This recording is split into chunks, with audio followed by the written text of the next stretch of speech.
Chapter 1 The Elder Emperor ran the enigmatic being sealed 400 millennia. Beyond Themiriad realms, a the terminus of the real void, least divine ruins burial ground. This is the site where the Emperor shave fallen. A forbidden sanctuary Thetan tombs ancient Emperor San Themiriad being soft teenless dark domain.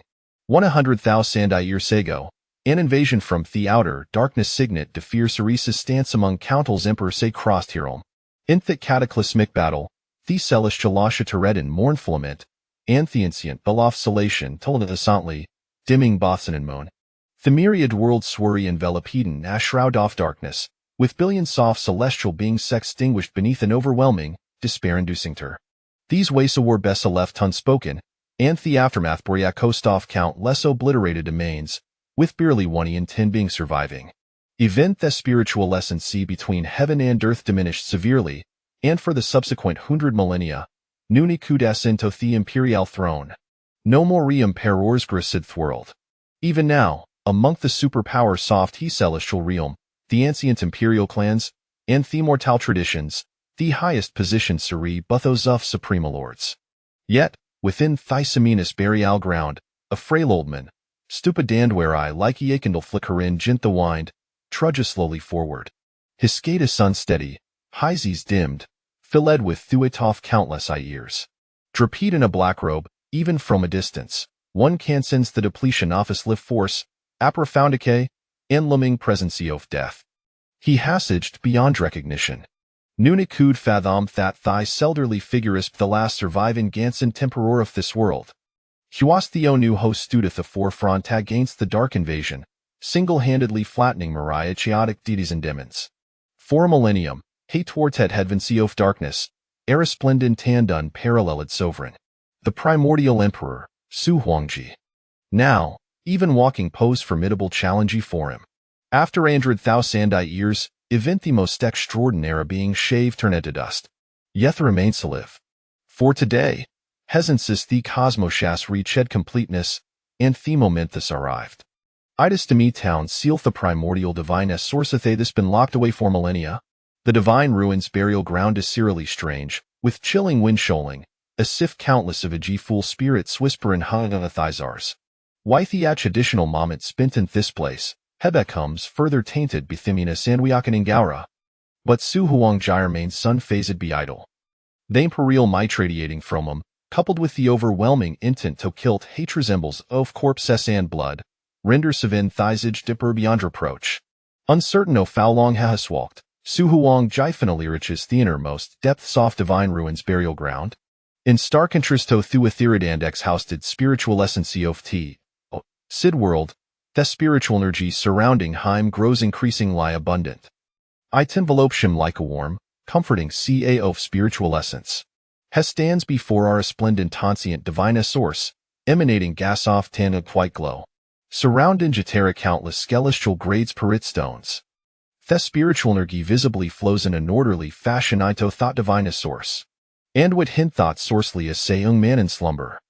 His visage is Sashan's simius jade, with a serene expression. His are soothing, even in slumber, itex udis an allure beyond compare. Dressed in a black and gold dragon robe, his figure is statue, with decent off dea swirling around him, and disla golden hair cascading like flowing flames. Her resembles an ancient divine king, quiet lie awaiting his awakening. Upon seeing Theouth, a gentle light flickers in Su Huangji's eyes. Thysicius and Lyson. Born in Theoreo imperial decline, his talent surpasses Avin that of his father, a non-paralleled prodigy of a primordial chaotic body. Sujyoga. In the dark age when the celestial law scalapsidan spiritual essence finished, nuni kudas into emperorship. Tosa fegard Sujujus gifts and safety, hesioled him within this primordial divine source, patiently awaiting the revivaloft he celestial laws and the emergence of Fenupak. Having sensed the changes in the celestial laws from the ancestral ground soft Su family, Su Huangji, as the solely emperor of Temiriad realm, was the fierce to perceive the cosmic shifts. Now, with the revivaloft he celestial laws, the psyche of declinish transformed into a resurgence, akin to a phoenix reborn from Theseus, with all rules restored to thy original Parian complete estate. Stronger and more resilient than ever. Even his waning body has felt a modicum of rejuvenation. With a restoration of Tao, Annuum Peror shall soon rise in this realm. Antho su Hoasend at this juncture, whether in power or cultivation, will far surpass their predecessors. The celestial gift after 100,000 years without emperors, heralding a golden age forth a myriad realm. Su Huang placed his frail hand upon the divine source, and suddenly, a captivating light erupted head from his eyes. He bellowed, "My son, this lifetime shall be yours to seize the imperial destiny and attain supreme emperorship." In that instant, an overwhelming imperial might surged forth, a golden divine radiance soaring into the heavens, vast and magnificent. Su Huangji's murky eye sparkled with an imperious light, exuding an inviolable majesty. His frail and decrepit form gradual lightrance formed into towering presence. His incessant golden hair flowed majestically, his live force surged like a roaring ocean, crashing against Heshers. Simply existing there, hair assembled the golden, radiating dominancy over the heavens and earth.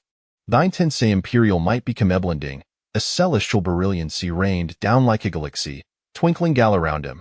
He amid ta proclaimed to all the myriad realm. The primordial emperor, Su Huangji, has returned. Simultaneously, the superpower say crossed a myriad realms immortal traditions, ancient imperial clans, hidden holy lineage awoke from fierce lumber upon sensing Thyssen precedented imperial presence.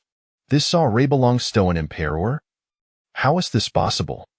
Could the rest still be an emperor alive after the dark age? Who called it? Doest this saw reminate have from the divine ruins burial ground? Could it be Thetan emperor has awakened? Alafefer be Dinzone? How can't this? Quick! Investigate Thwick emperor has revived. Duet the incompleteness of the celestial laws. No emperor has merged in their realms 400 soft millennia. Thus, the ability for the currently emerging emperoress the must have lived through the dark age. On emperoris enoughteri right the fatof teen tyra cosmos. All superpower say crossed a myriad realms trembled, unable to fathom what emperor could have survived to his day. Meanwhile, Thebe while the red practitioner say crossed realm, up and feeling thesaura, wears-eyed by terror, instinctive libo and gond prostrating themselves. Within the ancient imperial clan oft sufumally. Thuating ancestors pupil switty ned in astonishment, and the clan leader, Su Tian, trembled amidst tilders surrounding him. On oft he fearsome ancestors as poke. The emperor has invoked that secret technique. Our clan's imperial skyan has awakened. Ha ha ha, with the emergency of the imperial skyan, onlier sufuma like and seizeth the imperial destiny in this grandera. Surely Nooni expecteth that the rest Alexis sane emperor within her clan, right? Su Tian, announced at the myriad realms that tour suffamilis imperial son, Sujyoga, has emerged, destined to dominate Tethaiseron surpassed he ancient emperors. Chapter 2 The Awakening of the Ancient Imperial Scion. All races bow in reverence. Suddenly, the ancient divine source began to fissure. Within the divine source, Suju Gc lids flutter regently. Crack. The divine source could not contain itself, fracturing inch by inch. Boom. A powerful heartbeat resonated, akin to the toe lingafinancient bell. As the primordial chaotic body emerged, the spiritual power from the ancient divine in the surrounding, celestial grades per its stone was completely drawn forth. Like a deluge, it cascaded and converged upon Sujyoga, woe thought moment resembled an insatiable beast, fervently absorbing their spiritual essence of heaven and earth. Standing before the ancient divine source, Su Huangji, no restored the speak form, laughed thunderously, his voice like a thunderclaps. My son, after 100,000 years, it is time to awaken. The surrounding spiritual essence gradually melded into Sujyoga, his golden hair cascading like a waterfall. Slowly, Sujugiopanetices, their depth sunk into a bottomless abyss, shimmering with gold and divine flames, radiating countless celestial glimmers. Like a celestial being descending from the heavens, ha proclaimeth the dawn of this golden age with the dignity of an imperial skyan. I am awake? Surveying the surroundings that were both familiar and strange, Sujug to come to comprehend. He was a transmigrator, Hoha dun expected Libby come Sanoft primordial emperor. With such a lofty and unparalleled identity, he had anticipate life o fun restrained glory, yet found himself thrust into a nightmarish beginning. The celestial loss broken, making Emperor Ship unattainable, and the myriad realms faced invasion. When her returned, Hehadal Redi being sealed within the ancient divine as source be his father, Su Huangji. 100,000 years. 100,000 years. Doyo Havian Yidia how Yinjar at this time? Although his physical body had been sealed within the ancient divine source for a century, his consciousness remained alert. Had no Tevin had Thechan Sea Town wrapped the novice gift package bestowed Bethesis Dimba for being fled within the divine source, suffer in Jin torment for 100,000 years. Sujuj Castair sent full glance at the imposing figure of Su Huangji before him. Initially, Herbered Soma grievances, viewed upon witnessing Su Huangji's frail state, our resentment finished. His adoptive father had, truly acted with the best of intentions. Su Huangji gazadat Sujuj with eyes brimming with affection and warmth, gently stroking his golden hair, and spoke. Indeed, after absorbing the ancient divine Circean, those as celestial grades perit stones, your cultivation hassle rediracheth ninth, levloth severing yon realm. In the myriad realms of existence, vestige soft cultivation are divided to body refinement realm, foundation establishment realm, sea condensation realm, soul pill realm, void exploration realm, divine mechanism realm, myriad laws realm, Kongtong realm, Seif secrets realm, Dao palace realm, unity realm, primordial severance realm, void spirit realm, divine king realm, saint entry realm, saint realm, supreme realm, and quasi-emperor realm. Abaveth quasi-emperor stands, great emperor. Before Sujuj entered ancient divine source, his cultivation weighs a the level of unity realm. Now, after refining Gond-absorbing ancient divine source and countless celestial spirit stones, his cultivation has ascended to the primordial severance realm. As Sujugzan set the power within him, he discovered that after 100,000 years of dormancy, his current state too is remarkably splendid. Taking a greedy breath of air, Henoda thought compared to 100,000 years ago, the atmosphere was devoid of much of its previous bloodthirstiness. Heder Nedto Su Huangjian inquired. Father, water raise it no? Su Huangji slowly explained. The being soft darkness have retreated, and the celestial order has been restablished. Myson, the imperial throne has been restored. Doyura has arrived. Up in hearing this, Sujag's eyes sparkled. Now under Thesency of this realm felt so different from before. During the Dark Age, not only was the spiritual energy of Yavin and earth sparse, but it was also tainted with an eerie and ominous presence. Prolonged absorption for cultivation could lead to the birth of inner demons, and in several cases, one could lose a their sanity and become a made man. After understanding the current situation, Sujuj lazily stretched and moved his body. So, what of mild rivals? Su Huangji Tauda Hartalef and replied. Why, the real dead of course. Perhaps some, like you, remain sealed within ancient divine source, but certainly not many. Sujuj felt hating of disappointment upon hearing these. In the memory of the original owner, there were numerous formidable prodigies from the Tira. Among them, the strongest opponent was the Nate Daobadi saint. She had once proclaimed that onset dark had receded, she would challenge him. 100,000 years by now, she must have met her demise. Time is indeed relentless. Sujuj mused silently. At this moment, Su Huangji appeared to be in exceptionally high spirits. Helik dat Sujujin cheerfully said. Since Semis and Hayes merged, in a tourally havey a gift for you. With a grand sweep off Isliev, a fearsome and colossal ancient ferocious beast manifested. This beast resembled alien, surrounded by an array of profoundness and divine grace. Its golden eyes radiated ferocity and ancient majesty, adorned with a thick, regal manithachin brilliantly. Its robust physique overshadowed Theskis, and its powerful limbs resembled towering pillars. The air emanating from it was terrifying, qualifying Jitus an ancestral-level being within Theramov Saint entry among the superpowers. Like a Goldenian patrol in its territory, upon its appearance, it raised its smazavate and unleashed a deafening roar fled with pressure. Roar! Sujuga found himself momentarily stunned. Is that supreme divine roar? Beside him, Su Huangji squinted his eyes and struck the Goldenian shed with a fist. The supreme imperial force surged forth had an held back. Hekud Havshatared its corporeal form with a single blow. Be quiet. Boom. The supreme divine roar, struck with a Shivi blow, buzzed in its shed, swaying its massive body.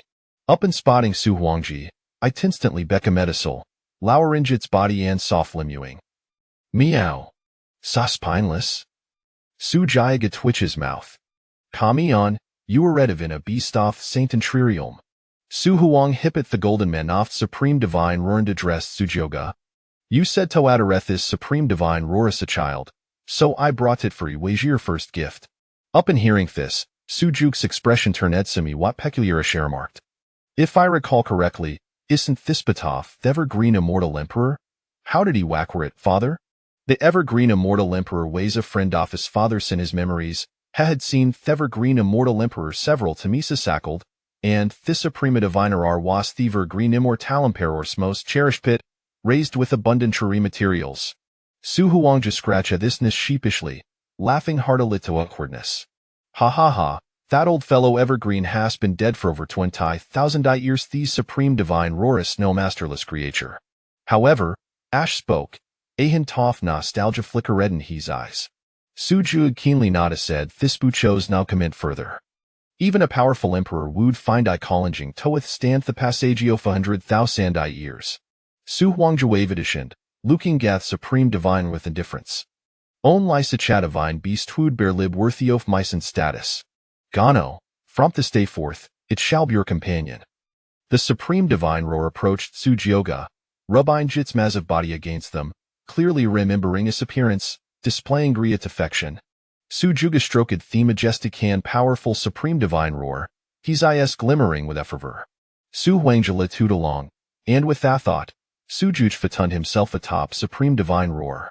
His imperial gas flickered, seeming to penetrate through layer soft mist, reaching the pinnacle of full realm, proclaiming dominantly, Latusco, Mycen, today I shall make, realm Sawara thought the ancient imperial clan, the Su family, has given birth to an imperial child. I shall provide you with the granger. Asked the only ancient emperor of the percentage, had the authority to utter such words. Ash's words fell, the heavens and earth surged mightily. Su Huangji and Sujiga transformed into stream of golden light, piercing through Hevist expands off Hesky, traversing the void. The overwhelming imperial might enveloped them without reservation, pouring forth as he passed, causing gal beings stow prostrate and tremble. This terrifying imperial presence cessant shockwaves strew countless superpowers. Our sounding, authoritative voice ever be rated in the Sophie veri powerful being among the myriad races.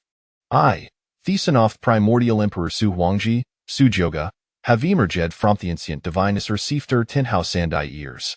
A prodigio thegria terra, destined to seize the heaven limandate and donate theagis. Will ye not come afford handbow and reverence? Chapter 3. Supremacy, the overwhelming might of the emperor. What a magnificent and awe-inspiring spectacle this is. At the very edge of the void, sovereign Huangji stands tall and imposing, resembling a colossal giant who gazes down upon the world, illuminating and surveying this realm. The formidable presence of the emperor permeates through layers of dimensional boundaries, enveloping the entire celestial expanse. Even in his twilight years, as the last emperor of the heavens, his authority is beyond reproach. Before him, Su Jyoga stands resolutely atop the supreme divine roar, exuding an air of majesty, his golden locks flowing gracefully. His strikingly ethereal visage, infused with pride and a sense of unparalleled superiority, evokes the image of a youthful emperor. As the sole sovereign of the mortal realm, sovereign Huangji willingly plays the supporting role for his son. He seeks to ensure that all are aware that Su Jyoga is the one and only prince of this world. His son, Su Huangji, requires no pretense. He is destined to be the most resplendent star, revered by all living beings across the heavens. Anyone who dares to challenge him must first weigh whether they possess the courage to withstand the wrath of an emperor. In this vast void, a procession of formidable beings, emanating an unfathomable aura, arrives one after another. The undying Tao lineage, the hidden holy clans, and the supreme beings of the ancient immortal clans leap across the myriad rivers of the void to this place. Each individual present possesses the power to shake the very foundations of the universe with but a stamp of their foot. Upon witnessing sovereign Huangji standing atop the peak of the void, A tremor of fear and awe ripples through the hearts of all present. An emperor, a living emperor. Who would have thought, after 100,000 years, that the heavens still harbor an emperor's presence? The ancestral patriarch of the ancient Sioux clan leads his kin in reverent worship, tears streaming down the faces of dozens of elders, trembling as they proclaim, the primordial emperor, Ancestor Huangji, the clan leader. Su Tian is filled with overwhelming excitement, his gaze ablaze. This is the emperor of the ancient Sioux clan. Hail the emperor! Hail the prince! He cries out. The talented disciples of the Sioux clan echo in unison. Hail the emperor! Hail the prince! Their voices resonate like thunder, reverberating through the desolate void. Upon hearing this thunderous acclamation, the expressions of the other powerful elders shift dramatically. It is indeed the emperor of the Sioux clan. Primordial. This is no ordinary emperor. The name Primordial conjures images of one of the most illustrious figures from the era of the fallen emperors, a terrifying presence that nearly pierced through half of the shadowy realm with sheer might. As they gaze upon the vast crowd below, the Sioux clan members, filled with reverence and respect, stand in awe. Standing alongside Sovereign Huangji at the pinnacle of the void, Su Jioga's heart swells with fervor. His gaze intense, he understands that this is the momentum his father has created for his emergence. As the only emperor in the current multiverse, nothing could be more impressive than this display. These individuals have come, all in deference to his father's reputation. Observing the aloof and commanding presence of his father, Su Huangji, Su Jioga plants a seed in his heart. One day, the reverence they now hold will be directed towards him. The imposing gaze of Sovereign Huangji sweeps across the powerful elders of the great factions, and before he speaks, silence falls upon the assembly. Merely standing there exudes an overwhelming sense of pressure. He speaks in a calm and unperturbed tone. It has been 100,000 years. I trust that you all still remember this emperor. The ancient emperor, whose words carry immense weight, simply states a few sentences that resonate with authority. An elder from an ancient immortal clan, filled with reverence, cautiously responds, "May the domain be protected for 10,000 years, and may the northern region of the heavens remain inviolable. None shall dare to intrude upon it again." The name of the primordial emperor resounds not only throughout the heavens but also instills fear in the shadowy realm, with achievements immortalized in history. Who would dare forget?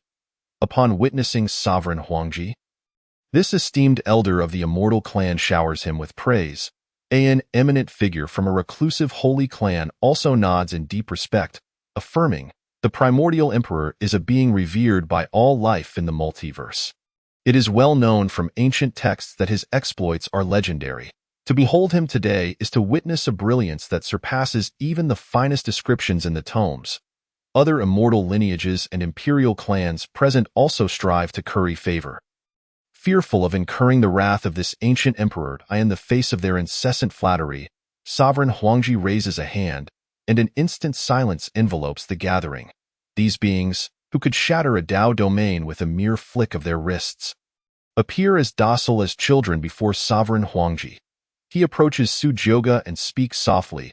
In the bygone era of darkness, when the way of heaven was flawed and the path to becoming an emperor was obstructed, I sealed my young son within the primordial divine source for 100,000 years. Today, I have summoned you all to witness this. This is my son, Su Jioga. Su Jioga? The powerful elders present gasp, their pupils constricting in shock as they gaze at the strikingly handsome and extraordinary golden-haired youth beside Sovereign Huangji. Upon closer inspection, they discern a resemblance to Sovereign Huangji, yet Su Jioga appears to be merely 20 years old. With a cultivation level that astonishingly reaches the 9th stage of the Transcendence realm, such age and such terrifying prowess, he is truly deserving of being the offspring of the primordial emperor. The name Su Jioga is etched firmly in their hearts, stirring profound emotions within them. Greetings, Prince. The elder from the ancient immortal clan is the first to speak. The others, momentarily stunned, quickly grasp his intent.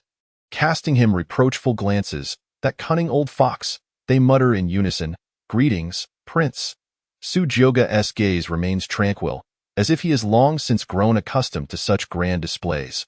The supreme divine roar beneath him possesses an almost sentient quality as it steps forward.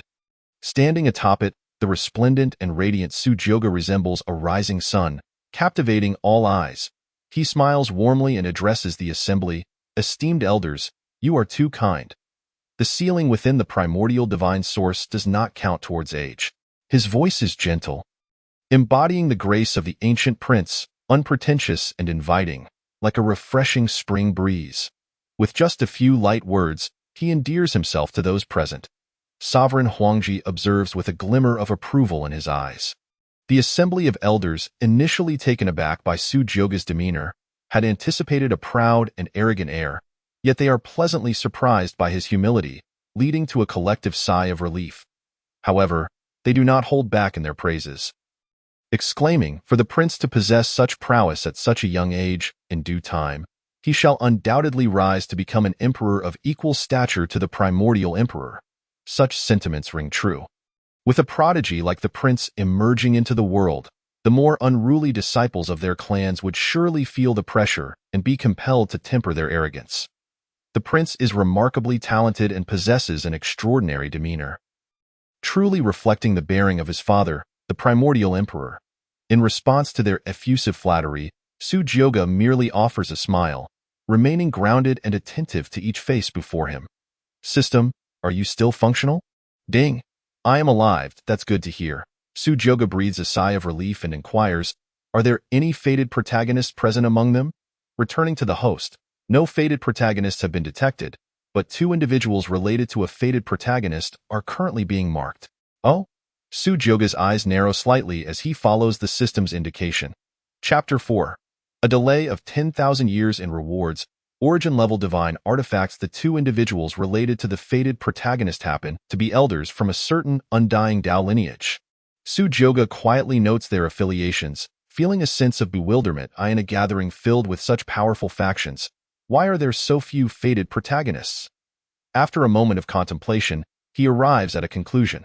Aside from a select few extraordinary beings, most fated protagonists likely rise from humble beginnings. If one emerges amidst superpowers, their starting point is too elevated. They risk being labeled as a villain rather than a protagonist. The path ahead is long and arduous. Meanwhile, Sovereign Huangji, sensing the moment is right, gradually speaks, his words laden with meaning. "Well then, my son has only just emerged into the world and requires time to comprehend the current multiverse. Should there be any offense taken, I kindly ask for your understanding." The crowd's hearts skip a beat as they grasp the underlying message in his words and hastily wave their hands in denial. "What are you saying?" "Primordial Emperor, the prince's amiability and extraordinary talent truly bless the multiverse. If any offense has occurred, it is undoubtedly our fault, unrelated to the prince. Indeed, should the prince deign to visit our immortal clan, I shall ensure a warm welcome for his entire lineage. The son of the great emperor has been born, and they have all etched Su-Jogao's visage deeply into their memories. Upon returning to their clan, they shall undoubtedly disseminate portraits of Su-Jogao to all, lest some short-sighted juniors inadvertently offend the son of the emperor. The wrath of a great emperor is among the rarest of the ancient sovereigns, and not even the combined might of the majority of the superpowers present could quell it." Observing this, Su Huangji nodded with a serene gaze. His objective had been fulfilled. This journey was to pave the way for his son. Su-Jogao died in the cruel and merciless realm of the myriad worlds, where the weak are devoured by the strong. He did not mind allowing Jogao to undergo trials, yet he also wished to prevent any from abusing their power against the weak. After all, before he returned to the Su family, he had been without any backing, acutely aware of the superpower's propensity to protect their own, striking down the young and summoning the old. Prior to his ascension as emperor, he had scarcely engaged in equal combat with the younger generation. This history had instilled within Su Huangji a fierce protective instinct after becoming emperor, particularly when chaotic demonic entities sought to target his son. The innate chaotic body. Thus began his legendary battle, where he single-handedly shattered nearly half of the dark underbelly. Casting a composed glance over the crowd, whose eyes were filled with reverence, the emperor's gaze sent shivers down the spines of those powerful beings present. Causing their hair to stand on end, Su Huangji spoke with a calm demeanor. "If that is the case, my son, let us depart, back to the imperial clan." With swift decisiveness, he made his way toward the Su clan. The elders watched in exhilaration, while clan leader Su Tian and the younger generation were so overwhelmed with emotion that their faces flushed and their fists clenched tightly. Though you see, this is the great emperor of our Su family, the one and only and the mightiest Wuxia emperor. From the moment Su Huangji emerged, disciples of the superpowers throughout the myriad worlds would treat members of the Su family with utmost courtesy, afraid to offend. Riding atop the supreme divine roar, Su Jiugao followed closely, a gentle smile gracing his lips as he felt the adoration and awe emanating from the Su family disciples. After Su Huangji led the imperial clan back, the overwhelming aura of authority lingered in the air, leaving many powerful beings drenched in sweat. Confronting an ancient emperor was an insurmountable pressure. Finally, he has left, muttered an elder, still shaken. The emergence of the Wuxia emperor today is surely to bolster his son's reputation. Who would have thought that after 100,000 years, the Wuxia emperor remains in peak form? Could it be that he has surpassed the realm of emperors? At this declaration, gasps of astonishment rippled through the crowd. I once heard from an elder who has since passed that he was fortunate enough to witness the visage of the Wuxia emperor die in his time. He was revered alongside the Saint Su emperor of the Jiang clan and the divine Xin emperor of the Ji clan. Regarded as the strongest and most likely to transcend the emperor's realm, his power was terrifying, a force of creation. The Saint Su emperor had fallen 60,000 years ago, and the whereabouts of the divine Xin emperor remained unknown. Perhaps the Wuxia emperor truly has touched upon that elusive realm. Let it be, the elder sighed. From now on, we must instruct our incompetent juniors to be more cautious, lest they inadvertently offend that esteemed son of the emperor. Or it could spell disaster for our clan.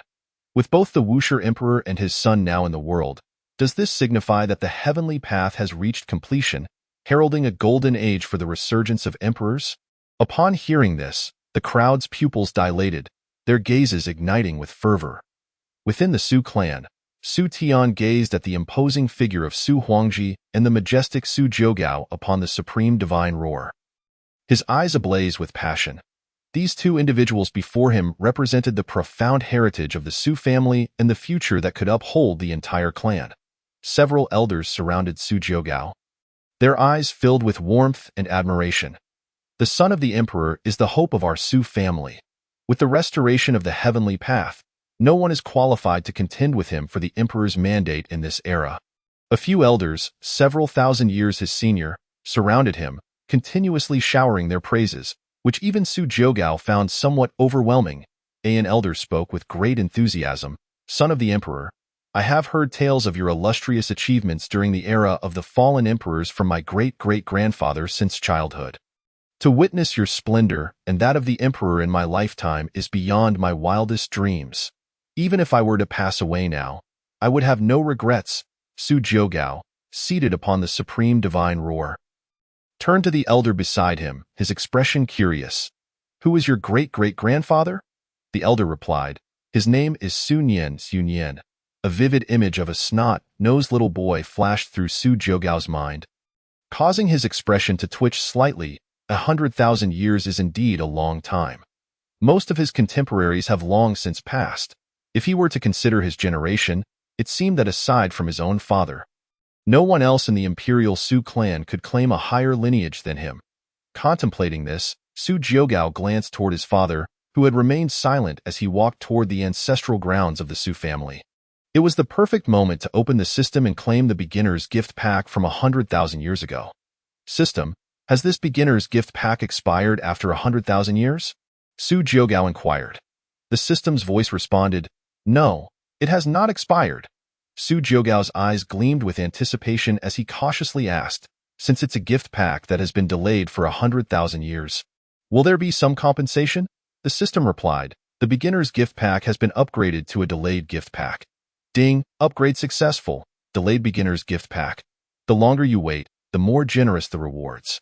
Current progress, 100,000 years, will yield items most suitable for the host's current state. Would the host like to open the delayed beginner's gift pack now? Upon hearing this, Su Jiugao's eyes sparkled with delight. He had merely uttered it in passing, yet it had truly manifested. How wonderful! Without hesitation, he declared, open it. As the delayed beginner's gift pack activated, a notification rang out. Congratulations, host, you have received your rewards. Origin Grade Causal Divine Eye, 10000100 can foresee any movement within a 3-second span. As your cultivation progresses, the duration will extend, and at its pinnacle, you will comprehend the causal laws of all things, reversing the very fabric of reality. Creation Divine Liquid X100. Effects vary by individual. Enabling brief insight into realms beyond one's current state, enhancing cultivation strength. Destiny Villain Title. You are inherently a noble villain, destined to be a counterforce. As a destiny villain, you may bypass fortune values. Unscathed by calamity, and unconditionally eliminate the destined protagonist, depending on your mood. Charm 30, permanent deterrent against the destined protagonist 10, damage 10, and potential triple critical reward for fortune values. Destiny Protagonist Radar. Can view the nearest destined protagonist and their information. As the rewards streamed into his ears, Su Jiogao's gaze brightened further, his heart racing. When he saw the first 2 rewards highlighted in striking red, his pupils constricted. Causal Divine Eye. Chapter 5. Lifespan Dwindling. 50 drops of Creation Divine Liquid. Origin Grade. Just like my innate chaotic body and innate Tao, this is a type of origin grade constitution. Such a constitution is exceedingly rare, a veritable treasure, and if all goes well, it is destined to reach the level of an emperor or even beyond in the future. Meanwhile, Creation Divine Liquid is an unparalleled treasure, birthed from the chaos at the dawn of creation. The first divine dew of the world, it allows one to perceive realms above their own.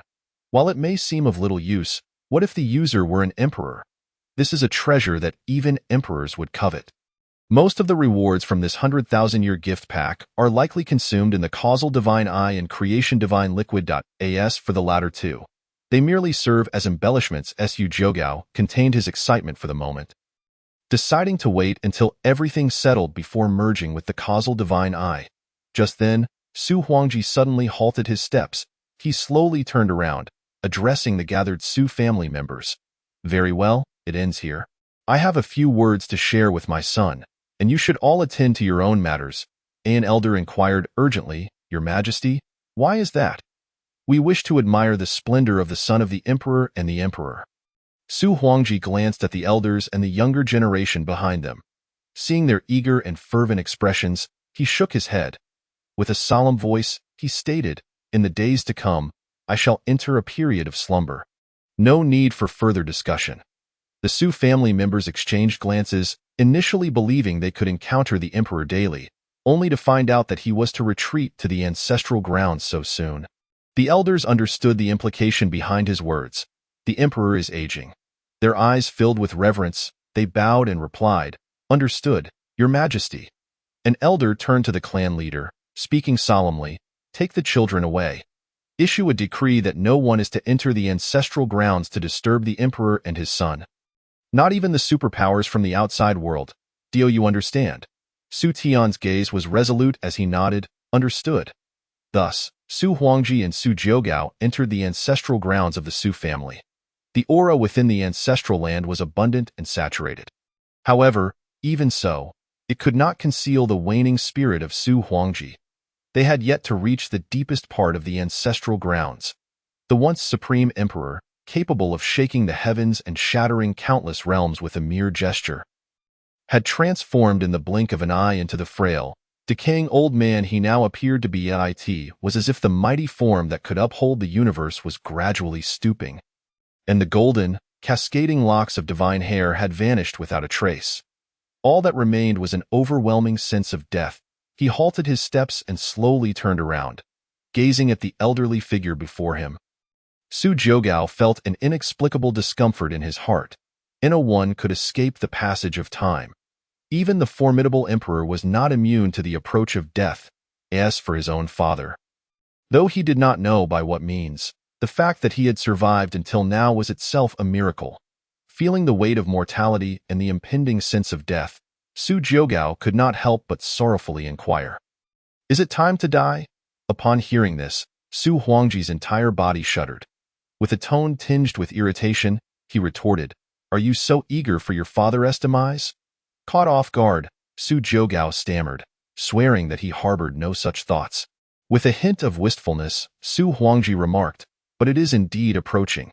After all, it has been 100,000 years since even the ageless Qingxian emperor succumbed to my perseverance. I too have no reason to evade death now." Interestingly enough, I never expected to become the last emperor in this realm, Su Jiugao queried. Is there no other way? Has father ever consumed the elixir of immortality? Su Huangji shook his head dismissively, stating, elixirs of immortality and divine herbs are of no use to an emperor. There remains but one path forward, transcending to a realm above that of the emperor. Above the emperor. Su Jiugao's pupils contracted. Only by reaching that legendary realm could one share longevity with the heavens, transcending this world, and achieving eternal life. Cough, cough. Su Huangji cleared his throat and continued, "Do you know why I have managed to live for so long? It is because I once brushed against the realm beyond the emperor." As he spoke, Su Huangji's eyes sparkled with vigor, as if one were witnessing a resplendent deity in the prime of life once more. Su Jiugao stood beside him, utterly astonished. He never imagined his father had already grazed that level of existence. Yet, the brilliance in Su Huangji's gaze quickly dimmed. If I had another 100,000 years, nay, 50,000 years, I might have a sliver of hope to breach the realm of no self. But alas, my time is running short. As if delivering a final testament, Su Jiugao felt a wave of sorrow wash over him. Suddenly, a thought struck him. Above the emperor, above the emperor. That's right. Didn't the system grant me 100 drops of creation divine liquid?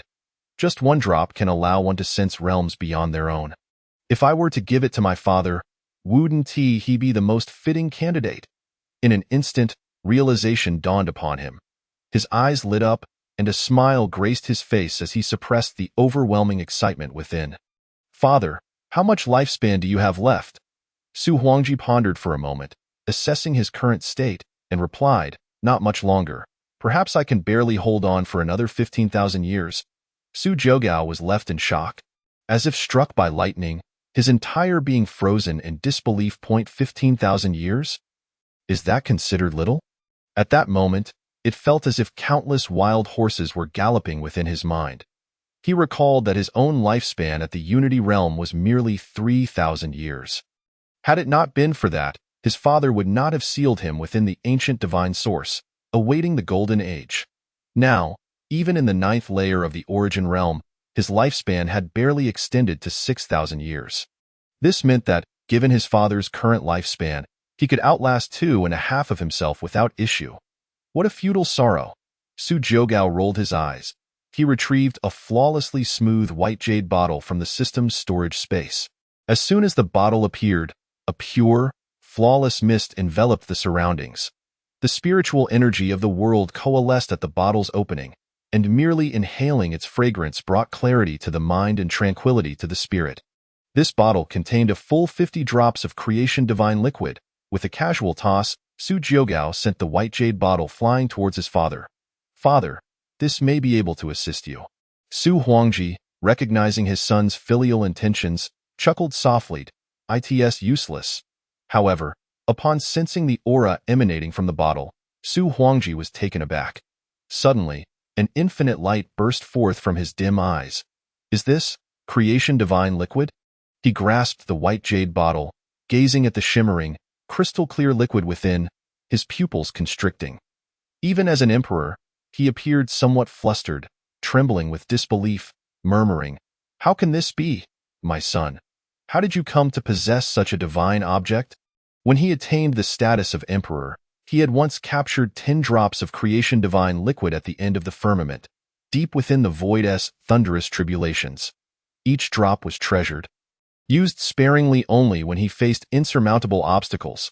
It was precisely this fortuitous opportunity that allowed him to glimpse the realm beyond the emperor, resulting in a dramatic increase in his lifespan. Now, the amount of creation divine liquid contained in the white jade bottle gifted by Jiugao far exceeded what he had previously captured. This was a celestial treasure that could move even an emperor. Chapter 6. The first fated protagonist, the emergence of the Imperial Son. Su Jiugao shrugged nonchalantly, crafting a reason on the spot. "I stumbled upon it by chance." By chance. Su Huangji's expression turned peculiar. However, he did not press further, his gaze ignited with fervor. The tranquility that had enveloped him for millennia was suddenly stirred, as if he were transported back to the moment of his battles during the era of the fallen emperors. Despite his physical frailty, his spirit remained indomitable. With a robust voice, he declared, "My son, with this divine object, I have at least a 20% chance to break through to the ultimate realm above the emperor." Who could have imagined that today was not only the day for my son to emerge from the ancient divine source into the golden age, but also the day I might aspire to reach the unparalleled realm of eternal life. Good, good, good. Su Huangji laughed heartily, repeating the word thrice, his mood immensely elevated, even bordering on impatience. Faced with such a jubilant father, Su Jiugao could not help but smile knowingly. Su Huangji turned his gaze to Su Jiugao, inquiring, "My son, what are your plans moving forward?" Su Jiugao pondered for a moment. He possessed the destiny villain system, which meant he needed to continuously seek out the fated protagonists to strengthen himself. The Wujie Sacred Sect and the Hanhai Immortal Sect were currently his top choices. The two elders mentioned by the system in relation to the fated protagonist hailed from these two sections. However, before that, he needed to integrate the causal divine eye into himself. Su Jiugao spoke. "Having not returned to the myriad realms for a long time, I wish to explore the various great domains. After all, it has been 100,000 years. The renown of my imperial clan, the Su family, must once again resonate throughout the heavens." At this point, a captivating radiance flickered in Su Jiugao's eyes.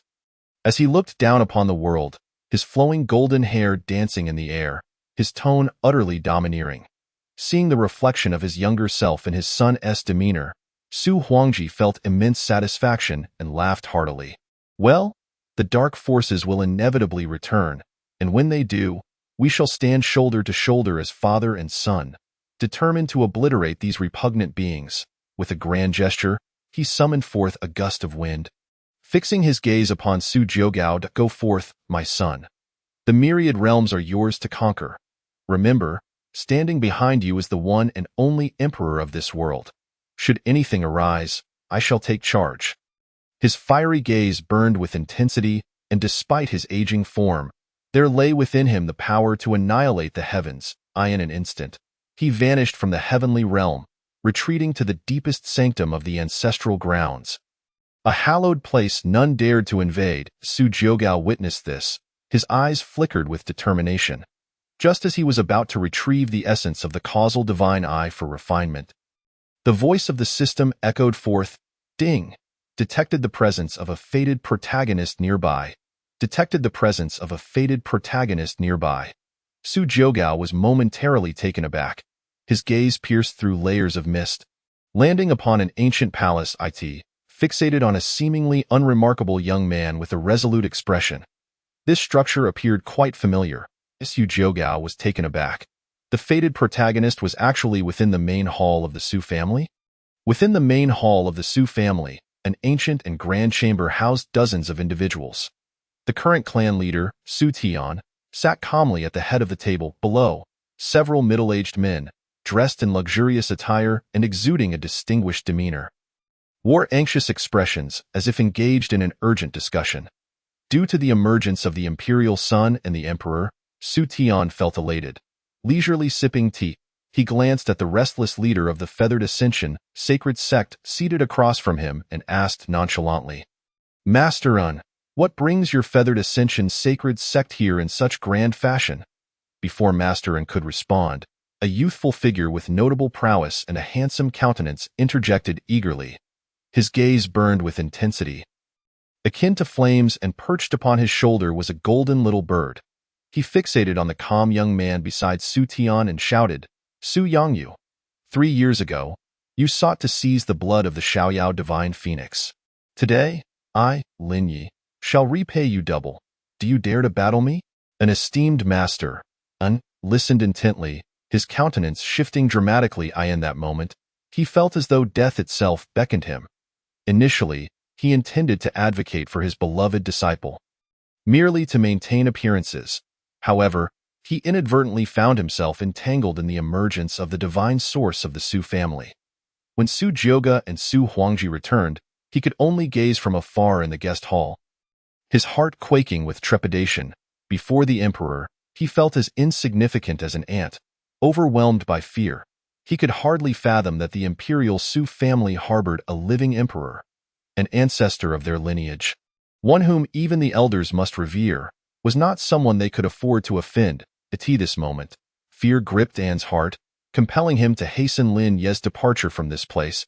He cleared his throat twice. Ahem, Lin Ye, you must not be disrespectful, Su clan leader. I merely brought my disciple here to fulfill a 3-year pact, with no intention of causing offense, and spoke cautiously. Beside him, however, Lin Yi wore an expression of indignation. Whenever he recalled the day when Xiaoyao bled before him, reverting to her original form, he found himself restless at night, merely due to a trace of the immortal phoenix blood within Xiaoyao. She had suffered such persecution at the hands of Su Yongyu. Lin Yi swore that, regardless of Su's imperial lineage, he would ensure that Su Yongyu paid a price. He fixed his gaze on the composed and indifferent Su Yongyu, tauntingly proclaiming, Su Yongyu, I am but a 9th-level practitioner of the Tsang High realm. Do you truly fear me, a mere Dao Palace cultivator? Is it that the imperial Su family is filled with such timid souls as yourself? His voice rose several notches in intensity. On the dais, Su Tian furrowed his brow at this display, visibly displeased. What an impertinent junior, utterly unaware of the vastness of the heavens and the earth. Yet, he concealed his irritation, turning to Su Yongyu and inquiring, Is this true, Yuer?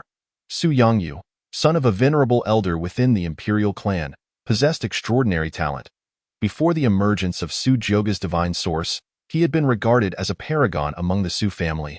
Making this matter all the more significant, with a tranquil gaze, Su Yongyu candidly replied. Indeed, he regarded the furious Lin Yi below with a hint of surprise. He had not anticipated that this man would truly honor their agreement. And from Lin Yi, he sensed a faint yet tangible threat, even as a 9th-level Dao Palace cultivator. Witnessing Su Yongyu's acknowledgement, Lin Yi scoffed derisively, unabashedly issuing a challenge.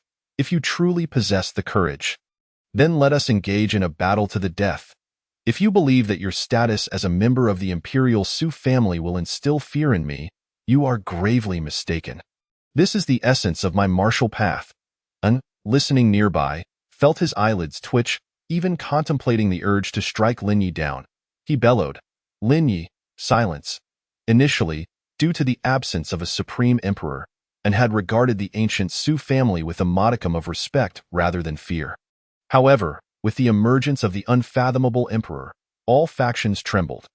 The imperial Su family now stood as an undeniable titan among the celestial powers. Should the Yuhua holy sect offend the imperial Su family, it would undoubtedly become the first to be used as an example of authority, and now deeply regretted bringing Lin Yi along. His beloved disciple possessed many virtues but was excessively sentimental. Yet, this was precisely why An valued Lin Yi. With a flicker of his gaze, and spoke slowly, Su clan leader, my disciple is naturally straightforward, and I hope for your understanding. Our Yuhua holy sect harbors no ill intentions. Given that this 3-year pact was personally articulated by your noble son, why not grant these 2 juniors an opportunity for a fair contest? Su Tian pondered for a moment, preparing to respond. Just then, a light-hearted voice resonated from outside the door. What a lively affair! May I enter? Upon hearing this voice, several Su family elders felt a jolt of alarm and hastily rose to greet the newcomer. Su Tian, seated at the dais, was particularly invigorated. He disregarded it entirely, rushing toward the entrance, and stood momentarily stunned, while Lin Yi furrowed his brow, having intended to showcase his prowess. What was happening? At the entrance, a strikingly handsome and imposing youth stood atop the supreme divine roar, exuding an air of unparalleled majesty. His features were ethereal, his gaze piercing, and his golden hair flowed like flames of divine gold. The supreme divine roar beast beneath him radiated an aura of dominance and authority. Upon his arrival, an overwhelming presence enveloped the entire hall, as if he were the most resplendent and noble sun in the heavens. An entity meant to be revered. It was none other than Su Jioge. Chapter 7. The blood of the immortal phoenix, The proud Lin Ye.An was utterly astounded. The son of the unfathomable emperor? How could such an ancient prodigy be present? Even Lin Yi was momentarily taken aback. What an imposing youth! Who was he that even the Su family leader and several elders received him personally? The little golden sparrow perched upon Lin Ye's shoulder quaked in terror upon sighting the supreme divine roar, its feathers standing on end. Lin Yi, taken aback, thought, could it be that even Xiao Yao fears this beast? How could this be? Xiao Yao was a golden-plume vermilion phoenix. Although the blood of the immortal phoenix had dissipated from her body, her original lineage was still immensely noble, unbeknownst to him. The supreme divine roar was an entity of equal standing to the immortal phoenix, if not superior. Moreover, Su Jioga's mount boasted a lineage so pure that there was not a second to be found across the cosmos. Feigning calm, Lin Yi stroked the little golden sparrow on his shoulder, saying, "Xiao Yao, do not fear. I am here." The supreme divine roar, in turn, took note of the little golden sparrow. Its crimson gold pupils glanced dismissively at the creature, instilling it with dread that a flicker of amusement danced in the eyes of the supreme divine roar as it languidly crouched down, grooming its golden mane with nonchalance. "Your Highness, the Imperial Son. What brings you here?" Su Tian approached with reverence, gazing up at Su Jioga beside the supreme divine roar, inquiring, "Did you not accompany the Emperor into the ancestral land? The Imperial Son?" Lin Ye's pupils constricted, disbelief washing over him. Su Jioga offered a light smile, gracefully leaping down. He surveyed the grand hall, marveling. It has been 100,000 years, yet this main hall remains unchanged. The elders of the Su family responded with utmost deference.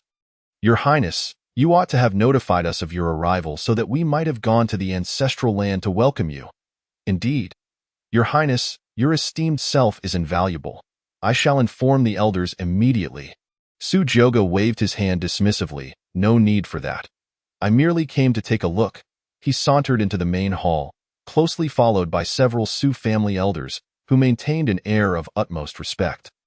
Upon entering, Su Jioga's gaze fell upon Lin Ye. Name: Lin Yi. Identity: protagonist of Destiny, direct disciple of the Yuhua Holy Sect's leader realm. 9th level, Songhai Physique. Immortal Phoenix Body Techniques. War Heaven Dao Classic. Overturning Sea Ancestral Fist. Indestructible Profound Art Treasures. Turning Heaven Cauldron. Refining Monster Pot. Boundless Seal Current Fortune Value. 10,000. Is it you? Su Jioga cast a sidelong glance.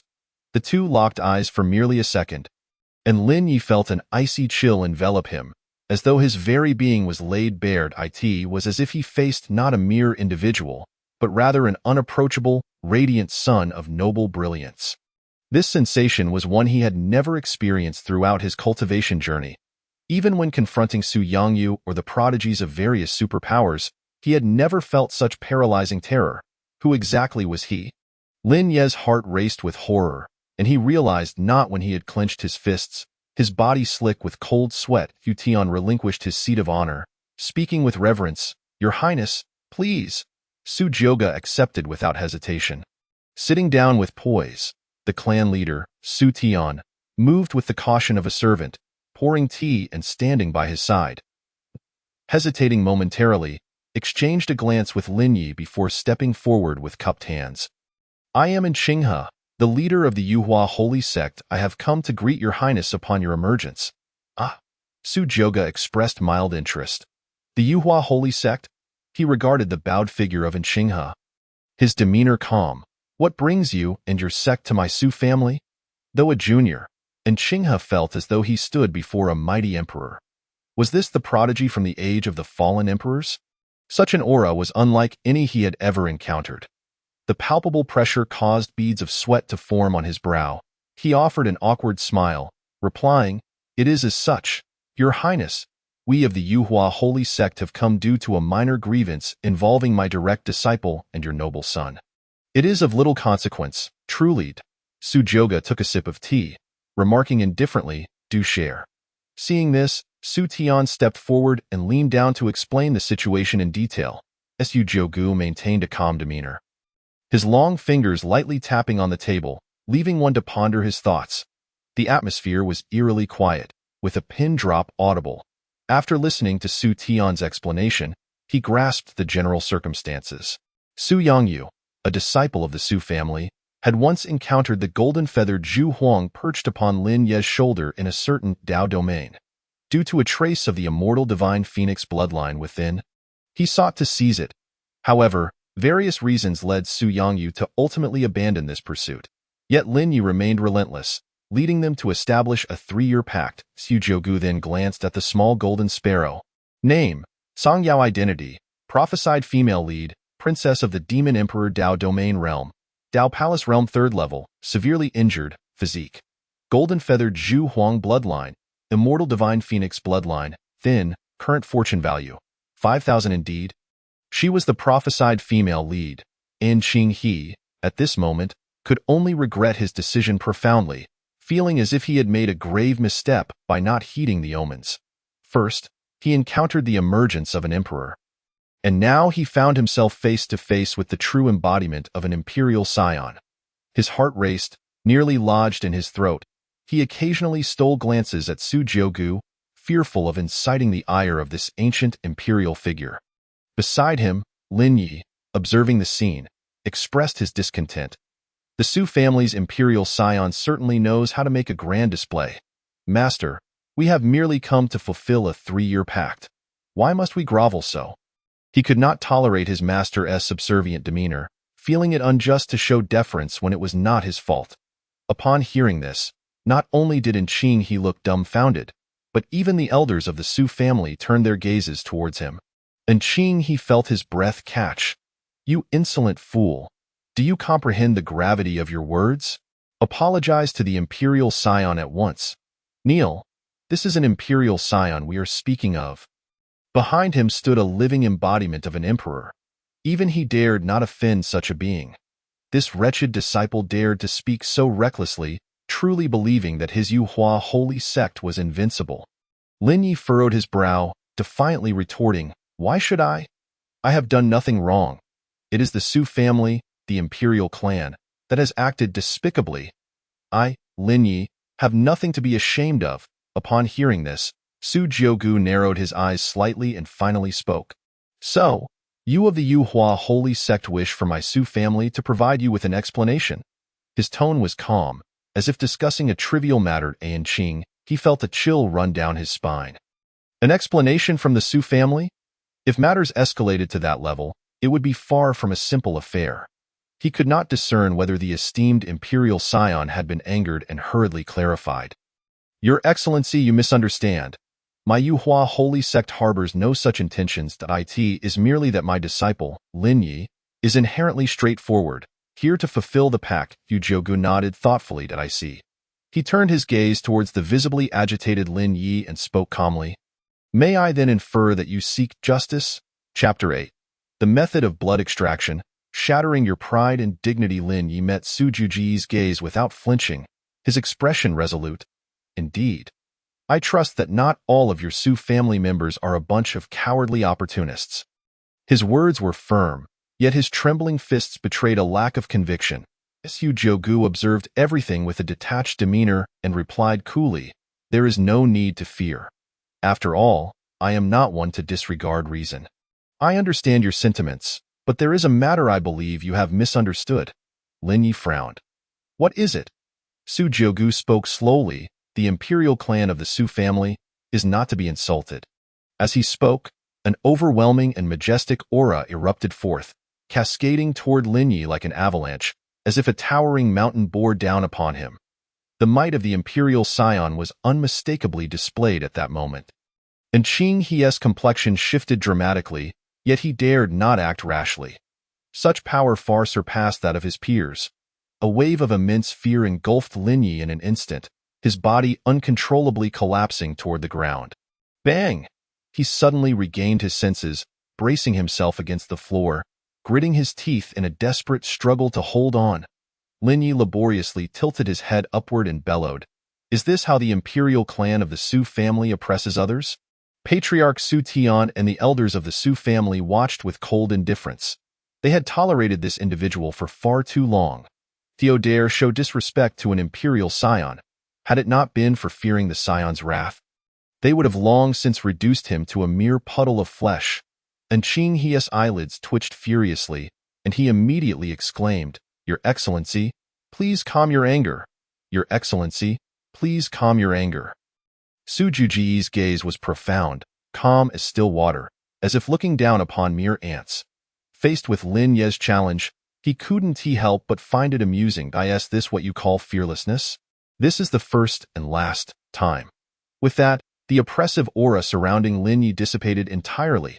Su Jiugu intended to convey that before him, Lin Yi should conceal his pretentious pride and dignity, if he believed that his status as the prophesied lead entitled him to act freely before Su Jiugu. He was gravely mistaken, Su Jiugu remarked. You claim it was Su Yongyu who sought to seize the immortal divine phoenix blood from your golden-feathered Zhu Huang, correct? Lin Yi gritted his teeth, filled with resentment, and replied, "That is correct." Su Jiugu's expression turned contemplative as he slowly continued.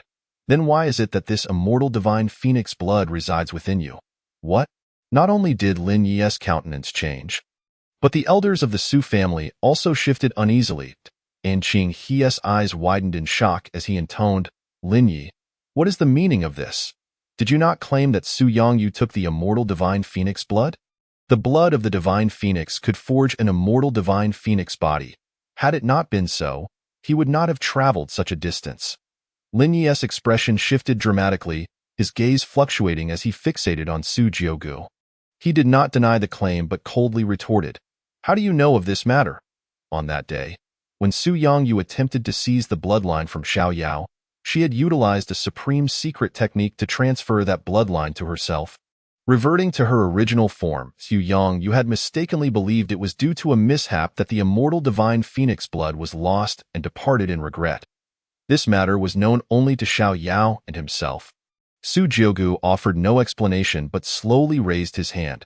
An irresistible force enveloped the small golden sparrow on Lin Yi's shoulder. The little sparrow struggled desperately, attempting to escape, but was drawn uncontrollably towards Su Jiugu. Seeing this, Lin Yi's expression changed drastically as he furiously shouted, "Xiao Yao, release her at once. The dragon has its reverse scale. To touch it is to invoke its wrath." Xiao Yao was Lin Yi's reverse scale. No matter who it was, even if they were an emperor, Lin Yi would not allow anyone to harm her. He surged to his feet, his cultivation at the 9th level of the hiding sea realm erupting with a destructive force as he hurled a punch towards Su Jiugu. Everyone's pupils constricted in shock. No one could have anticipated that Lin Yi would dare to strike at the Imperial Son in front of so many witnesses, yet Su Jiugu remained unfazed. An expression of calm amusement on his face, as if observing a foolish jester in a fit of anger. Unaware of his own peril, before Lin Yi could make contact, and Qing He acted first. Channeling a tremendous surge of true energy, he struck Lin Yi down to the ground. Boom! Lin Yi suffered a grievous blow, blood streaming from his head. "You wretched disciple! Have you lost your mind?" And Qing He bellowed, pressing Lin Yi down as he writhed in desperation. This time, he was genuinely furious. Having repeatedly provoked the Su family's Imperial Son, and Qing He previously thought it was merely a matter of temperament. But now it was clear it stemmed from arrogance. Truly, he was courting death. Simultaneously, the elders of the Su family and Patriarch Su Tian surrounded the two, each emanating a fearsome aura. With stern expressions, they declared, "To dare lay a hand on the Imperial Son? Does your Yuhua holy sect wish to declare war against my Su family? This individual must die. Your Excellency, please allow us to eliminate this wretch. You presumptuous scoundrel, I have tolerated you for far too long. Do you truly believe the Yuhua holy sect can stand on equal footing with my imperial clan?" Lin Ye's eyes were bloodshot.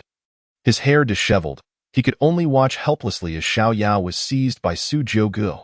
This feeling of powerlessness ignited a terrifying fury within him. His wounds healed rapidly, and Qing He's brow furrowed in concern. This aura, indeed, belonged to the immortal divine phoenix bloodline. Su Jiugu held the struggling little golden sparrow in his hand, his gaze indifferent as he murmured, "I have heard that the demon clan possesses a sacrificial secret technique capable of seamlessly transferring bloodlines to another without detection. Surely, That must be the case. Lin Yi felt a chill run through him, lifting his head, his eyes filled with hatred as he glared at Sujiji. Su Jiugu waved his hand, smiling as he said, "Do not look at me with such eyes. I am quite the merciful individual. The sacrificial technique is not irreversible. Since you hold such affection for this little beast, I shall offer you an opportunity." The voice of Lin Yi was hoarse as he inquired, "What do you mean?" Su Jiugu rose, clutching the small golden sparrow, and approached Lin Yi, gazing down at him from a position of superiority. With a casual tone, she remarked, "I possess the ability to restore this golden feather vermilion phoenix, but the condition is that I must drain every drop of blood from your body and return the essence of the undying divine phoenix to its rightful owner. Of course, the consequence of such an act would be the complete obliteration of your cultivation, rendering you a mere shell of a person from henceforth. Can you accept this?" And Qing he felt a jolt of shock. Drain all his blood? How ruthless! Lin Yi, struck as if by lightning, appeared incredulous, shaking his head and shouting, "This is impossible. I have never heard of such a method. You are deceiving me. To drain all his blood and destroy the cultivation he has painstakingly built would be more agonizing than death. Furthermore, he has truly experienced the benefits of the undying divine phoenix blood. Were it not for this body, he would never have dared to challenge Su Yongyu with his mere 9th level of the concealed sea." The elders of the Su family sneered, "Ignorant child, the young master is a prodigy from the era of the fallen emperor, and his means are beyond your comprehension. The young master has granted you an opportunity. If this beast truly means that much to you, it is, in fact, a blessing. Humph. I believe this individual is simply unwilling to part with the undying divine phoenix body, for such a physique is indeed extraordinary." Su Jiugu narrowed her eyes, waiting for a response from Lin Yi, and when none came, she languidly commented, "How dull that I never expected the first fated protagonist I encountered to be of such low caliber. It is utterly tiresome. As a descendant of the ancient emperor, I yearn to face those from 100,000 years ago, beings of great wisdom and monstrous talent. Only then would there be a challenge." Discarding the small golden sparrow before Lin Yi as one might cast aside refuse, she said, "Xiao Yao, Xiao Yao." Lin Yi, witnessing this, struggled furiously. At that moment, an overwhelming power erupted from the small golden sparrow. With a thunderous boom, it exploded into a mist of blood before Lin Yi, leaving no trace behind. Several drops of bright red blood splattered across Lin Yi's face. He stood frozen, his eyes vacant, as if the very ground beneath him had collapsed. His pupils dilated, his face etched with despair and disbelief. The image of the small golden sparrow meeting its untimely demise replayed in his mind relentlessly. Trembling all over, a towering crimson aura surged forth. It seemed as though a divine phoenix was lamenting, an ancient resonance permeating the air, even shaking in Qinghe back.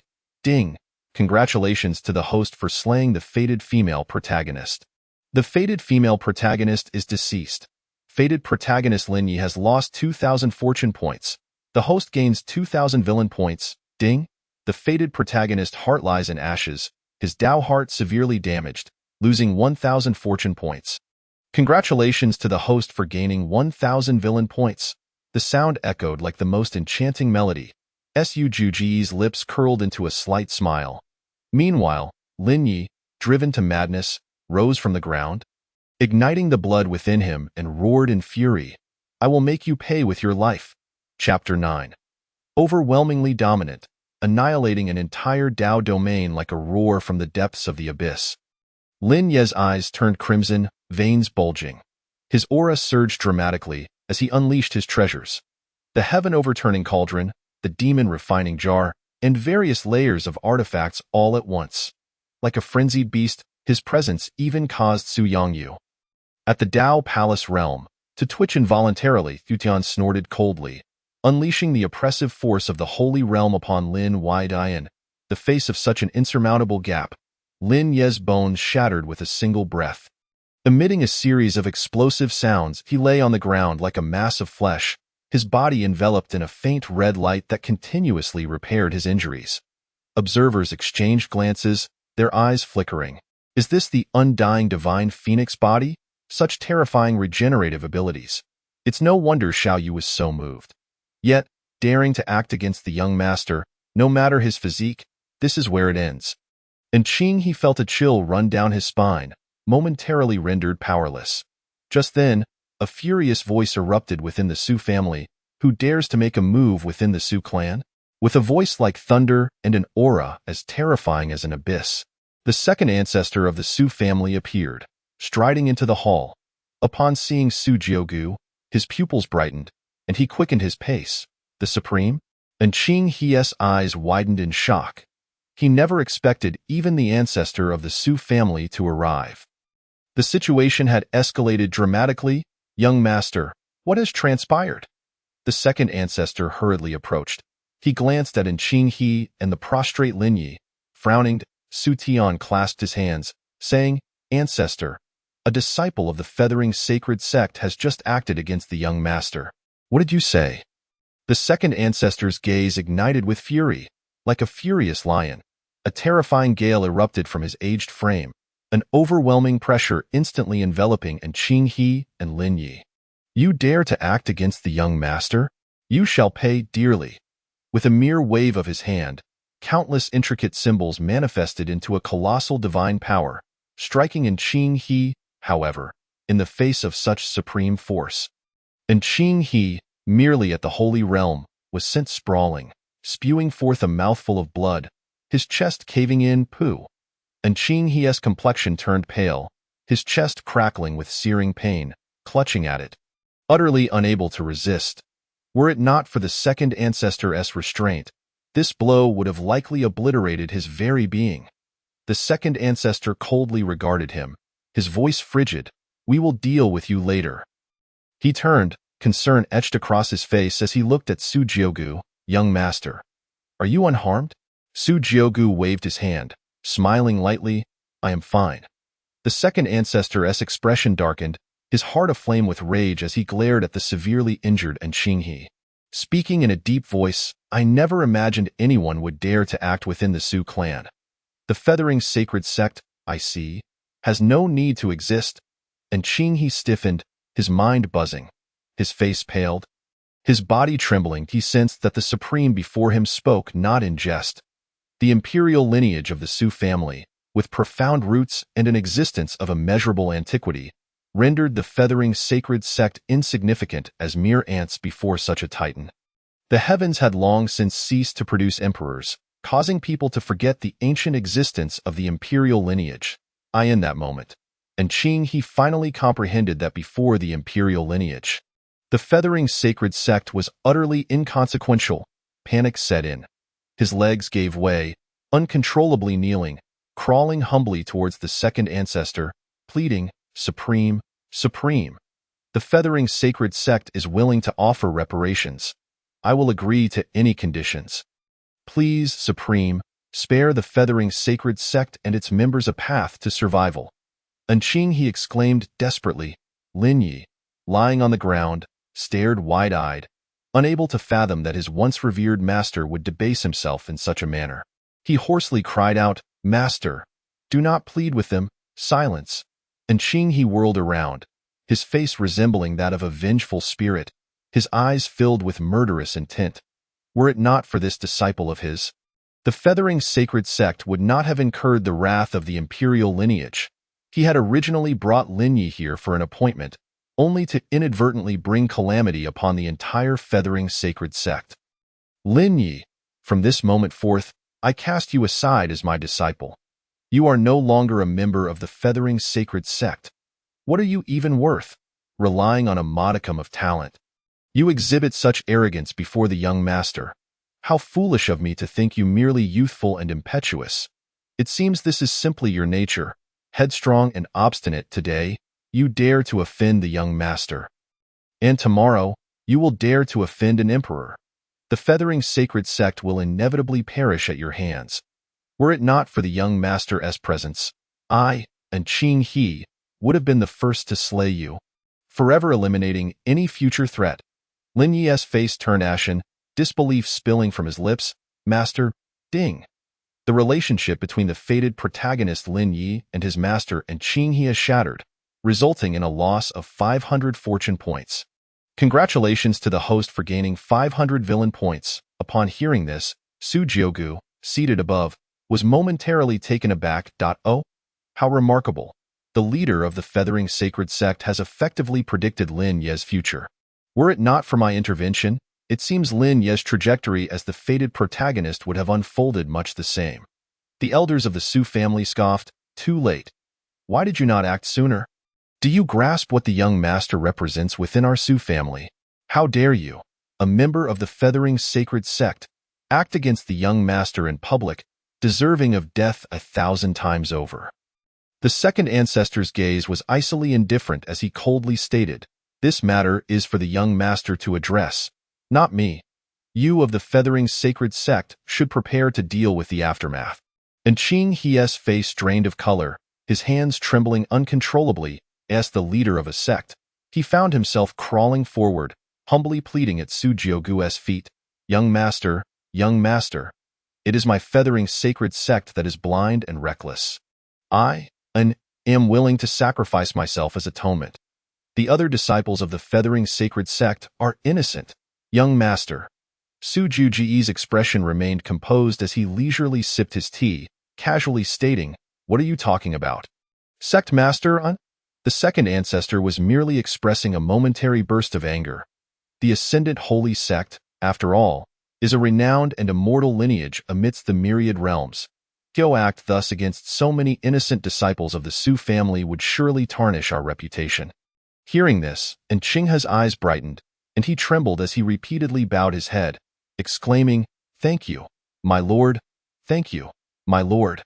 Su Jiugu narrowed his eyes slightly and inquired with a smile, "And sect master, if I recall correctly, the Ascendant Holy Sect resides within the Xintian Dao domain, does it not?" And Qinghe, taken aback, nodded numbly. "Very well," Su Jiugu replied, turning slowly to the second ancestor. "If we are to act, let us do so decisively. Let us erase the Xintian Dao domain from existence. After all, with so many Dao domains in the myriad realms, one less hardly matters." His tone was so nonchalant, as if the lives of countless beings held no significance in his eyes. These words struck in Qinghe like a thunderclap, leaving him breathless and staring in disbelief at Su Jiugu. His heart suddenly racked with pain, causing him to convulse uncontrollably. With a spurt of blood, he appeared to age 100 years in an instant. The Su family's divine child. How ruthless! The second ancestor nodded, as if coming to a realization, and said with solemnity, "You are absolutely correct. My lord, if we are to act, we must eradicate the root of the problem." His gaze towards Su Jiugu grew increasingly respectful. Such decisive and merciless methods are befitting of the son of an emperor. Su Jiugu raised a hand and said, "Go now, but do not keep our sect master waiting." Chapter 10. Blood Extraction and Bone Marrow Replacement Technique. Upon receiving Su Jiugu's command, the second ancestor tore apart the space before him. As a supreme being, he was the strongest existence in the myriad realms while the emperor was absent. Even the distant Xintian Dao domain could be reached in mere moments. His figure vanished into the void. Watching the closing rift, and Qinghe felt despair. He could hardly believe that merely because of Lin Ye, the entire Xintian Dao domain was being dragged into an abyss from which there was no return. His face turned ashen, his grief eclipsing all hope. Casting one last glance at Lin Ye on the ground, he turned to Su Jiugu, still too afraid to voice any complaints. This calamity was entirely the result of the Ascendant Holy Sect's own misdeeds. Yet, and Qinghe wished to make one final plea, his voice hoarse as he said, "My lord, I implore you to reconsider. The countless beings of the Xintian Dao domain are innocent. I, and Qinghe, am willing to sacrifice my life. I earnestly request that you spare my domain." As he spoke, a terrifying power coalesced in his hand, instilling fear in those nearby. The elders of the Su family furrowed their brows at the sight. What was this man planning? Did he intend to take his own life? Humph! Do you think that death will be an escape?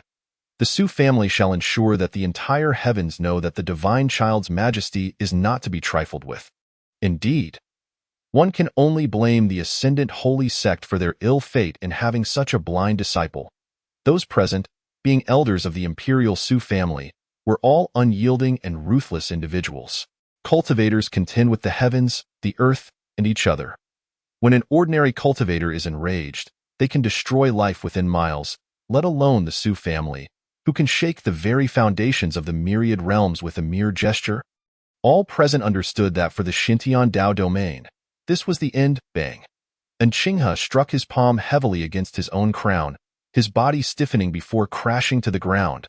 The venerable master of an immortal lineage, a figure of great esteem, thus took his own life before the Su family's palace. When one's strength pales in comparison to another, the price of daring to defy them is severe. He could not afford to die too tragically, fearing that blood might splatter upon the Su family's hall and incur Su Jogao's displeasure. And Qinghe was dead. Lin Yi watched the scene unfold, his eyes wide with despair. First, he lost the woman he loved most, and now his most respected mentor. One after another, they fell victim before him, filling the heart of the destined protagonist, who had never before faced such horrors. With a seething hatred, he had never before loathed someone so deeply. The true architect of all this chaos, the divine child of the Su family, Su Jogao. With all his might, Lin Yi attempted to rise from the ground, but every bone in his body felt shattered. Even the blood of the undying divine phoenix could not mend such grievous injuries, leaving him clinging to life by a thread. Finally, with a crack, the sound of something breaking echoed. Lin Yi's once steadfast heart, nearly shattered, crumbled completely. His realm rapidly plummeted, akin to a rocket falling from the sky, from the 9th layer of the hidden sea realm to the 8th, then the 7th, ultimately descending to the 6th layer of the Kongtong realm. A full realm S-drop. Ding. The destined protagonist Lin Yi's heart shattered entirely, his realm fell, and he lost 1,000 points of fortune. Congratulations, host. You have gained 1,000 points of villain value. Su Jogao appeared unfazed, gazing down at Lin Yi, who lay like a wretched dog. Name. Lin Yi identity, destined protagonist realm, 6th layer of the Kongtong realm, heart shattered, physique. Undying divine phoenix body techniques, war through the heavens, overturning the sea ancestral fist, indestructible profound art treasures, overturning cauldron, shattered, demon refining pot, shattered, infinite seal, shattered, current fortune value. 5,500 due to Qinghe's rebellion, Lin Yi lost his status as a direct disciple of the Ascendant Holy Sect. There still remained 5,500 fortune points. Su Jogao's eyes flickered. That was still a substantial amount. It seemed that the destined protagonist's resilience was quite formidable, and his most crucial trump card had yet to be lost. Su Jogao slowly rose and approached Lin Yi, crouching down beside him with a smile. "Do you hate me?" Lin Yi was utterly drained of strength, unable to utter a word. Yet, his eyes spoke volumes. His crimson gaze filled with unrestrained hatred, as if it harbored an ocean of vengeance directed squarely at Su Jogao. He regretted bringing Xiaoyao along. Before such a presence, dignity and pride seemed utterly trivial. Su Jogao shook his head with a hint of melancholy. "I preferred your former self, brimming with confidence. Then I would simply crush it beneath my foot, and without exerting much effort, you would fall." Lin Yi's heart lurched, his eyes widened in horror. After witnessing Su Jogao's skill, the elders of the Su family grew increasingly in a we. Su Jogao gazed at Lin Yi with a smile. "Do you recall the blood extraction technique I mentioned to you?"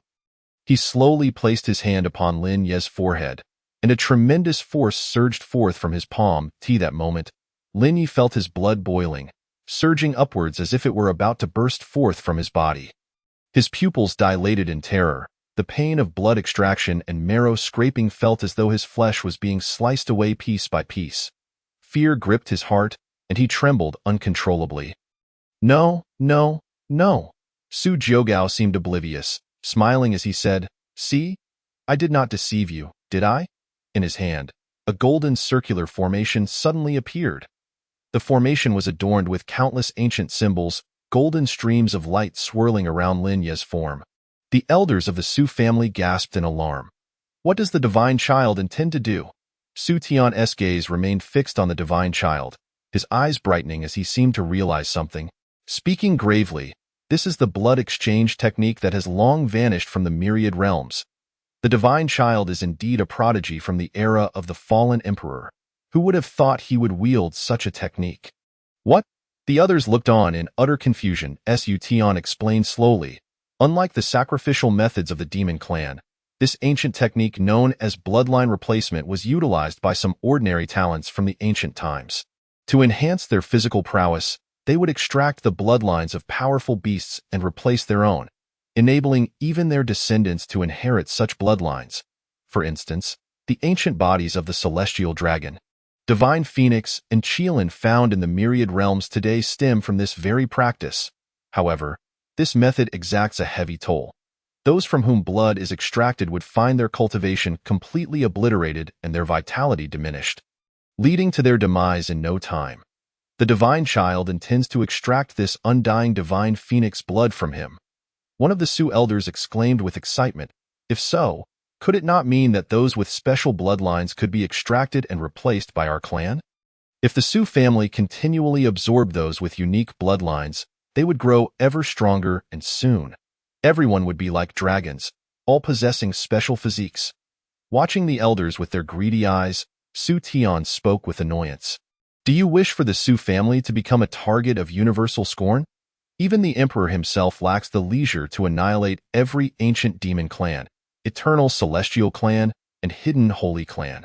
Furthermore, bloodline replacement is no simple feat. If the recipient cannot withstand the bloodline pressure, they will undoubtedly explode. The probability of success is astoundingly low. If such extraordinary physiques could be easily obtained, the renowned ancient demon clans across the myriad realms would have likely been completely drained by now. Meanwhile, on the other side, the bloodline exchange had reached a critical juncture. Lin Ye's vitality was being incessantly siphoned away, his youthful body growing withered and ancient, resembling a desiccated corpse as his lifespan diminished drastically. Teetering on the brink of death, breathing had become an arduous task. Suddenly, Su Jiogong withdrew his hand. There, suspended above his palm, was a droplet of blood, crystal clear and radiant, akin to a crimson divine flame. The blood of the undying divine phoenix, Chapter 11. Killing with intent, the innate Tao awakens. The aura of this blood droplet was astonishing, as if a phantom of the divine phoenix within it let out a long cry. Ancient and fervent, upon its emergence, even the space around it became palpably warmer. Is this truly the blood of the undying divine phoenix? If one could refine this blood, they would attain the undying divine phoenix physique. The elders of the Su family were fervently captivated, and even Su Tian could not help but feel a surge of desire. Su Yangyu, who had remained silent until now, exhibited a glimmer of excitement in his eyes. It was for this blood that he had journeyed from afar to the Xintian Dao domain to capture the golden-winged vermilion phoenix. Ding! The destined protagonist Lin Yi has lost the undying divine phoenix physique. Luck value diminished by 2,000. Ding! Congratulations to the host for triggering the triple crit reward for the title of Destined Villain. Acquired villain points. 6,000. Oh? A critical hit was actually triggered? How intriguing. With a sudden acquisition of 6,000 villain points, Su Jiogong was in high spirits as he turned and returned to his seat. Gazing at the undying divine phoenix blood in his hand, he flicked his fingers, and the blood silently fell before Su Yangyu. A treasure capable of enticing even those at the sacred realm appeared, as if casually discarded like refuse before Su Jiogong. Su Yangyu was momentarily taken aback. Not only him, but even the elders of the Su family and the clan leader. Su Tian, we're left astonished. It is a gift for you, Su Jiogong stated nonchalantly. Su Tian, growing anxious, hurriedly interjected, Lord DZ, why is this so? With such a bloodline, if you were to merge with it, your strength would surely surge. The elders wore expressions of urgency, and even Su Yangyu's father, the sixth elder, spoke up, Lord DZ, you must reconsider. How can little you possess the merit to refine such divine blood? Please, I implore you to take it back. Su Yangyu's heart raced with excitement, his fists clenched tightly. He understood the significance of this droplet of undying divine phoenix blood, though he yearned for it deeply, as the future hope of the Su family. The DZ was undoubtedly the more suitable candidate.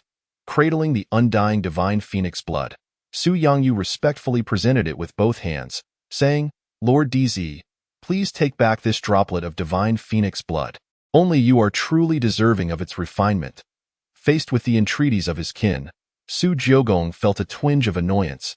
He looked at Su Yangyu, whose face was alight with reverence, and unequivocally declared, "This DZ does not require such a thing. You are a prodigy of my Su family. This divine phoenix blood is a reward from me to you. Having already attained the innate chaotic body, one of the strongest physiques across the realms, the undying divine phoenix blood was merely an embellishment for him, of little substantial benefit. The undying divine phoenix physique could hardly hold weight even in the era of the fallen emperor. If it were the source of that girl's innate Tao, he might have considered it. This was Su Jiogong's thought process. Observing the imposing figure of Su Jiogong, Su Yangyu hesitated for a moment. Upon witnessing the displeasure in the DZ's eyes, he finally acquiesced, kneeling on one knee and solemnly stating, "The grace of the DZ is unforgettable. Yangyu pledges his life in loyalty to you. From now on, my life belongs entirely to you, Lord DZ." In response to Su Yangyu's vow of loyalty, Su Jiogong waved his hand dismissively, saying, "Enough, go refine it. This undying divine phoenix blood is not easily refined. A moment's carelessness could lead to explosive demise. Just be cautious." After all, as a member of the Imperial Su family, he wished to serve him. If he could not even refine a mere drop of divine phoenix blood, then death would be a fitting end. Su Yangyu nodded firmly, silently vowing to train diligently to be of assistance to Lord DZ in the future. Such a display left the elders of the Su family in shock. Su Tian approached, glancing at the lifeless Lin Yi, and inquired, "Lord DZ, how shall we deal with this fellow?" Su Jiogong pondered, having nearly drained the destined protagonist of all vitality. Yet, there remained 3,500 luck points. It seemed there were still some hidden cards. Su Jiogong couldn't help but exclaim, "How resilient," however. After such a prolonged game, Lin Yi still failed to pique his interest. He felt a sense of ennui. To kill or not to kill? After a moment's contemplation, as if struck by inspiration, Su Jiogong's eyes lit up. He smiled and said, "Let us send him back to the Feathered Ascension's sacred sect. Oh, and do seal off the Xintian Dao domain, informing its inhabitants of all that has transpired here. Tell them, 3 days hence, the Xintian Dao domain shall face annihilation." Hiss! Even the clan leader, Su Tian, who had lived for thousands of years, felt his eyelids twitch uncontrollably. Lord DZ's maneuver was truly ruthless. After all, what was more terrifying than death itself? Heart-wrenching despair. The elders understood the meaning behind the DZ's words. They nodded in agreement, exclaiming, "What a brilliant move by Lord DZ. Not only will this inform the superpowers of other Dao domains, elevating our Su family's reputation, but it will also subject this child to the censure of the entire Xintian Dao domain." Enveloping him in despair, this child dared to lay hands on the DZ. To simply kill him would be merciful. Lin Yi, barely clinging to life, stared vacantly, mumbling incessantly, "Kill me, kill me." Su Tian stepped forward, casting a disdainful glance at the fallen Lin Yi, addressing Su Yangyu. "In that case, Yangyu, take this fellow to the Xintian Dao domain. Be swift. If the second ancestor has already annihilated the Xintian Dao domain, that would be troublesome." Su Yangyu respectfully nodded, channeling his true energy to lift the utterly defeated and aged Lin Yi. Departing from the Su family hall, he watched the two retreating figures. Su Jiogong lazily rose, stretched, and sauntered towards the exit, remarking, "That no longer concerns me. I shall take my leave." He still needed to return and hastily merge with the causal divine eye. After all, this was an existence not inferior to the innate chaotic body. From Lin Yi, he had amassed a total of 10,500 villain points, largely thanks to the triple crit. Su Jiogong was quite satisfied with this. Observing this, Su Tian hurried to follow, saying, "Lord DZ, I shall escort you to your residence." The elders all chimed in, "We bid farewell to you, Lord DZ." After Su Jiogong departed, the elders of the Su family exchanged glances, conversing among themselves. Lord DZ's methods are ruthless. He truly is the son of the emperor. Indeed, with such a DZ in our Su family, in due time, a new supreme emperor shall surely emerge among the myriad realms. Truly, a blessing for our Su family. After all, The DZ was among the pinnacle of prodigies even during the era of the fallen emperor. One must realize that in that era, any of those prodigious beings would easily dominate the present. It is likely only the emperor's extraordinary means could have sealed the DZ within the ancient divine source for hundreds of thousands of years. Wait, if the emperor possesses such capability, then wouldn't the emperor's dear friend, the daughter of the everlasting immortal emperor, also, after all, she was indeed the innate Tao, at this moment, in a life-restricted zone within the myriad realms. The boundless sea. Within a bronze immortal palace buried beneath 10,000 meters of the heavy primal ocean, there lay an ancient divine source identical to that of Su Jiogong. Surrounding the ancient divine source were countless immortal-grade spirit stones, suffused with rich spiritual energy and flowing Tao essence. Within that divine source, a breathtakingly beautiful woman, her skin as flawless as jade and radiating brilliance like a painting, lay in slumber. Her hair cascaded like a waterfall. Her white attire surpassing snow, her demeanor transcending the mundane, untainted by earthly dust, resembling a celestial being descended from the heavens, utterly untouchable. The surrounding immortal-grade spirit energy continuously merged into her body, nourishing her. At that moment, the stunning woman within the divine source fluttered her eyelids and slowly opened her eyes. Her gaze, like azure waves, was clear and luminous. A hint of confusion flickered in her enchanting eyes as she looked around and murmured. Su Jiogong, Chapter 12. Black Emperor's Abyss Halberd, merging the causal divine EYE.in the Su family estate, within a resplendent and imposing ancient hall. The supreme god Howl lounged lazily at the entrance, half-closed eyes enjoying a brief slumber. Inside the hall, a millennium-old luminous pearl illuminated the space, while countless heavenly materials and immortal-grade spirit stones lay piled nearby. The air was thick with spiritual energy, visibly swirling, as if enveloped in an ocean of spiritual essence. Merely breathing here was invigorating. Udon gazed at the DZ beside him, his expression respectful as he said, "Lord DZ, this shall be your chamber. Rest assured, no one will disturb your cultivation here. Should you have any commands, merely beckon the servants." Su Jiogong nodded, surveying his surroundings before casually replying, "Not bad. Thank you for your efforts." Sudon heard this and smiled broadly, shaking his head as he spoke. "My lord, such words are not necessary. It is my honor to serve you, esteemed one. If that is the case, I shall take my leave." Su Jiogong responded with a simple hymn after Su Tian departed. Su Jiogong took his seat at the head of the hall and slowly closed his eyes. He summoned the interface. Master, Su Jiogong identity. Heir of the Imperial Su clan, son of the primordial emperor realm, ninth layer of the severing Yuan realm physique. Innate chaos body. Golden sacred blood, 100000100. Techniques. Primordial emperor scripture, 100, 005000. 13 reversal halberds, 30003000. Qianyuan golden body, 10001000. Treasures. Creation Divine Liquid X50, Saint Slaying Golden Halberd, Celestial Spirit Pearl. Supreme Clarity Imperial Sword Villain Value. 10500. Golden Sacred Blood?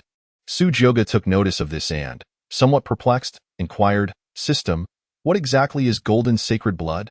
Ding. To answer the host's question, it requires the expenditure of 500 fate points. Su Jiogong was taken aback, momentarily speechless. Is this how it begins? Can't I get a single question answered for free? The system fell silent for a moment. Ding. The host possesses latent golden sacred blood, which is the blood of ancient gods, indicating that the host's ancestors reached a realm beyond that of an emperor. Only a select few can activate it. Once activated, the golden blood will alter one's personal characteristics. Su Jiogong pondered for a while, twirling a strand of his golden hair, contemplating the revelation. How intriguing, and no wonder my hair differs from that of the Su family. It is rather striking. This means my father has also activated the golden sacred blood. He continued to inquire. Then what purpose does the villain value serve? Ding. The villain value can be utilized to accelerate cultivation progress in exchange for items in the system's shop. The system began to open the shop interface, revealing a dazzling array of items before Su Jiogong, spanning dozens of pages, each item renowned for its ability to alter fate itself. Creation Divine Art. 3,000 Calamity Demon Scriptures, Supreme Indifference Technique, Immortal Slaying Gourd, Supreme Sovereign Sword. Even terrifying physiques like the Ancient Sacred Body and Celestial Body were available for purchase. However, the required villain values were exorbitant, reaching as high as 300,000. Sujyoga couldn't help but feel speechless, remarking, "A fated protagonist like Lin Yi only has 10,000 fate points. These items are outrageously priced. Am I expected to slay 30 individuals? By the time I accumulate 300,000 villain value, it will be too late. Ding, do not lose heart, host. The system can recycle, limited, items from fated protagonists." Hearing this, Sujyoga felt somewhat relieved, although he regretted having already given the undying phoenix blood to Su Yongyu. However, he did not dwell on it too much and instead focused on a particular weapon. A long halberd, entirely black as ink, emanated an aura as profound as an abyss. Black Emperor Abyss Halberd Emperor Grade Extraterrestrial Supreme Treasure. Inscribed with countless ancient runes, capable of piercing through illusions and vanquishing all. Forged from primeval essence, innate Tao stone, and various supreme treasures, weighing a staggering 100,000 pounds. It also contained the soul of a quasi-emperor-level purple gold demon dragon. Providing protection and instilling fear in foes within 1,000 miles, required villain value. 10,000 Sujyoga's eyes gleamed with fervor. As for swords, he held no interest whatsoever. Just imagine, a nearly 2-meter-tall, mighty warrior wielding a sword. It would be utterly comical in contrast to his stature. A halberd embodies the romance of masculinity. Moreover, the primary killing technique he trained in was the 13 reversal halberds. This weapon was perfectly suited for him. Without hesitation, Sujyoga spent 10,000 villain value to exchange for the Black Emperor Abyss halberd. Ding! Black Emperor Abyss halberd exchanged successfully. Current villain value 500. A dark light emerged. The black halberd radiated an overwhelming, terrifying aura. The halberd's body was adorned with black and gold dragon patterns that seemed alive, as if a dragon's soul was roaring. The tip of the halberd sparkled with silver light, incredibly sharp, seemingly capable of annihilating all tangible existence. Instilling a sense of dread, upon seeing the Black Emperor Abyss halberd for the first time, Sujyoga knew he had not erred. It was undoubtedly the most fitting weapon for him. His gaze intensified as he extended his hand to grasp the halberd's shaft. In that instant, an ancient and majestic dragon roar resounded, as a fearsome purple-gold demon dragon, wreathed in terrifying demonic flames, broke free from the Black Emperor Abyss halberd, its aura awe-inspiring, charging directly towards Sujyoga. Roar! Sujyoga stood unafraid, exuding immense confidence as he declared, "I am your master. Only by following me can the name of the Black Emperor echo throughout the heavens once more." His gaze was resolute, his words leaving no room for doubt. To his astonishment, the purple-gold dragon soul halted, seemingly captivated by Sujyoga's dominance. Its regal eyes scrutinized Sujyoga closely before it coiled around him and directly entered his body. The Black Emperor Abyss halberd trembled lightly, no longer resisting. The demon dragon recognized its master. A smile played at the corners of Sujyoga's mouth. Clearly in high spirits, he gently caressed the shaft of the Black Emperor Abyss halberd, suppressing the urge to test it and stored it within his consciousness. There was still one matter left to address. He flipped his palm and retrieved the original source of the causal divine eye from the system's storage. A golden orb, radiant like the sun, floated serenely before him.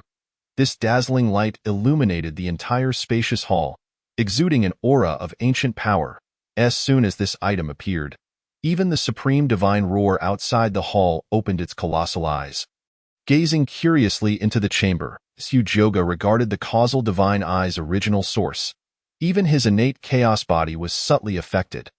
This was not inferior to any origin-level divine artifact, possessing the ability to perceive all things and reverse the cosmos.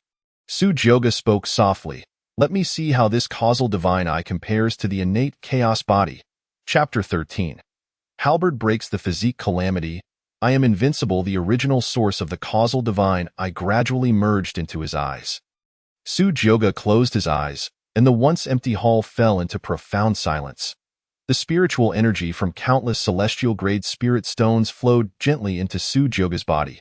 Around him, The space was filled with dense, ancient runes, exuding an unfathomable mystery. It seemed to be probing the fundamental truths of the universe, emanating an ancient and desolate aura of rules from within his body.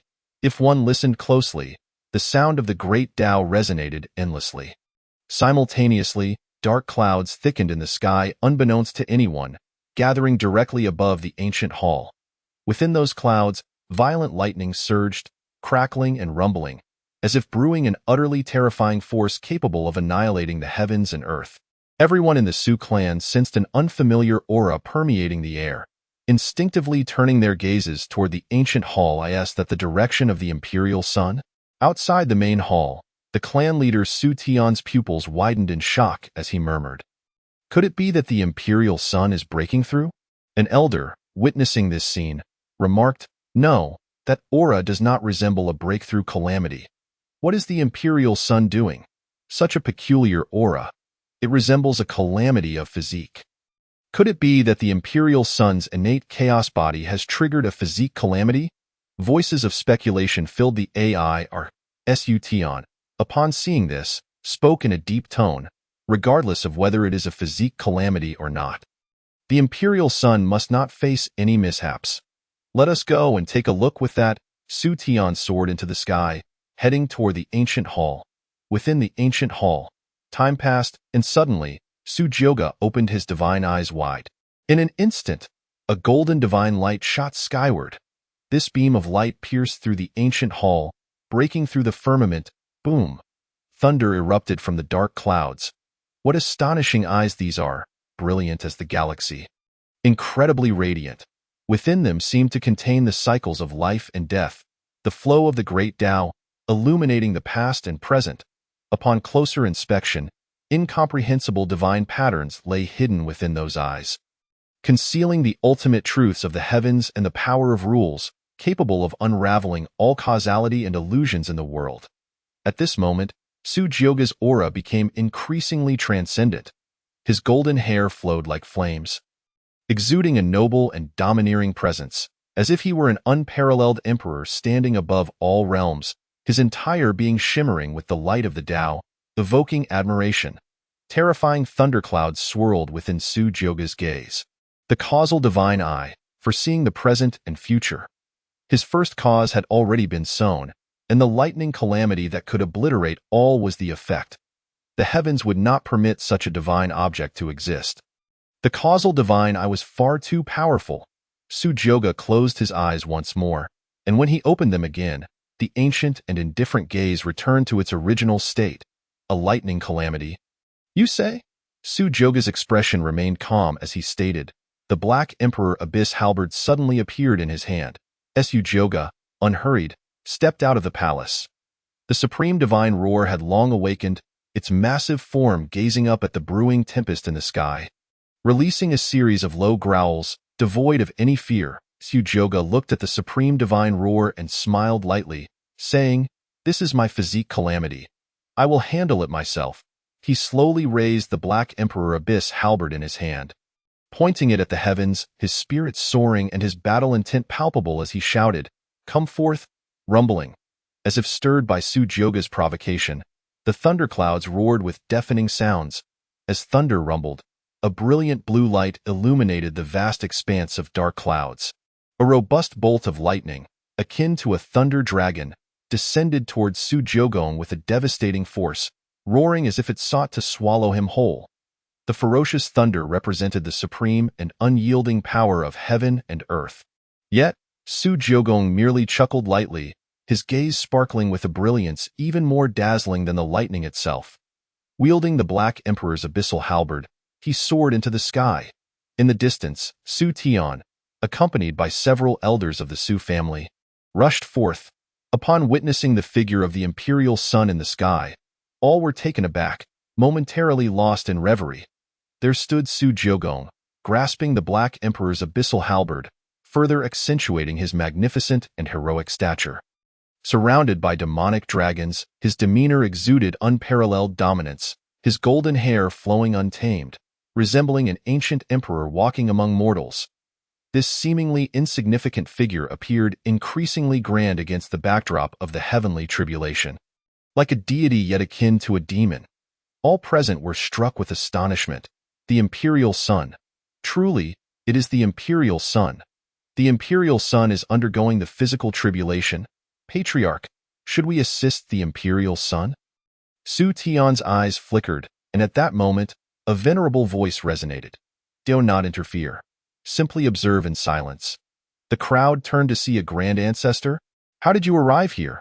Su Tian exclaimed in surprise. And the third and fourth ancestors, several elders of the Su family had appeared unannounced, their aged faces reflecting a mixture of delight and excitement as they gazed at Su Jiogong in the sky. The grand ancestor spoke slowly. This physical tribulation cannot possibly hinder the Imperial Son.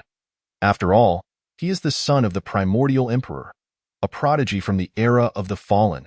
Upon hearing this, the crowd, seeing the grand ancestor's confidence, fixed their eyes unwaveringly upon the sky.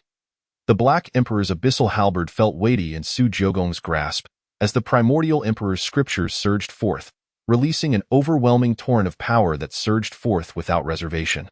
Tempestuous and mighty, Su Jiogong wielded the Black Emperor, sweeping it toward the formidable lightning column that charged toward him. Reversal of the 13 halberds, chaos. A colossal golden divine light swept across, accompanied by numerous runes, shattering the thunder with a terrifying aura that seemed capable of obliterating the very essence of the Tao. Two boundless forces collided. Boom! Where the halberd's radiance passed, the very fabric of space was torn asunder. And that fearsome lightning column was cleaved in two. Yet, the halberds might remain undiminished as it penetrated the thunderclouds above. Boom! The dense dark clouds were violently pierced, creating a gaping hole through which sunlight streamed. The resounding crash startled many members of the Su family, who rushed to the scene. Upon witnessing the Imperial Son's display of power, they clenched their fists, their excitement surpassing even their own breakthroughs. The might of the Imperial Son is unparalleled. The Imperial Son is magnificent. From the tumultuous clouds, relentless bolts of thunder cascaded down, reducing all they touched to dust, leaving deep craters that resembled the judgment of doomsday. To prevent injury to their kin, several elders of the Su family raised their hands, conjuring an indestructible barrier to shield both the family and the grand hall. Su Jiogong's gaze was filled with exhilaration as he let out a long, triumphant laugh. Excellent! With the eye of causality, he could perfectly foresee the landing spots of each bolt of tribulation. Transforming into a golden divine light, he soared skyward, charging into the depths of the thunderclouds. Like an intensely radiant sun blazing across the sky, cleaving the heavens. Boom! A dazzling white light engulfed the vision of all members of the Su family below.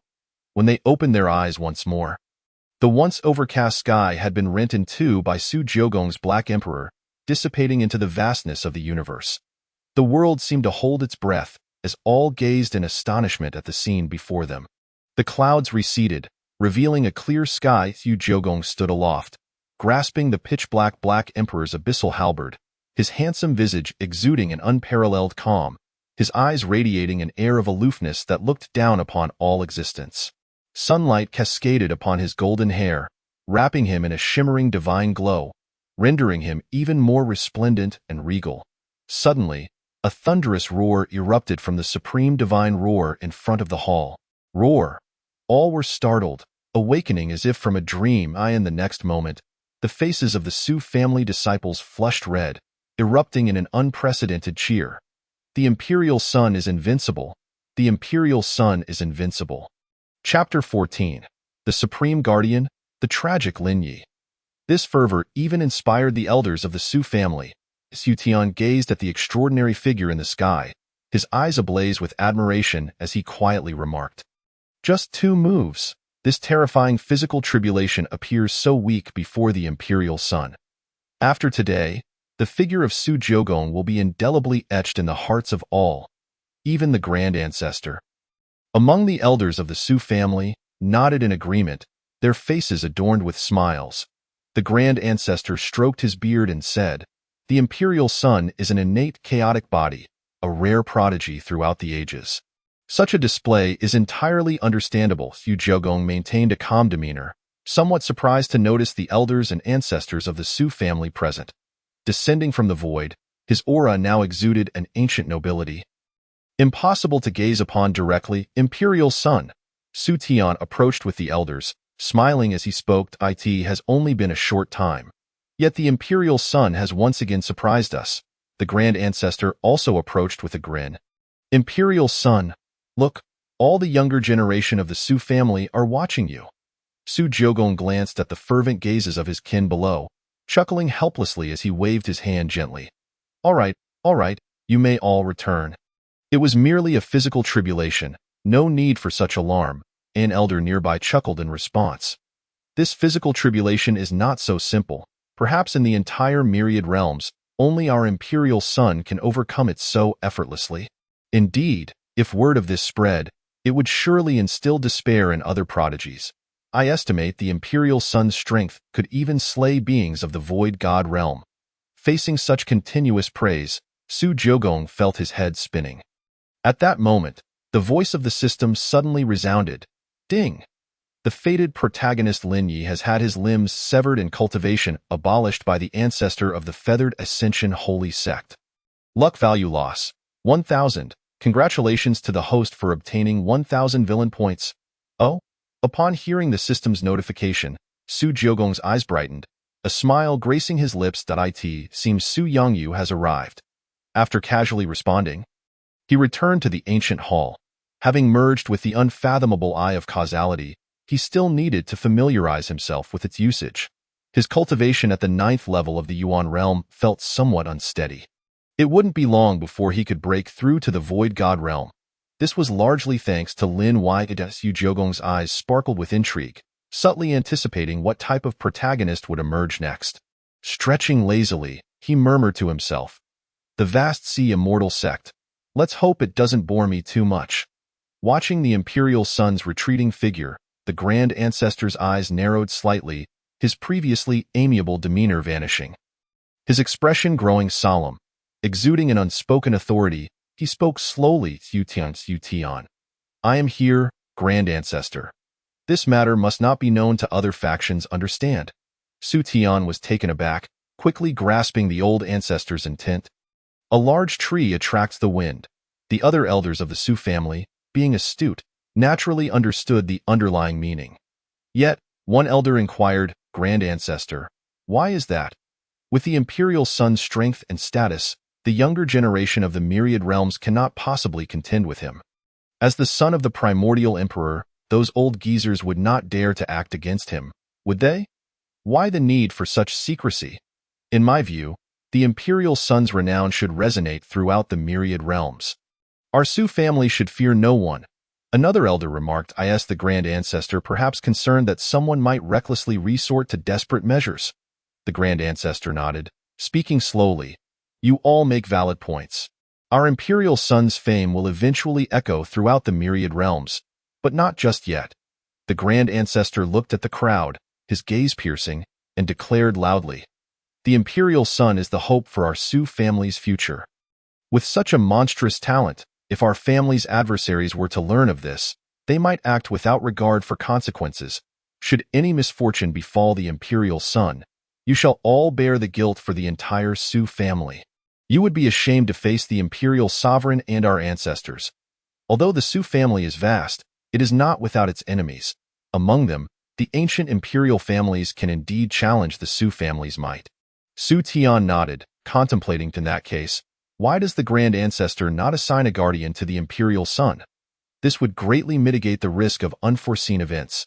Hearing this, the third ancestor's eyes lit up as he nodded in agreement. That is a reasonable suggestion. How about we let the second ancestor become the Imperial Son's guardian? The elders were taken aback. The second ancestor? It should be noted that the second ancestor is a being of the supreme realm, a pinnacle of the current upper realm, a figure of immense significance to any clan. Such a powerhouse serving as a guardian seems extravagant. Yet, if the one to be protected is the Imperial Son, then it poses no issue. The third ancestor's suggestion holds merit. I concur. No objections, a congregation of elders spoke solemnly. After a moment of contemplation, one elder remarked, "This is unwise." The second elder possesses a rather fiery temperament and may not adequately protect Lord Emperor. By the way, Su Tian, do I recall correctly that there exists a half-step supreme being within the shadow lineage? Su Tian pondered for a brief moment before responding, "Are you referring to eldering?" The shadow lineage is indeed a faction of the Su family's death attendants. The elder nodded, speaking with a calm demeanor. Elder Ying's stealth techniques are unparalleled, even undetectable by supreme beings. Moreover, his disposition is absolutely composed, ensuring no issues will arise. His presence would certainly assist the Emperor in executing certain tasks. As for the second elder, let him remain by the Emperor's side. Unless absolutely necessary, he must not reveal himself. For the sake of prudence, I concur that it would be most prudent to assign a supreme being to accompany the Emperor. Su Tian nodded earnestly. The third elder surveyed the surroundings and inquired, "Where is that second fellow? Why have we not seen him?" Su Tian replied candidly, "A certain short-sighted sect within the Xintian Dao domain has offended Lord Emperor, and the second elder has gone to annihilate the Xintian Dao domain." Annihilate the Dao domain? The third elder's expression appeared somewhat peculiar, though he paid it little mind. It is merely a Dao domain. Since it has offended the Emperor, let it be destroyed. 2 days later. Within the Xintian Dao domain, Su Jiugong rode the supreme divine roar, exuding a terrifying aura, causing all creatures in his path to cower in fear. This was due to the Imperial Su family's proclamation of the impending annihilation of the entire Xintian Dao domain in 3 days. The streets lay desolate, littered with disheveled stalls, and even passers-by bore expressions of profound sorrow. The entire Dao essence was shrouded in despair. The feathered ascendancy sacred sect is just ahead, is it not? Su Jiugong murmured to himself. A hoarse, aged voice emerged from the emptiness. "Lord Emperor, just ahead lies the feathered ascendancy sacred sect." "What news from the feathered ascendancy?" Su Jiugong inquired casually. The figure of Elder Ying gradually materialized. Devoid of any emotion, as he calmly stated, "Lin Yi has endured great humiliation in recent days. Not only were his limbs severed by the ancestor of the feathered ascendancy, but he has also been displayed at their judgment peak for the humiliation of all within the Xintian Dao domain. Today marks the day of his execution. It appears the feathered ascendancy wishes to atone to you, Lord Emperor, yet they are unable to contact you due to the blockade imposed by the second elder." Su Jiugong shook his head upon hearing this. "Truly tragic. Let us go and see him. We shall grant him a final farewell." Elder Ying nodded and asked, "Yet, why must Lord Emperor wait 3 days before obliterating the Xintian Dao domain? Would it not be more favorable to strike directly?" Su Jiugong narrowed his eyes slightly and cast a sidelong glance at him, saying coolly, "You speak too much." Elder Ying's expression shifted, and he gradually faded into the darkness. A faint smile tugged at the corners of Su Jiugong's lips. The reason for granting him 3 days was twofold.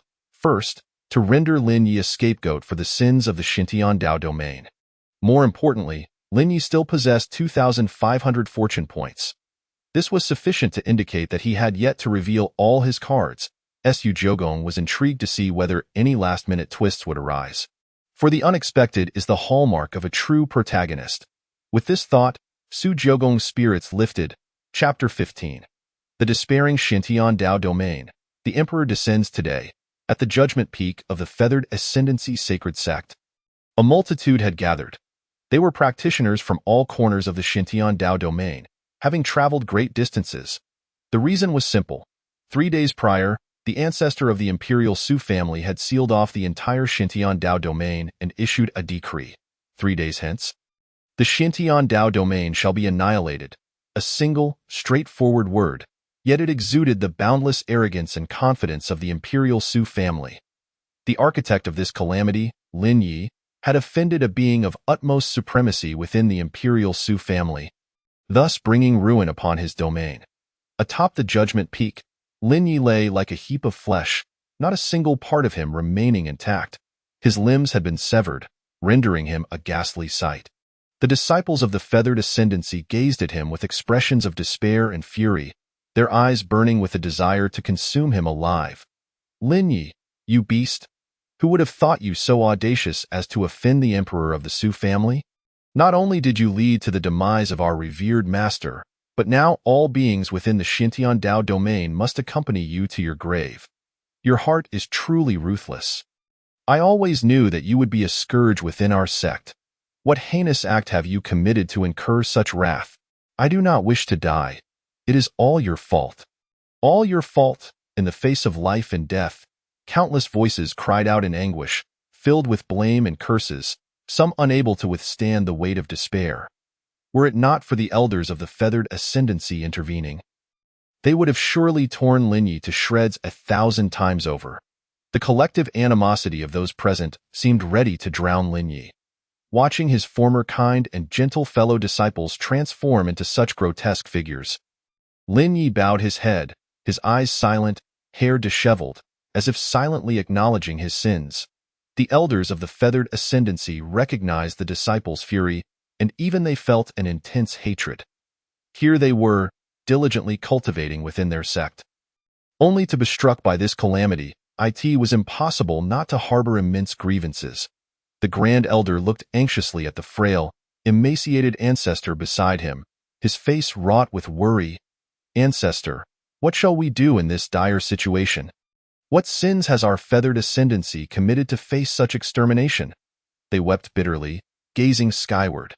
The entire Dao domain, with its multitudes of beings, now lay desolate, reduced to mere bones and graves, helplessly awaiting death.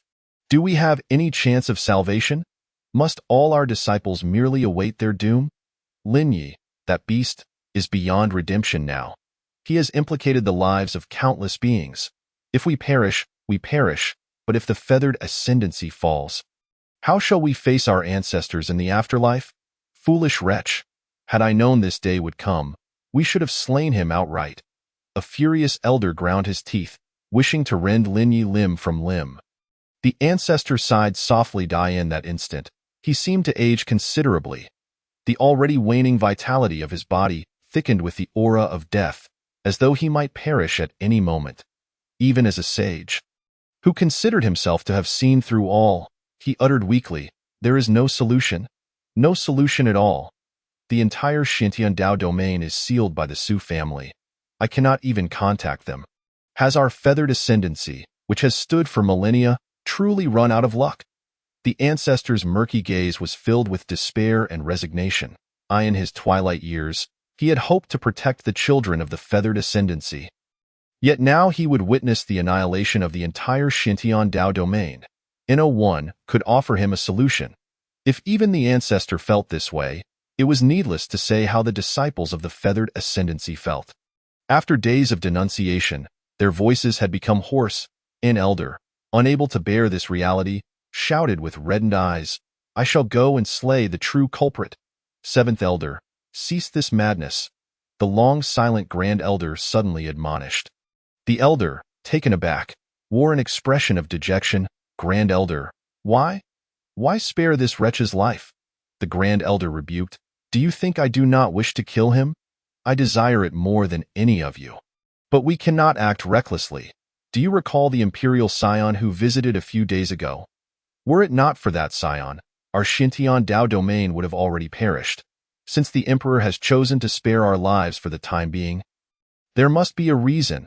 As he spoke, the Grand Elder gazed at the wretched figure of Lin Yi, suspended above on the judgment peak.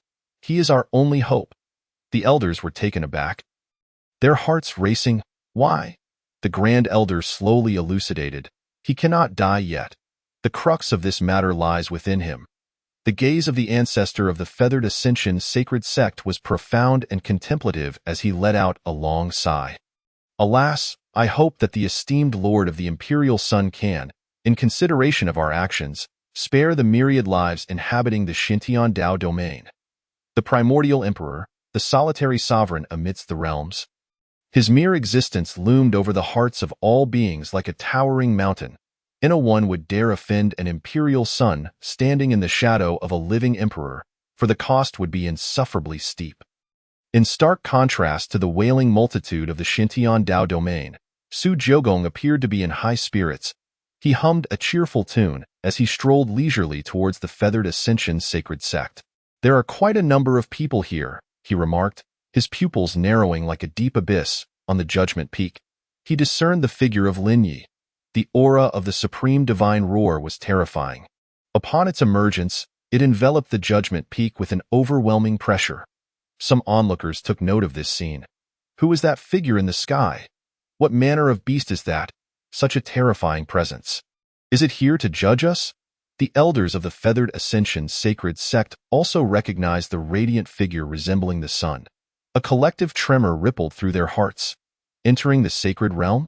What formidable power has arrived? An overwhelming sense of reverence surged within them as they gazed upon the supreme divine roar, with resplendent golden fur billowing in the air and robust limbs brimming with explosive strength.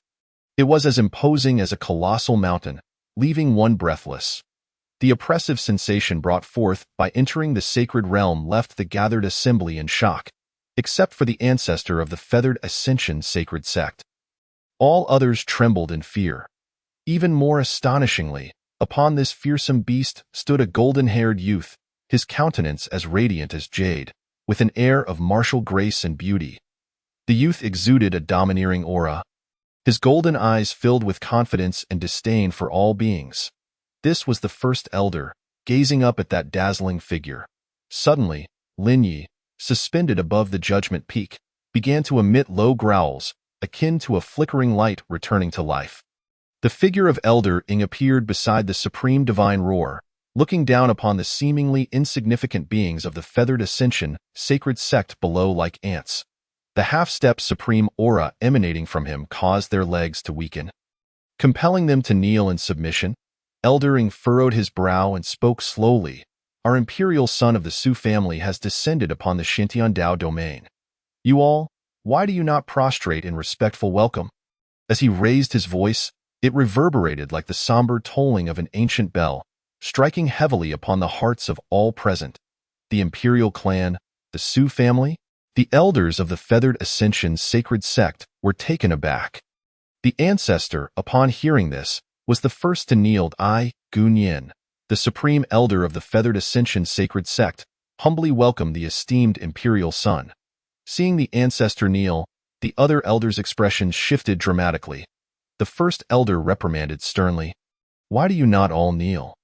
At that moment, within a radius of several thousand miles surrounding the Feathered Ascension sacred sect, all the beings of the Xintian Dao domain, disciples, and elders who had gathered dropped to their knees in unison. The scene was extraordinarily grand. With heads bowed in reverence, they cried out in unison, "We humbly welcome the esteemed Imperial Son's arrival. We humbly welcome the esteemed Imperial Son's arrival." Everyone was acutely aware that this individual was the legendary Imperial Son. It was precisely because of him that the Xintian Dao domain faced such a calamity.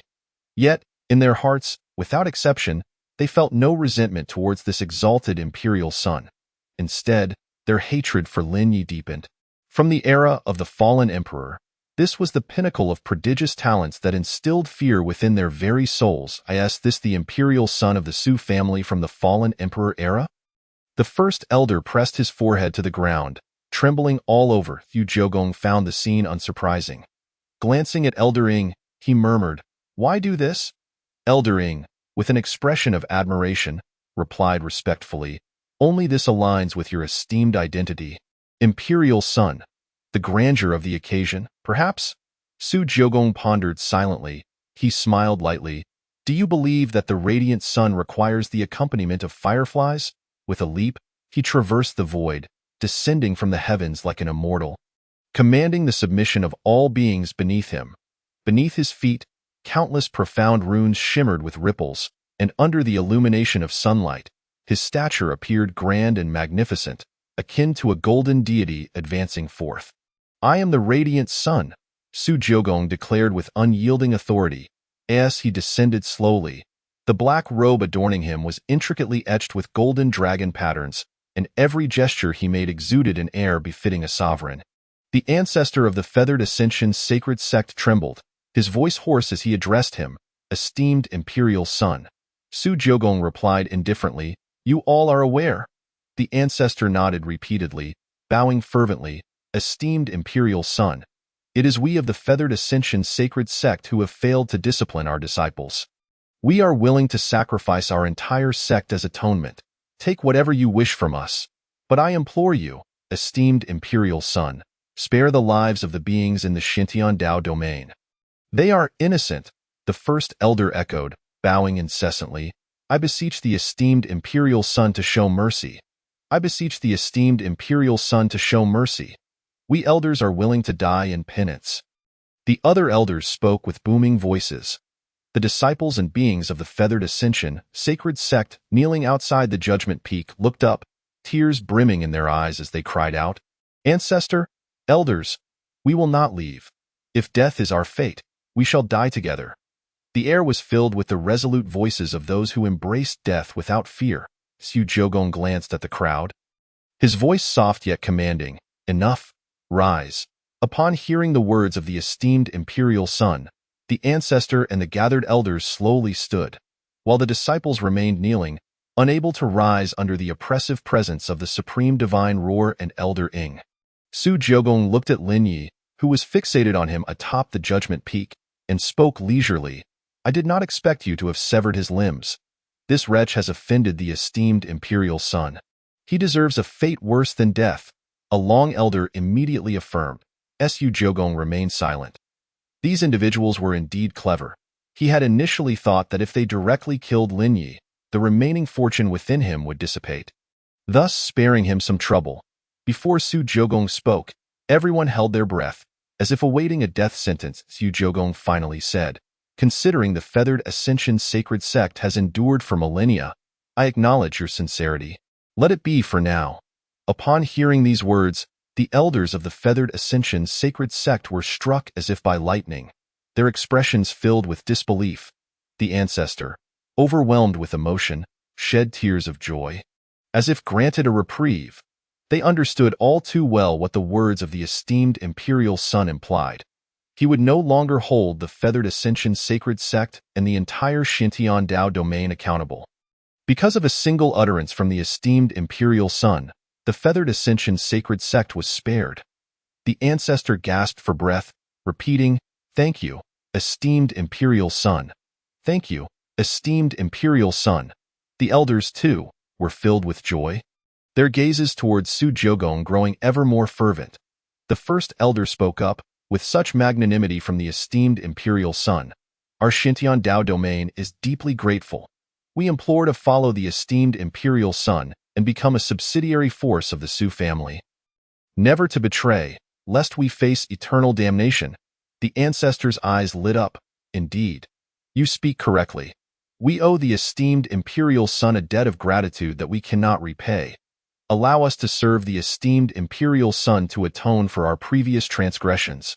With Su Jiugong's words, the gloom that had enveloped the Xintian Dao domain was dispelled, and the Feathered Ascension sacred sect forgot entirely that it was Su Jiugong himself who had brought about such calamity. In their hearts, they attributed all wrongdoing to that scoundrel Lin Yi, while Su Jiugong had now become their greatest benefactor.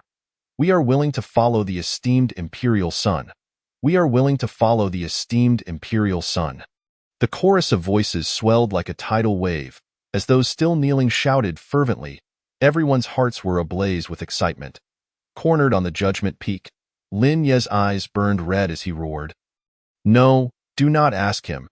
It is all his doing, all his doing.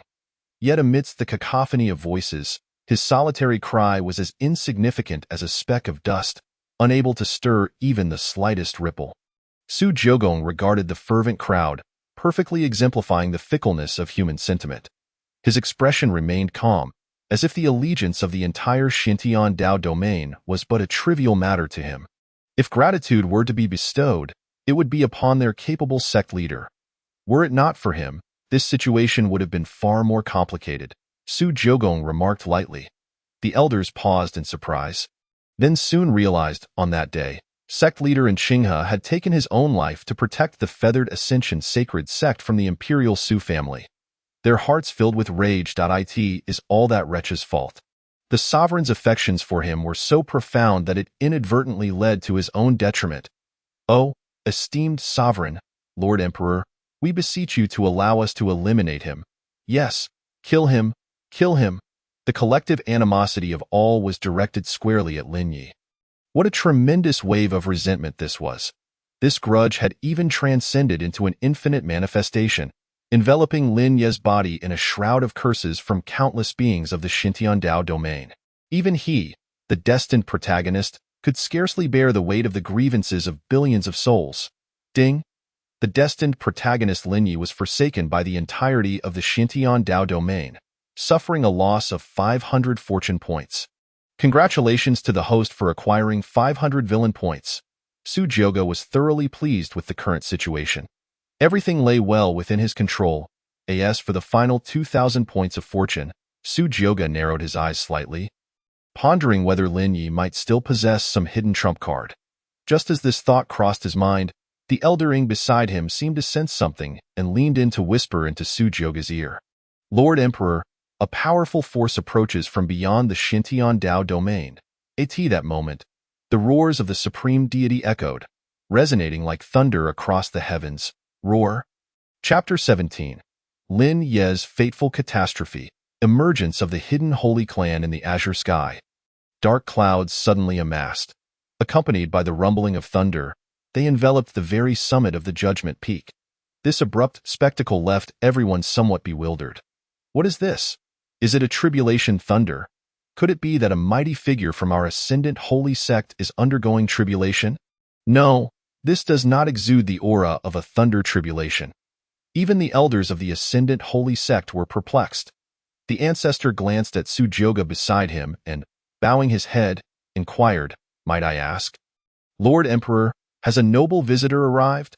Su Jioge remained silent, his golden eyes piercing through the vast expanse of the heavens. The elder Ing slowly spoke.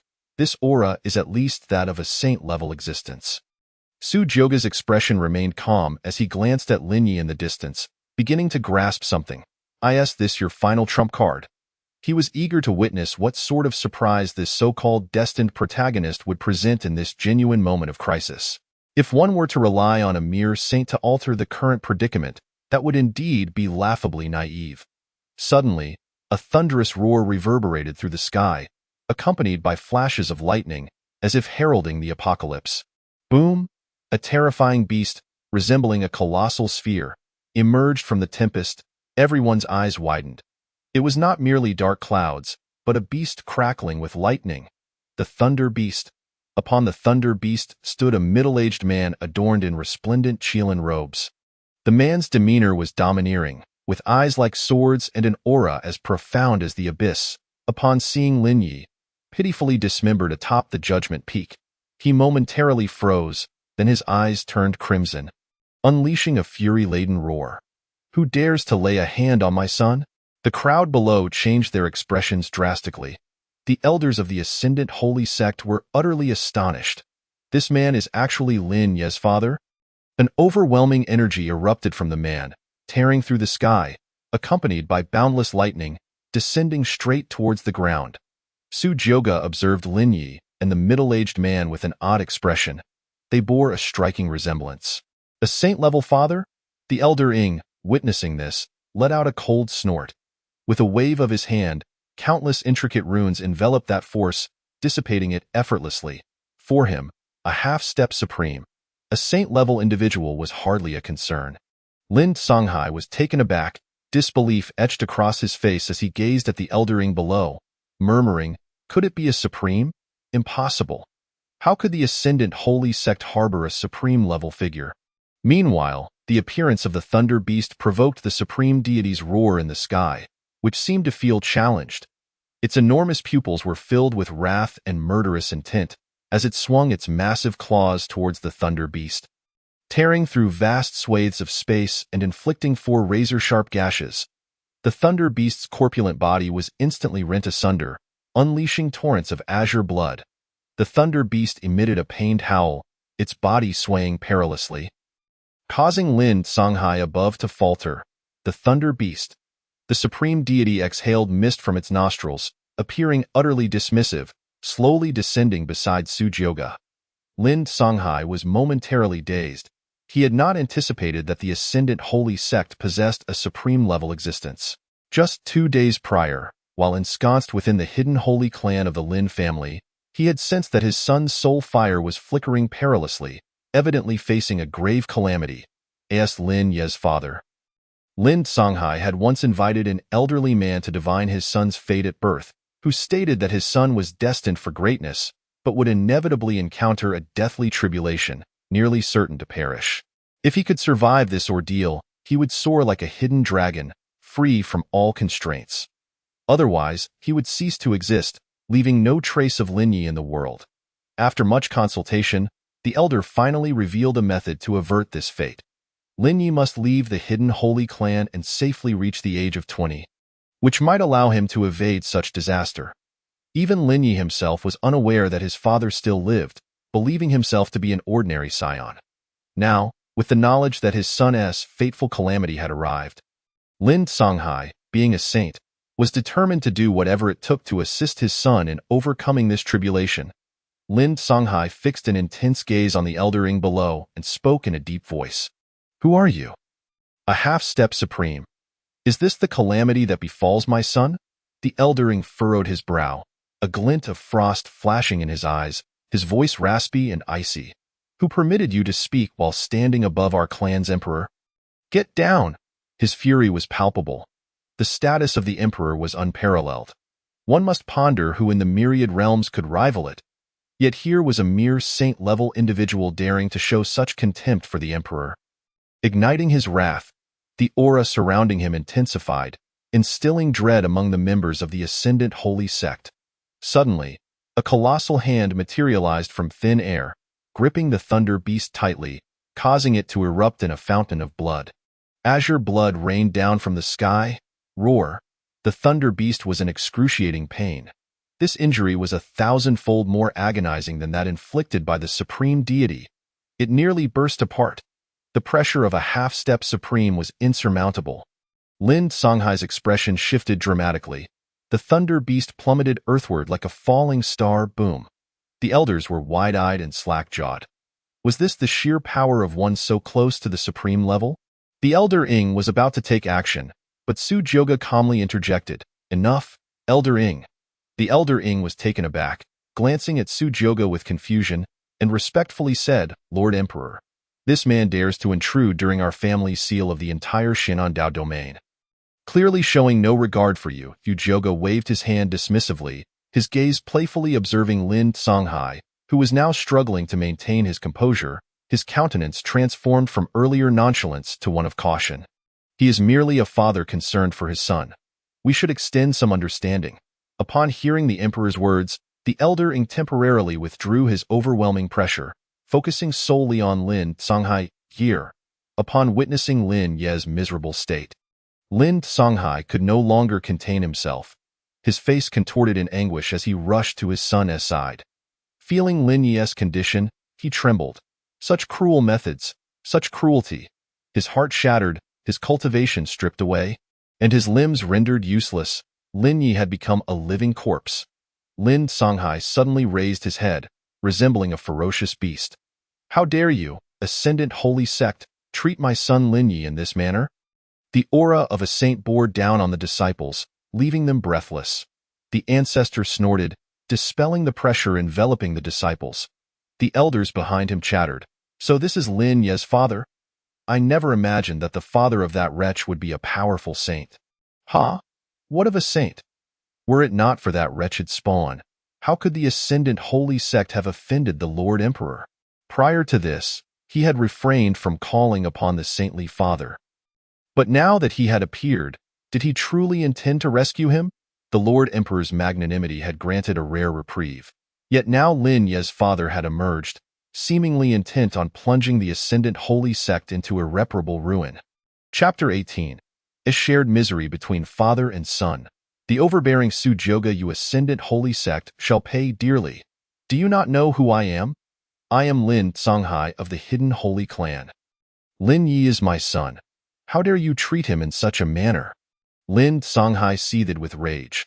The hidden holy clan held an esteemed position among the myriad worlds, truly a great clan with the existence of supreme beings. The feathered holy sect, at its highest, could only boast of saint-level practitioners, rendering them unworthy to even carry the shoes of the hidden holy clan.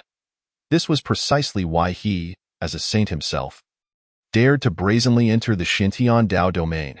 Gazing at the nearly lifeless Lin Yi, a flicker of guilt crossed Lin Songhai's eyes.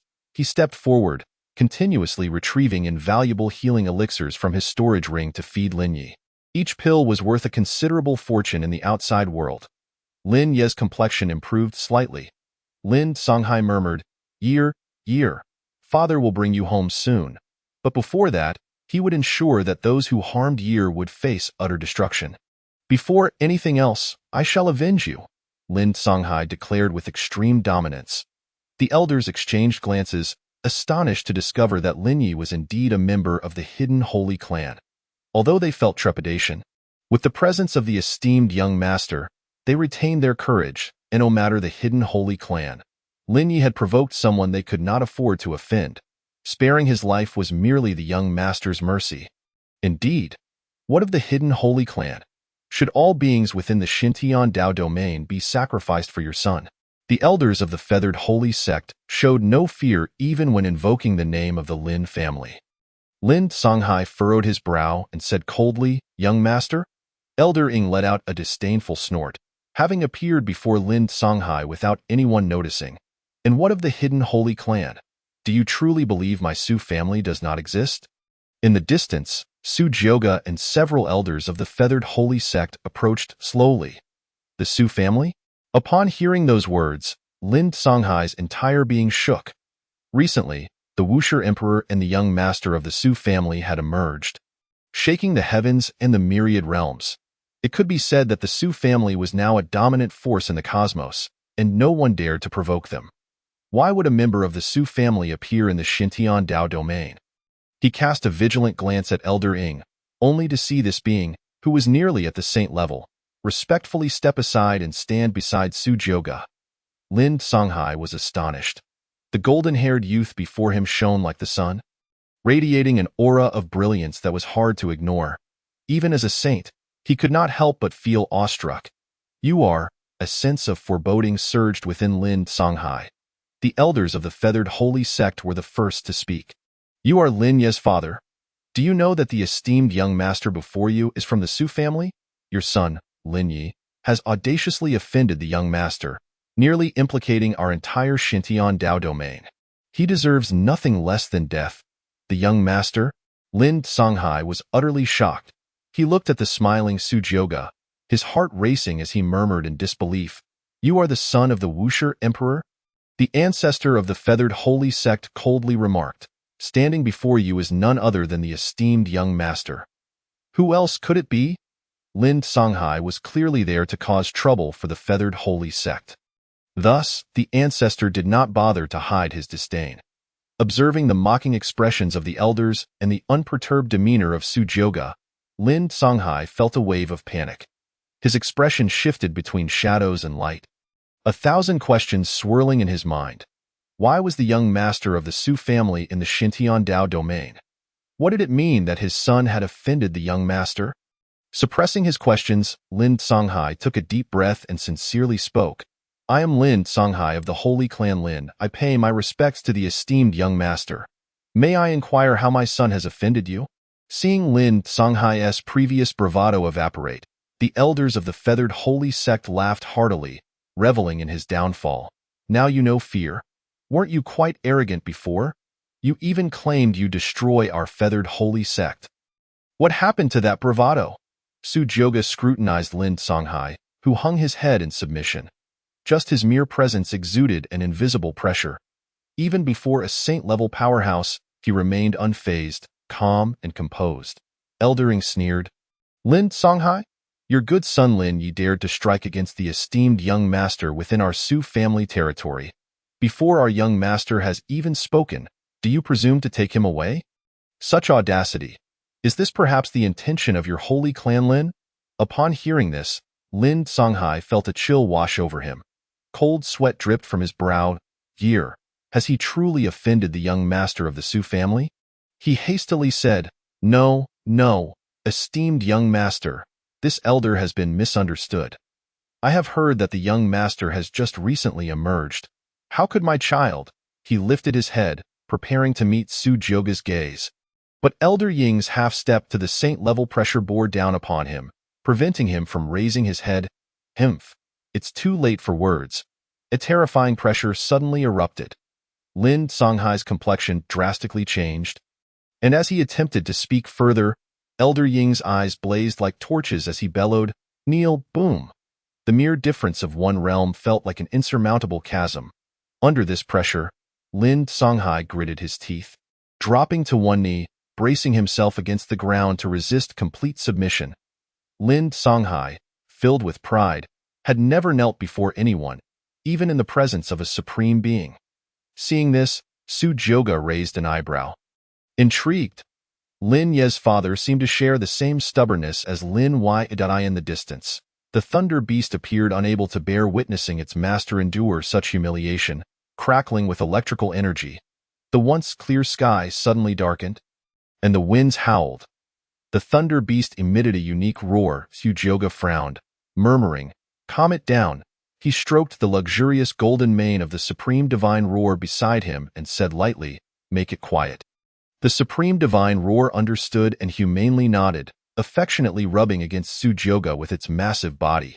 Then, it sprang into action. Its perfectly robust form instantly appeared before the Thunder Beast, exuding a terrifying aura that made it seem like the king of beasts. Its eyes filled with savagery and bloodlust.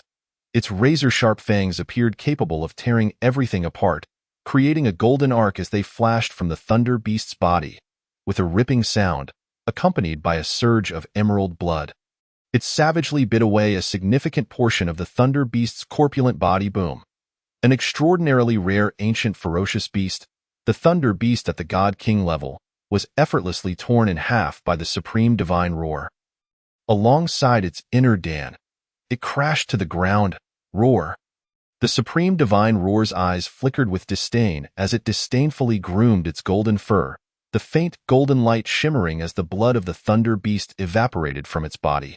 Standing proudly, it radiated an aura of nobility and ancient dignity.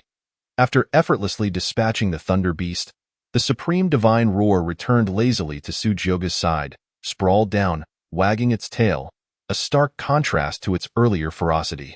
Witnessing the Supreme Divine Roar's docility before the young master left the elders and disciples of the feathered holy sect dumbfounded, their eyes wide in astonishment.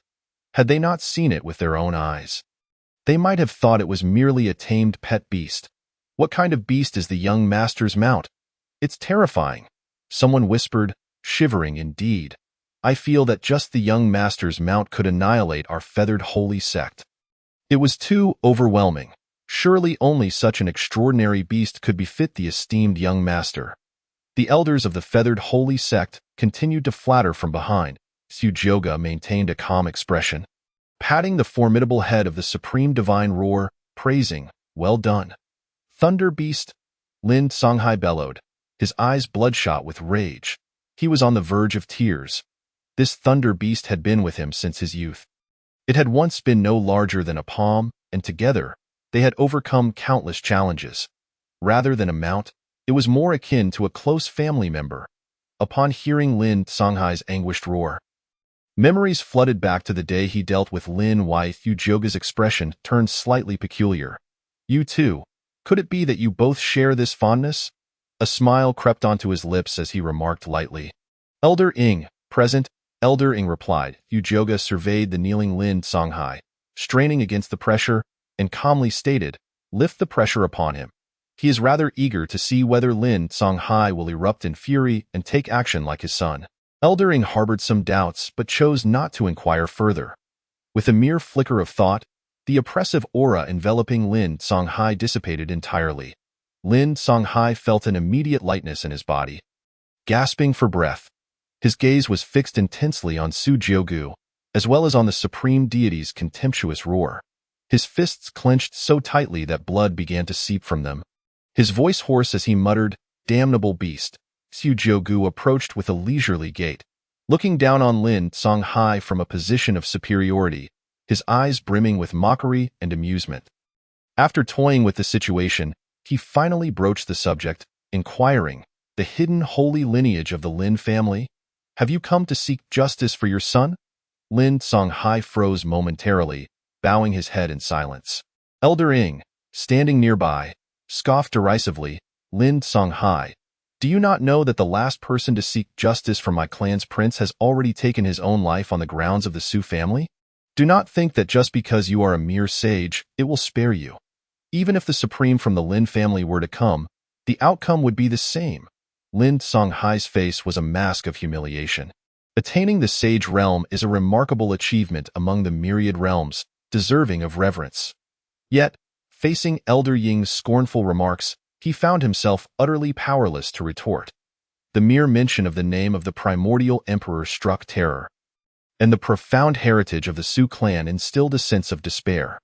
Once, the ancient celestial clans and unparalleled imperial families could contend with the Su clan, but now, with the emperor in the world and the prince making his appearance, who would dare not to retreat 3 steps? To offend the prince is akin to incurring the wrath of the primordial emperor. Is this the destined calamity for my son? Lin Songhai recalled the old man's astonished expression from years past, lamenting his failure to recognize the signs earlier and to keep Lin Yi close. Yet now, such thoughts were futile. In an instant, he appeared to age decades, realizing that this humiliation paled in comparison to offending the prince. All he could do now was plead that the matter would not implicate the Lin family. Su Jogu waited patiently for a while, noting that the other party had yet to strike. It seemed that, at least in contrast to Lin Yi, his father's temperament was considerably more composed. The elders of the Feathered Ascension sacred sect could all sense Lin Songhai's despair, yet none felt sympathy. Instead, they reveled in schadenfreude. Humph! Where was he when it mattered? What was initially a misfortune for my Feathered Ascension sacred sect has now drawn the ire of the hidden holy lineage, the Lin family. With such a son, I truly pity him. Like father, like son, Elder Ying sneered. Your Highness, in my view, the Lin family has no further need to exist. What? Lin Songhai's pupils constricted, and his breath quickened. Su Jogu cast a casual glance at him before turning his attention to the half-kneeling Lin Songhai. Smiling as he asked, tell me, if I were to kill you and your son now, what would your holy lineage, the Lin family, say? Lin Songhai shuddered at the words. Your Highness is inquiring. He was admonished by the elder of the Feathered Ascension sacred sect due to Lin Songhai's silence. His expression was a tumult of confusion. He could not fathom what the Su clan's prince intended. His elbows lost their support, and he sank to his knees, bowing his head as low as possible.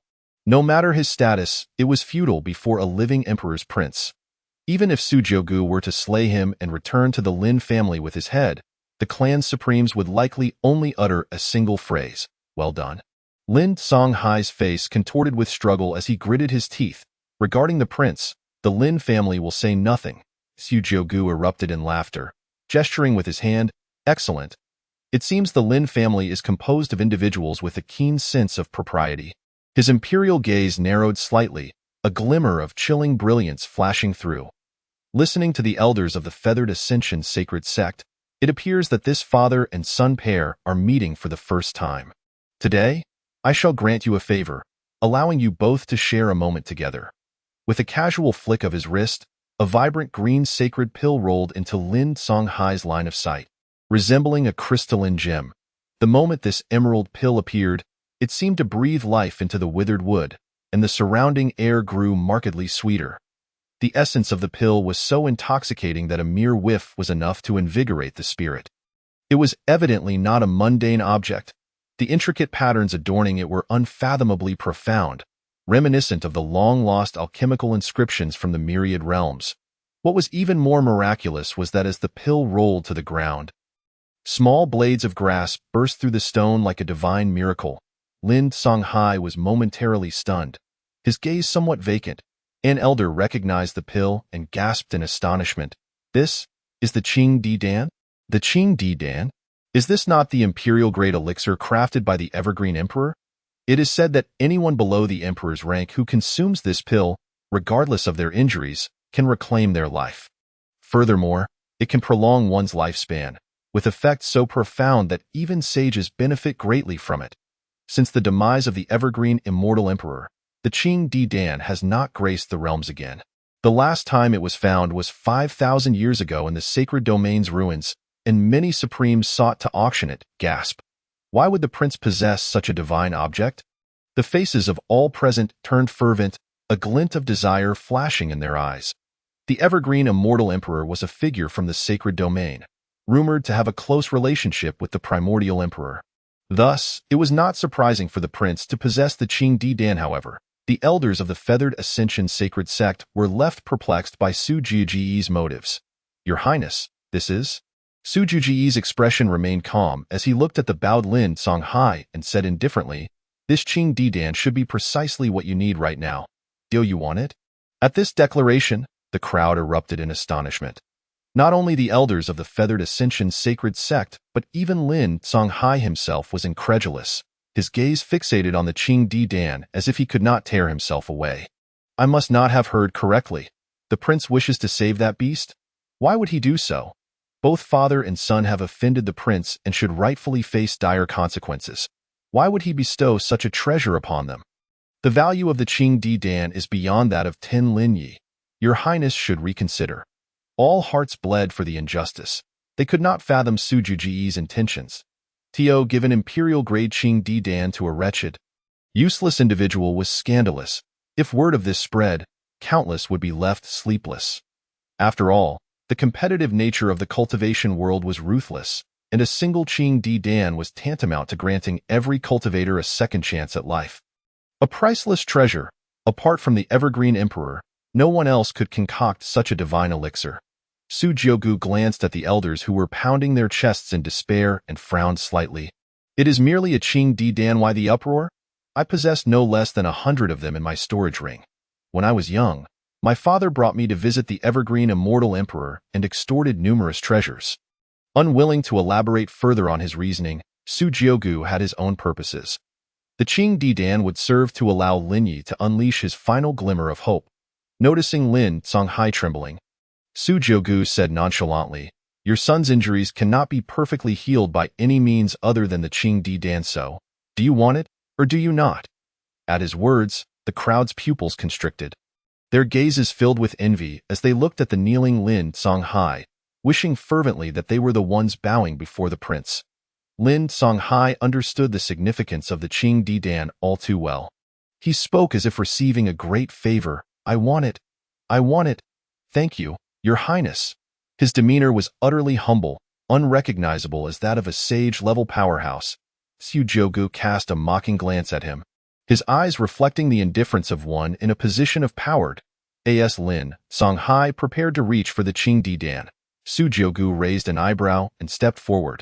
Just as Lin Songhai's eager hand reached the pill, Su Jiugu gently placed his foot atop Lin Songhai's palm. Crack! The Qing Di Dan shattered beneath his foot. The force was not great. Yet Lin Songhai trembled violently, his pupils dilating in disbelief as he gazed at Su Jiuji's playful expression. He chuckled. Even reduced to powder, its efficacy remains unchanged. Eldering stepped forward, his expression devoid of emotion as he coldly uttered 4 concise words. Kneel. Express gratitude.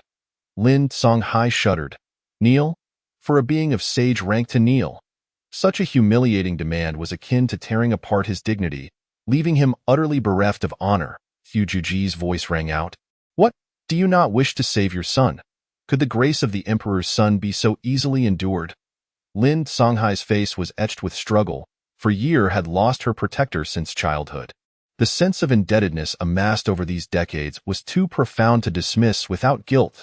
A fierce mental battle raged within him for a long while, ultimately succumbing to the harshness of reality. With a deep sense of reverence, he lowered his body, bowing his head heavily. Bang, bang, bang. He struck the ground thrice with his forehead before coming to a halt. Lin Songhai, his face marred by humiliation, articulated each word with painstaking clarity. Thank you, esteemed Emperor's son. In that moment, the elders of the Ascendant Sacred Sect gazed at Su Jiugu with fervor, a sage kneeling in reverence.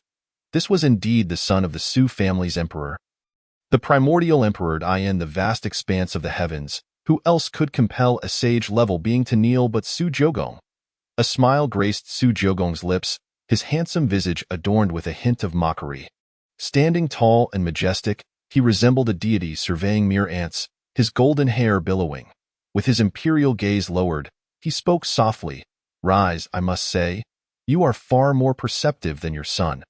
Upon hearing these words, Lin Songhai's eyes turned crimson, the terrifying aura of a sage radiating from him. The surrounding elders were struck with alarm. What on earth was happening to him? Could he be contemplating an attack on the Emperor's son? Protect the Emperor's son. An elder, sensing the ominous shift, raised a hand and commanded, cease at once. As a sage himself, he discerned Lin Songhai's precarious state. Subjected to such humiliation, kneeling before a junior under the watchful eyes of countless beings in the Xintian Dao domain. The integrity of his sagehood had cracked. Lin Songhai suppressed the tumult within, extending his hand to gather the shattered remnants of the Qingdi pill from the ground. Slowly rising, he advanced towards Lin Yi under Su Jiugong's somewhat derisive gaze. Clutching the broken Qingdi pill, it felt akin to his own shattered resolve. Yet for the survival of the Lin family, there was but a single word to embody his sentiment: endure. Lin Songhai fed the fragments to Lin Yi. A miraculous scene unfolded. As the Qingdi pill entered Lin Yi's stomach, a vibrant surge of life force erupted from him, enveloped in a soft green glow. A torrent of vitality continuously restored and nourished Lin Yi's damaged qi and severed limbs in but a breath's time. The body that had been shattered was restored to its former state. Even his breathing had steadied considerably. Were it not for his tattered garments and the dried blood upon them, one might think the previous injuries had never occurred. Lin Songhai's pupils were filled with unrestrained joy as he murmured, Year. Such a spectacle astonished the elders and disciples of the ascendant sacred sect. Was this truly the effect of the Qingdi pill? It was utterly astonishing. This divine elixir was akin to granting a second chance at life. If even Lin Yi's grievous injuries could be healed, the Qingdi pill was indeed worthy of being crafted by the everlasting emperor. Countless elders were filled with grief. To think such a miraculous item was consumed by the very instigator of tragedy. Su Jiugong's eyes remained calm as water, devoid of any ripples. No one could fathom what thoughts occupied his mind. Lin Yi, it is time for you to unleash your last remnants of vitality.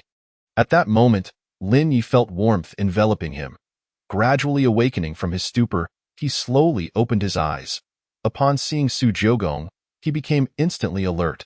His pupils widened in horror as he struggled and roared. It's you, Su family's emperor's son. I will take your life. Let me go. Let me go. I seek vengeance for Xiao Yao. His gaze was predatory, as if he had gone mad. Had he not been bound tightly to the pillar, he surely would have acted in fury. Lin Songhai, who had felt immense sorrow, was suddenly taken aback by his son's words. You insolent wretch, do you not know when to cease? He shouted, striking Lin Yi with a resounding slap. Slap! The impact left Lin Yi dazed, akin to a splash of cold water. Lin Yi stared in confusion at Lin Songhai. Who are you? From this man, he sensed an unprecedented feeling of closeness, as if they had met before. Observing his son's bewildered expression, Lin Songhai's anger melted away, replaced by a tender gaze filled with guilt. Year, I am your father, Lin Songhai. Father? Upon hearing this word, Lin Yi's pupils contracted. Long-buried memories resurfaced, and he muttered in disbelief. You are my father? With tears in his tiger-like eyes, Lin Songhai nodded affirmatively. Yes, I am indeed your father. The moment those words were uttered, Lin Yi's perception of the world seemed to shatter. He had believed himself to be without parents since childhood. And now, suddenly confronted by someone claiming to be his father, he found it impossible to accept. His eyes brimmed with skepticism, confusion, and doubt. Trembling, Lin Yi stammered, Impossible. This cannot be. My father has long since passed. Su Jiugong spoke softly. He is indeed your father. Your father is a formidable being of the hidden sacred clan. Are you pleased? Lin Yi trembled all over, repeatedly muttering the word impossible. Meanwhile, Lin Songhai recounted the origins of it all. The two of them, father and son, resembled two battered hounds, licking their wounds in mutual despair. But why, after all these years, have you never sought me out? Lin Yi continued to question. Suddenly, a fierce and menacing light flickered in his eyes. If you are my father, then help me kill him. He glared fiercely at Su Jiogong. Despite the circumstances, his heart still brimmed with overwhelming hatred, wishing nothing more than to eliminate him swiftly. You claim to be my father. Do you not? You are a sage, are you not? Then kill him for me. Kill him. His hair disheveled. He appeared as though he had lost his mind. Overwhelmed by the immense blow, Lin Yi could no longer bear the weight of despair and finally broke down. Su Jiogong cast a glance of pity his way. The Qingdi pill could restore the body, yet it could not mend the shattered heart. He understood that, even if he were to release Lin Yi now, he would be no different from a broken shell. Lin Songhai gazed at his only son with profound sorrow. All he wished was to spare Yi from a predestined calamity, yet ironically, he had caused him harm. His powerlessness, coupled with boundless regret, was now of no avail. It is the father who has wronged you. Lin Songhai lamented. It is the father who has harmed you. With red-rimmed eyes, Lin Songhai looked at Su Jiogong. Fully aware that the esteemed emperor's son would not easily let them off the hook, in a hoarse voice, he spoke. Esteemed emperor's son, I, Lin, am fully aware of Yi's transgressions and can offer no absolution. From this day forth, I, Lin Songhai, sever all ties with the sacred clan Lin family and shall have no further relations with them. I only beseech the esteemed emperor's son to show mercy and not implicate the Lin family. Su Jiogong raised an eyebrow, his gaze calm as he responded, Oh, when did this emperor's son ever declare intentions to blame the Lin family? Lin Songhai forced a bitter smile. The whims of those in power are difficult to predict. A mere mortal's rage can lead to bloodshed.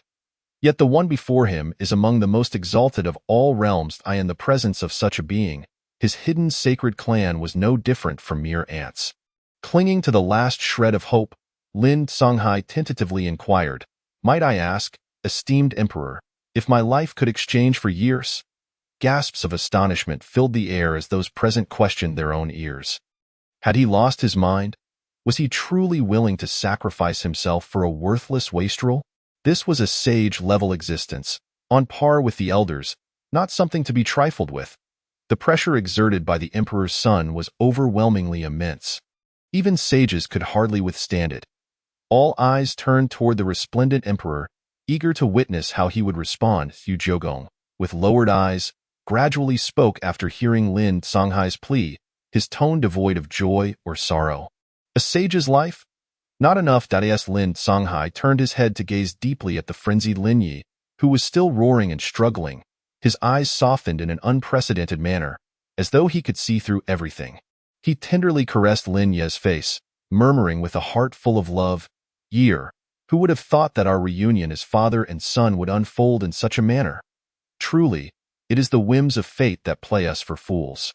As a father, I am powerless to rescue you from this abyss. I can only hope that in your next life, you are reborn into an ordinary family, living a peaceful and safe existence. With that, Lin Songhai let out a great laugh that echoed towards the heavens, his laughter imbued with a sense of helplessness and resentment. Before the emperor, even the mightiest sage was rendered powerless. If Lin Songhai were a solitary man, he would go to any lengths to avenge Yi. Yet, behind him stood the entirety of the Lin clan, the Holy Family. Suddenly, an overwhelming and majestic power erupted from Lin Songhai. This aura was heart-stopping, a golden divine radiance flickering about him, momentarily overshadowing Su Jiogong's brilliance. On the judgment peak, countless beings displayed expressions of horror. What was he about to do? Elder Ing shielded Su Jiogong, who remained utterly unmoved, coldly observing the unfolding drama. He understood that from the moment the other party knelt, they would never dare to strike at him. Boundless sage power surged in the heavens. Above the vast sky, the mournful wails of the great Tao resounded. The sky was painted with extraordinary hues, and a heavy atmosphere permeated the entire Xintian Tao domain. A sage had fallen. The great Tao lamented. Lin Songhai, in the realm of sages, chose to dissipate everything, his flesh, his cultivation, even his soul, sacrificing himself to the Tao. Lin Songhai's final words echoed, Great son of the emperor, I, Lin Songhai, now sacrifice myself to the Tao. My lifelong cultivation yielding a sage's Tao fruit, I implore you, great son, to accept this fruit and spare the holy family of Lin. His voice faded into the distance. Countless onlookers stared blankly at the scene above, their hearts shaken, unable to calm their tumultuous emotions. As the myriad divine lights dispersed, a resplendent crimson fruit, suffused with countless daoic rings, slowly descended from the heavens. The sage's Tao fruit only appeared when a sage chose to return all to the heavens through self-sacrifice. This was a gift from the heavenly Tao. Throughout history, the number of sages who would make such a choice could be counted on one hand. For the price of self-sacrifice is the complete dissolution of one's soul, a total disappearance from existence. Even the chance for reincarnation and recultivation is utterly absent. For ordinary individuals, consuming this fruit would allow them to become sages in an instant, though lacking the might of a sage. They would enjoy the longevity and insights into the heavenly Tao akin to a sage's. For cultivators, even the most talentless among them, as long as they do not perish, could cultivate to the sage realm. Those of extraordinary talent would be even more terrifying, using the sage's Tao fruit to aid their comprehension of the sacred path, potentially achieving dual sanctity. One could say that a single sage's Tao fruit is a coveted treasure for all cultivators, a dream that remains perpetually out of reach. After all, no one is willing to pay such a steep price. At this moment, silence enveloped everyone. Even Elder Ing was taken aback. Lin Songhai chose to give up everything. A voice echoed beside him, the system's notification sounding. Ding! The destined protagonist Lin Ye's biological father Lin Songhai has sacrificed himself to the Tao, losing the final protection with a fortune value loss of 2,000. Ding! Congratulations to the host for triggering the Destiny's Great Villain title triple critical hit reward. Congratulations to the host for obtaining 6,000 villain points. Congratulations to the host for perfectly erasing all fortune values of the destined protagonist. Now killing him will yield special rewards. The sage's Tao fruit gently landed in Su Jiugong's hands, emanating an enticing aura of the great Dao. Su Jiugong's expression remained unperturbed as he softly murmured, "So this is your apology? I understand." He stored the sage's Tao fruit within his storage ring. Lin Songhai's actions were indeed deeply moving. Yet within Su Jiugong's heart, no ripples were stirred. If he were to blame anyone, it could only be that he lacked a father of the Emperor realm. In this era, his own identity seemed rather intimidating. Suddenly, Su Jiugong felt a sense of tedium wash over him. He turned his gaze to Lin Yi, whose face was illuminated by the starlight cascading from the sky. Bound to the pillar, Lin Yi held his head high, motionless, seemingly affected by Lin Songhai's fall. His eyes gradually shifted from ferocity and madness to clarity, and then to shock, disbelief, and regret. He widened his eyes and suddenly shouted, "Father! Father!" Everyone looked on coldly at this scene. This child is indeed a harbinger of calamity. How many must he drag down with him? Among the disciples below, someone could not help but exclaim, "If I were him, I would have long since taken my own life in atonement. How could he still be alive now? Yes, Lin Yi, just die already. Do you still wish to drag others down with you? Hurry and die. Hurry and die." Countless disciples shouted beneath the judgment peak. Lin Ye's expression turned numb. First, it was his beloved woman, then his most revered master, and Qinghe, and now his biological father, Lin Songhai. All three had perished before his eyes, and all due to him. He could no longer accept this reality. He let out a mad cackle. Ha ha ha! The crowd exchanged glances, bewildered. Had this fellow lost his mind? Su Jiugong. Lin Yi suddenly glared at Su Jiugong, who had maintained a demeanor of calm indifference throughout. He grinned menacingly. "I will wait for you. I will curse you at every moment from below. What of having a father in the Emperor realm? Your fate is destined not to be any better than mine." With a roar, he tilted his head back and, with all his might, slammed it against the pillar behind him. This collision seemed to carry with it boundless regret and curses. Bang! His head spun, but perhaps due to the lingering effects of the Qingdi pill, a powerful vitality yanked him back from the brink of death. This collision, he wished to die, yet did not succeed. Lin Yi was dazed. Su Jiugong was also taken aback. The comical scene made it impossible for him to stifle a laugh. Su Jiugong chuckled lightly. "I do not know when I will die, But this emperor knows you will perish soon. Rest assured. I am not one to relish kicking a corpse. Su Jiugong resumed his previous demeanor of detachment. Elder Ing. Present. Su Jiugong turned, lazily raising a hand, and spoke calmly. Send him on his way. With that, he turned away without a backward glance. Elder Ing nodded, his expression cold as he appeared before Lin Yi. You can only blame yourself for offending the great son. Had you died sooner, none of this would have occurred. In your next life, be more cautious. Lin Yi barely saw when the other struck. His head rolled to the ground, eyes wide open even in death. The system's voice rang out. Ding! Congratulations to the host for successfully killing the destined protagonist Lin Yi. Obtained all belongings of the destined protagonist. Battle against the heavenly Tao scripture. Ancestral fist of overturning the sea. Indestructible profound art. Overturning heaven cauldron. Infinite seal. Gained 10,000 villain points. Emperor grade red treasure chest X1. Emperor grade red treasure chest X1. Chapter 22. Emperor grade treasure chest. Wanyuan Mo Lin armor outside the hall of the Feathered Ascension Holy Sect. The Grand Elder dismissed the myriad beings from the Xintian Dao domain beyond the Judgment Peak. Due to Lin Ye's actions, the entire Xintian Dao domain had been shrouded in despair for days. Living in constant fear. Even now, he still felt a lingering dread from that sense of survival. Fortunately, the outcome was favorable. The great son of the emperor was magnanimous and spared the entire Xintian Dao domain. The Grand Elder gazed at the gradually calming disciples, letting out a long sigh. It was no easy feat. Their Feathered Ascension Holy Sect had not perished at their own hands.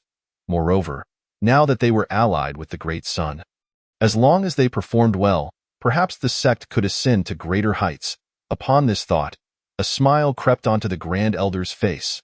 Sect Master, you can finally rest in peace beneath the 9 springs. Within the vast sect hall, Su Jiugong sat in the foremost seat, his golden hair cascading like flames, a hand propped under his chin, resting with closed eyes. The supreme divine roar lay prostrate at his side.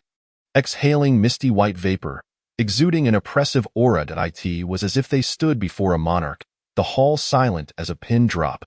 The elders of the Feathered Ascension Holy Sect gazed in awe at the imposing figure in the seat of honor. None daring to interrupt, Elder Ying's figure materialized like a specter before Su Jiugong. Great son, it has been resolved. Su Jiugong slowly opened his eyes, his expression void of joy or sorrow. Understood. The voice of the system had already revealed to him the fate of Lin Yi. After eliminating a destined protagonist, there was little turmoil in his heart. He accessed the panel, observing the newly added items in the system's storage, many of which belonged to the fated protagonist, Lin Yi. These could be considered decent techniques and treasures in the outside world, yet in his eyes, they were akin to mere scraps. However, they were not entirely devoid of utility, for at the very least, they could be recycled by the system, returning some villain points. Ding! Would you like to recycle the items of the destined protagonist with one click? Yes, Su Jiugong replied without hesitation. While calculating the value of the items, the recycling process commenced. Recycling successful. Congratulations, host. You have gained 500 villain points. Current villain points, 17,000. Upon hearing this, Su Jiugong's expression darkened. 500? System, are you jesting with me? The total worth of Lin Ye's numerous magic weapons and techniques amounts to merely 500 villain points? Ding! In response to the host, only items related to the fate of the protagonist possess higher value. Su Jiugong felt a surge of frustration. Items related to fate? After all, most of what pertained to Lin Ye's luck had already been depleted by himself. Wait a moment. As if struck by inspiration, Su Jiugong suddenly realized. If he were to seize items that were tied to the protagonist's luck and then recycle them with the system, would it not yield 2 portions of villain points? As if discovering a new realm, Su Jiugong's pupils brightened, brimming with excitement. Next time, he would certainly have to try this. 500 is 500, better than nothing.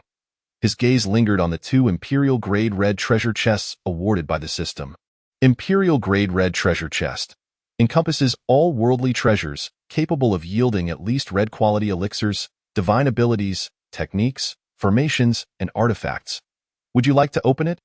Oh, a blind box? This is rather intriguing, he spoke with some trepidation. Open. initiating the opening of the Imperial Grade Red Treasure Chest. Ding! Congratulations, host. You have acquired the Imperial Grade Divine Ability, Chaotic Halberd of the Eight Desolations. Red. Ding! Congratulations, host. You have obtained the Imperial Artifact, Inked Dragon Scale Armor of the 10,000 Abyss. Red. Da. To have received both an Imperial Grade Offensive Divine Ability and an Imperial Artifact, Su Joga's eyes sparkled. Even as an Imperial Prince who had witnessed countless priceless treasures across the realms, he could not help but feel deeply moved at this moment. It is worth noting that techniques related to halberds are exceedingly rare. The primary offensive technique he currently practiced, the Reversed Path 13 Halberds, was merely a supreme-level divine ability. Furthermore, defensive Imperial artifacts are equally rare. On par with the Chaotic Halberd of the Eight Desolations, a faint smile graced Su Joga's lips as he murmured, "It seems fortune is on my side." Detected suitable Imperial artifact, Inked Dragon Scale Armor of the 10,000 Abyss. Initiating wear, buzz. A faint black glow flickered.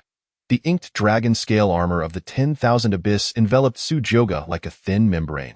Its scales gleamed like polished jade, exuding a heavy and domineering aura.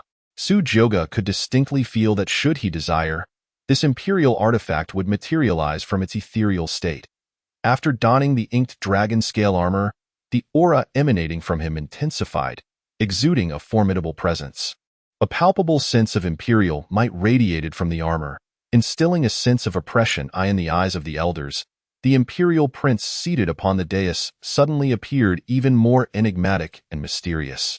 The profound truths of the universe surrounded him, exuding an aura of regal dominance, every movement reminiscent of a sovereign.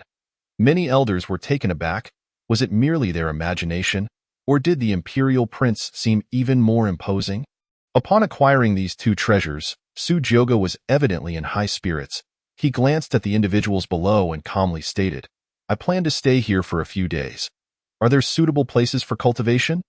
Su Joga had no intention of returning to the Su family just yet. This mission, eliminating Lin Yi, was merely a small segment of his journey. He had yet to encounter the protagonists of the Infinite Immortal Sect and the Vast Sea Sacred Sect. "I hope you do not disappoint me too much," Su Joga murmured softly, his imperial eyes glinting. The Imperial Prince intends to linger in the Feather Transformation Sacred Sect? Upon hearing this, the Grand Elder's expression brightened. Overwhelmed with joy, he hurriedly approached, exuberantly stating, "Yes, yes, I shall take you there at once." Beside him, Eldering appeared quite puzzled. What could this barren land possibly offer that would be suitable for the prince's cultivation? However, since this was the prince's decision, as a servant, he dared not inquire further. The other elders also bore expressions of delight. Having witnessed the prince's dominance and divine might, they all understood that if the Feather Transformation Sacred Sect could forge a connection with the Imperial Prince, their future would indeed be bright. The Imperial Prince has traveled a long way. Our Feather Transformation Sacred Sect must not be negligent. Indeed, this matter was originally our sect's oversight. The Imperial Prince's magnanimity in not holding it against us is something we must never take lightly. They welcomed Su Joga's intention to remain at the Feather Transformation Sacred Sect with utmost enthusiasm, wishing fervently for him to stay longer. The Grand Elder bowed deeply, as if ready to bend to the ground. His demeanor resembled that of a servant. He respectfully said, "Imperial Prince, please follow me." Su Joga nodded slightly, rising to pat the supreme divine roar that lay prostrate beside him. Under the watchful gaze of the awestruck elders, he followed the Grand Elder out of the sect's main hall. As they beheld the divine silhouette, with hair like flames, the elders called out in unison, "Imperial Prince, take your time." Chapter 23. Wasteful Abandonment. Supreme divine roar shatters the sacred realm. The Water Pavilion Cloud Loft. This place, situated at the very heart of the Feather Transformation Sacred Sect, is where the sect masters of generations have resided. It is isolated from the world, utterly tranquil. Surrounding it are countless closely interconnected spirit-gathering formations, constructing an overarching grand formation. The air is saturated with an exceptionally rich essence of heaven and earth, invigorating the senses with each breath. The decorations within the loft are exquisite and elegant, with dragons, phoenixes, and cheilants intricately carved on the eaves and wooden pillars. Outside, Spirit flowers and herbs flourish, with the sound of flowing springs echoing amidst the swirling mist. Adding to its charm, under the Grand Elder's arrangement, the attendants within the loft had long since tidied the place to perfection. The Grand Elder coldly instructed the attendants, "Make sure everything is spotless. If the Imperial Prince finds anything amiss, you will not bear the consequences." Having issued these orders, the Grand Elder turned around, instantly donning a warm and amiable expression. Smiling as he asked, "Imperial Prince, are you satisfied with this place?"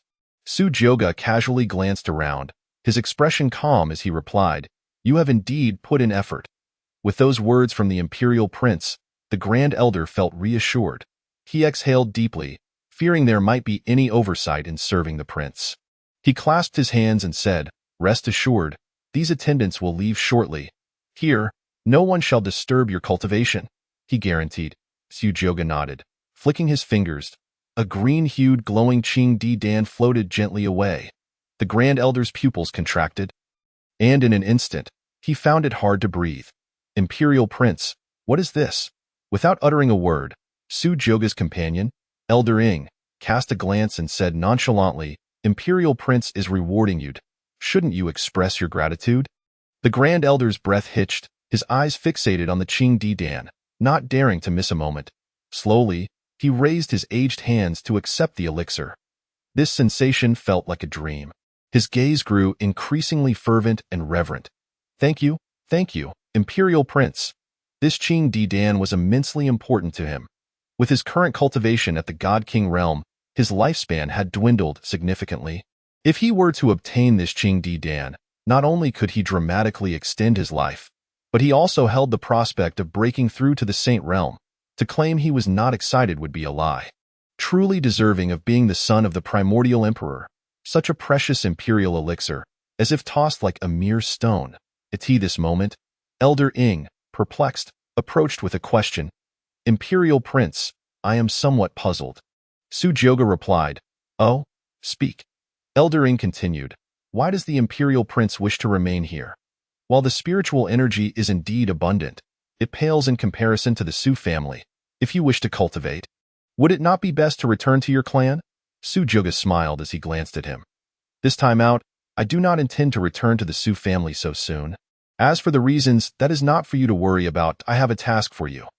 Elder Ing respectfully replied, "As you command, Imperial Prince. I shall not hesitate." Su-Joga waved his hand with a smile. "It is not a matter of great importance. During my seclusion, gather the information on the Infinite Immortal Sect and the Vast Sea Sacred Sect and present it to me, especially regarding their remarkable elders and disciples. Do you understand?" The shadowy elder nodded, gradually fading from sight. Observing his vanishing figure, Su-Joga retrieved the sacred Dao fruit. The fruit gleamed with an unparalleled luster, imbued with the essence of the sacred ones. The Grand Elder, witnessing this scene, felt a tremor in his eyelids. Was this not the sacred Dao fruit belonging to Lin Ye's father? For an ordinary person, acquiring such a treasure would incite unrestrained joy and exuberance. Yet, Su-Joga remained largely indifferent. For someone of his extraordinary caliber, the sacred realm was merely a starting point. Having been sealed within the ancient divine source for countless years, his aspirations were to ascend to the supreme status of an emperor. Akin to his father, the position of the emperor was what truly warranted his consideration. Although the path of the sacred ones was enticing, Lin Songhai's sacred Dao was not suited for him. With this thought in mind, Su-Joga prepared to store away the sacred Dao fruit. At that moment, the supreme divine roar approached, affectionately rubbing against Su-Joga's form, its beastly eyes filled with longing. Its golden, fluffy coat resembled that of a magnificent golden feline, making it hard to fathom that this was the last remaining divine beast. The supreme divine roar, feared by all, Su-Joga paused, stroking its fur, and gently inquired, "What is it?" He glanced at the sacred Dao fruit in his hand, then at the drooling supreme divine roar. The emotions emanating from the beast suddenly illuminated his understanding. He couldn't help but chuckle. "Do you wish to consume this sacred Dao fruit?" The supreme divine roar, displaying a remarkably human-like demeanor, nodded eagerly. After a brief contemplation, Su-Joga smiled and replied, "If you desire it, then it is yours." The Grand Elder, upon hearing this, froze in disbelief, his expression one of utter shock. Did I hear that correctly? Giving a sacred Tao fruit to a mount? Wasn't this a gross misallocation of resources? His eyes widened in incredulity as he gazed at the unfolding scene. The Qingdi pill in his hand suddenly lost its allure, and he felt a profound, heart-wrenching pain. Here he was, a grand elder of the Feathered Ascension sacred sect, a figure revered by thousands, yet he was overshadowed by the Emperor's mount. Su Jioge remained oblivious to the Grand Elder's existential crisis. The supreme divine roar, now at the pinnacle of the sacred realm, was on the verge of breaking through to the sacred being stage. With the sacred Tao fruit, it would expedite its ascension. Su Jioge tossed the sacred Tao fruit into the beast's mouth. Its pupils gleamed with brilliance as it opened its cavernous maw, swallowing the fruit whole. Instantly, golden radiance erupted from its form. Countless divine auras radiated forth, and the supreme divine roar's golden fur became even more lustrous and smooth, its massive body shimmering like a sun in daylight. Mysterious runes of divine essence began to swirl around it, gradually merging into its being. Suddenly, it let out a thunderous roar that seemed to tear through the heavens, sending shockwaves that reverberated across the skies. This aura caused the Grand Elder's eyelids to twitch uncontrollably, sending shivers down his spine. Was this the aura of the sacred realm? Although he knew the Emperor's mount was extraordinary, he had never anticipated its terrifying power. The aura surrounding the supreme divine roar gradually calmed, yet a halo of golden light continued to gleam around it. It trod to a spacious area, lowering its massive frame and slowly closing its eyes. Akin to a towering Mount Tai, digesting the remaining power of the sacred Tao fruit. Currently, the supreme divine roar was not yet fully in the sacred realm. It was likely that once it completely absorbed the essence of the sacred Tao fruit, it would achieve that level. Su Jioge's imperial gaze flickered. The villain points acquired from slaying Lin Yi amounted to nearly 20,000. It seemed time for him to break through as well. Moreover, the imperial-level technique, the Chaos Spear of 8 Directions, stirred a fervent desire within him. Turning to the Grand Elder, who was still in a state of shock, Su Jioge calmly stated, "Enough, I shall enter seclusion for a period." "You may leave." The Grand Elder, regaining his senses, hurriedly nodded, speaking with reverence. "If the esteemed prince requires anything further, do not hesitate to command me." He was already eager to return and consume the Qingdi pill. After dismissing the attendants, the Grand Elder respectfully took his leave. Once the crowd dispersed, Su Jioge remained alone. He summoned the Imperial-level technique, the Chaos Spear of 8 Directions. From the system's storage space, a flash of white light illuminated the air as the technique scroll floated before him. After a brief perusal, he found himself greatly enlightened. The Chaos Spear of 8 Directions comprised 9 forms, each possessing terrifying power capable of cleaving through sun, moon, and stars. It rightfully deserved its designation as an Imperial-level technique. If combined with the Black Emperor's spear, his combat prowess would undoubtedly soar to new heights. Reflecting on the past, during the era of the Emperor's fall, Su Jioge had suffered due to the inadequacies of his techniques. In this vast realm, only the daughter of the evergreen immortal Emperor, possessing the innate Tao embryo, could rival him. However, with this offensive divine technique in hand, the significance would be entirely different. Regrettably, 100,000 years had passed without a whisper of that woman. One could only surmise that she had perished. Su Jioge shook his head in regret, softly murmuring, "It seems that longevity is indeed a remarkable skill." Even his father had become the sole emperor within this realm. Shaking off these thoughts, Su Jioge quelled his rising excitement. His imperial gaze flickered as he slowly spoke. "System, how many villain points are required to comprehend the Chaos Spear of 8 Directions?" The system's voice echoed. "Ding!" to the host. "A total of 5,000 villain points is required." "Such a sum?" Su Jioge was taken aback, then replied, "Never mind. I shall attempt it myself. After all, villain points should be spent judiciously. As an innate chaos body and the son of the primordial emperor, his innate talent and comprehension were beyond question." "Black Emperor," Su Jioge murmured, as tendrils of pitch-black energy spiraled around his hand. The aura was captivating and exuded an overwhelming dominance as the Black Emperor's spear manifested within his grasp. Gripping the Black Emperor's spear, Su-Jyoga delved into the intricacies of the Chaos Spear of 8 directions, tirelessly wielding the spear as the surrounding spiritual energies surged like an ocean. They coalesced into a massive vortex of spiritual energy, enveloping the entire area in an aura of profound mystery. He entered a wondrous state, tirelessly swinging the Black Emperor's spear from day to night. 3 days later, within the water pavilion of Cloudy Heights, Su-Jyoga opened his brilliant golden imperial eyes after comprehending the final move of the Chaos Spear of 8 directions. His gaze pierced the soul, and his golden hair billowed like flames. Dressed in dark-scaled armor, he resembled an ancient god of war, exuding an overwhelming presence. His blood surged with vitality, as if he harbored an immense, terrifying power. In that moment, the winds howled and waves surged. Su-Jyoga's eyes radiated divine light, and as he stepped forth, ripples of energy surged beneath him, propelling him into the air amidst swirling runes. The Black Emperor's spear shimmered with brilliance in his grasp, and a phantasmal dragon circled around him as he soared toward the heavens, the 9th form of the Chaos Spear of 8 directions. Ruinous antiquity. Countless golden rays erupted from the sky, tearing through the clouds with dazzling, terrifying power. Boom! With the unleashing of this devastating technique, the skies became cloudless for miles.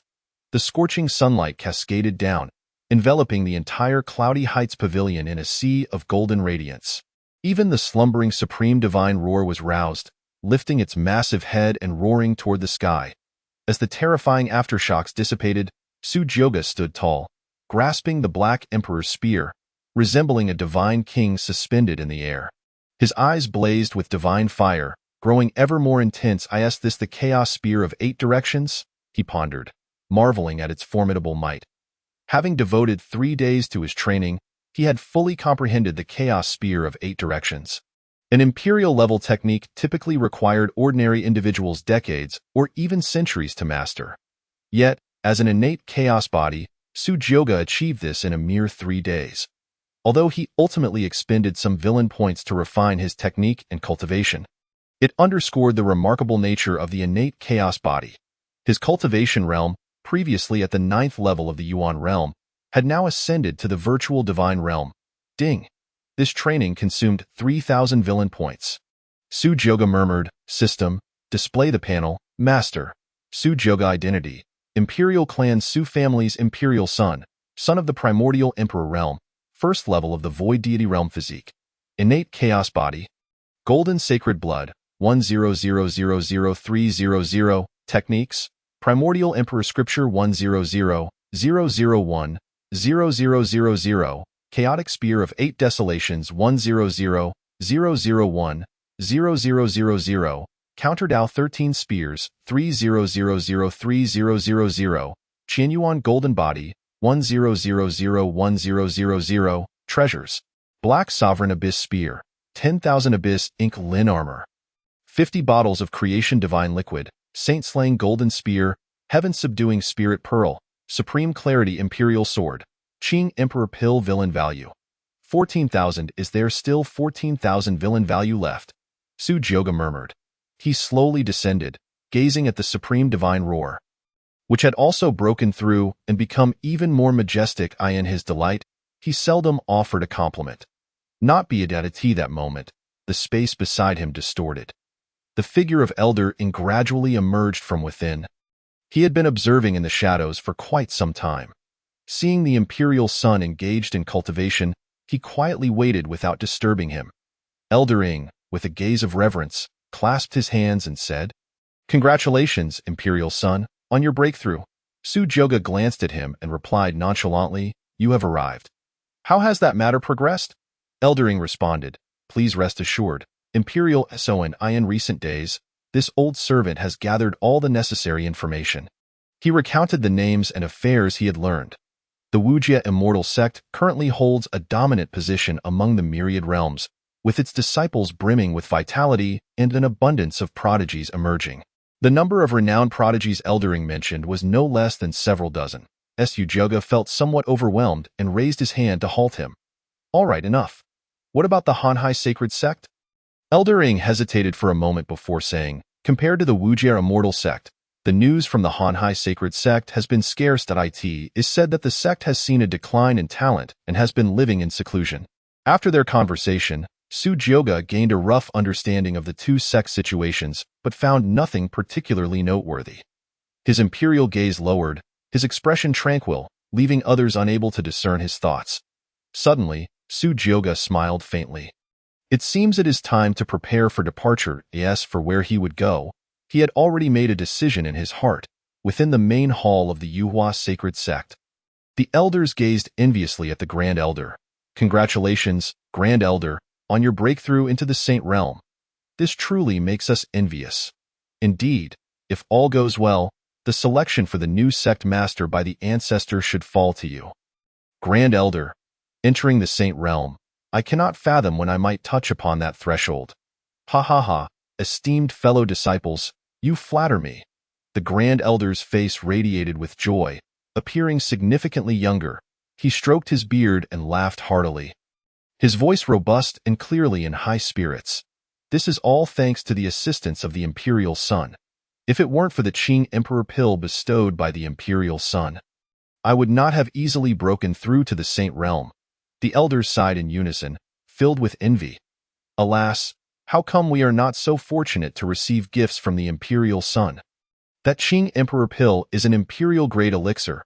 After consuming it, it would surely extend one's lifespan by at least a century. The Grand Elder shook his head and chuckled, as the only one present who had truly consumed the pill. He was aware of its genuine efficacy, not just a century, let alone the lifespan increase from entering the Saint Realm. This single Qing Emperor pill possesses a lifespan extension of 1,000 years. However, to avoid inciting jealousy among others, the Grand Elder refrained from disclosing this matter and secretly rejoiced. Ahem, the Imperial Son is generous. As long as you all serve the Imperial Son diligently, opportunities will not be lacking. He stated with righteous fervor. Indeed, upon hearing these words, the eyes of the elders brightened. Yes, the Imperial Son has been staying at our Yuhua sacred sect. Perhaps we too might have a chance. The Grand Elder smiled cheerfully. Just then, an earth-shattering roar echoed from outside the hall. Chapter 25. The fated protagonist who voluntarily surrenders. The elders were startled at the sound. I asked that the mount of the Imperial Son. Could it be that the Imperial Son has emerged from seclusion? Quickly, let us go out to welcome him. Upon witnessing the rewards received by the Grand Elder, the elders within the hall hurriedly rushed towards the exit, fearing they would fall behind. Outside the hall, Su Jioga sat upon the supreme divine roar, his golden hair cascading down, his expression calm. Eldering followed closely behind. The elders hurriedly approached the hall. The Grand Elder led the group of elders to kneel in respectful greeting. Imperial Son, Su Jioga nodded, his expression unruffled. He glanced at the Grand Elder below, his eyes showing a hint of surprise. You have broken through? The Grand Elder responded repeatedly, thanks to the grace of the Imperial Son. I never expected that in my lifetime I could break through to the Saint Realm. The kindness of the Imperial Son is such that I would work like a beast, yet remain unable to repay it. This was followed by a series of flattery. Su Jioga waved his hand to stop them. He said indifferently, Enough. I have come here with the intention of departing from the Yuhua sacred sect. What? The elders' expressions changed drastically upon hearing this. The Imperial Son wishes to leave? What is the reason for this? Have we not hosted you well at the Yuhua sacred sect? If there is anything you find unsatisfactory, please instruct us. Is it that no one is attending to you, Imperial Son? My granddaughter is quite lovely. How about I arrange for her to serve you? The elders' faces were filled with reluctance, their sincerity palpable. As they spoke earnestly, their demeanor was such that it almost seemed they were treating Su Jioga as their own father. Su Jioga looked curiously at the crowd below, then waved his hand dismissively. It has nothing to do with you. My purpose here was to deal with Lin Yi. The time is nearly right, and staying longer would be of no benefit. The elders exchanged glances, their hearts heavy with 1,000 regrets. Yet they felt powerless. Seeing that the Imperial Son had made up his mind, the Grand Elder spoke up. All right, can the thoughts of the Imperial Son be decided by you? Everyone, be quiet. Having received the Qing Emperor pill, The Grand Elder had evidently become the most loyal supporter of the Imperial Son. Meanwhile, the other elders internally cursed. Bah! This old scoundrel, having reaped the benefits, still pretends to be virtuous. The Grand Elder stepped forward and respectfully bowed to Sujoga. The Imperial Son has shown immense kindness to our sect. Please accept this token. A white jade token appeared, inscribed with the character for feather. The Grand Elder presented it with both hands, his expression reverent and awed. This token was given to me by the ancestor to present to you. Imperial Son is the life and death token of our Yuhua sacred sect. With this token, you can summon all members and disciples of our sect. Its status is supreme, even surpassing that of our sect master. I sincerely hope you will accept it. Sujoga glanced at it, nodded, and did not refuse. After casually stowing the token in his storage ring, he turned to leave. At that moment, a delicate voice suddenly rang out from outside the main hall. Let go of me. Quick, let go of me. I want to see the Imperial Son. Upon hearing this voice, the elders were taken aback. Sujoga was also momentarily stunned. He looked towards the hall's entrance and saw a young girl dressed in the disciples' garb of the Yuhua sacred sect. Being blocked by several gatekeeping disciples, she was desperately trying to enter, shouting, Imperial Son! Imperial Son! A gatekeeping disciple hurried over and whispered something. The Grand Elder's expression darkened instantly. He shouted, You fools! How could you allow a disciple to barge into the main hall of our Yuhua sacred sect? If you disturbed the Imperial Son, you would deserve to die 100 times. He was furious at the thought of leaving a good impression on the Imperial Son, only to have a disciple intrude. He quickly turned to Sujoga, apologizing, Imperial Son. I sincerely apologize. It was our negligence in managing the disciples, allowing an outer disciple to intrude. Meanwhile, the young girl outside remained relentless, struggling as she cried out, Imperial Son, please, let me see you. Sujoga's expression remained calm, revealing no emotional fluctuations, and he asked indifferently, What is the matter? The Grand Elder hesitated and explained, It is like this. During your stay at our Yuhua sacred sect, somehow news has spread in recent days. Many disciples from our sect, as well as cultivators from the Xintian Dao domain, have sought to catch a glimpse of your esteemed presence. This particular disciple is quite persistent, almost daily causing a scene for several hours, and has been outside for 3 days now. He truly had no other choice, for this girl held a special identity and could not be forcibly dealt with. Sujoga's expression turned peculiar upon hearing this. Suddenly, the system's voice rang out, Beep, detecting the presence of a fated protagonist nearby. Beep, detecting the presence of a fated protagonist nearby. Sujoga was momentarily taken aback. Within this ascendant sacred sect, there existed a destined protagonist. Could it be? As if struck by a realization, Sujoga turned his gaze towards the young girl. Name. Lin Miaoi. Identity. Destined protagonist. Disciple of the ascendant sacred sect realm. 5th stage of the condensing sea realm physique. Red Lotus divine body. Unawakened technique. Scarlet fire art. Ascendant heart sutra. Breezy steps treasure. None current fortune value. 12,000 indeed. The expression on Sujoga's face became quite intriguing. He had never anticipated that the girl outside, clamoring for an audience with him, was, in fact, a destined protagonist. A flicker of interest ignited within him. Elder, I shall drive this girl away at once. Sujoga, let her in. Both spoke in unison. Huh? The elder was momentarily stunned, perplexed by the turn of events. The esteemed young master actually wished to meet her. Despite his internal confusion, since the young master had spoken, he could only nod in bewilderment and stride towards the door. He shot a fierce glare at Lin Miaoi, saying, Haven't I told you several times? Once the young master departs, you'll be in for it. Come in. Upon hearing this, Lin Miaoi's beautiful eyes brightened, realizing the gatekeeper no longer obstructed her. Ignoring the elder's harsh words, she hurriedly made her way to Sujoga's side. Without uttering a word, she suddenly knelt down with a thud. Thud, thud, thud. She bowed her head 3 times. Young master, I finally meet you. Please accept me, allowing me to serve you. I am willing to do anything. This unexpected display stunned all the elders. What are you doing? Quickly rise, Humph. Such lofty aspirations. Given the young master's status, if he wished to gather followers, they would likely line up from the eastern to the western ends of the Xintian Dao domain. Not to mention those who had witnessed the young master's divine might.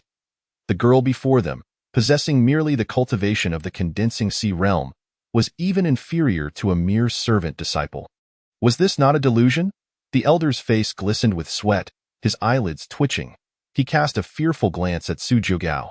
Su Jiugao couldn't help but find the situation amusing. A destined protagonist? To serve me? Truly a sight to behold. This destined protagonist possessed a certain charm. Gazing at the kneeling Lin Miaoyi, Su Jiugao's expression remained calm as he slowly spoke. Lift your head. Chapter 26. Mist of the Illusory Moon. Lin Miaoyi's heart stirred on the day Su Jiugao judged Lin Yi. Lin Miaoyi stood among the numerous disciples of the ascendant sacred sect. Like all the others, she gazed up in awe at Su Jiugao's might. His overwhelming presence, formidable and undeniably majestic, evoked admiration from all. The young master of the imperial clan. Even the usually aloof elders of the ascendant sacred sect bowed in servitude before him, like mere servants. This stirred a ripple within Lin Miaoyi's heart, previously filled with hatred. Standing amidst the crowd, her beautiful eyes gazed dreamily at Su Jiugao above. Her mother had once told her before passing that many would come to adore her. However, in searching for a future partner, she must never choose a weak or indecisive person.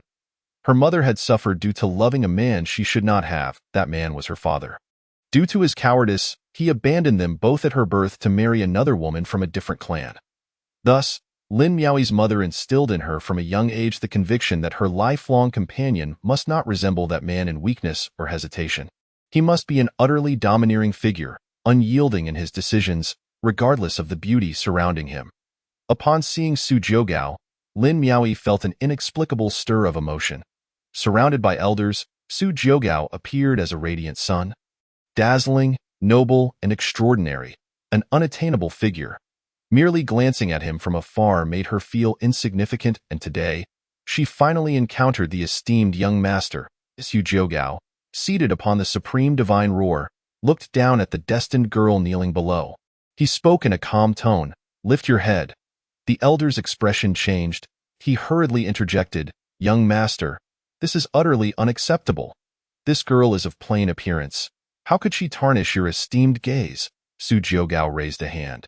Silencing the elder, Lin Miaoyi was momentarily taken aback, snapping out of her reverie. Slowly, she lifted her head. Before the young master, a face adorned with freckles and a set of prominent buck teeth was revealed.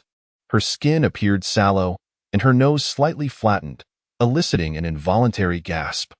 What? Feng Jia. Yet, surprisingly, beneath this unappealing facade lay a pair of exquisite eyes. They sparkled like two black gemstones embedded in rippling autumn waves. Deep and bright, reflecting a unique blend of youthful stubbornness and admiration, she gazed intently at Su Jiugao. This striking contrast momentarily caught Su Jiugao off guard. He had not expected the destined girl to possess such an unrefined appearance. After all, she was someone blessed by fate. Surely, she would not appear thus. The elder's face turned ashen, exclaiming in despair, It's over. Such an ugly girl, this would surely break the young master's heart, he exclaimed in indignation. Enough! Were it not for your mother's past connections with our ascendant sacred sect, I would have handed you to the punishment hall long ago. Now, get lost. The other elders shook their heads in resignation. It was well known that those who could shed their mortal forms to become cultivators would typically shed their flaws, leading to an overall enhancement in appearance. This was why there were so few ugly cultivators. In fact, a visage like Lin Miaoyi's was a rarity within the Xintian Dao domain. Lin Miaoyi stubbornly remained silent, her gaze seemingly fixated solely on the young master, Su Jiugao.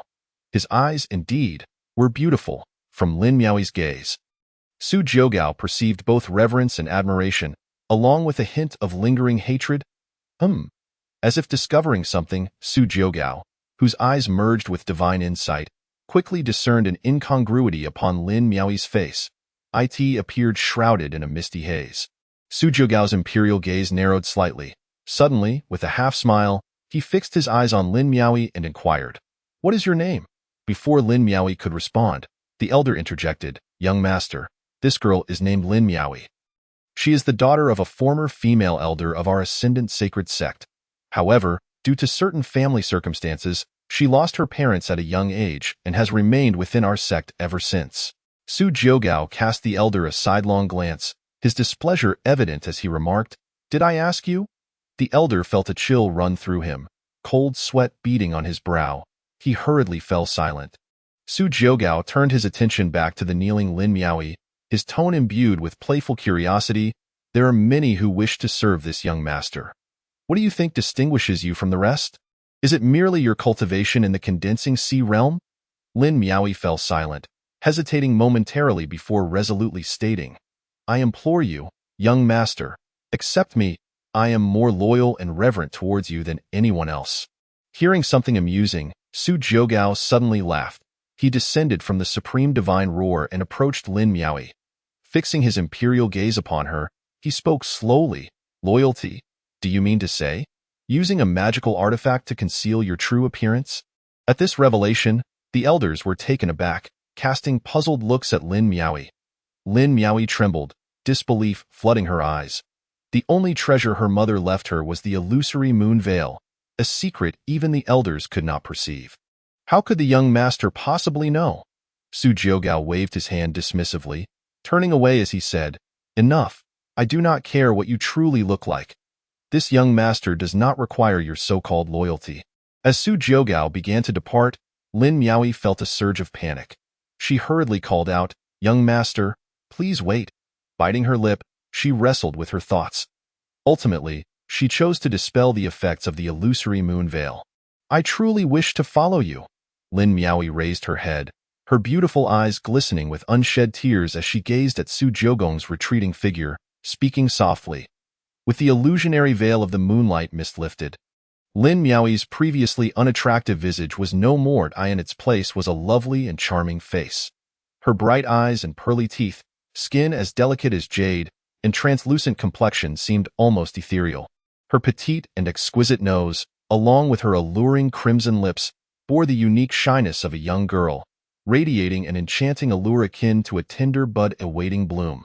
Merely a glance at her could evoke an overwhelming urge to cherish and protect her. Lin Miaoi bit her crimson lip, feeling a touch of trepidation after revealing her true appearance. Would the esteemed prince disdain her? A wave of worry washed over her. The elders present were taken aback, their eyes wide with astonishment. This expression was even more riveting than witnessing the Grand Elder's breakthrough. Some could hardly believe their eyes, rubbing them in disbelief. How could this be possible? This woman had blossomed into such a captivating beauty. Surely, I must be mistaken, she Lin Miaoi? Chapter 27. The Obsessive Fate-Bound Girl? A fanatic follower, the Grand Elder wore an expression of sheer disbelief. Lin Miaoi had arrived at the Feathered Ascension sacred sect at the tender age of 10, spending 7 long years presenting herself with that previously unattractive visage. To suddenly reveal that her appearance was a facade, and that this was her true beauty, was enough to leave anyone astounded. After the initial shock, one elder murmured, "I have long maintained that her mother, once the most beautiful elder of our sect, could not possibly have given birth to such an unattractive daughter for so many years. Why has she concealed her beauty? Could it be that she harbors some ulterior motive? Has she truly lived for 7 years in that guise?" The elders engaged in fervent discussion. However, Su Jiugong had not even turned to glance at her. Lin Miaoi's starry eyes began to redden, her hands clenched tightly as she implored, "Esteemed prince, I did not intend to hide my appearance. My mother instructed me to do so before her passing. For years, I have endured ridicule. I have grown accustomed to it." Nearly forgetting this matter entirely, Su Jiugong halted, slowly turning to face the longing and pitiable Lin Miaoi, his expression calm yet revealing a flicker of surprise. As a member of the imperial lineage, he had encountered all manner of women during the era of imperial fall. The icy celestial maidens, the enchanting sorceresses, and the dignified holy maidens of noble blood. None of them, however, were quite like Lin Miaoi. Yet, one could not deny that she exuded a refreshing, wholesome charm, particularly with those strikingly bright eyes that left a lasting impression. Raising an eyebrow, Su Jiogong approached Lin Miaoi, gradually bending down to lift her chin with his hand. Such an audaciously intimate gesture was met with no resistance from Lin Miaoi. Instead, her delicate form trembled, her cheeks flushed as she gazed intently at him. Feeling the regal aura emanating from the prince, her heart raced uncontrollably. Seeing Su Jiogong's countenance up close was a revelation, far clearer than her prior distant observations. He was strikingly handsome, with eyes like fathomless abysses, brimming with dominance and untamed spirit. Lin Miaoi found herself gradually closing her eyes, though her long lashes fluttered involuntarily, betraying her inner turmoil. Why present oneself with a false facade when such beauty exists? Su Jiogong let out a soft laugh, straightening up as he remarked, "Rise." A gentle breeze swept through, lifting Lin Miaoi's somewhat stiff form from the ground. Her legs felt weak, her eyes shimmering like precious pearls, her voice scarcely louder than a whisper. "Thank you, esteemed prince." The elders, witnessing this scene, were even more astonished. Could it be that the prince had taken a liking to Lin Miaoi? Countless thoughts raced through their minds, igniting a wave of excitement. How splendid! If Lin Miaoi were truly favored by the prince, the Feathered Ascension's sacred sect would undoubtedly soar to new heights, and no one had anticipated that this seemingly reckless girl, who had concealed her beauty, could capture the attention of the prince. Su Jiogong regarded Lin Miaoi thoughtfully for a moment, his expression inscrutable. The fate-bound protagonist had taken the initiative to pledge her allegiance to him, a notion he had never entertained. All along, he had subconsciously believed that as a destined antagonist, all fate-bound protagonists would regard him with enmity, irreconcilable as fire and water. Lin Miaoi's unexpected appearance had caught him off guard. What to do? Su Jiogong found himself in a quandary. To be frank, with Lin Miaoi's cultivation at the Condensing Sea realm, she was of little assistance to him and might even become a liability, despite her being a fated individual. Furthermore, as a protagonist, she possessed her own extraordinary opportunities. He mused inwardly. System. What is the nature of this fate-bound protagonist? Ding.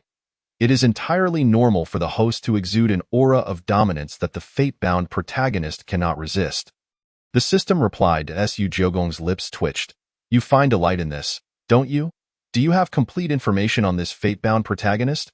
Replying to the host, it will cost 1,000 villain points to view the complete personal information of the fate-bound protagonist. Oh, to gain a clearer understanding of the situation, Su Jiogong unhesitatingly spent 1,000 villain points. Lin Miaoi's entire profile materialized before his eyes. Name: Lin Miaoi. Identity: fate-bound protagonist, disciple of the Feathered Ascension Sacred Sect. Age: 17. Personality: obsessive, stubborn, resentful. Realm: Condensing Sea Realm. 5th level. Constitution: Scarlet Lotus. Divine Body: unawakened, a latent powerhouse. When awakened, it causes the heavens to tremble. Born with the Scarlet Lotus divine fire, capable of incinerating and refining all things. A dominator of flames. A perfect Scarlet Lotus divine body provides substantial cultivation and insights into heavenly principles. Ranked 34th among the 3,000 divine bodies. Cultivation techniques: Scarlet Fire Technique, Feathered Ascension, Heart Sutra, Gentle Breeze Step Treasures, Illusory Moon Veil Life Experience. Abandoned by her father as a child, relying solely on her mother for survival. After her mother's passing at 10, she concealed her appearance and strove to cultivate for vengeance while seeking her biological father for answers. Harboring a profound resentment towards men. Current fortune value: 12,000. Such a harsh life experience certainly befitted a fate-bound protagonist. Yet, what was this obsession and extreme animosity towards men? Su Jiogong was taken aback, casting a peculiar glance at the anxious Lin Miaoi, who seemed entirely disconnected from such resentment. The system's information appeared to be beyond reproach. Su Jiogong ultimately attributed her desire for vengeance against her father to her willingness to serve him. The Scarlet Lotus divine body. He pondered, then inquired, System, is there anything in the shop that could activate her Scarlet Lotus divine body in advance? Ding. Replying to the host, the transformation pill, capable of awakening any hidden special constitution. Drawback: it will have no effect if the user lacks the appropriate constitution. Cost: 3,000 villain points. Would you like to exchange? That much? Su Jiagong felt a twinge of regret as he redeemed a transformation pill. After the exchange, he looked at Lin Miaoyi and calmly said, "Your current strength is still rather insufficient." Lin Miaoyi was taken aback, her spirit sinking as she lowered her head, suppressing her disappointment and murmuring, "I understand, esteemed Prince. It was a foolish dream on my part." She recognized that with her cultivation at the Condensing Sea realm, she was among the lowest in the Feathered Ascension sacred sect. Let alone in the presence of the exalted Su Jiagong, the prince of the Su family. The elders sighed in unison, "Ah, what a pity." Noticing Lin Miaoyi's despondency, Su Jiagong found it amusing and chuckled softly. How easily she succumbed to despair. How could she hope to follow him? "What do you mean to say?" Lin Miaoyi's beautiful eyes widened in disbelief as she looked up at Su Jiagong. He remained impassive, gesturing with a hand as a storage ring floated gently before her. "Whenever you reach the realm of divine mechanism, come to the sacred emperor's domain of the Su family." Lin Miaoyi was bewildered. This happiness had come far too suddenly. She could hardly process it. The elders of the Feathered Ascension sacred sect trembled with excitement. The Grand Elder suddenly knelt, his eyes shining brightly as he declared, "Miaoyi, hurry and express your gratitude for the prince's grace." Lin Miaoyi, still in a daze, nodded slowly. Su Jiagong glanced at the Grand Elder, remarking coolly, "Your Feathered Ascension sacred sect has indeed produced a remarkable disciple. Opportunities on numerous occasions must be seized through one's own efforts. Take Lin Miaoyi, for instance. Had she not taken the initiative to arrive, she might have missed her chance. The identity of the protagonist, bestowed by fate, serves as a significant asset for Lin Miaoyi herself. This is a realization that she is yet unaware of." After articulating these thoughts, Su Jiagong decisively turned and boarded the supreme divine roar. Transforming into a golden streak of light as she departed from this realm, she left. Eldering cast a lingering glance at Lin Miaoyi, who lay on the ground. His eyes flickered with intensity as he solemnly addressed her. "Lin Miaoyi, since the moment the young emperor awakened from the ancient divine source, you have been the first follower he has received. Although I, as an old servant, do not comprehend the young emperor's motivations, his character assures me that he would not accept you without reason. This is a confidential order from my master. You must not disappoint the young emperor."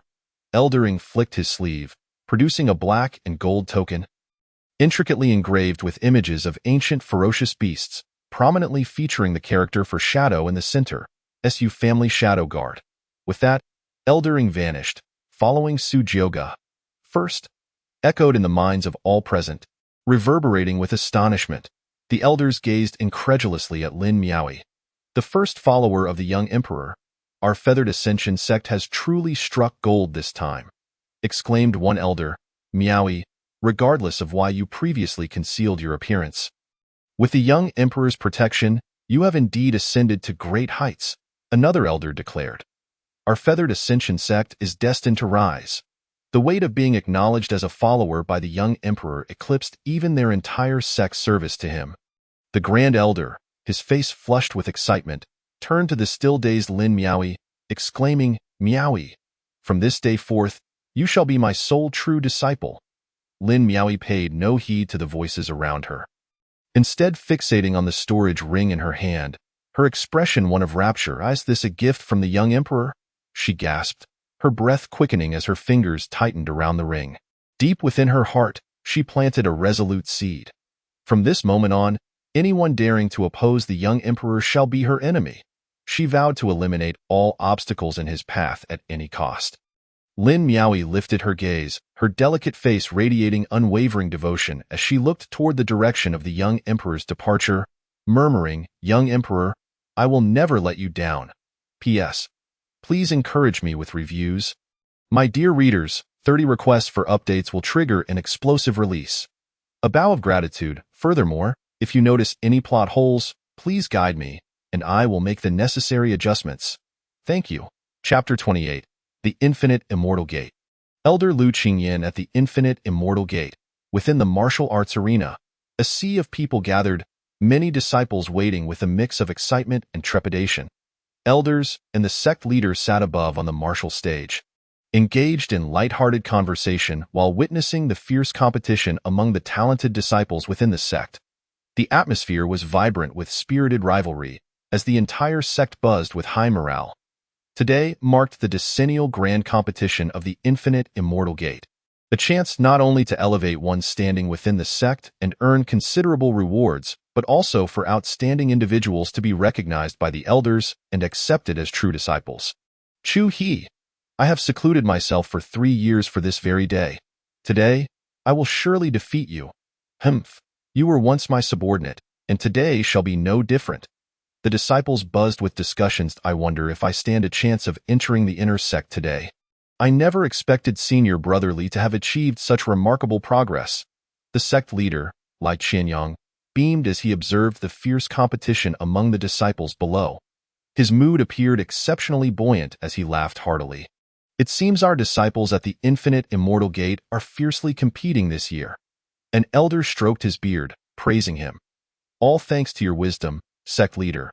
Under your leadership, our sect flourishes, and this year's talented disciples are truly exceptional. Pray tell, do you have any favored disciples among them? Ha ha ha. Lai Qianyang laughed heartily.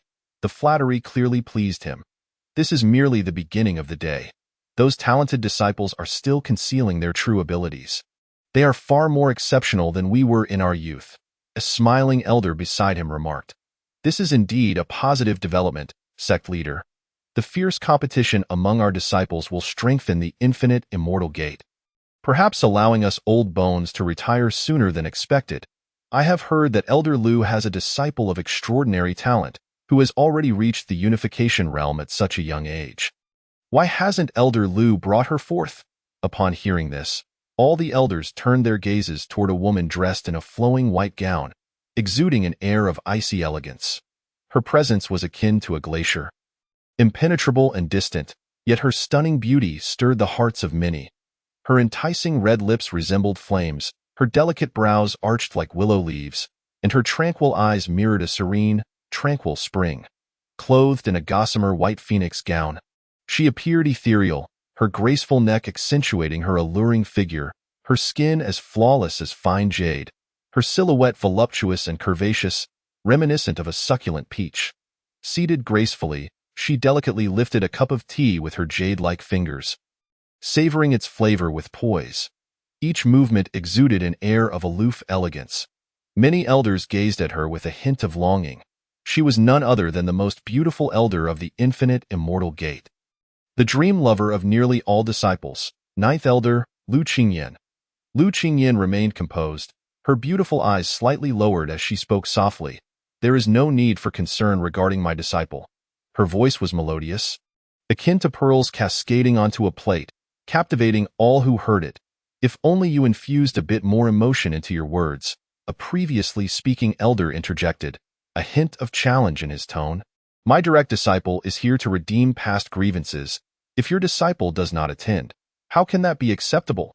Lu Qingyan's expression remained serene as she replied coolly, even if she were to attend multiple times, the outcome would be the same. The elder's demeanor shifted, a cold smile creeping onto his face. That is not necessarily the case. Tension thickened in the air. Hearing the commotion, sect leader Lai Qianyang laughed heartily. Raising his hand, ha ha ha. The competition among our disciples is indeed a splendid affair. Elder Lu, with such an exceptional disciple, do not keep her hidden. Let these young ones see her greatness, for it will inspire them. In response to sect leader Lai Qianyang's words, Lu Qingyan nodded slightly. I understand. It is still early. My disciple should be arriving shortly.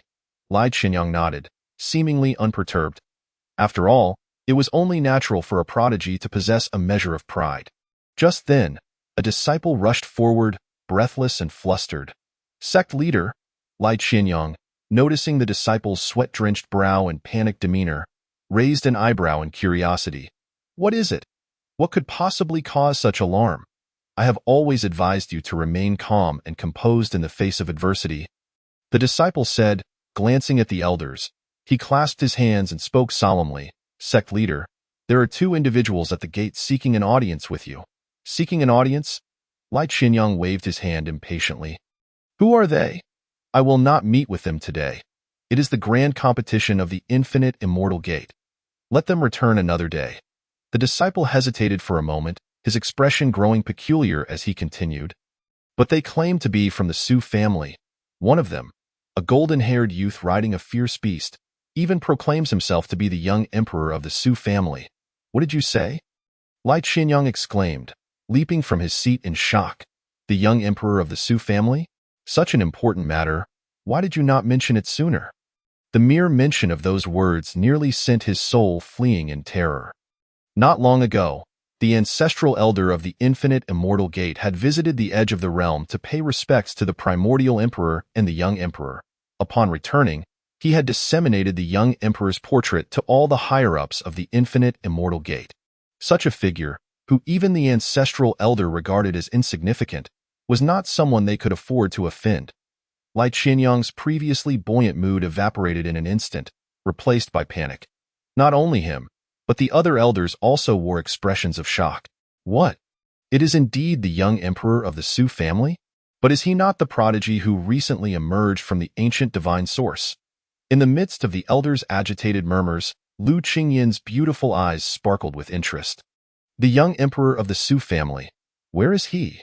The fierce Qianyang's tiger-like eyes widened, fixating intently on the disciple. The disciple, having never encountered such a gaze, hurriedly spoke. Just outside the door, without uttering another word. Qianyang transformed into a streak of crimson light, vanishing from sight in an instant. Following closely were a group of elders, exchanging bewildered glances. The esteemed sect leader has departed. What shall we do about the sect competition? The Su family's Imperial Son has arrived. If we do not extend a proper welcome, what is the point of competing? Do you not see that the sect leader has already left? We must hurry, lest we incur the wrath of that esteemed individual. Observing the elders hastily departing, the disciples still engaged in combat were left puzzled, unaware of the unfolding truth. Chapter 29. A grand farce, the favor of the fated female protagonist outside the Wujie Xianmen. Su Jiugong lounged lazily upon the supreme divine roar, golden hair cascading down, exuding an air of reckless abandon. Eldering stood nearby, his expression darkening with each passing moment. Coldly, he remarked, "What a grand display this Wujie Xianmen puts forth. How dare they keep the Imperial Son waiting outside?" Su Jiugong slowly sat up, stretching with a yawn, and replied with a smile, "Eldering, it is only natural that they were unaware of my sudden visit. We, the Su family, must uphold a semblance of courtesy." As his words fell, several streaks of light descended from the heavens. Upon catching sight of Su Jiugong, all the elders were momentarily taken aback. Strikingly handsome with an otherworldly charm. His golden locks framed a majestic figure, exuding an unparalleled domineering presence, his gaze filled with the condescension of a superior. Even they had never before encountered such an extraordinary talent, the Su family's Imperial Son. Qianyang recognized Su Jiugong at once and promptly led the elders forward to greet him. Wujie Xianmen's sect leader Qianyang, along with the esteemed elders, humbly welcomes your illustrious presence, Imperial Son, the elders chorused. Qianyang's heart raced as he inquired, "Imperial Son, why did you not inform us of your arrival? Had I known, I would have brought the disciples and elders to receive you." Su Jiugong replied nonchalantly, "I merely passed by to take a look. Ding, detection. Fated female protagonist present." "Oh, so soon?" Su Jiugong expressed mild surprise, initially expecting a longer search. With that, his gaze settled upon Lu Qingyin, the only woman among the crowd. Her ethereal beauty was enhanced by the elegant way her dress clung to her figure, her exquisite features evoking an irresistible urge to conquer. Though he had encountered many such alluring women, as a fated female protagonist, she warranted a closer inspection. Name: Lu Qingyin. Identity: fated female protagonist, 9th elder of Wujie Xianmen realm, 7th layer of the Void God realm. Physique: complete fox charm, divine body, exceedingly high comprehension of the world, excellent furnace, sensitive constitution, with the ability to significantly enhance the cultivation of others, cultivation technique, mysterious heart sutra, frost sword technique, extreme ice frost current fortune value. 7,000. The mention of the fox charm divine body startled Su Jiugong, recalling a certain enchantress from the age of the fallen emperors. Both were equally beautiful, Yet their auras were entirely different. Were it not for the system's ability to reveal such information, Su Jiogong would never have believed that this fated female protagonist possessed a fox-charmed divine body. Among the crowd, Lu Qingyin felt the Imperial Son's unabashedly penetrating gaze, causing her to tremble slightly. Most gazes directed at her were laced with desire, which she found repugnant. Yet, inexplicably, she sensed no such longing in the Imperial Son's eyes. It was merely an appreciation, as if he were admiring a work of art. Unable to help herself, she lowered her head. Elder Ing, observing the scene, coldly addressed Qianyang. "Are you the sect leader of Wujie Xianmen?" Qianyang, with utmost respect, replied, "Indeed, esteemed elder."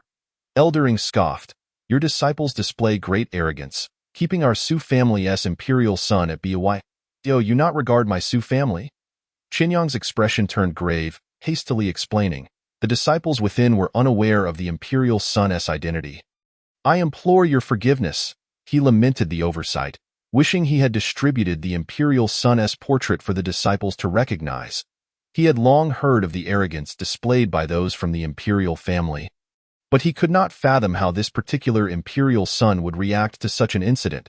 Su Jiogong merely smiled, waving his hand dismissively, "No matter. It is a trivial matter. Ignorance is no crime." He effortlessly defused the situation, for he had come to Wujie Xianmen in search of the fated protagonist and saw no need for unnecessary complications. Discovering the fated female protagonist so swiftly lifted his spirits, providing him with a clear direction. Qianyang felt as if a weight had been lifted from his shoulders, promptly praising, "Your magnanimity, Imperial Son, is truly admirable. It is our honor that you have graced Wujie Xianmen with your presence." "Please," Su Jiogong nodded, dismounting from the supreme divine roar. He patted the beast and addressed Qianyang, "Sect leader, I entrust my steed to your care." Qianyang, understanding the implication, smiled and said, Of course. He signaled to a nearby elder, who approached Su Jiogong, bowing deeply before the colossal supreme divine roar. The overwhelming aura emanating from the beast sent shivers down the elder's spine. However, with the sect leader's command, he steeled himself. He cautiously approached the supreme divine roar, whispering, "Esteemed steed, shall we depart?" The supreme divine roar merely cast a glance at him before unleashing a mighty roar. The sheer force of the sound swept forth. Brimming with majestic authority, the elder, a mere god-king in cultivation, had never encountered such a terrifying beast and found his legs turning to jelly, nearly collapsing in fright. With a thud, he fell to his knees. A grand farce ensued, and the atmosphere fell eerily silent. The supreme divine roar held its head high, exuding disdain. Su Jiogong, momentarily taken aback, chuckled softly, patting the beast's head. With a hint of seriousness, he instructed, "Be quiet. Do not act unruly." Responding to its master's command, the supreme divine roar approached the prostrate elder, who was so frightened that he remained frozen in place, unable to move in such a state.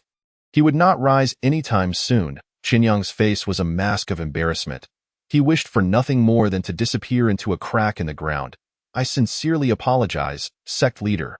My steed has only recently been tamed and retains a rather volatile temperament." Qianyang shot a fierce glare at the fallen elder, cursing him as a useless waste, bringing such disgrace upon Wujie Xianmen. Yet, despite his fear of the Imperial Son's steed, he maintained a grand demeanor. Laughing and saying, "Ha ha ha, Imperial Son, you jest. My elders have never encountered such a magnificent mount, and they are simply awestruck. Allow me to take charge," he continued, glancing at the elders behind him. "You shall lead the Imperial Son on a thorough tour of Wujie Xianmen. And do not falter. Do you understand? To prevent further embarrassment, and to ensure the Imperial Son did not look down upon Wujie Xianmen, Qianyang resolved to take matters into his own hands.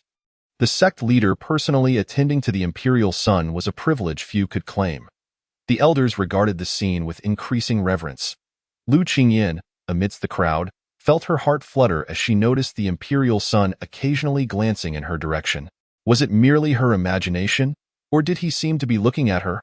It must be said that Su Jiogong was strikingly handsome, his presence regal and commanding. Even his aura was remarkably extraordinary. Unmatched in majesty, coupled with his esteemed status, few women in the realm could resist such allure. Even a woman as exceptional and ethereal as Lu Qingyan found herself harboring a flicker of admiration. Chapter 30. Words are one thing. Actions speak louder amidst the throng of elders, akin to stars encircling the moon. Su Jiugong leisurely entered the Xianmen. However, he soon noticed the unusual absence of disciples in the vicinity. Puzzled, he inquired, "Why have I yet to encounter any disciples along the way?" An elder beside him, eager to please, replied, "Imperial Son, you may not be aware, but today marks the day of examinations for our Wujie Xianmen disciples. Our talented youths are currently engaged in combat at the training grounds." "Oh? Examinations?" Su Jiugong's interest piqued as he raised an eyebrow. Noticing the Imperial Son's curiosity, the elder smiled and asked, "Would you like to observe?" "Imperial Son." Su Jiugong nodded slightly, a playful glint in his eye. "Then let us go take a look." Time has passed for an eternity, yet the current prodigies remain an enigma. The elder waved his hand, shaking his head, and remarked, "Ah, they are merely a bunch of inconsequential juniors squabbling amongst themselves, hardly worthy of your esteemed attention." The other elders chimed in, praising, "Indeed, esteemed Lord Emperor, you are a prodigy from the era of the fallen. And those young ones in the sect must feel immense pressure in your presence." They continued, "Surely, upon encountering you, the disciples would lose all desire to compete." The elders wore humble smiles, each displaying utmost respect. However, only Lu Qingyan remained reticent, appearing somewhat out of place amidst the gathering. Noticing this, Su Jiuge turned his gaze towards Lu Qingyan and inquired, "And who might this be?" Lu Qingyan was taken aback, caught off guard by the emperor's sudden question. The elders turned their eyes toward her, exclaiming in admiration, "How fortunate she is to possess such exquisite beauty." Everyone seemed eager to make their presence known before the emperor. Yet Lu Qingyan required no words to capture his attention. One elder jovially introduced, "Esteemed Lord Emperor, this is our 9th elder of the Wujie immortal sect, Lu Qingyan. She is indeed a rare and striking flower of our sect." The Grand Elder added, "Lu Elder, have you yet to greet Lord Emperor?" Lu Qingyan felt uncomfortable under the scrutiny of so many gazes. She glanced at Su Jiuge, only to find him smiling warmly back at her. Su Jiuge, devoid of any pretense, replied, "Ah, I see, it seems this emperor has been rather short-sighted, failing to notice such an ice-cold beauty in the crowd." Such frivolous words, had they come from another, would have earned them a frosty reception. Yet, Lu Qingyan distinctly sensed that this Su family's emperor was openly and unabashedly gazing at her, not just once. Why then did he claim to have just discovered her? Unable to contain herself, Lu Qingyan spoke, "I am but a humble willow, hardly deserving of your esteemed attention. Among the disciples, there are countless women more beautiful than I, unworthy of your gaze." Her tone was calm and measured, neither overly familiar nor distant. This took many elders by surprise, as Lu Qingyan was typically reticent, yet today she seemed unusually loquacious. Humph. Indeed, even the proud and aloof Lu elder cannot resist the allure of the emperor. One elder mused silently. Su Jiuge, amused, stepped closer to Lu Qingyan, saying, "Oh? So, according to Lu elder, there are even more stunning women in the Wujie immortal sect." Su Jiuge, with his striking presence and magnificent golden hair cascading over his shoulders, commanded attention effortlessly. He leaned in, unabashedly locking his gaze onto Lu Qingyan's breathtaking visage. The faint scent of floral perfume wafted from his proximity, and the alluring contours of his form were unmistakably evident. Lu Qingyan slowly raised her head, and upon meeting Su Jiuge's penetrating gaze, a flicker of anger and embarrassment flashed in her enchanting eyes. She instinctively took a step back, avoiding his question, and timidly replied, "Esteemed Lord Emperor, I implore you to maintain decorum." Su Jiuge laughed heartily, his eyes gleaming with mischief and intrigue. He replied, "Ah, Lu elder possesses quite the character, as I am new to your esteemed sect. There are many things I find perplexing. Might you do me the honor of providing an introduction?" Lu Qingyan hesitated, seemingly taken aback by his proposition. The elders observed enviously, wishing fervently that they were women, eager to accept such an offer on Lu Qingyan's behalf. Seeing her indecision, Several elders felt a surge of frustration, silently urging her to respond affirmatively. Lu Qingyan pondered for a moment, remaining silent but not outright refusing. Elder Ing, observing the situation, furrowed his brow and opened his mouth to speak, only to be silenced by Su Jioga's raised hand. Su Jioga glanced at him, shaking his head. After all, he intended to take his time with this destined female lead. Allowing things to unfold gradually, it appeared that Lu Qingyan was not entirely willing, so Su Jioga stepped closer, his tone casual. It seems Lu Elder is somewhat hesitant. The distance between them diminished, and as Lu Qingyan felt the warmth radiating from Su Jioga, her skin, already sensitive due to her fox-like physique, tinged a delicate shade of crimson. She subconsciously closed her legs, feeling cornered. Despite her extensive training, she had never encountered such an audacious man. Typically composed and serene, she found herself momentarily flustered. Ultimately, she could only softly concede. "I shall follow your instructions, esteemed Lord Emperor." Su Jioga beamed with satisfaction, aware that winning over a woman of her icy demeanor typically required a gradual approach to earn her favor. However, that was the role of a destined protagonist, and he felt no sense of aversion from Lu Qingyan. Leaning closer, he whispered in her ear, "You possess an admirable figure. However, it would be wise to dress more modestly, as this emperor does not favor immodesty." Without regard for Lu Qingyan's incredulous expression, Su Jioga laughed heartily before turning to walk away. The elders stood in shock, exchanging bewildered glances, while it took Lu Qingyan a considerable time to process what had just transpired. Had she truly been so brazenly courted? Her usually stoic expression finally shifted. The heart that had remained dormant for centuries stirred with agitation. The blush crept onto her cheeks, and her eyes sparkled like melting glaciers. Filled with indignation as she glared at Su Jioga. What an unprincipled scoundrel! Lu Qingyan silently seethed. Her complexion flushed with embarrassment and anger. She had never anticipated that this seemingly formidable and dazzling Su family emperor would turn out to be such a lecherous rogue. Though she felt a wave of resentment, her delicate hands instinctively adjusted her clothing, pulling it up slightly to shield the alluring contours of her figure. The sacred maiden peak, pressed together, appeared even more voluptuous. As though ready to burst forth from her attire, Chapter 31. Conquering the disciples of the immortal sect, the new protagonist Sun Yin after a brief and playful encounter with the destined female lead. Su Jioga felt in high spirits. Accompanied by the elders, he made his way to the martial arts arena. The thousands of disciples present, upon seeing the elders return, expressed their astonishment, exclaiming, "The elders have returned? But where is the sect leader? Why has he not returned?" However, they soon noticed Su Jioga, whose commanding presence and golden hair made him impossible to overlook. The elders surrounded Su Jioga, showering him with flattery and engaging in endless conversation, while Su Jioga maintained a stoic demeanor, nodding occasionally. The disciples of the Wuji immortal sect were left agape, their jaws nearly dropping in disbelief. What a handsome young man! Who is he, and which senior brother does he belong to? A female disciple sighed dreamily. Why are the elders treating him with such reverence? He must have a significant status. My heavens, am I seeing things? The usually stern and formidable punishment elder appears to be acting like a sycophant. The disciples murmured among themselves, incredulous at the sight. One disciple exclaimed, "Ah, Lu Elder! My dream goddess, Lu Elder! Isn't she known for despising men? Why is she so close to him?" "Humph, dream goddess, indeed.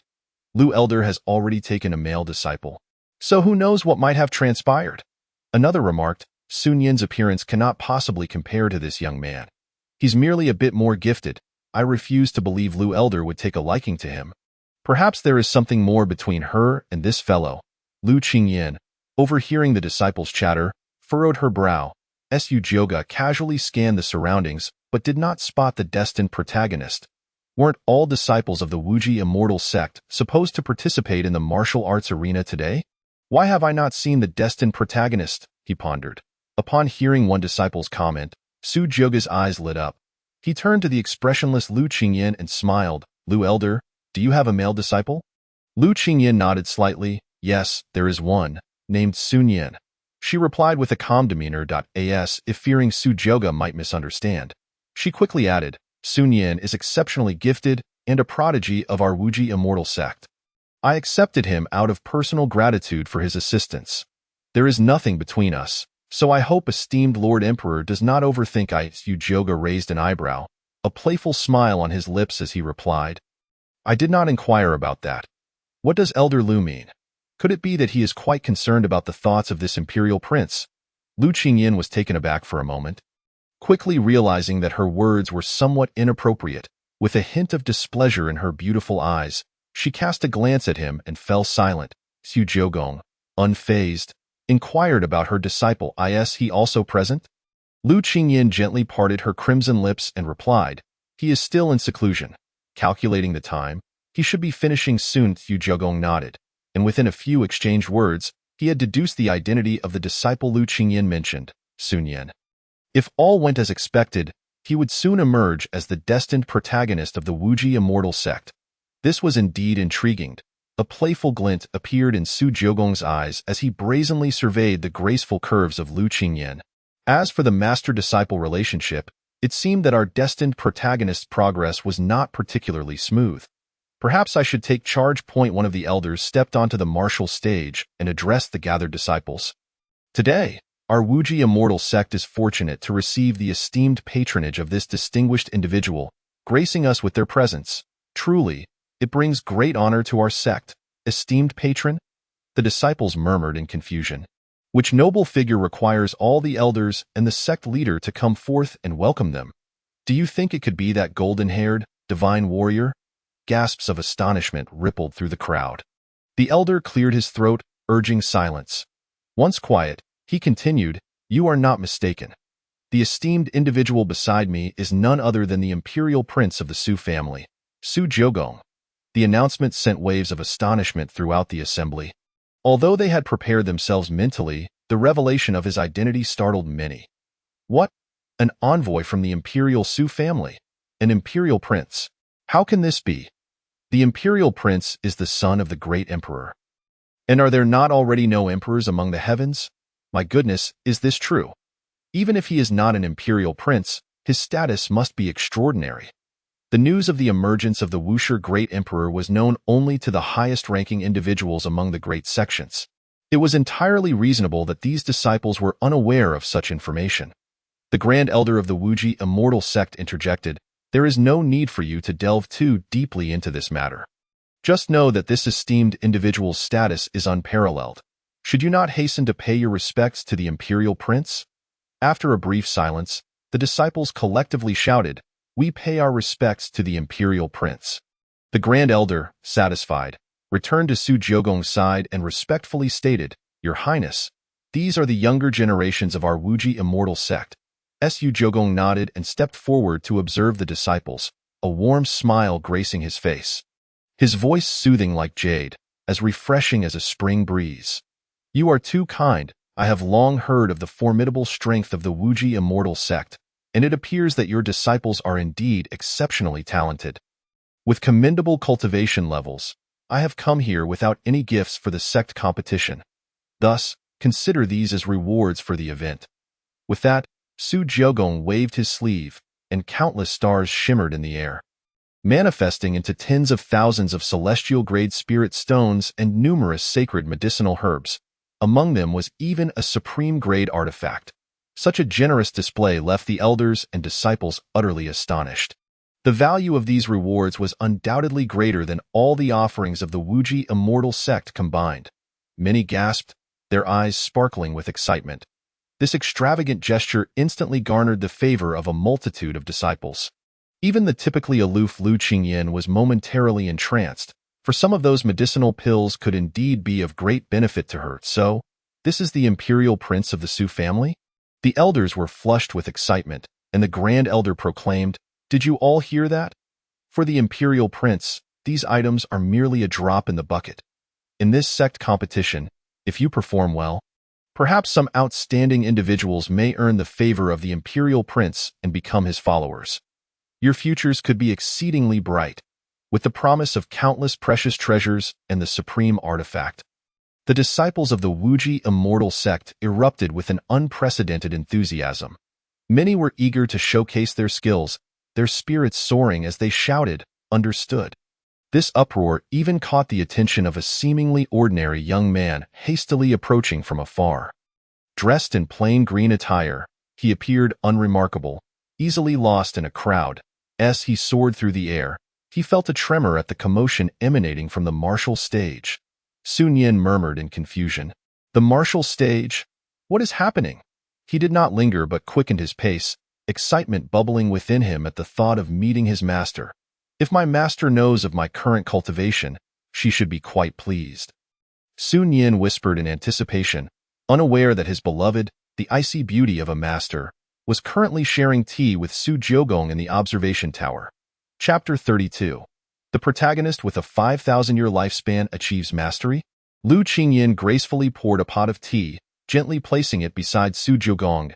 As he sipped the tea, he admired the disciples of the Wuji immortal sect competing below, feeling utterly content.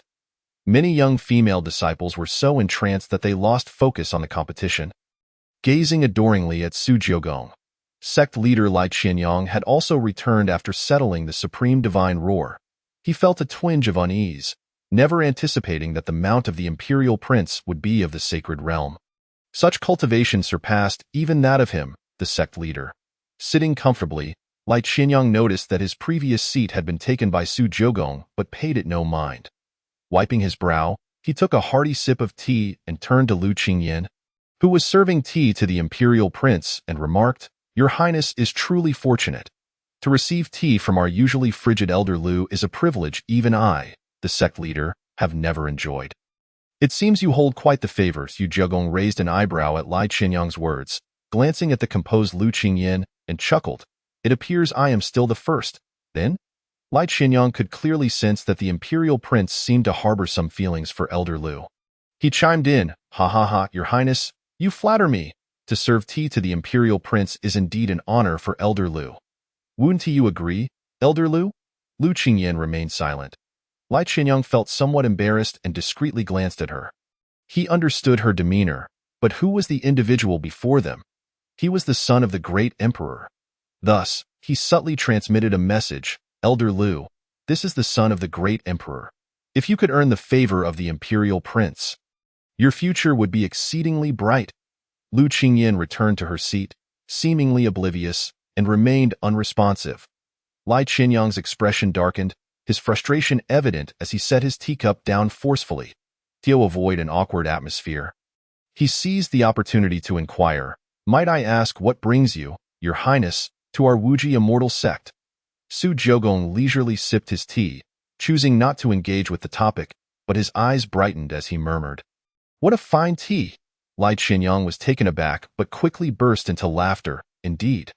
Knowing you were coming, I specially prepared this long-preserved enlightenment tea. This tea not only enhances one's comprehension of the heavenly Tao but, when consumed below the unification realm, offers a chance to break through." Suddenly, Lai Qianyang paused, his gaze shifting to the tranquil-faced Su Jiogong. There was no special reaction at all. This implied that the imperial prince before him must possess at least the cultivation of the slashing Yuan realm. His pupils contracted in disbelief. According to the ancestral teachings, this imperial prince was merely 20 years old yet already had such cultivation. The most outstanding disciple among the Wuji immortal sect was merely at the Tao Palace realm. What terrifying talent must he possess? Truly, a prodigy of the era of the fall of emperors. Lai Qianyang's expression grew increasingly odd. At that moment, a stir erupted among the crowd below. "Look, isn't that elder Lu's disciple? Sun Yin?" someone called out, prompting many to turn their gaze. They beheld a figure rushing through the sky. Upon spotting Lu Qingyin in the observation tower, Sun Yin's eyes lit up. "It really is Sun Yin. He is the most outstanding disciple of our Wuji immortal sect." Several murmurs followed. "He has reached Tao Palace realm at such a young age. I wonder if he has broken through to the unification realm after all these years. Elder Lu's disciple is here. Do you think they will clash in this year's sect competition?" "That is certain. It is said that senior brother Yuan has recently broken through to Tao Palace realm. He must be eager to redeem himself." Gazing at the approaching figure in the sky, Su Jioga's eyes narrowed slightly as he examined Sun Yin's information. However, upon discovering Sun Yin's age, Su Jioga's pupils constricted in astonishment. Was this truly a protagonist of destiny who had lived for 5,000 years? Name: Sun Yin. Identity: protagonist of destiny, direct disciple of the Wujishan sect. Age: 54-75. Personality: steadfast, mentor-dependent, scheming. Realm: first layer of the return to unity stage. Physique: eternal verdancy. Body: time flows slowly, unbounded for millennia, possessing an exceptionally long lifespan, with longevity multiplied several times compared to others of the same realm. Ranked 19th among the 3,000 divine bodies. Cultivation technique: Prolo Shin Gong. Universal manifestation: 10 absolute arrays of celestial mechanisms. Treasures: Mountain Sea Scroll, Transformation Gourd, Immortal Great Array. Flag: life experience: a humble cowherd, originally the son of a villager in a minor realm, who witnessed his family perish in the chaos of a conflict among cultivators during his youth. He joined a small sect, but his talent was remarkably poor, and after decades of cultivation, he remained at the body refinement stage. At the age of 50, he finally broke through to the foundation establishment stage.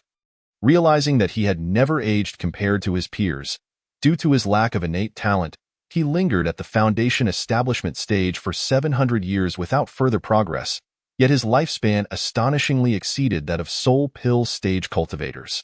After being stuck at the foundation establishment stage for a millennium, even the sect's ancestors perished. It was only after receiving guidance from a great sage that he discovered his unique physique, which granted him immortality. Elated by the absence of lifespan constraints, he devoted himself to stable cultivation, eventually breaking through to the Dao Palace stage after 4,000 years, only to be compelled to leave his realm and join the Wujishan sect. Current luck value: 12,000. Due to Sun Yin's uniqueness, Su Jioga had expended villain points to view Sun Yin's complete information. His eyes flickered with intrigue. Initially, he pondered that a protagonist of destiny aged 5,000 years would likely be an unparalleled figure, having achieved mastery in divine skills, and might as well have his father intervene directly. Fortunately, this protagonist exhibited exceedingly poor talent, having only reached the first layer of the return to unity stage at such an advanced age. The eternal verdancy body? This physique grants an exceedingly long lifespan, allowing one to live for an extended period. Su Jioga's father's friend, the Eternal Emperor, had relied on this physique to survive from the era of the emperors until 2,000 years ago. However, apart from longevity, this physique bore no other remarkable traits. Except for those at the Emperor realm, who could discern the essence within, it appeared no different from a mundane body. Unexpectedly, this protagonist of destiny had mistaken it for immortality. Such a fortunate circumstance was rare indeed.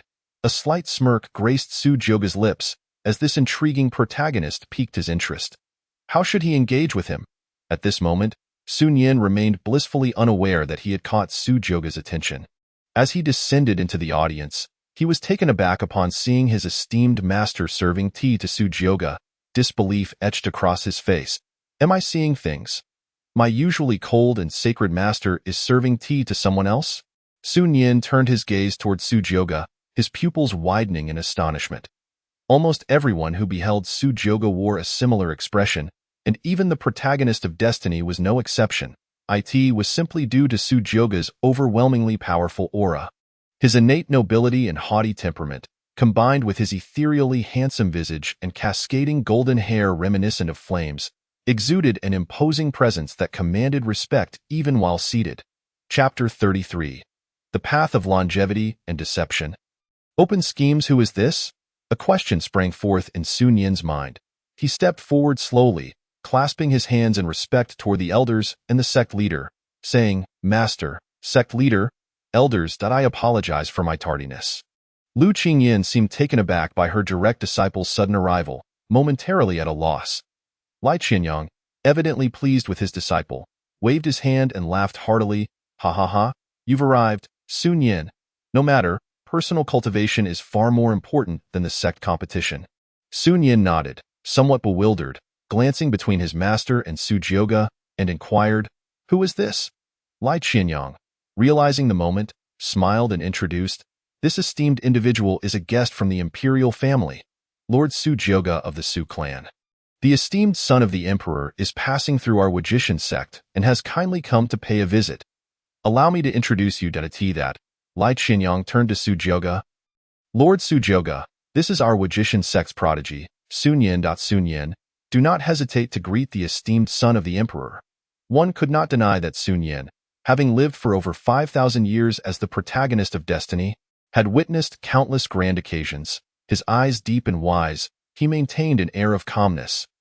Even before a member of the imperial family, his demeanor remained unflinching as he respectfully clasped his hands and said, I have the honor of meeting you, Lord Sujioga. Lai Qinyang observed Sun Yin's composed demeanor with satisfaction. However, he noted a flicker of wariness and hostility in Sujioga's gaze. This protagonist of destiny from the path of longevity was indeed cautious. Sujioga mused inwardly. With a playful glint in his eyes, Sujioga nodded slightly and remarked, Indeed impressive. Tio reached the return to unity stage at such an age is quite rare, even during the era of the emperors. What? The return to unity stage? Lai Qinyang and the elders beamed with delight upon hearing this, rushing to verify. After sensing Sun Yin's aura, Lai Qinyang's eyes sparkled with uncontainable joy, exclaiming thrice, Good, good, good, to receive the praise of Lord Sujioga. And to achieve the return to unity stage at such a young age, this is truly commendable for our sect's most outstanding prodigy. Sun Yin, you are remarkable, Elder Lu remarked. You have indeed recruited an excellent disciple for our Wajishan sect. Lu Qingyin's beautiful eyes widened in surprise as she responded, It is Sun Yin's own talent that has brought him this far. I have not aided him much. Sujioga, upon hearing this, wore a peculiar expression, stifling a chuckle. The most outstanding prodigy at 5,000 years of age. He had reached the return to unity stage by the age of 10, while his father had been in the emperor realm for who knows how many years by the time he turned 5,000. Such a cultivation speed was indeed rare even in the era of the emperors. Lai Qinyang waved his hand with a laugh. Well then, now that you have emerged from seclusion, you must participate in this sect competition. Consider it a mere formality, though you see that supreme-grade artifact on the martial arts stage. Sun Yin glanced over, and his eyes ignited with fervor. It was indeed an exceptionally rare and valuable supreme-grade defensive artifact. For one who favored a life of survival, this was an irresistible temptation. His eyes gleamed as he inquired, Is this the reward for this sect competition? Lai Qinyang laughed heartily. Ha ha ha. Indeed. This supreme-grade artifact is a gift from Lord Sujioga. You all must express your gratitude to Lord Sujioga, as such a valuable treasure is scarce in this world. Another mention of the esteemed son of the emperor caused Sun Yin to glance at Sujioga, who was chatting amiably with Lu Qingyin, his demeanor relaxed and cheerful. Sun Yin couldn't help but clench his fists in frustration. Master, he said, if there is nothing else, I shall take my leave to participate in the sect competition. Lu Qingyin then remembered her disciple was still present. She resumed her previous cold and ethereal demeanor, nodding slightly and softly saying, Go ahead. The stark contrast in their treatment stirred an inexplicable flame of indignation within him. Sun Yin's expression remained calm as he nodded and made his way to the martial arts arena. Just then, an unpleasant voice rang out, Sun Yin, you finally arrived. I thought you were afraid. I, Yuan Hong, have awaited this day for so long. Not far from the training ground, a towering and robust man approached. With a square jaw and a physique brimming with explosive muscles, his powerful limbs seemed to strain against the confines of his indigo Taoist robe from the Wajixian sect. As though he were a bloodthirsty beast prowling the jungle, his countenance bore an arrogant defiance, and his bloodshot gaze fixated on Sun Yin as he declared, Today, I shall avenge my previous humiliation and ensure you become my defeated foe. It was none other than the brash Yuan Hong. Sun Yin furrowed his brow. This man, characterized by his arrogance and simplicity, had harbored resentment ever since Sun Yin had bested him upon entering the sect. To think he would return today, Sun Yin's eyes glimmered. He discerned that Yuan Hong had now broken through to the Dao Palace realm. Otherwise, he would not dare challenge him. However, since you have advanced, I am no longer the Sun Yin of the past. Sun Yin glanced upward at Sujioga and then back at Yuan Hong, suddenly struck by an idea. With a smile, he addressed Yuan Hong. It seems my previous victory did not convince you, did it? You are merely a defeated opponent. Upon hearing this, Yuan Hong's expression shifted dramatically, his eyes ablaze with fury. Cracking his knuckles, he retorted, that was in the past. Today, I will show you my true strength. He had always regarded Sun Yin as his greatest rival. Only by defeating him could he claim the title of the foremost genius of the Wujixian sect. Sun Yin chuckled softly, fixing his gaze upon him. Now that I have reached the Unity Realm, do you truly believe you stand a chance against me? What? You've broken through? Yuan Hong exclaimed incredulously. Sun Yin nodded, continuing, I would not mind sparring with you again. Alas, I have other opponents to attend to. If you wish to duel, you shall have to wait for another day. Yuan Hong frowned, his voice booming as he demanded. Who? Sun Yin glanced at Su Jioga above, and Yuan Hong followed his gaze. His pupils contracted as he asked, Are you referring to that esteemed young lord? Oh, you're aware of him? Sun Yin replied. Somewhat surprised, he nodded and said, Indeed, if you truly wish to defeat me, why not challenge that esteemed young lord on the stage? He hails from an imperial lineage. Should you manage to best him, I, Sun Yin, shall concede that you are superior to me. This was Sun Yin's intent. Always cautious, he had no intention of engaging directly. If he could have Yuan Hong probe the strength of this imperial genius, it would be ideal. Anyone who dared to covet his master would not be spared. Sun Yin thought to himself, eager to discover the true nature of this legendary young lord. Yuan Hong's expression turned peculiar, as if he were staring at an imbecile. Are you foolish, or am I? Sun Yin was taken aback. Why was he not following the expected script? Normally, wouldn't he this brute be the one to issue a challenge? Yuan Hong pressed, You want me to challenge the esteemed young lord? Though he was large and strong, he was not dim-witted. Realizing his scheme had been seen through, Sun Yin felt somewhat dazed. He feigned indifference, shrugging and saying, Well, it seems there's no other way I want to fight you. My aspirations far exceed yours. Despite his words, Yuan Hong could clearly see the disdain and contempt reflected in Sun Yin's eyes. Yuan Hong, displeased, replied, Are you trying to provoke me? Humph. If it's a fight you want, then let us do it. I shall finally witness the strength of the imperial young lord. How could Yuan Hong possibly be inferior to you? Just wait. Sun Yin breathed a sigh of relief. Fortunately, the outcome was favorable. He had not anticipated that this simpleton would agree for such reasons. Yuan Hong hurried to the audience area, gazing upward at Su Jioga. Merely a glance at him filled him with an overwhelming sense of authority and pressure, and for a moment, he felt the urge to retreat. However, upon noticing Sun Yin's condescending look, he took a deep breath and steeled himself. Raising his fists as he called out loudly, Esteemed young lord, I am Yuan Hong, a direct disciple of the sixth elder of the Wujixian sect. I have come to seek guidance from you. I humbly request an opportunity. As his words echoed, the entire assembly fell silent. Crack! The sixth elder's eyelids twitched violently, and his teacup shattered to pieces. At that moment, he felt as though he could die from embarrassment. Su Jioga narrowed his eyes slightly at the proclamation, glancing thoughtfully at the smiling Sun Yin. He slowly set down his cup, a teasing smile gracing his lips as he said, Oh, seeking my guidance? Chapter 34. Accept this cup of tea, and you shall win. Lin Xinyang and the other elders from the Wujixian sect were utterly astonished that a disciple would dare to challenge the imperial young lord. Not only them, but even the disciples below were in uproar. What has senior brother Yuan gone mad? What is he trying to do? Didn't you hear? He seems to be challenging that esteemed young lord. My heavens, the esteemed young lord is a distinguished guest of our Wujixian sect. How could he dare? Sun Yin couldn't help but grin at the training ground.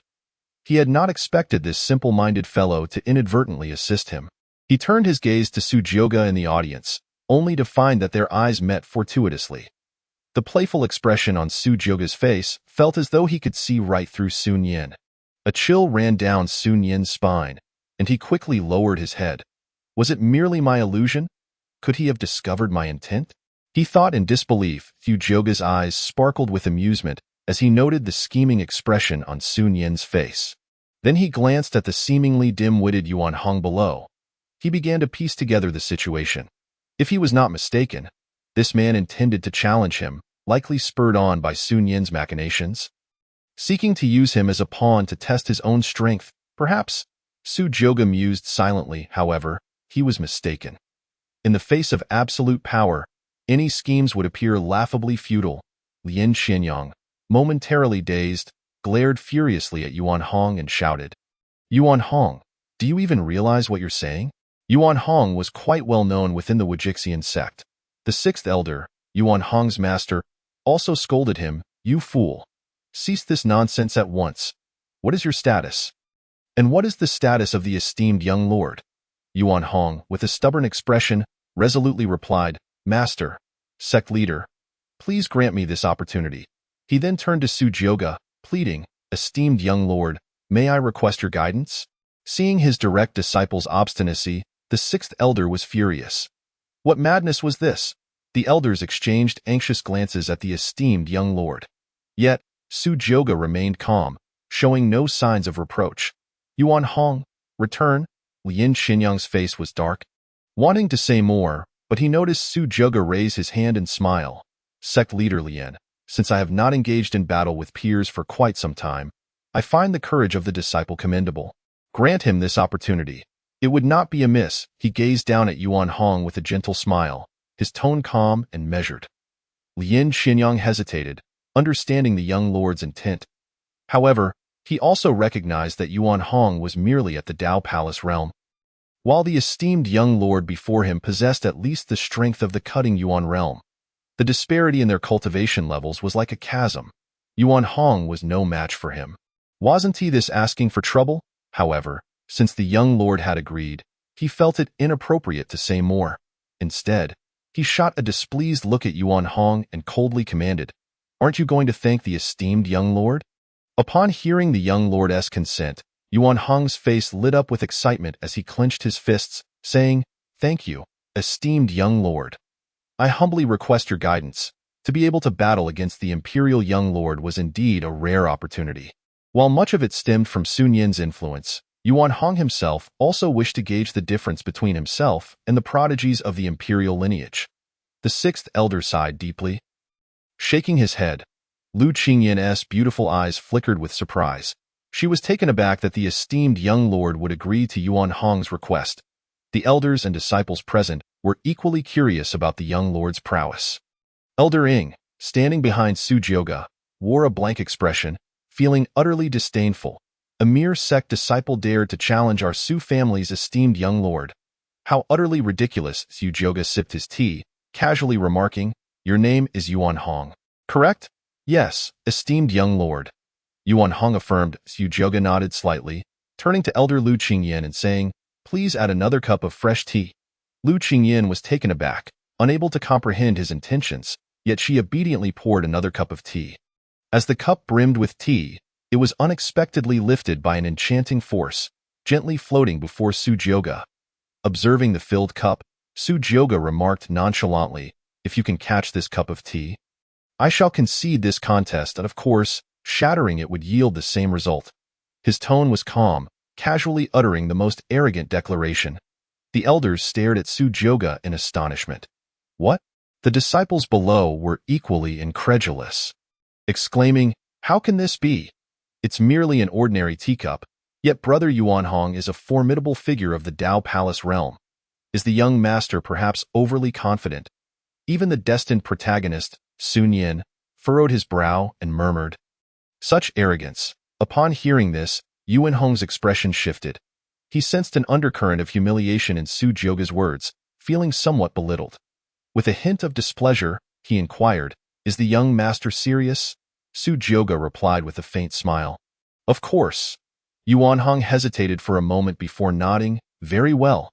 He gathered his energy, his gaze firmly fixed on the cup of tea. A slight smile played on Su Joga's lips, his aura serene, even imperceptible in its flow of true energy. With a gentle wave of his hand, a tremendous force erupted.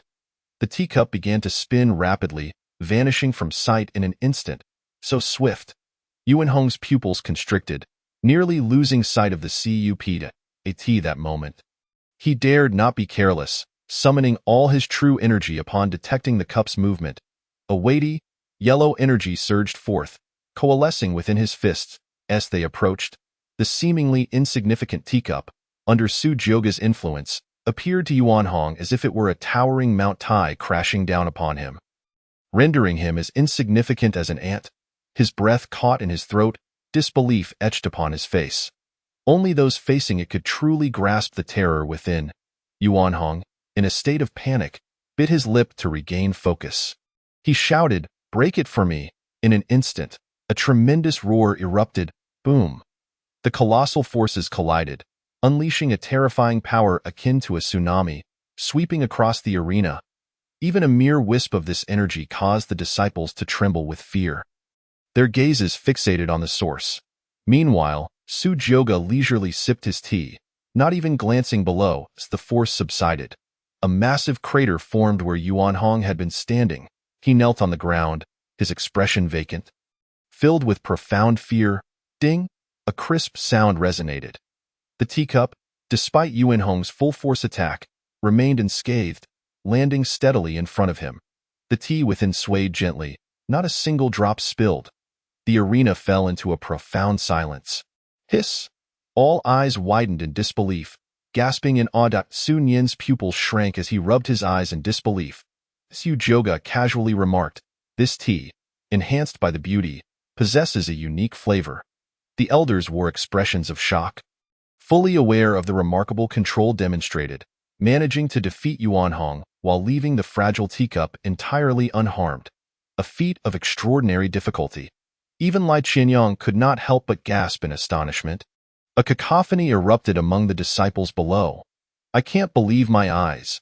The young master's cup of tea is completely intact. Look at that, not a drop spilled.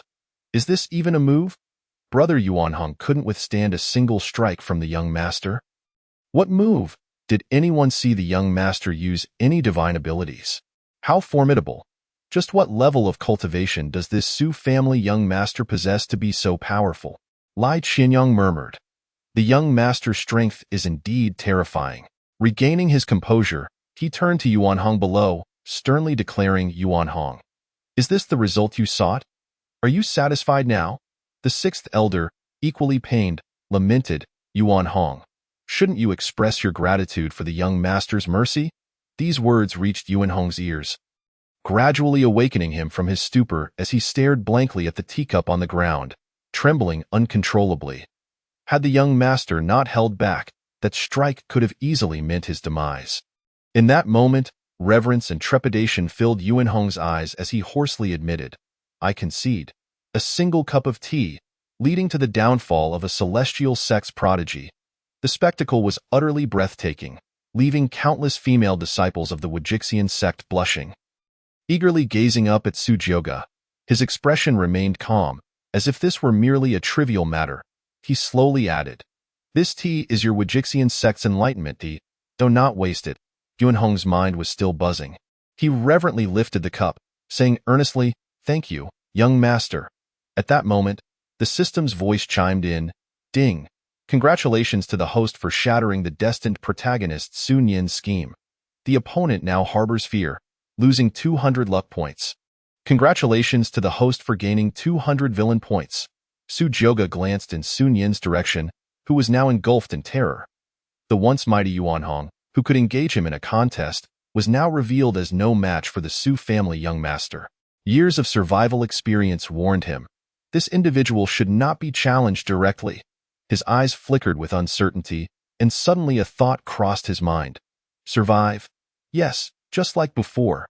As an immortal, I possess infinite longevity. As long as I endure long enough, who cares about the young master or even the emperor? Only those who laugh last are the true victors. Sun Yin repeatedly reassured himself, his somewhat unstable resolve calming. Yet, seeing the closeness between Su Jioga and his master stirred feelings he had never experienced before, leaving him utterly uncomfortable. The sixth elder bowed apologetically to Su Jioga. "Young master, please do not take offense. My disciple is headstrong and never intended to offend you." Su Jioga waved dismissively, smiling as he replied, "It's merely a trifling matter, no offense taken." The sixth elder finally breathed a sigh of relief, his gaze flickering. Although his disciple was prideful, he was not the type to disregard others.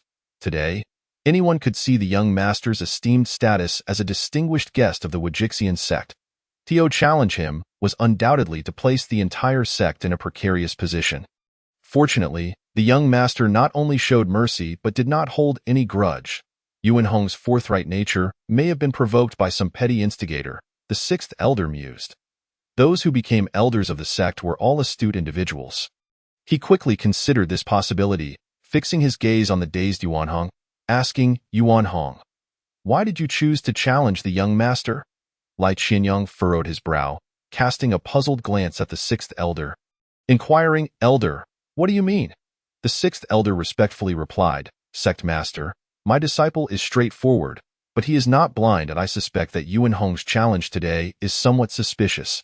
Perhaps there are those who wish to sow discord between our Wajixian sect and the young master. In order to exonerate his favored disciple and prevent the sect master from causing trouble later, he exaggerated the matter somewhat. Lai Qianyang's eyes gleamed with a piercing light as he solemnly remarked, Are you suggesting that someone is instigating trouble? The sixth elder affirmed, Precisely. Su Jioge was momentarily taken aback, glancing at the sixth elder in surprise. He had not anticipated that the elder of the Wajixian sect could discern such a thing. Differing from his prior assumptions, a smile played upon Su Jioge's lips, revealing a pleasing arc as he looked toward Lu Qingyan. However, this is for the best. Let your master witness the true face of the protagonist of the eternal life flow. A talent so woefully inadequate, yet he fabricates his age to masquerade as a prodigy in the Wajixian sect, consuming vast resources. Coupled with plotting against his fellow disciples, should any of this be exposed, our esteemed protagonist of the eternal life flow will surely find himself in a precarious position. Lu Qingyan noticed Su Jioge's admiring gaze upon her. The earlier domineering scene, combined with his strikingly handsome yet devilishly charming visage, stirred her heart, causing a fluttering sensation in her chest. She inhaled deeply, shaking off the strange thoughts that invaded her mind. Lu Qingyan, what are you thinking? I am an elder of the sect. If we were to compare ages, I am surely hundreds of years older than this young master. Ding! The destined heroine Lu Qingyan's heart fluttered, causing the destined protagonist Sun Yin to lose 300 luck points. Congratulations, host. You have acquired 300 villain points. Upon hearing the system's announcement, Su Jiogong was momentarily taken aback, her expression gradually shifting to one of peculiar intrigue. What on earth is happening? Could this woman be indulging in some wild imagination? Is it truly as the system suggests, that her regal presence is so formidable? She has yet to take action, and yet the points are already being awarded. Su Jiogong found herself utterly perplexed. Nevertheless, the villain points bestowed upon her were undeniably appealing. After a conversation with the sixth elder, Lai Qianyang furrowed his brow deeply and nodded slightly. He turned his gaze towards Yuan Hong below, his voice booming like thunder as he inquired, Yuan Hong, speak quickly, did you come to challenge Lord Emperor Z under someone else's instigation? Sun Yin's expression changed dramatically, an inexplicable sense of foreboding swelling within him. Why this sudden question? Upon hearing these words, Yuan Hong suddenly recalled the scene Sun Yin had previously described. Were it not for him, it was unlikely he would have so recklessly dared to challenge Lord Emperor Z. As if sensing something, Yuan Hong's pupils contracted, filled with hatred as he turned to Sun Yin, whose face bore the mark of guilt. In that instant, he finally comprehended the truth. This entire scheme was Sun Yin's design. He intended to use me to test the strength of the Emperor, making it easier for him to confront Lord Emperor Z. I fell into your trap, Yuan Hong exclaimed in fury. Lai Qianyang's brow furrowed even deeper upon witnessing this, and he coldly demanded, What? Speak quickly. Yuan Hong took a deep breath, resolutely stating, Lord Sect Master. It was Sun Yin. Everything was orchestrated by that fellow. Chapter 36, Deep Schemes, Distorting Truths. It's over. Sun Yin's complexion paled. Resembling that of a ghost, he shot a furious glare at the distant Yuan Hong, unable to fathom that the other would betray him. Having lived for over 5,000 years, despite his lackluster talent, he had always believed that his cunning could manipulate everyone at will. Thus, deep within, he harbored an inexplicable sense of superiority. He had concealed his age and even deceived the saint realm Lai Qianyang, mingling within a celestial sect for decades without detection, thereby acquiring immense resources for cultivation. Such cunning and audacity were feats not easily matched by ordinary individuals. Upon hearing Yuan Hong's accusation, the elders above were taken aback. What did you say? They could scarcely believe that the instigator would be none other than Sun Yin, the most distinguished disciple of the Wuji celestial sect. Lu Qingyin's face turned cold, and she addressed the sixth elder icily. Sixth elder, I have heard of the grievances between your disciple and mine. But do you truly believe my disciple is so easily bullied? She had presumed that Yuan Hong's words were merely reflective of the sixth elder's intentions. As Sun Yin's master, she was well aware of his character. Her disciple was usually gentle and kind, rarely causing conflict within the sect. He was not the sort to undertake such actions. The sixth elder, having finally grasped the situation, sneered, "Humph! I am not one to disregard right and wrong. Elder Lu, do not casually slander others." Lu Qingyan snorted coldly, choosing not to respond. Observing as a bystander, Su Jiogong quietly watched the unfolding drama. Curious to see how this destined protagonist would react, Lai Qianyang furrowed his brow, raising his hand to silence the commotion. "Enough! Cease your bickering." He turned to Yuan Hong, his gaze sharp as he stated, "Yuan Hong, you must understand that this matter is no trivial affair. I am aware that there are some conflicts between you and Sun Yin, but if you dare to conceal or lie about anything, do you comprehend the consequences? This concerns Lord Emperor Z, and it is not to be taken lightly. Do not let the current amiable demeanor of Lord Emperor Z deceive you. He may well be quietly noting this incident.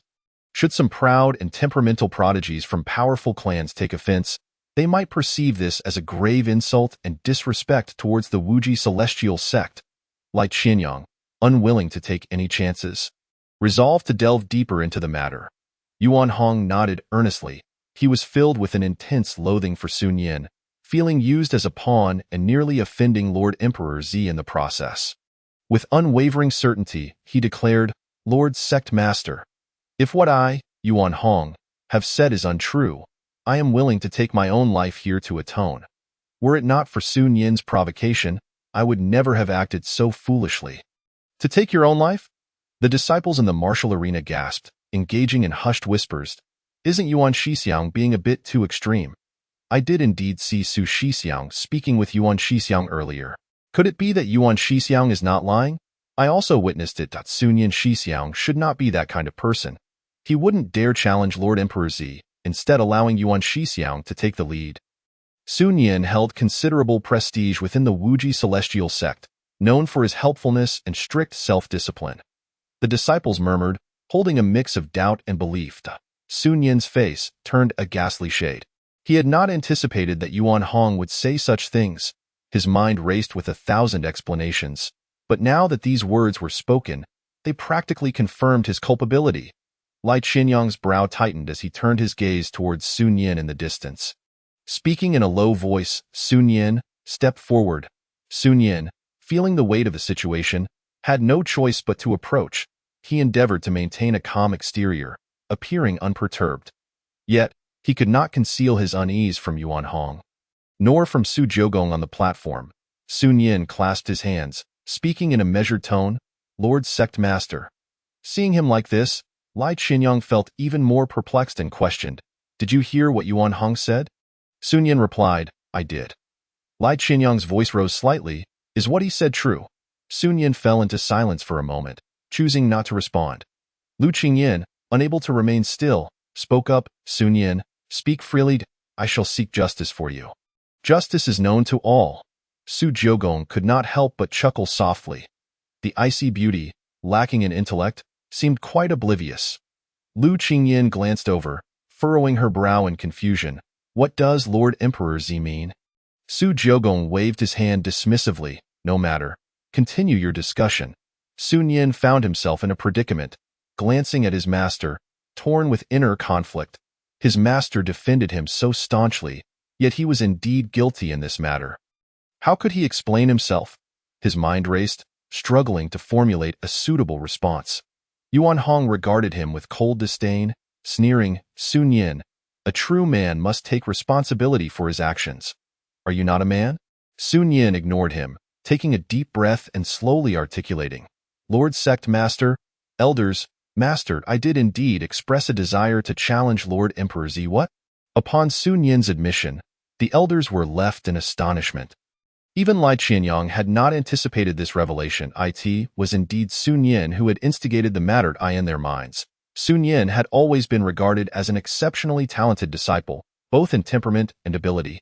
How could he incite another to undertake such a detrimental action against the Wuji celestial sect? Lu Qingyin's body trembled, her beautiful eyes reflecting disbelief. After years of mentorship, she felt as though she were seeing her disciple anew. Her gaze now filled with profound disappointment. Ding! The destined female protagonist Lu Qingyin harbored resentment, resulting in the destined protagonist Sun Yin losing 300 luck points. Congratulations, host. You have acquired 300 villain points. Su Jiugong sat to the side, sipping tea with an air of detachment, as if he were an outsider to the unfolding drama. The sixth elder sneered. I knew all along that this boy was no good, Elder Lu. It seems your disciple has indeed failed to live up to your expectations. Lai Qianyang's gaze flickered, his expression dark as water. Sun Yin, you have incited Yuan Hong to offend Lord Emperor Ziya. Do you realize the gravity of this transgression? Sun Yin found it difficult to meet his master's gaze, already dreading the disappointment that would be etched upon Lu Qingyin's face. However, this matter must be clarified. Otherwise, all his years of painstaking effort would be in vain. Achieving his current status within the Wuji celestial sect had not come easily, even for him. Taking a deep breath, Sun Yin slowly raised his head, his expression resolute as he proclaimed, Indeed, I wish to challenge Lord Emperor Z. His esteemed status, as a member of the Imperial Su family, is such that any prodigy would yearn for the opportunity to face him. While I, Sun Yin, am fully aware that I may not measure up to Lord Emperor Z, my fervent heart still longs to confront a true genius among the celestial realms. Pausing for effect, Sun Yin continued passionately, I merely mentioned my intentions to Brother Yuan Hong, yet it seems he misinterpreted my words. I have never harbored any ulterior motives. His earnest words and demeanor painted him as the victim in this scenario. Catching Lai Qianyang momentarily off guard, beside him, Yuan Hong widened his eyes in disbelief, furiously glaring at Sun Yin as he retorted, You scoundrel! Do not distort the truth. Was it not you who urged me to challenge Lord Emperor Z? Sun Yin shook his head in resigned disappointment, as if contemplating whether to respond, but ultimately fell silent. Brother Yuan Chapter 37. A desire for guidance? I present to you this opportunity. Yuan Hong's face flushed with anger. When it comes to cunning and depth of character, he is no match for Sun Yin. The sixth elder, exasperated, remarked, What a silver-tongued fellow you are. You can twist black into white. Lai Qianyang's gaze flickered, and he fell silent. He likely comprehended Sun Yin's perspective. A true prodigy, filled with ambition, dares to challenge, even when faced with an imperial figure. An indomitable spirit is indeed commendable. Yet, the individual before them is the Su family's imperial descendant. For a moment, this posed a dilemma for him. At that moment, Lu Qingyin's complexion appeared somewhat improved. Su Joga cast a glance of surprise at Sun Yin below. Well, he truly knows how to act. Skillfully avoiding the crux, he refrained from mentioning the instigation, instead managing to garner a wave of goodwill. Were he an ordinary person, Sun Yin might have easily deceived him. Unfazed by authority, one might even elevate him in their mind. Su Joga's eyes took on a playful glint. This intricately thoughtful destined protagonist is quite intriguing. Since you revel in performance, I shall indulge you in this game. Lu Qingyin shot an apologetic glance at Su Joga and bowed slightly. Your Excellency, the imperial descendant, as it was my disciple's fault, I, as the master, apologize on Sun Yin's behalf. She approached Su Joga and bowed slightly, perhaps due to the substantial projection of her bosom. The previously adjusted bodice inadvertently slid down a bit. A glimpse of creamy pink unexpectedly emerged, revealing a deep cleft. The springtime allure was unmistakable. Sensing something, a hint of crimson flitted across Lu Qingyin's exquisite visage, and her jade-like hand swiftly pulled her garments up, Covering the alluring charm, Yu smiled lightly. It truly is no great matter. Lu Qingyin seemed skeptical. Those in power are often capricious. While they may speak lightly, one cannot guarantee they harbor no resentment in their hearts. Her ruby lips parted, and she seemed about to say more, but Su Jioge, perceiving her thoughts, softly interjected. If Elder Lu truly feels remorse, why not agree to one condition from this imperial descendant? Lu Qingyin paused, perplexed. What? Su Jioge, with an air of mystery, beckoned her closer. Lu Qingyin, somewhat confused, observed him. In response, Su Jioge leaned down to whisper softly in her ear.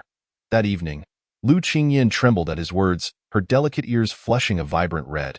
Shock and indignation flickered in her beautiful eyes, her stunning face ablaze as she fixed her gaze upon Su Jioge. She clenched her fists, her ample bosom rising and falling with agitation, and exclaimed, I beseech the imperial descendant to exercise restraint. It was evident that Su Jioge found amusement in teasing the destined heroine, a nonchalant smile gracing his lips, since Elder Lu did not deny it. I shall take it as an acceptance. Lu Qingyin stomped her foot in frustration, striving to regain her composure. She fell silent, reverting to her previous icy demeanor and returned to her seat. Nearby, an elder inquired curiously. Elder Lu, what did the imperial descendant say to you? Lu Qingyin coldly replied, It is of no concern to you. Meanwhile, seeing that the imperial descendant did not wish to pursue matters further, Lai Qianyang, after much contemplation, finally spoke. Sun Yin, considering your youthful naivety and the imperial descendant's magnanimity, you shall be forgiven this once. However, whether by ignorance or intent, you have ultimately offended the imperial descendant. Thus, you are to forfeit 5 years' worth of cultivation resources provided by the sect. Following the sect competition, you shall report to the punishment hall to receive your penalty. After weighing the situation, this was the most favorable outcome. Fortunately, it did not escalate into a significant issue. For someone of Sun Yin's caliber, losing 5 years' worth of resources would still allow him to thrive if he could secure first place in the upcoming sect competition. While Lai Qianyang thought this, Sun Yin reacted differently. Upon hearing the penalty of losing 5 years of resources, his expression shifted dramatically. 5 years. He had come to the Wujixian sect precisely for its benefits. His innate talent was abysmally poor. The resources expended to achieve his current level were immense. The resources he needed were nearly equivalent to that of dozens of disciples combined. Sun Yin's countenance fluctuated, struggling to accept this verdict. He had already reached the 9th layer of the Dao Palace realm upon his arrival. To avoid revealing his true talent, he would display a fraction of it every year, ensuring that others regarded him as deserving of the title of prodigy. It had taken him 10 years to progress from the 9th layer of the Dao Palace to the 1st layer of the Unity Realm. Now, if his resources were cut, maintaining his lead in cultivation would become impossible for many years to come. This was a scenario he dreaded. Noticing Sun Yin's silence, Lai Qianyang furrowed his brow and spoke sternly. What? Are you dissatisfied with the sect's punishment? Sun Yin finally snapped back to reality and hastily replied. No. I am willing to accept all decisions of the sect. His heart ached, feeling he had suffered a tremendous loss. Lai Qianyang nodded in satisfaction. However, Su Jioge had no intention of concluding matters so easily. Did he think he could escape his schemes? Su Jioge slowly set down his teacup, looking down at Sun Yin with a calm expression. So, are you suggesting you wish to challenge this imperial descendant? Sun Yin was taken aback, nodding respectfully as he replied, Indeed. However, after witnessing Brother Yuan Hong, I am acutely aware of the vast gap in strength between myself and the imperial descendant. It is insurmountable. I am ashamed to compare myself. Su Jioge interrupted, a teasing tone in his voice. Since you are so eager to compete with this imperial descendant, I shall indulge you. Sun Yin was momentarily dazed. He had assumed that, given his humble demeanor and the imperial descendant's lofty status, he would be dismissed entirely. Yet, unexpectedly, the noble figure before him was willing to stoop to engage in a contest. He was not one to relish conflict, and after witnessing Yuan Hong's fate, Sun Yin, who preferred survival, felt no inclination to engage in such a challenge. Yuan Hong, brimming with pent-up frustration, suddenly burst into laughter. Ha ha ha, How delightful. Cleverness backfires. Sun Yin, was it not your goal to challenge the Imperial Descendant? Now you have it. The Imperial Descendant has agreed to battle you. Why not bow down and express your gratitude for this great favor? Under the overwhelming pressure of true strength, Sun Yin's earlier cleverness evaporated in an instant before Su Jioge. He hurriedly waved his hands, eager to clarify. No, it's not like that, Your Excellency, Su Jioge interjected. I heard from Elder Lai that you are the foremost prodigy of the Wujixian sect, have cultivated to the Unity realm at such a young age. Your talent is indeed enviable, even to this imperial descendant. As he spoke, Su Jioge, who had been seated for quite some time, rose. He moved deliberately, stepping through the air, resembling a radiant sun suspended in the sky, gazing down at Sun Yin, who was visibly bewildered. With a calm smile, Su Jioge proclaimed, "For a true prodigy, one cannot engage in battle as before. This imperial descendant shall suppress his cultivation to the first layer of the Dao Palace realm. I wonder if I may witness the prowess of the foremost prodigy of the Wujixian sect." In a bid to provide this destined protagonist, who clung to the notion of survival, a semblance of courage, he deliberately suppressed his cultivation, placing himself below Sun Yin by an entire realm. After all, do not the destined protagonists relish in face slapping? Such an excellent opportunity, I present to you. Chapter 38. The True Monster of the Era of Imperial Fall.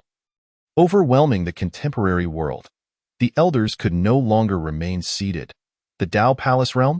The imperial descendant intends to suppress his cultivation to the first layer of the Dao Palace? The elders appeared incredulous. It is important to note that Sun Yin is the pride of the Wujixian sect, having reached the Unity realm. Even if the opponent is an imperial descendant, it should not be so straightforward to secure victory. Right? Lu Qingyin's beautiful eyes sparkled. Su Jioge's domineering figure imprinted itself firmly in her mind, causing her to momentarily forget that the individual below was her own cherished disciple. Lai Qianyang's complexion changed dramatically. Should Sun Yin harm the imperial descendant, the Wujixian sect would face grave repercussions.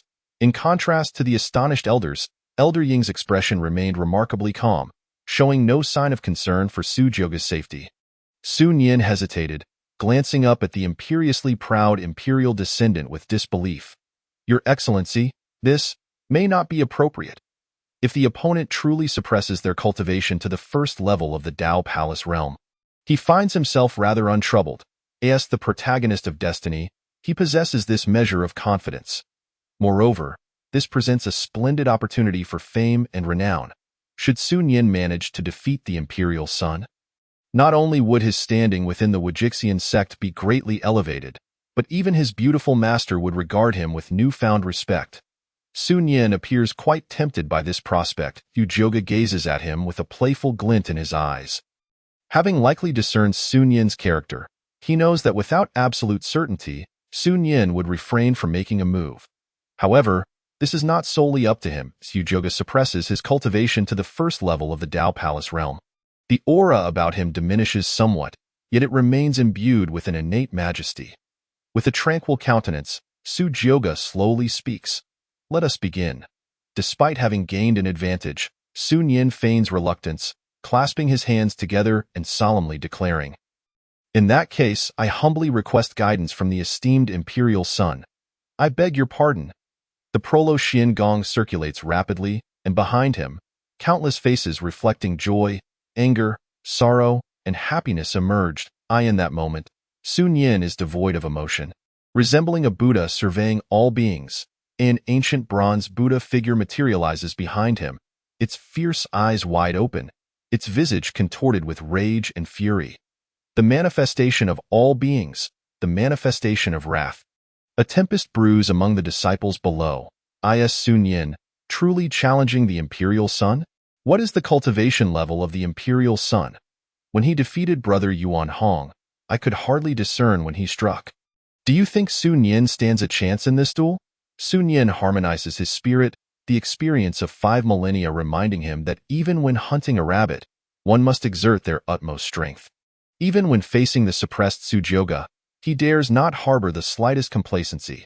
Sun Yin looks towards Su Jioge and intones, "Imperial Son, pleased, Sujoga glances at the myriad manifestations and the great Buddha illusion behind Sun Yin, murmuring, the Dharma manifestation of heaven and earth.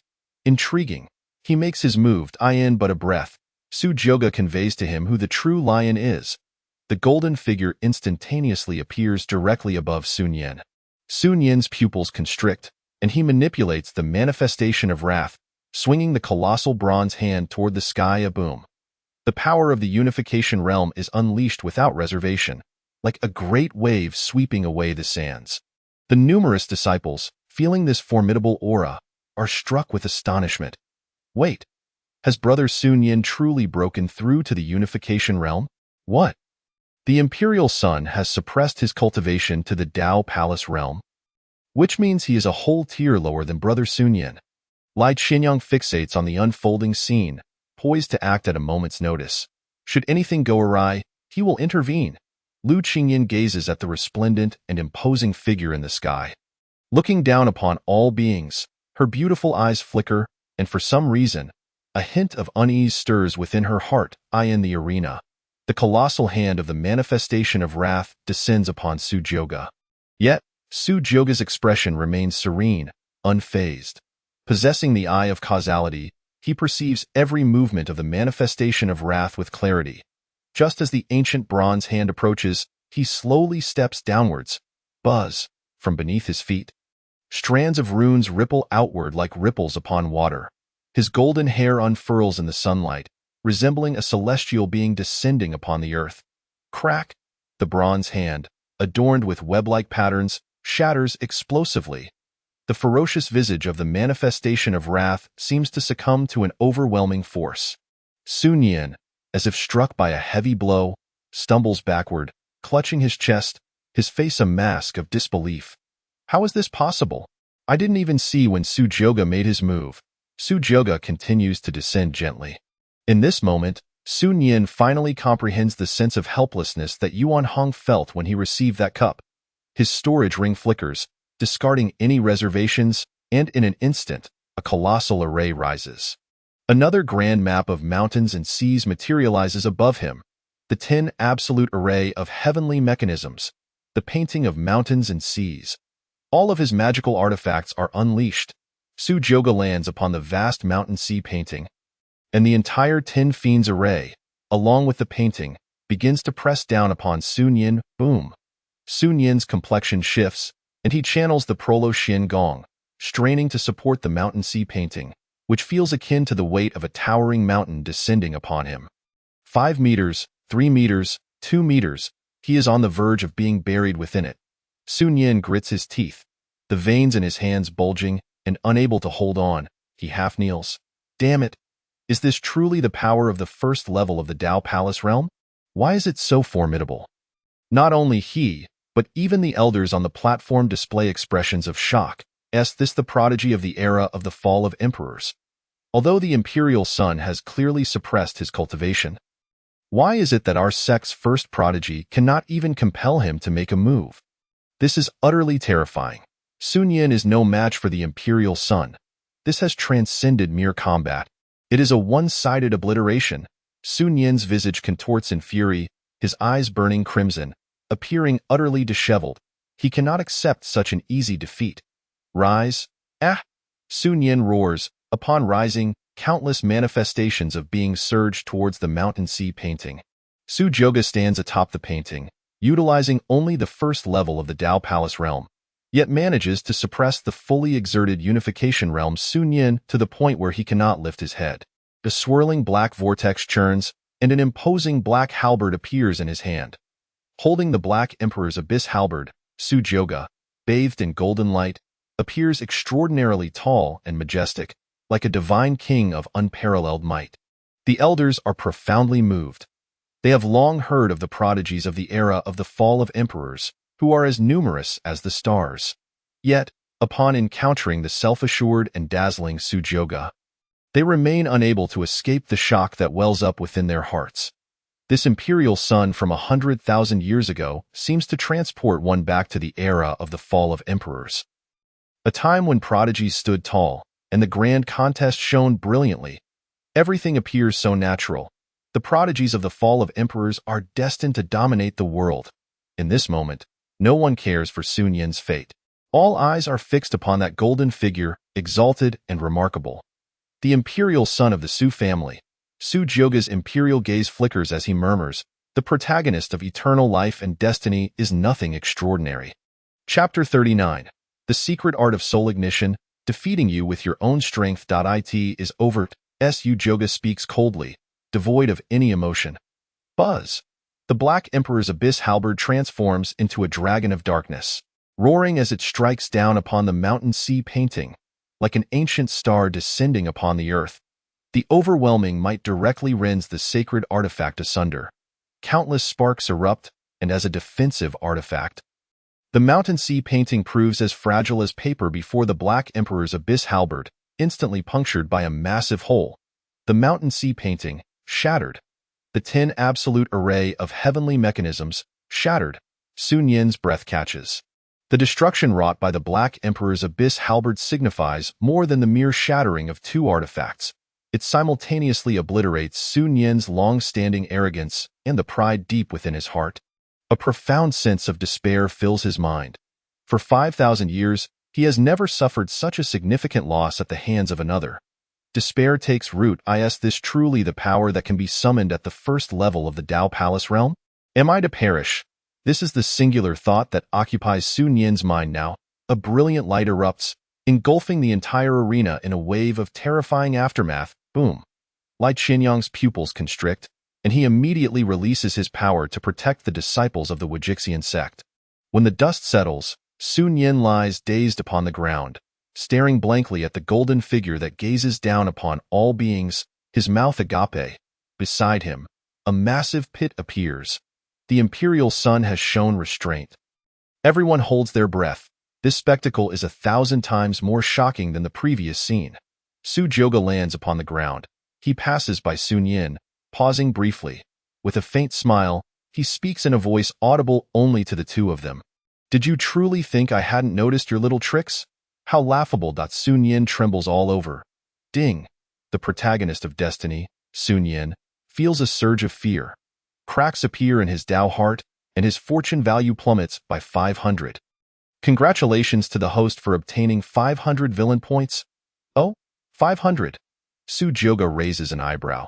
Appearing somewhat fatigued, he yawns and stretches casually, stating, "Let this suffice for today. This Imperial Son is feeling a bit weary. Ing Lao, let us depart. After all, the main event is yet to come this evening." Having spoken these words, Su Jioga turns without a backward glance and strides away from the arena, leaving Sun Yin in a state of shock. The figure of Ing Lao suddenly materializes behind him, accompanying him as they depart. Once Su Jioga leaves, the disciples in the arena erupt in fervent discussion. The Imperial Son, with merely the strength of the first level of the Tao Palace realm, defeated our Wujixian sect's first prodigy, Sun Yin, in a single move? This is utterly terrifying. The combat prowess of the Imperial Son is simply unparalleled. I still cannot forget that last strike.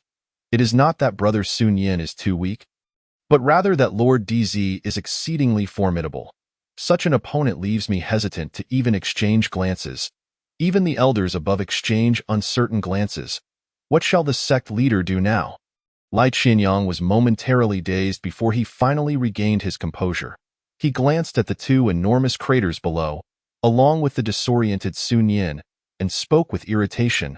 What else can be done? Can't you see the martial arena is in ruins?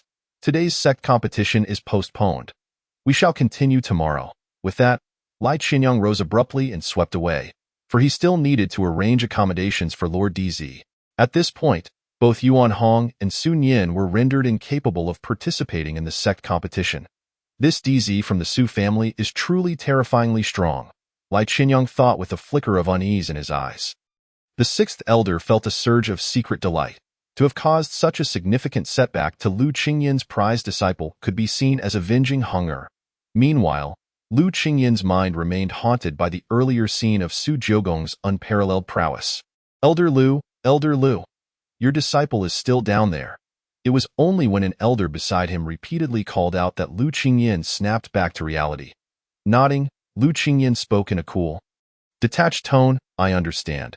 She approached her disciple Sun Yin, who stared blankly at her, murmuring, Master, I have failed. Lu Qingyin's beautiful eyes remained calm as she replied, This is not your fault. DZ is a prodigy of the imperial lineage.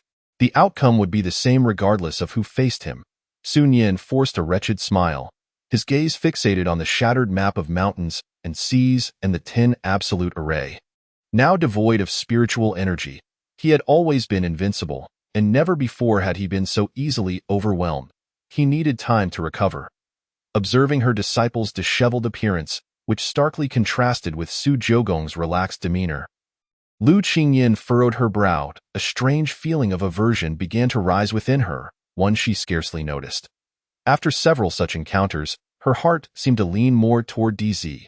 Watching Su Jiugong's retreating figure, Lu Qingyin whispered to herself, that evening, following the events involving Yuan Hong and Sun Yin, the entire peak of the Wujizhen sect buzzed with fervent discussions about the thrilling battle of the day.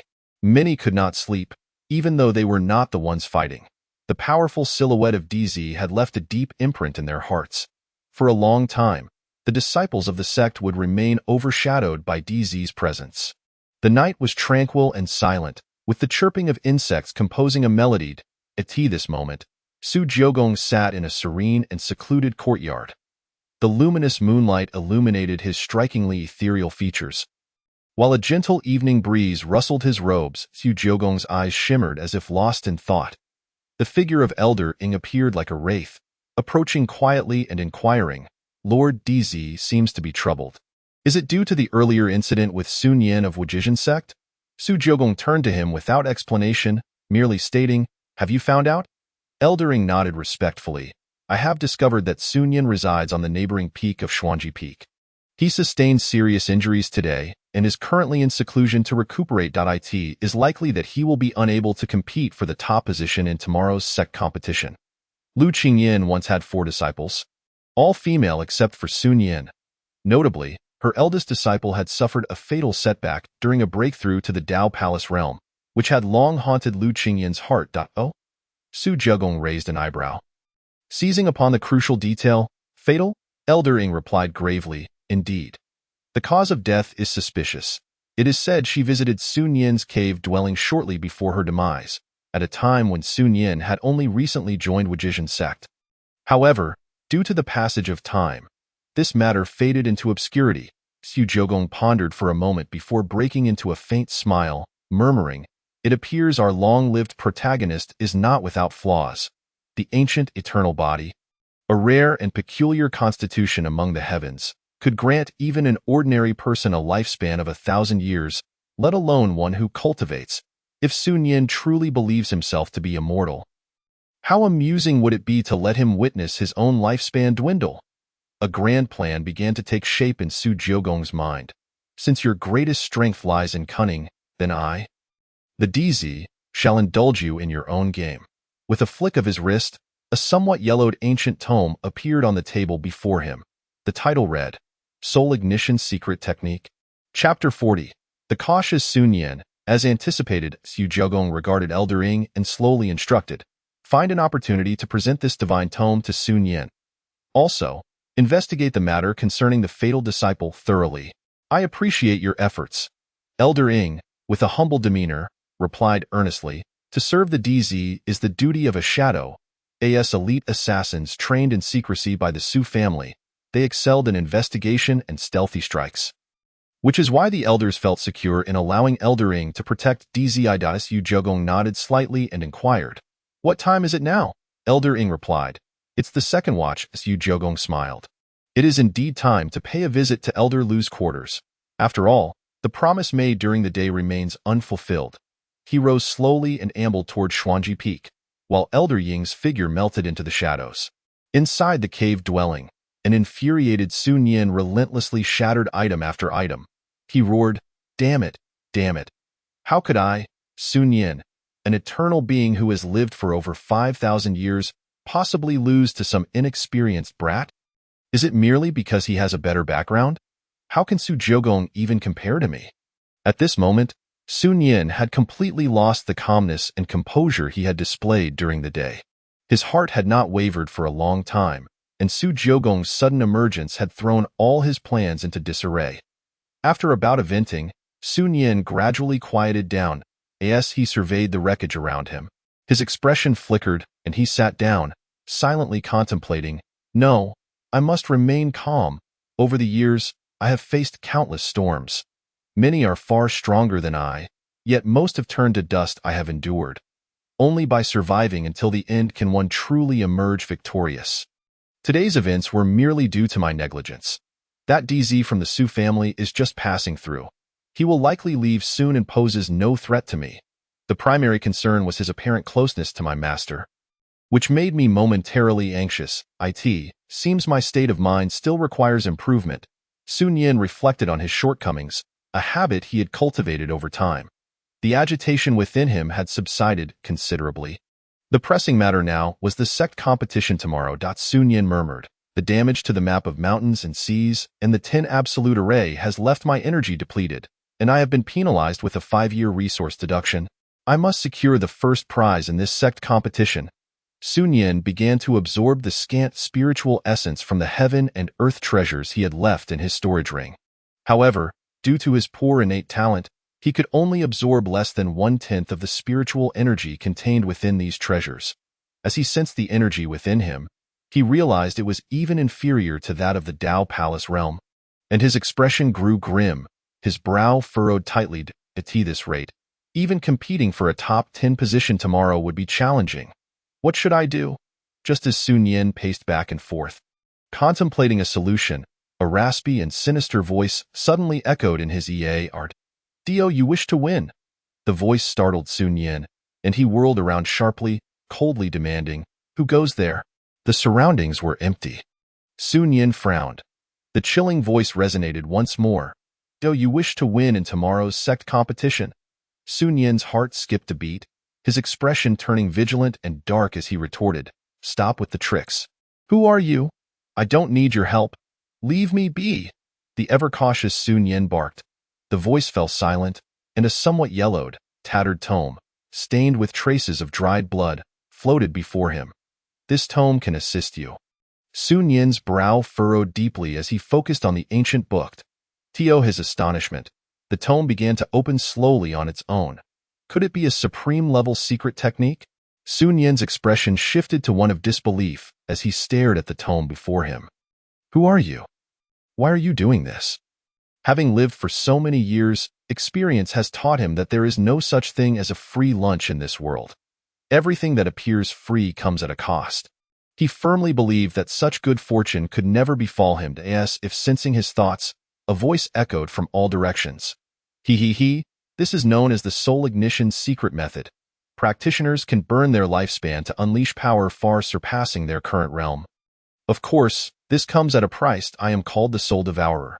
For those who practice this method, once your lifespan is exhausted, I shall come to claim your soul. Whether to practice or not is entirely your decision. The name Soul Devourer and the Soul Ignition secret method sent a shiver of dread through Sun Yin. Is there truly such a dark sorcery in the world? He slowly picked up the ancient tome detailing the Soul Ignition secret method, momentarily rendered speechless. The cost is the consumption of one's lifespan in exchange for the soul.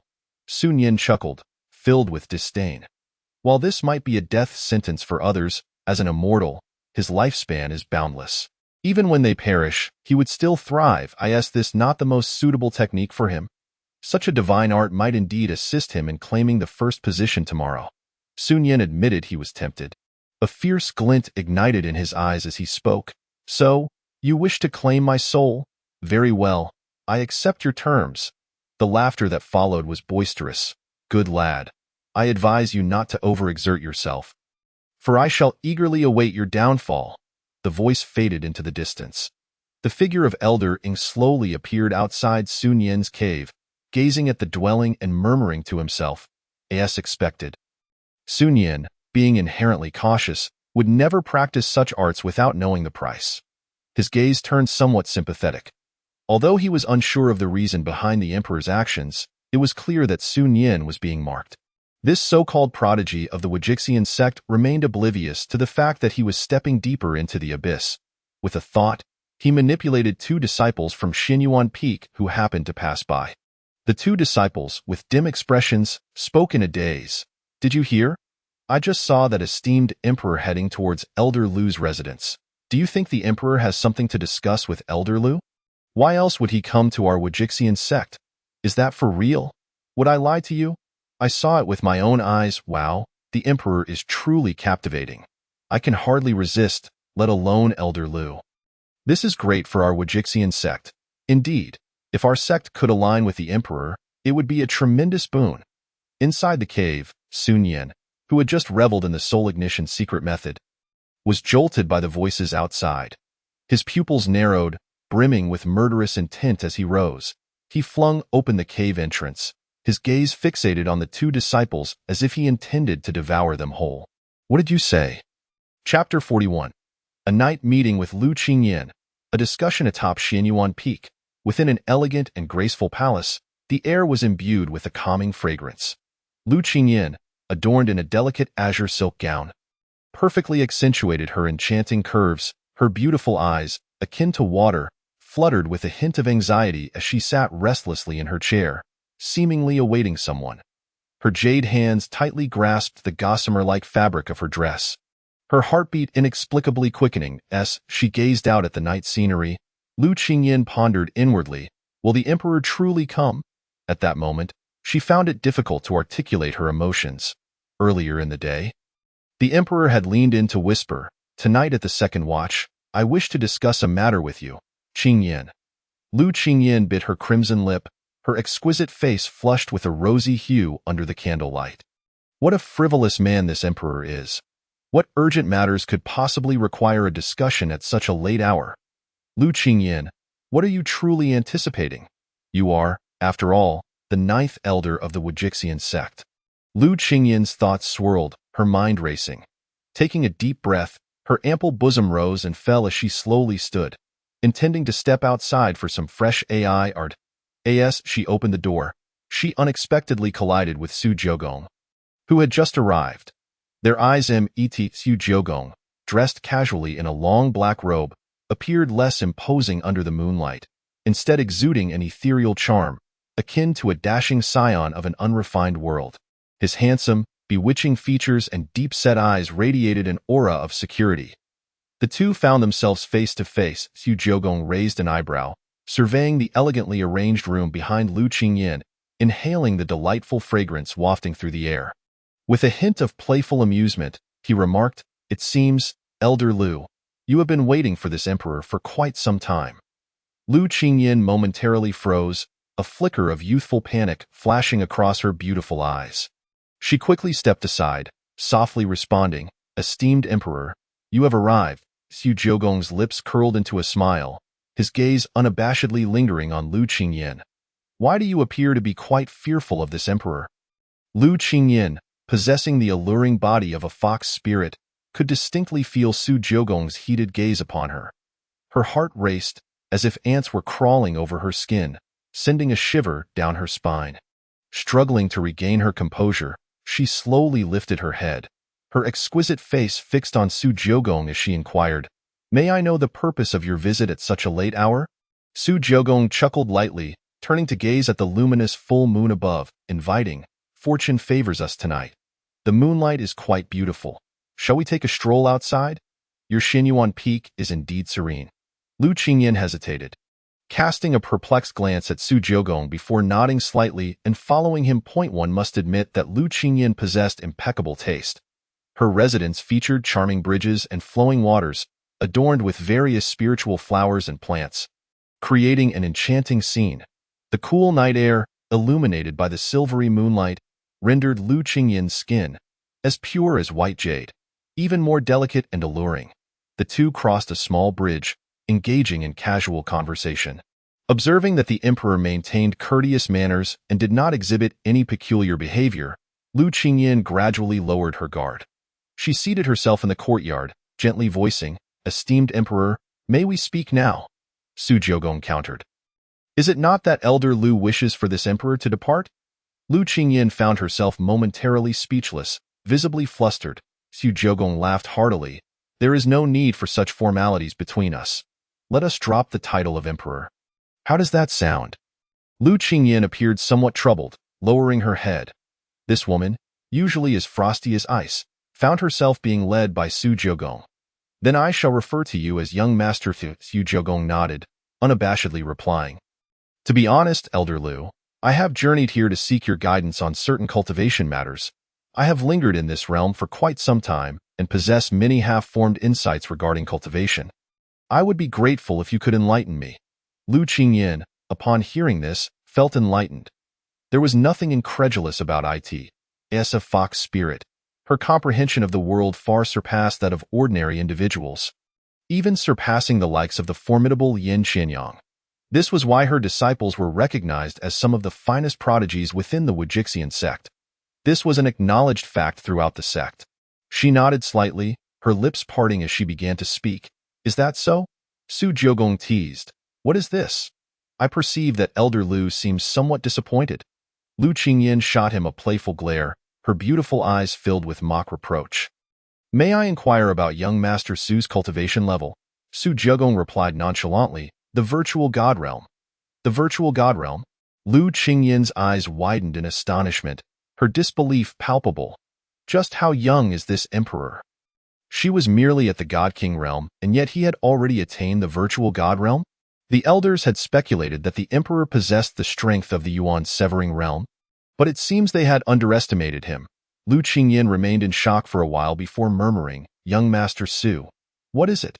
Su Jiogong inquired. Your talent is truly astounding.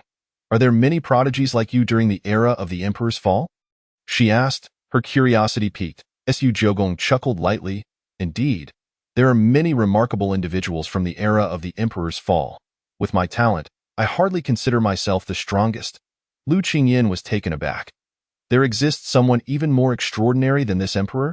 Who might that be? Su Jiogong continued. During the era of the emperor's fall, the daughter of the everlasting immortal emperor, Qiu Lianyue, possessed a heavenly Tao sacred body, making her one of the most dazzling prodigies of that era. Both in talent and beauty, an unparalleled marvel throughout the ages. When I was still at the unification realm, she had already reached the virtual god realm, the innate chaos body and the innate Tao. As one of the three most ancient and powerful divine bodies among the heavens, each possesses its own distinct advantages. In terms of combat prowess, as the innate chaos body, was capable of battling the even at the stage of unification. However, when it comes to the speed of cultivation, the innate Tao surpasses even the innate chaos bodied. At this point, Su Jiogong paused momentarily, unabashedly continuing, however, compared to this prince, it still falls slightly short. Lu Qingyin's beautiful eyes shimmered, reflecting waves of emotion. She did not catch the latter part of his statement, instead becoming engrossed in the tale of the unprecedented woman from the era of the fallen empire, who had earned the admiration of the prince before her. As a woman herself, she could empathize with the might of one so extraordinary that even the esteemed prince would praise her, murmuring, such a remarkably talented and stunning woman. If only I had lived during the era of the fallen empire. I would truly wish to meet her, Su Jiogong muttered. What is there to see? She has been dead for ages.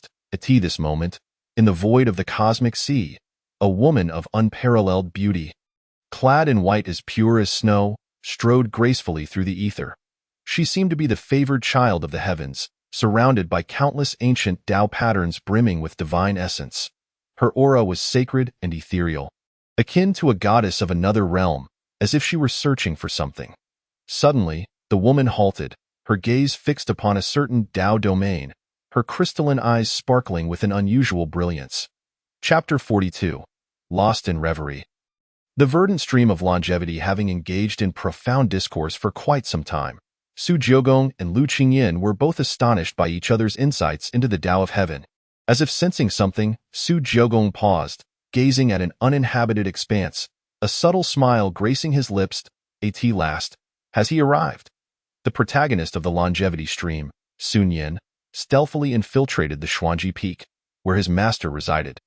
After hearing the news of enlightenment in his heart, he believed his master to be pure and noble, certainly not the type to clandestinely meet with men. Yet upon witnessing the scene before him, Sun Yin was shattered. The master he revered and admired most was engaged in cheerful conversation with that detestable Su family prince under the moonlight. Lu Qingyan exhibited moments of bashful anger, followed by contemplation. A discerning eye could easily perceive the depth of their relationship. Sun Yin's eyes turned blood-red in an instant. He clenched his teeth, his lips bleeding yet oblivious to the pain. As his chest swelled with fury, "You detestable Su family prince, with your esteemed status, what woman could you not have? Why must you set your sights on my master?" No man could endure the sight of the woman he adored conversing with another man at dusk, let alone that man being far superior in both appearance and status. Sun Yin's teeth nearly ground to dust. He had originally planned to gradually win his master's heart over time. However, the appearance of Su Jiugong was akin to a cannonball, shattering the gates of his resolve without warning. Cursed, cursed! Sun Yin furiously struck a fist against the wall. Bang! Who goes there? In the stillness of the night, the sound echoed sharply. Lu Qingyan, ever alert, furrowed her delicate brows and swiftly unleashed a divine technique towards Sun Yin's direction. Boom! A gaping hole was blasted into the small hill. Observing this, Su Jiugong feigned confusion and inquired, "What seems to be the matter?"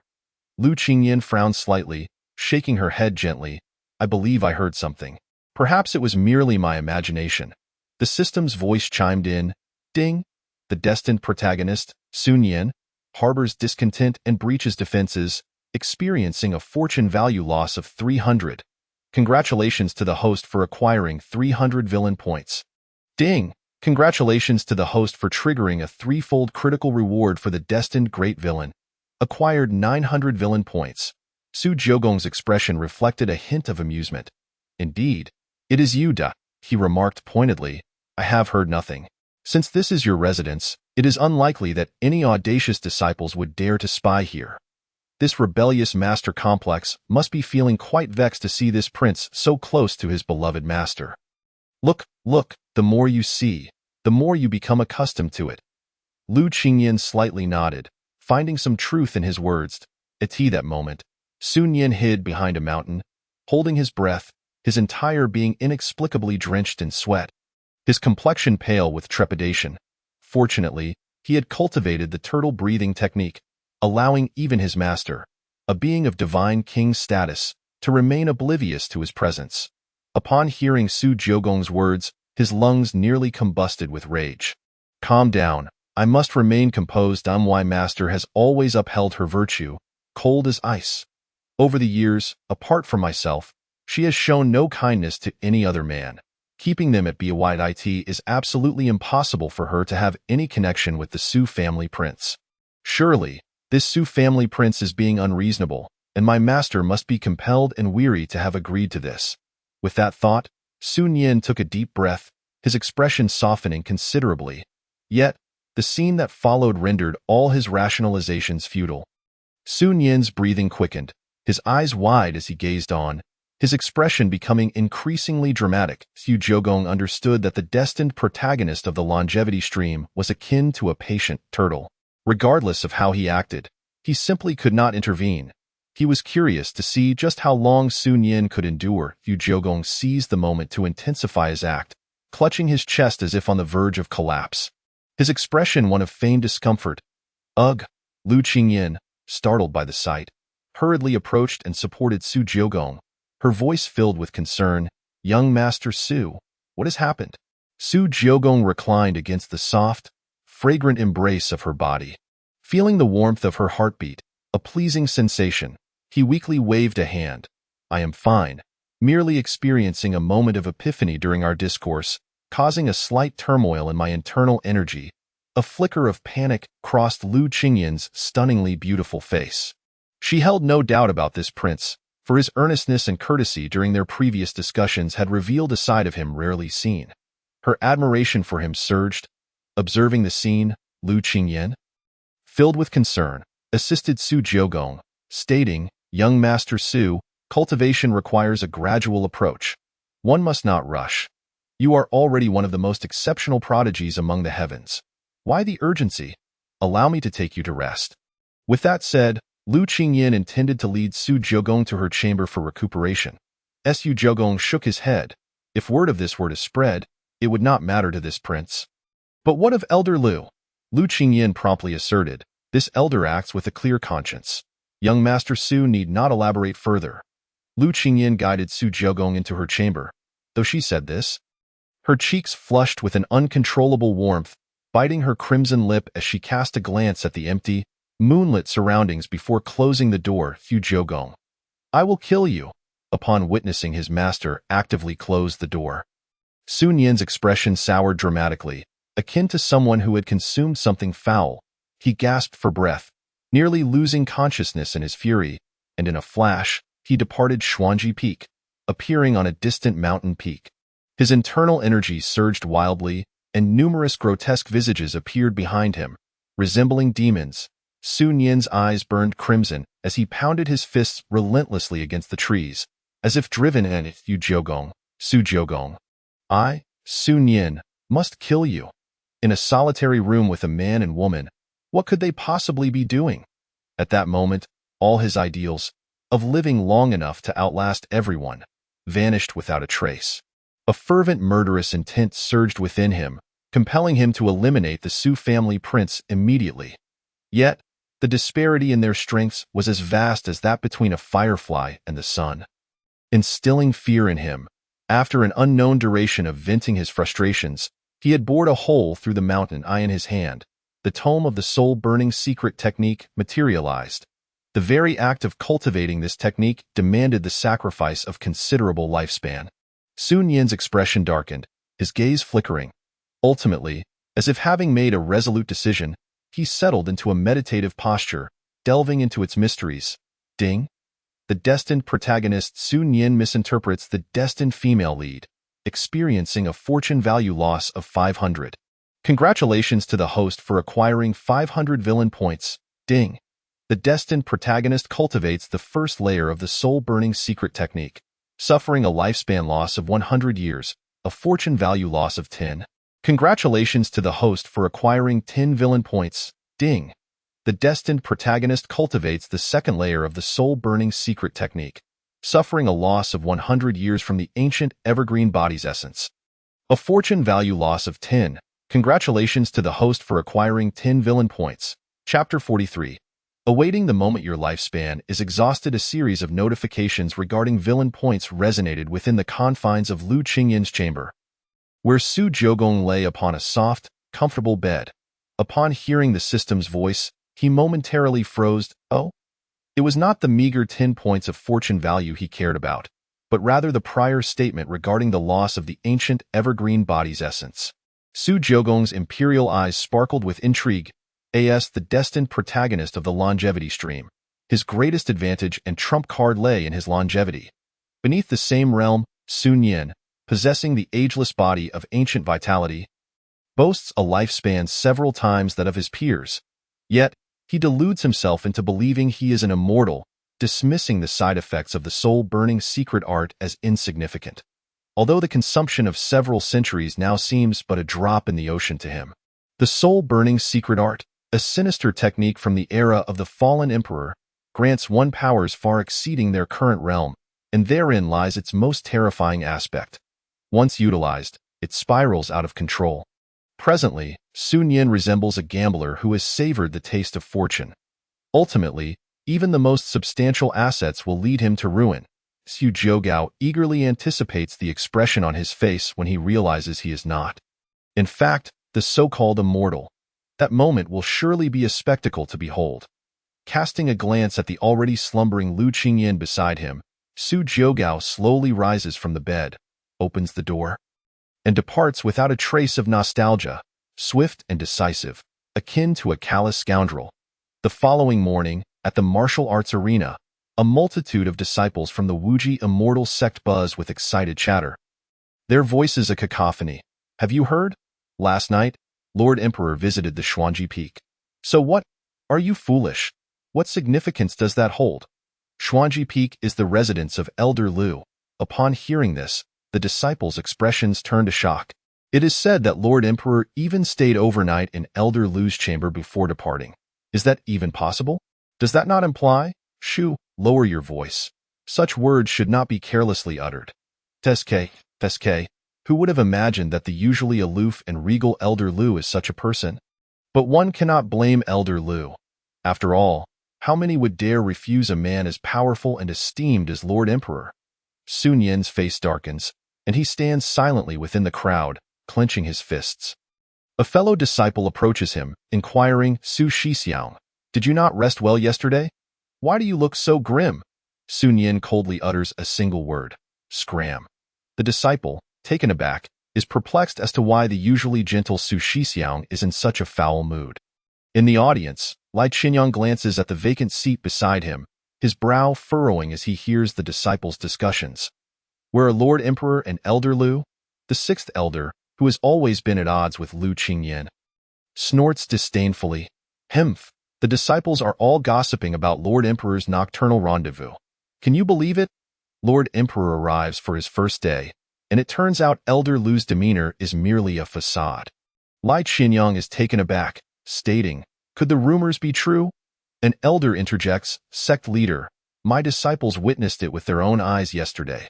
Lai Qinyang's eyes brighten as he grips the armrest, exclaiming, excellent, this is indeed fortuitous. Who would have thought that Lord Emperor has taken a liking to Elder Lu? If this is true, then the Wuji immortal sect truly has the Su family of the Imperial clan as a formidable backing. Many elders chuckle, stroking their beards in delight. Indeed, Lu Qingyan is the youngest among us, though she is not without age. If Lord Emperor favors her, it would be the best outcome.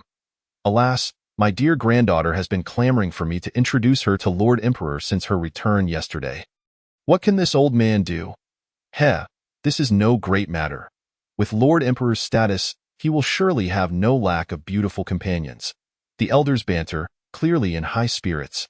Meanwhile, outside the martial arts arena, Su Jiugao rides the supreme divine roar alongside Lu Qingyan, gliding through the air.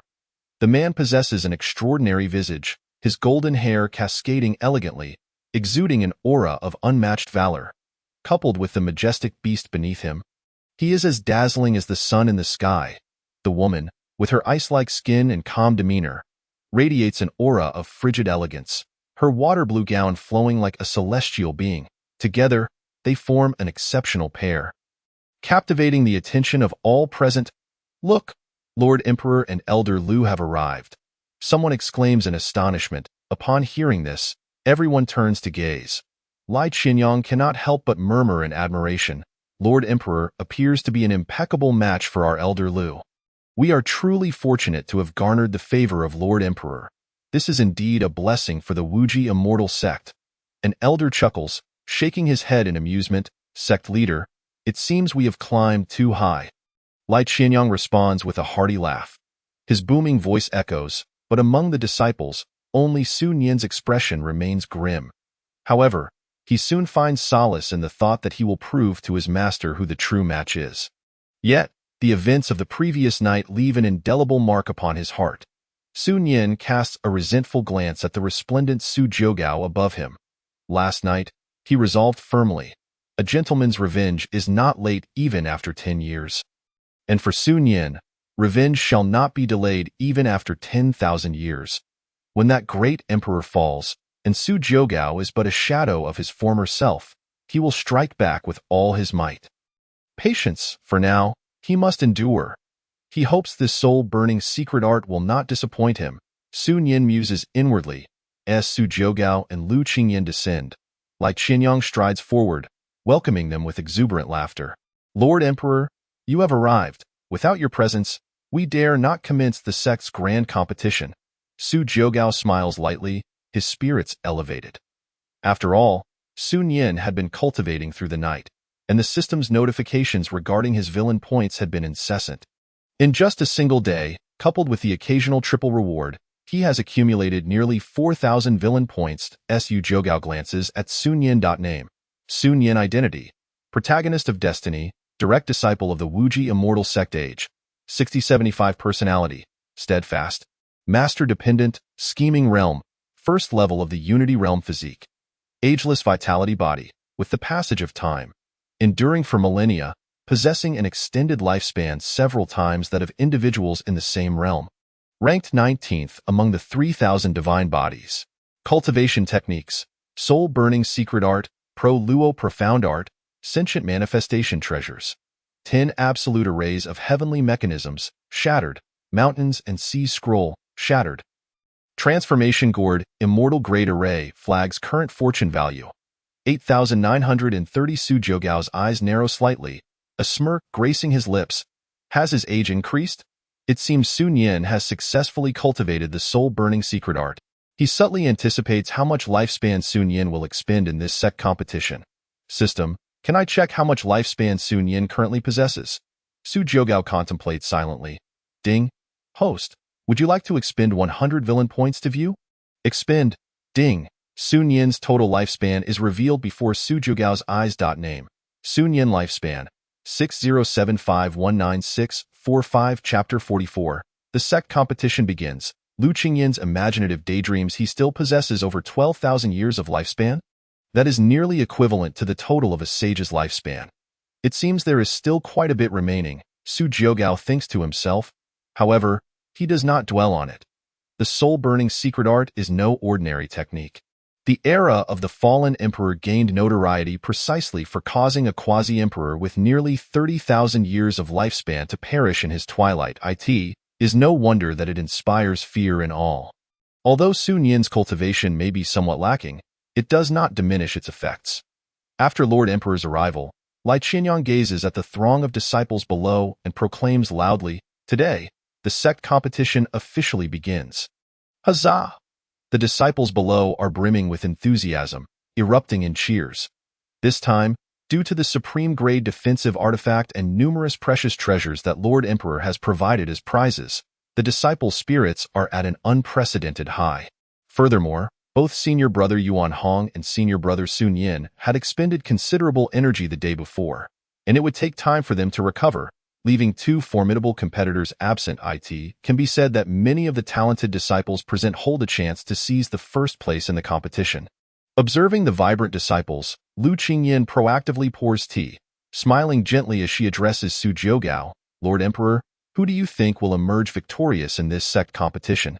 Due to their discussions the previous night, their relationship has grown closer. Lord Emperor, it turns out, is not as domineering and unreasonable as she had initially thought, allowing her to relax in his presence. Lai Qinyang and the other elders listen intently, eager to hear Lord Emperor's evaluation of the disciples. Su Jogao takes a sip of tea, casting a casual glance at Sun Yin below. "Sun Yin, I believe." "Oh?" Several elders expressed their surprise.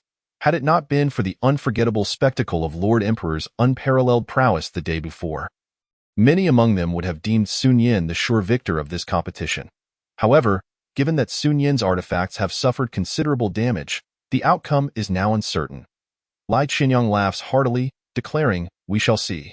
Su Jogao reclined languidly in his chair, his gaze flickering with anticipation. All he needed to do next was patiently await the arrival of his villain points. The prospect of having the destined protagonist voluntarily present him with such rewards was, without a doubt, exhilarating. In the martial arts arena, a multitude of disciples commenced their duel in an orderly fashion, with opponents determined by drawing lots. Yuan Hong, brimming with combat fervor, fixed his eyes on Sun Yin and clenched his fists. After returning home yesterday, he had received a stern reprimand from his esteemed master for his naivety, having been manipulated without realizing it. Fortunately, he managed to salvage the situation by confessing. Had it not been for the Emperor's magnanimity, he might have vanished without a trace. For today's grand competition, his master had thoughtfully provided him with several excellent magical artifacts. "Sun Yin, today, I shall reclaim my honor." Yuan Hong thought confidently. An elder placed his hand on the drawing, slowly reciting the names of the combatants.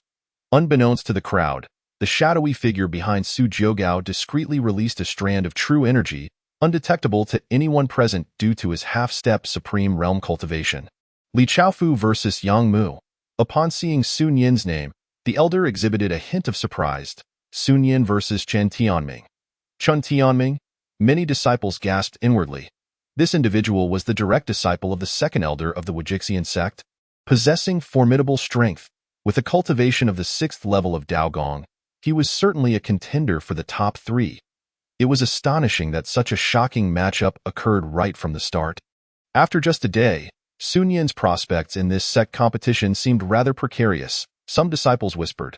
Indeed, senior brother Qin Tianming is a disciple of the second elder, and his cultivation of the Kanglin Xiangong is no trivial matter. It is a pity that if it weren't for offending the emperor, Sun Yin's strength at the Unity Realm could have secured him the top position without difficulty, mused Lu Qingyin in the audience. Momentarily taken aback, she had not anticipated the ill fortune that befell her disciple Sun Yin. Feigning surprise, Su Jiugao inquired, Lu Elder, you appear somewhat displeased. Is Qin Tianming truly that formidable? Having Sun Yin face a strong adversary was, of course, my instruction to Shadow Elder. Otherwise, our destined protagonist would lack any sense of urgency, and that simply cannot do. Lu Qingyin shot him a sidelong glance and replied softly, compared to the strength you speak of regarding the emperor. The Wajixian sect has no disciples who can be deemed worthy. Su Jiugao merely smiled faintly, choosing to remain silent. Tio, an observer, their conversation appeared exceedingly intimate. The elders noticed that the typically frosty Lu Qingyin seemed to exhibit a hint of girlishness today, further solidifying their belief that the rumors were not unfounded.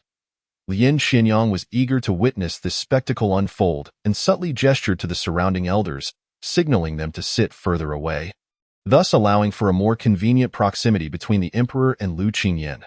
The elders, perceptive as they were, quickly caught on. Alas, this spot offers a poor view. I must move closer to observe my beloved disciple's battle.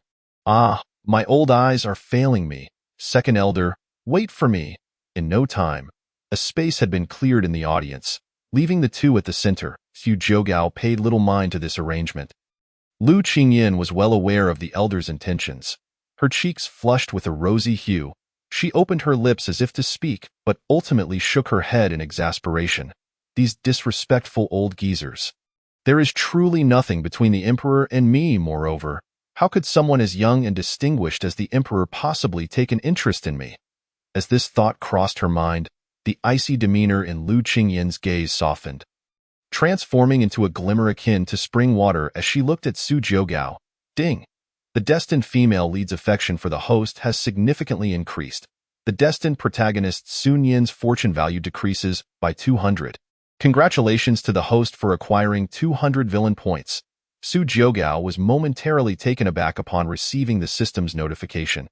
Even his typically indifferent expression shifted to one of intrigue. This destined female lead.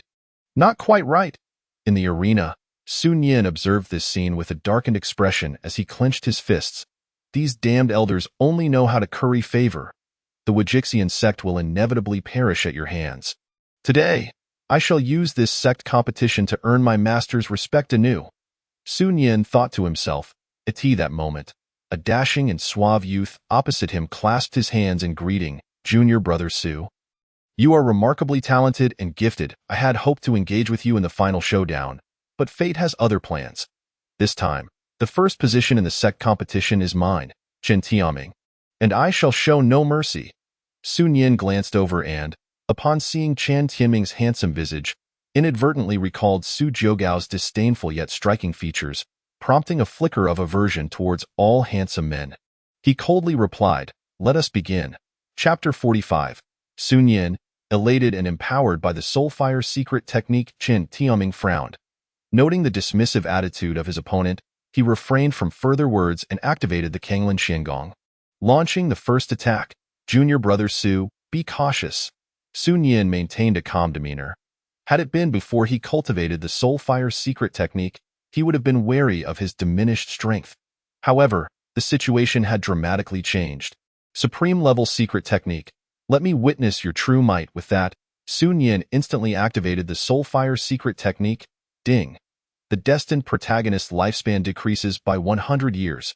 Fortune value decreases by 10. Congratulations to the host for acquiring 10 villain points. Ding! The destined protagonist's lifespan decreases by 200 years. Fortune value decreases by 20. Congratulations to the host for acquiring 20 villain points. Once the Soulfire secret technique is initiated, it continuously drains the user's lifespan. The system's voice resonated like a celestial melody. unceasingly echoing in his ears. On the martial arts platform, Sun Yin transformed as if he were a different person. The aura radiating from him suddenly became terrifying and awe-inspiring. As he reveled in the sensation of power surging within, the essence of his lifespan morphed into mysterious and profound energy that filled his entire energy sea. This was the sensation of power. Sun Yin's pupils brightened, and his expression turned fervent. He could hardly believe his eyes as he gazed at his hands. Unity Realm, first level, I have returned to my peak. The surge of energy showed no signs of abating. Unity Realm, second level, third level, fourth level. The ascension continued unabated. The activation of the Soulfire secret technique showed no inclination to cease, and his strength kept climbing. The elders in the audience were left astounded.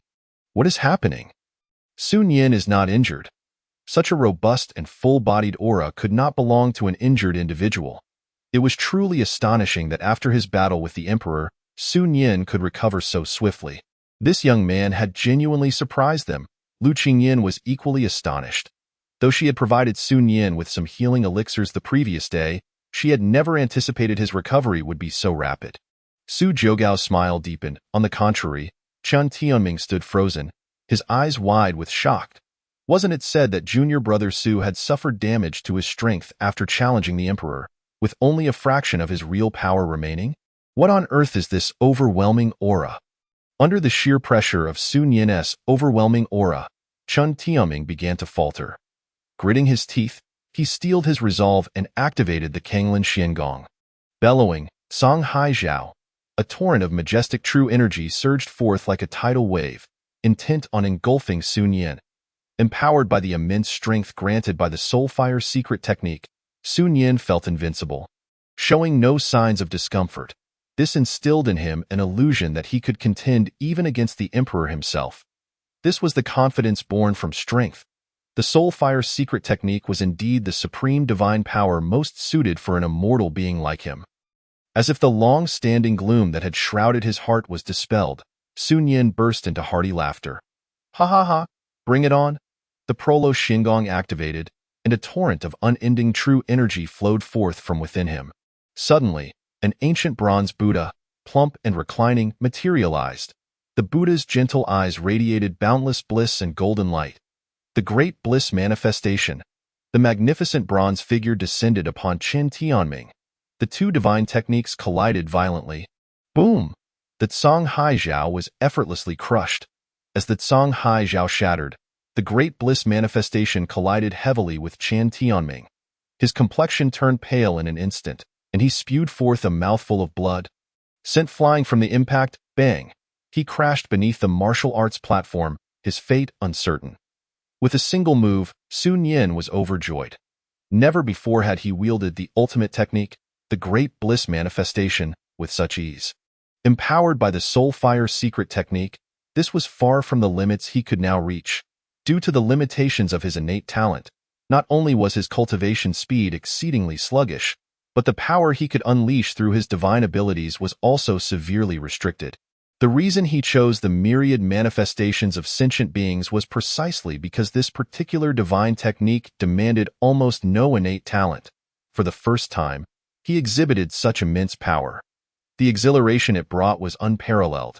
Sun Yin's heart surged with excitement, his eyes radiating a captivating brilliance. He felt compelled to establish his dominance, as if to declare to all, I, Sun Yin, am the protagonist of this day. A grand aura enveloped the entire martial stage. Immediately thereafter, two majestic Buddha statues rose simultaneously, standing alongside the blissful aspect, the fury of clear skies aspect, the aspect of void awareness. Under the resplendent golden light of the Buddha, Sun Yin stood at the center of the martial platform. All eyes were upon him. The more exuberantly Sun Yin displayed his abilities below, the more joyfully Su Jiuga smiled above. The spectators were nearly beside themselves with laughter.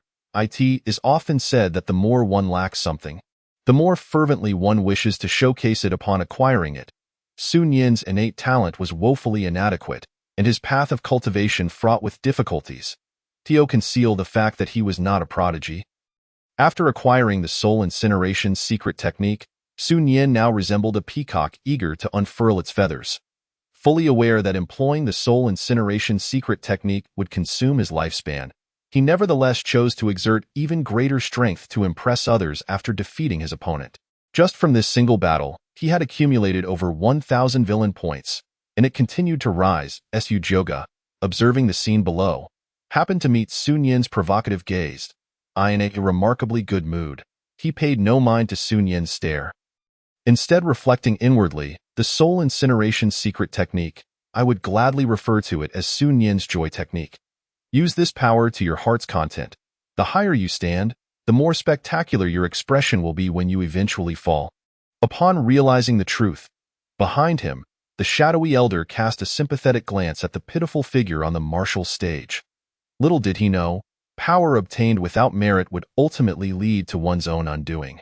The fiery Qianyang trembled with excitement and exclaimed, "Indeed, it is the discerning eye of the young master.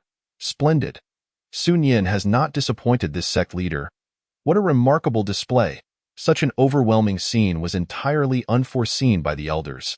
The elders below the martial platform were momentarily dumbfounded before finally speaking up. "The victor is Sun Yin." The disciples erupted in a tremendous uproar. "Am I mistaken? How does Sun Yin seem even stronger today than yesterday? This aura, this power, is utterly terrifying. Even senior brother Chen Tianming is no match for him. Sun Yin truly deserves the title of our sect's foremost prodigy. Just yesterday, he was defeated by the young master. But today, he clearly has made significant progress." Their resolute determination of heart left us feeling inadequate. Hearing the chorus of admiration around him, even the gaze of his master towards him was tinged with astonished satisfaction. Sun Yin's vanity was thoroughly gratified. This time, he had not resorted to any dishonorable means. Instead, he had triumphed through sheer strength, crushing his opponent. Sun Yin let out a hearty laugh, reveling in the adoration of the multitude. In that moment, he vaguely grasped the sensation experienced by Su Joga. This was an unprecedented feeling bestowed upon him by the soul incineration secret technique.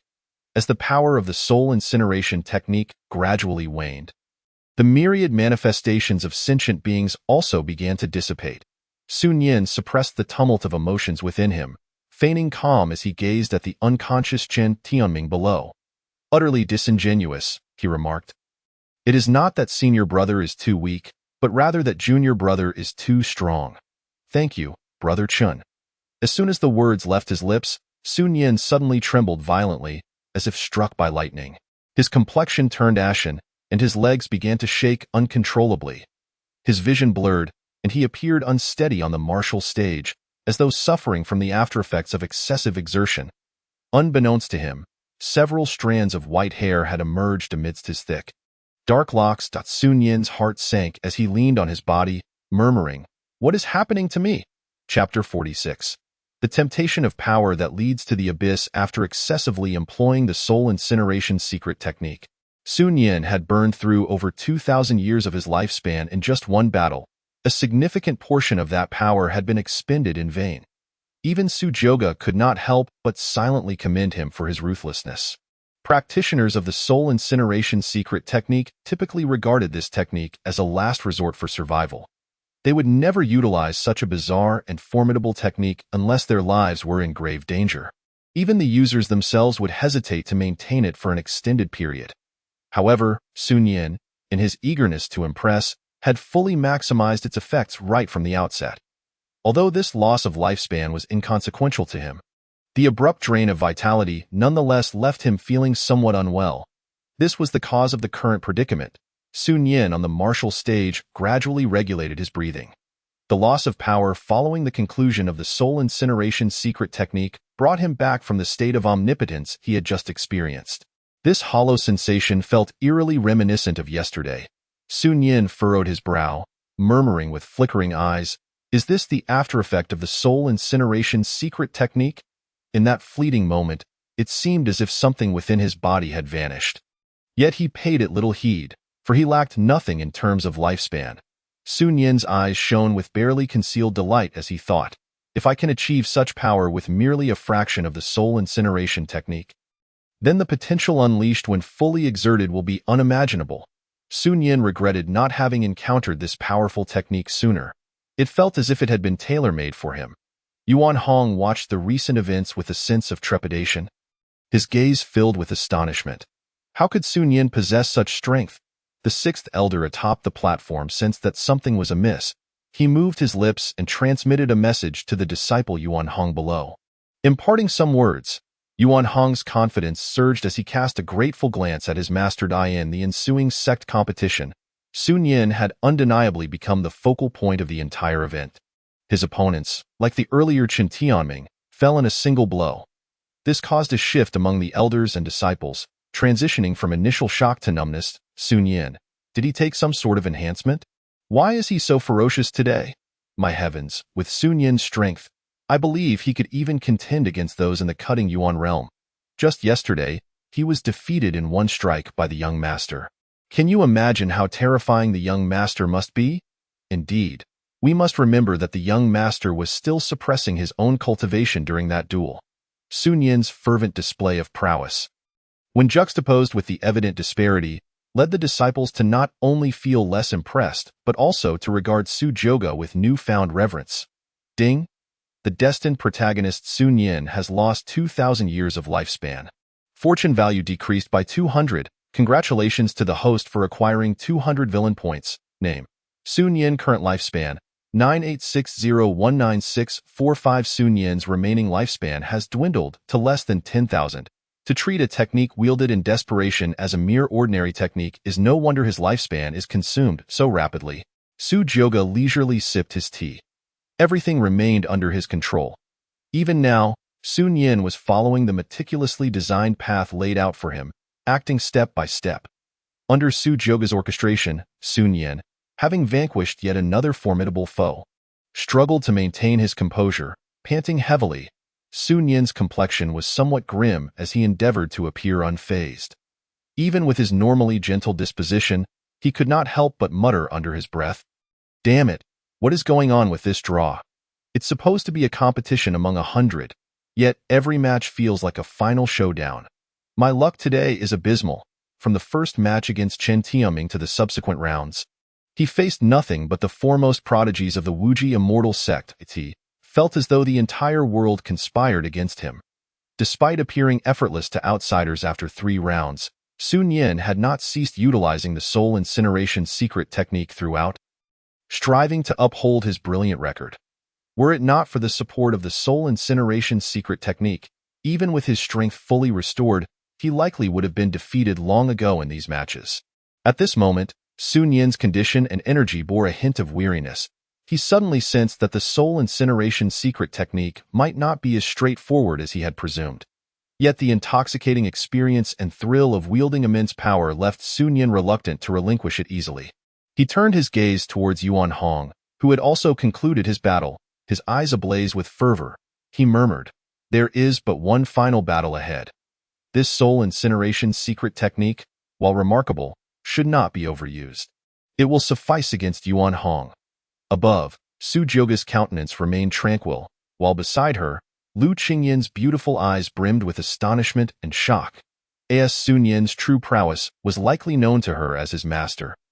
She pondered whether it was merely bad luck or something else that had led Sun Yin to face increasingly formidable opponents in the recent rounds.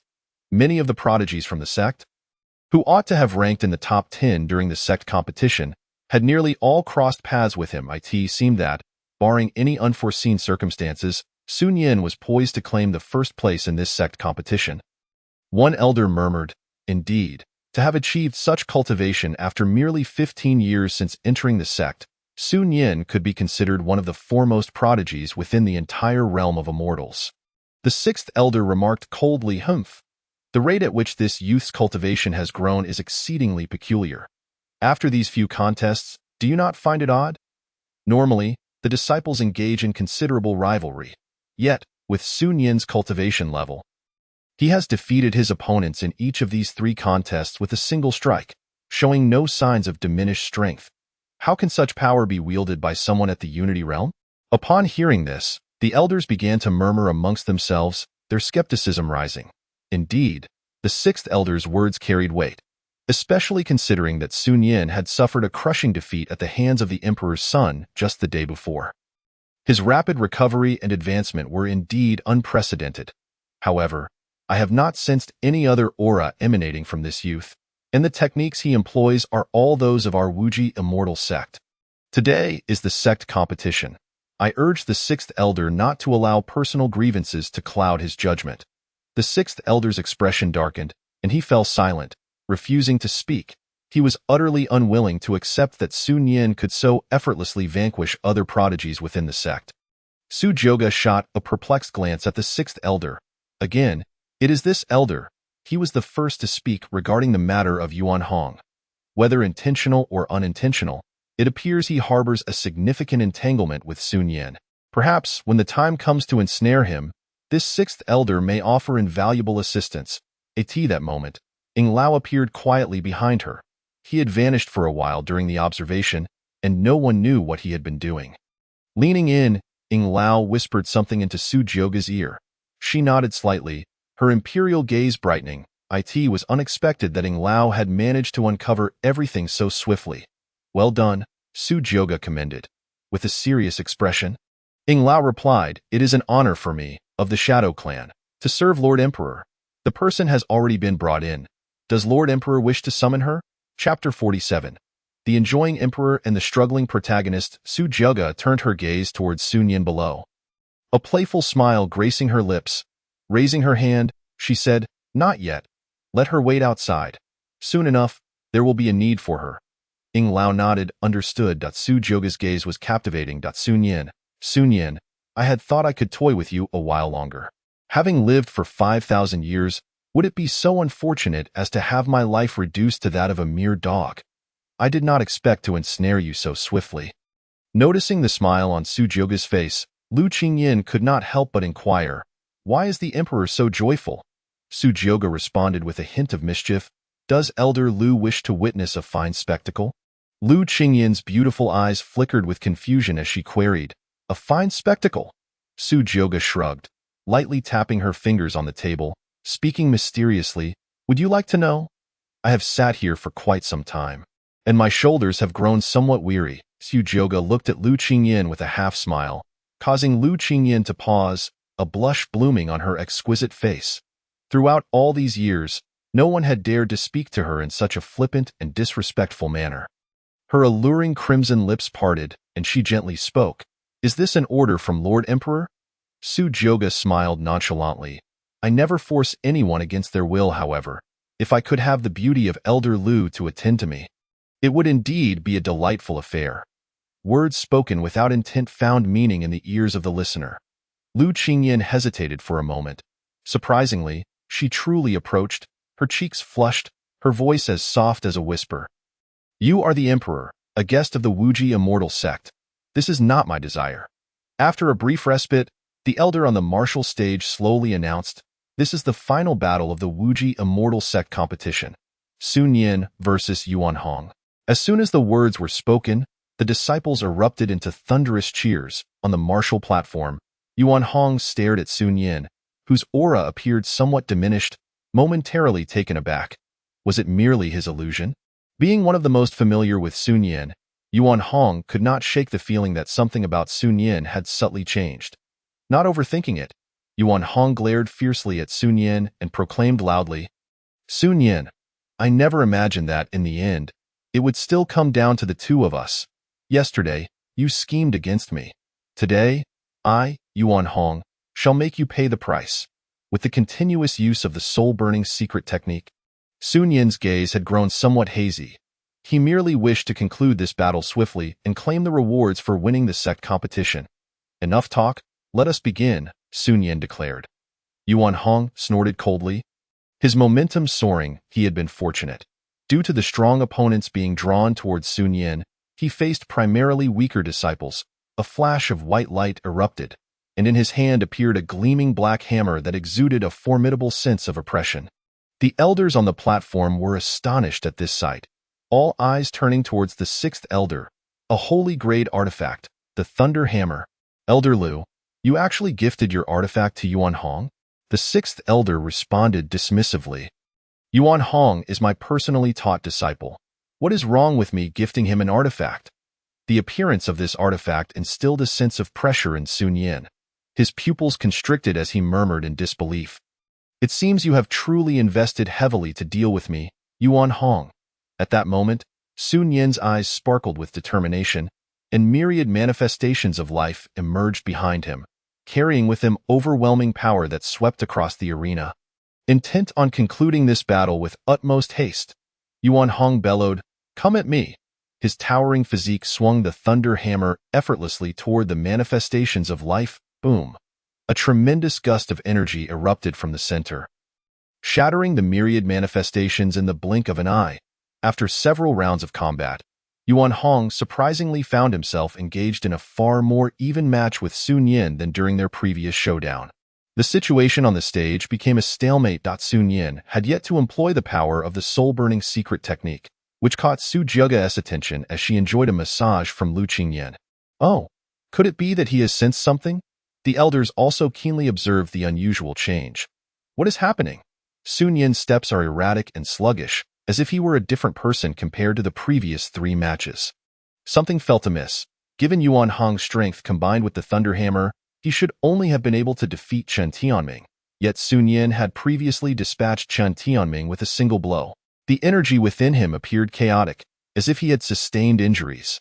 The elders furrowed their brows. With their experience, they had never witnessed the soul-burning secret technique, an ancient divine ability from a bygone era. Lai Qianyang's brow tightened.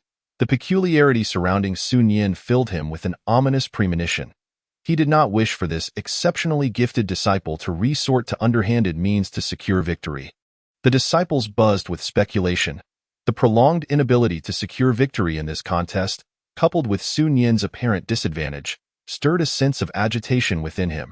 Yuan Hong's aura surged violently as he relentlessly swung the thunder hammer down upon Sun Yin's energy barrier with a resounding bang. Sun Yin evaded continuously, clearly unwilling to contend directly with him. Yuan Hong's arrogance swelled as he laughed mockingly. "Ha ha ha, Sun Yin, I truly overestimated you. A turtle hiding its head. Is this all your tricks amount to?" Strike boom.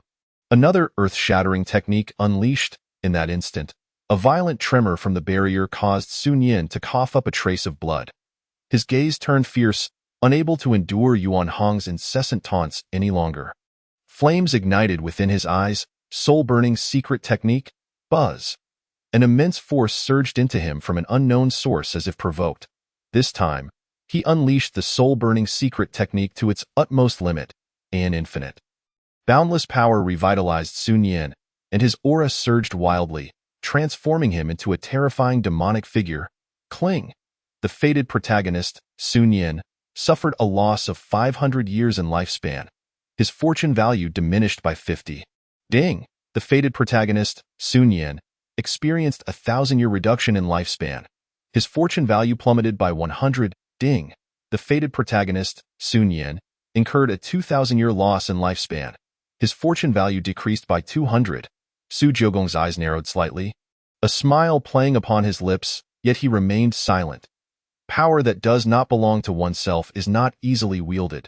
He flicked his fingers, a barely perceptible stream of true energy firmly binding Yuan Hong in place, enhancing the terrifying force emanating from Sun Yin. With a roar, Sun Yin surged forth like a man possessed, a colossal wave erupting from him, violently propelling the heaven-shaking hammer from Yuan Hong's grasp.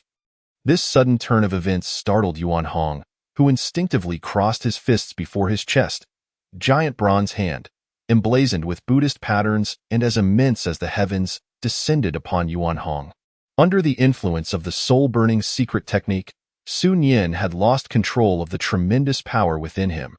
The might that erupted had far surpassed the limits achievable within the oneness realm. It was utterly terrifying, unassailable. Yuan Hong's face blanched, his eyes wide with fear. This fellow intends to kill me? In the audience, Elder Lu's expression twisted with rage at this spectacle, shouting furiously, "Sun Yin, cease this at once. Slaying a fellow disciple is a heinous crime." It was too late. The elders could no longer remain seated. Rising abruptly, Lu Qingyan's complexion shifted, momentarily forgetting her current task. Her beautiful eyes widened in alarm as she exclaimed, "Sun Yin, Stop. Chapter 48. The slaying of a fellow genius, the Elder's fury in the arena. Only Su Jiogong remained calm and collected. On the stage, Yuan Hong, faced with the colossal bronze hand descending upon him, was filled with dread, muttering as his lips moved, "I concede. I concede." But the power of the soul-burning secret technique, far exceeding his own realm, was not so easily controlled. That bronze hand fell like a majestic Mount Huang, carrying an unstoppable force that could crush everything. Boom. The true energy barrier before Yuan Hong shattered in an instant, his physical form torn apart by this overwhelming power, along with the entire martial arts platform, reduced to rubble beneath the bronze hand. Amidst the billowing dust, Yuan Hong lay in a deep pit, his body battered and bloodied, devoid of life. A living disciple had met his end in such a manner. Sun Yin trembled on the stage. After the significant depletion of his lifespan, his face appeared utterly haggard, streaks of white hair now visible among his locks. Upon witnessing this scene, he was momentarily stunned. Shocked by the power of the soul-burning secret technique, Sun Yin stared at his own hands in disbelief. Did I do this? Did I actually kill Yuan Hong? The atmosphere fell into an eerie silence. All disciples wearing expressions of horror. Sun Yin, my senior brother, has slain Yuan Hong. Not only them, but even the arriving elders stood frozen in disbelief. Ding, the fated protagonist, Sun Yin, has publicly slain a fellow disciple, losing all prestige with a fortune value decrease of 300. Congratulations, host. You have gained 300 villain points. Su Jiogong's imperial gaze flickered as he slowly descended from his seat. Sensing Yuan Hong's lifeless aura, he feigned sympathy and remarked, "Such power? I did not expect Elder Lu's disciple to conceal his true strength so deeply, even deceiving this prince." Su Jiogong's words, casually uttered, enlightened all the elders. This statement was undoubtedly a grave revelation. Upon hearing this, Elder Lu's eyes turned blood-red as he gazed upon the corpse of his most cherished disciple. His aura surged like a deep abyss, carrying an overwhelming divine might as he charged towards Sun Yin. Such deep scheming. For the sake of this sect competition, you even concealed your strength in yesterday's battle against the prince, Sun Yin. I demand you pay with your life for hunger. Sun Yin panicked, his face a mask of innocence as he took a few steps back, hastily explaining, No, it wasn't me. I didn't. Lai Qianyang intervened, his fierce eyes wide open, grabbing hold of the frenzied Elder Lu. Elder Lu's terrifying aura erupted, filled with hatred as he spoke vehemently, "Sect leader, are you truly going to shield this child? He is the culprit behind Yuan Hong's death." Lai Qianyang replied coldly, "Enough. I shall deal with this matter. The prince is still present. Do you wish for him to witness the disgrace of my Wuji immortal sect?" Saying this, he cast a cold glance at the astonished Sun Yin on the stage, then turned to Su Jiogong, stating, "My apologies, Prince, for the embarrassment." Su Jiogong waved his hand dismissively, replying nonchalantly, "No matter. This is indeed a grave matter. Sect leader Lai, it is best that you handle it." Lai Qianyang nodded in gratitude. Sun Yin looked at the elders below, incessantly murmuring, "Please, let me explain." Elder Lu shook his head. "Sun Yin, you have slain a fellow disciple. What more is there to say? You deserve death." Sun Yin turned to his ever-respected master, pleading, "Master, I didn't mean to." Yet at that moment, Lu Qingyin's stunning face was marred by disappointment and estrangement. Her disciple had committed such an egregious act before the eyes of all. She could not believe that this was an unintentional deed by Sun Yin. Lu Qingyin's voice was cold and devoid of emotion as she spoke. "Sun Yin, I once thought you to be a gentle and kind disciple. Yet, I did not anticipate that, in your pursuit of victory in this sect competition, you would resort to slaying a fellow disciple." As she spoke, a flicker of struggle crossed Lu Qingyin's beautiful eyes, her face now a mask of unfamiliar coldness, devoid of any affection. "Finally," she declared, "from this day forth, our master-disciple bond shall come to an end." Boom! Lu Qingyin's words struck Sun Yin like a thunderbolt, leaving him frozen in place. Su Jiogong raised an eyebrow, surprised that this seemingly superficial woman displayed such clarity of purpose in the face of sect righteousness. Ding! The fated female lead, Lu Qingyin, has completely lost faith in the fated protagonist, severing their relationship. The fated protagonist's fortune value has diminished by 1,000. Congratulations, host. You have gained 1,000 villain points. Name: Sun Yin. Identity: fated protagonist. Age: 13940. Personality: steady, master dependent, cunning realm, first level of oneness realm. Physique: eternal, evergreen body, with the passage of time, possessing an exceptionally long lifespan, exponentially increasing longevity compared to others of the same realm. Ranked 19th among the 3,000 divine bodies. Techniques: soul-burning secret technique, prolonged profound art, all beings aspect treasures, 10 absolute array of heavenly mechanisms, shattered, mountain and sea scroll, shattered, transformation yuan gourd, immortal great array flags. Current fortune value: 5,200. Lifespan: 139,401, 9645. Su Jiugong surveyed Sun Yin's current status panel. Not only had he lost his identity as a direct disciple of the Wuji immortal sect, but his fortune value of 12,000 had also fallen below half. His lifespan remained at just over 5,000 years. A catastrophic loss indeed. Yet, for Su Jiugong, this was still far from sufficient. With a flicker in his imperial gaze, Su Jiugong signaled to the shadow elder behind him, saying indifferently, "It is time to let that woman in." The shadow elder understood and vanished from sight. This moment, Sun Yin was consumed by despair greater than death. He could not fathom that his most revered master would utter such heartless words. His face turned ashen, and he sank to his knees, and no matter how he tried to explain, it all seemed so powerless in the face of reality.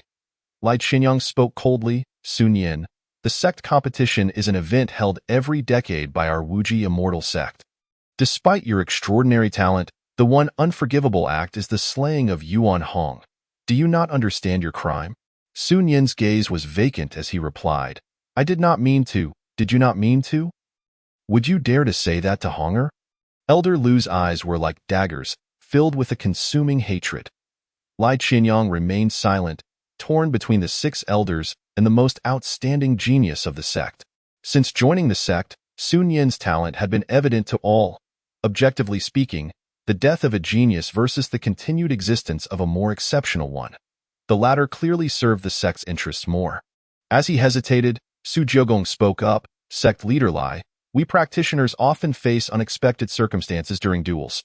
No one can predict the ultimate outcome. In other words, Sun Yin's ability to kill the opponent despite the elder's attempts to intervene only highlights his excellence. Does it not?" Everyone was taken aback. Did I hear correctly? The prince is actually speaking in Sun Yin's defense? Chapter 49. Do you think this prince would quibble with an ant? Just yesterday, Sun Yin had offended the prince. Yet here he was, unexpectedly receiving support from one who had always regarded him as an adversary. Sun Yin himself was momentarily dazed, staring blankly at Su Jiugong, who wore a smile as he spoke. How could it be that his own master offered no support, while someone he had viewed as an enemy came to his aid? I must say, when Su Jiugao speaks, his words carry immense weight. Lai Qinyang addressed the assembly. "My lord," the elders' eyes shimmer with contemplation, as they ponder the thoughts of the esteemed son of the emperor. They began to voice their opinions. "Master, what the esteemed son of the emperor has articulated is indeed reasonable. We have long understood the character of Sun Yin. He is not the kind to act mercilessly against his fellow disciples. Some speculated that this duel might have merely been a momentary lapse. Indeed, how could he knowingly violate the sect's rules?"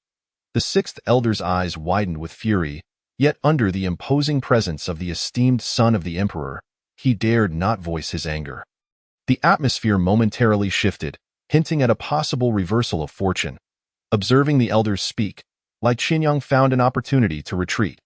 Just as he was about to respond, a female voice resonated from a short distance away in the martial arts arena. "He is not a prodigy at all," the voice declared. "Master, elders, Sun Yin is nothing but a deceitful and sinister individual." At this pronouncement, all the elders turned their gaze. Lu Qingyin's beautiful eyes widened in shock. "Is that Xinyan?" she exclaimed, recognizing the name of her once great disciple who had perished years ago due to a failed breakthrough. Sun Yin, upon hearing this, wore an expression akin to encountering a ghost. His breath halting and his pupils filled with dread. "This cannot be true. How could she possibly have escaped from there? He thought, despair flooding his mind. I in the distance, a young woman with a delicate visage, clad in tattered and worn clothing, strode forward. A slight smile graced Su Jiugao's lips. It's over for you, Sun Yin. Isn't that you Xian, the eldest disciple of Elder Lu? How could she possibly be here? Wasn't she supposed to have perished long ago? Gasps of disbelief erupted among the disciples. Why Yu Shiji? How can this be? Many were taken aback. Lu Qingyin, overwhelmed with joy, covered her mouth in astonishment. Xin'er, you're still alive? Yu Xian stepped forward and bowed towards the elders. Master, elders, she said, her eyes glistening with tears. I, Yu Xian, owe my life to the esteemed son of the emperor. Lai Qianyang, observing Sun Yin's stunned expression, sensed something was amiss and inquired, Yu Xian, what is the meaning of this? He distinctly remembered that Lu Qingyin's eldest disciple had perished decades ago. Why Yu Xian shot Sun Yin a glare filled with resentment. Sun Yin, avoiding her gaze, felt an overwhelming sense of dread. Taking a deep breath, Yu Xian slowly revealed a shocking secret that sent chills down everyone's spine. Years ago, I witnessed Sun Yin secretly tampering with the talent pillar in the dead of night. On the day of the aptitude test, it displayed his age as 17, but I clearly saw that his true age was over 5,000 years. He is far from the extraordinary prodigy he pretends to be. It was because of this that when I tried to report to Master, Sun Yin knocked me unconscious and imprisoned me in a secluded dungeon on Xuanji Peak. Had it not been for the esteemed son of the emperor's timely intervention, I might never have escaped, she added. If the elders do not believe me, they may retest the talent pillar. Her words detonated like a deep-sea bomb, causing an uproar among the assembly. What did you say? Lai Qianyang's eyes widened in shock, his gaze piercing. Such an age would surpass that of several elders present. Lu Qingyin was taken aback. She had not anticipated her disciple would deliver such a monumental surprise. The esteemed son of the emperor saved you? Her eyes filled with profound gratitude as she turned to Su Jiugao. The elders also gazed in his direction. Su Jiugao smiled faintly, neither denying nor confirming the claims, and waved his hand dismissively. This esteemed son merely acted on impulse. I had no idea the truth was such. Why Yu Xian shook her head, her eyes sparkling with gratitude as she bowed deeply to Su Jiugao. I shall never forget the life-saving grace of the esteemed son of the emperor, Sun Yin. Is this true? An elder demanded, his face pale with shock. Sun Yin glared fiercely at Su Jiugao, resembling a ferocious beast. His expression twisted with uncontainable rage. He bellowed, It's you? It's you? It's you? Su Jiugao, what have I ever done to offend you? Why do you persistently ruin my endeavors? His demeanor spoke volumes to the crowd. Oh, Su Jiugao replied, his eyes narrowing slightly as he spoke leisurely.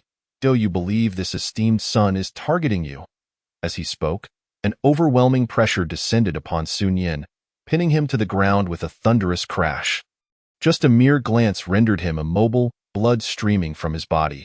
Under the suppression of this formidable force, even those at the divine king level felt a chill of trepidation. Su Jiugao's gaze was laced with mockery as he disdainfully remarked, This esteemed son acts according to his whims. Why should I concern myself with the feelings of an ant? Had it not been for Qingyin's sake, you would have already been a corpse the moment you uttered that phrase.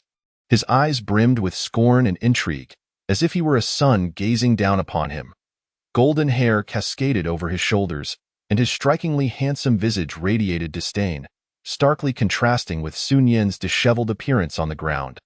How can a firefly compete with the brilliance of the sun? Under Su Jiugao's radiant light, it seemed that all darkness was rendered powerless.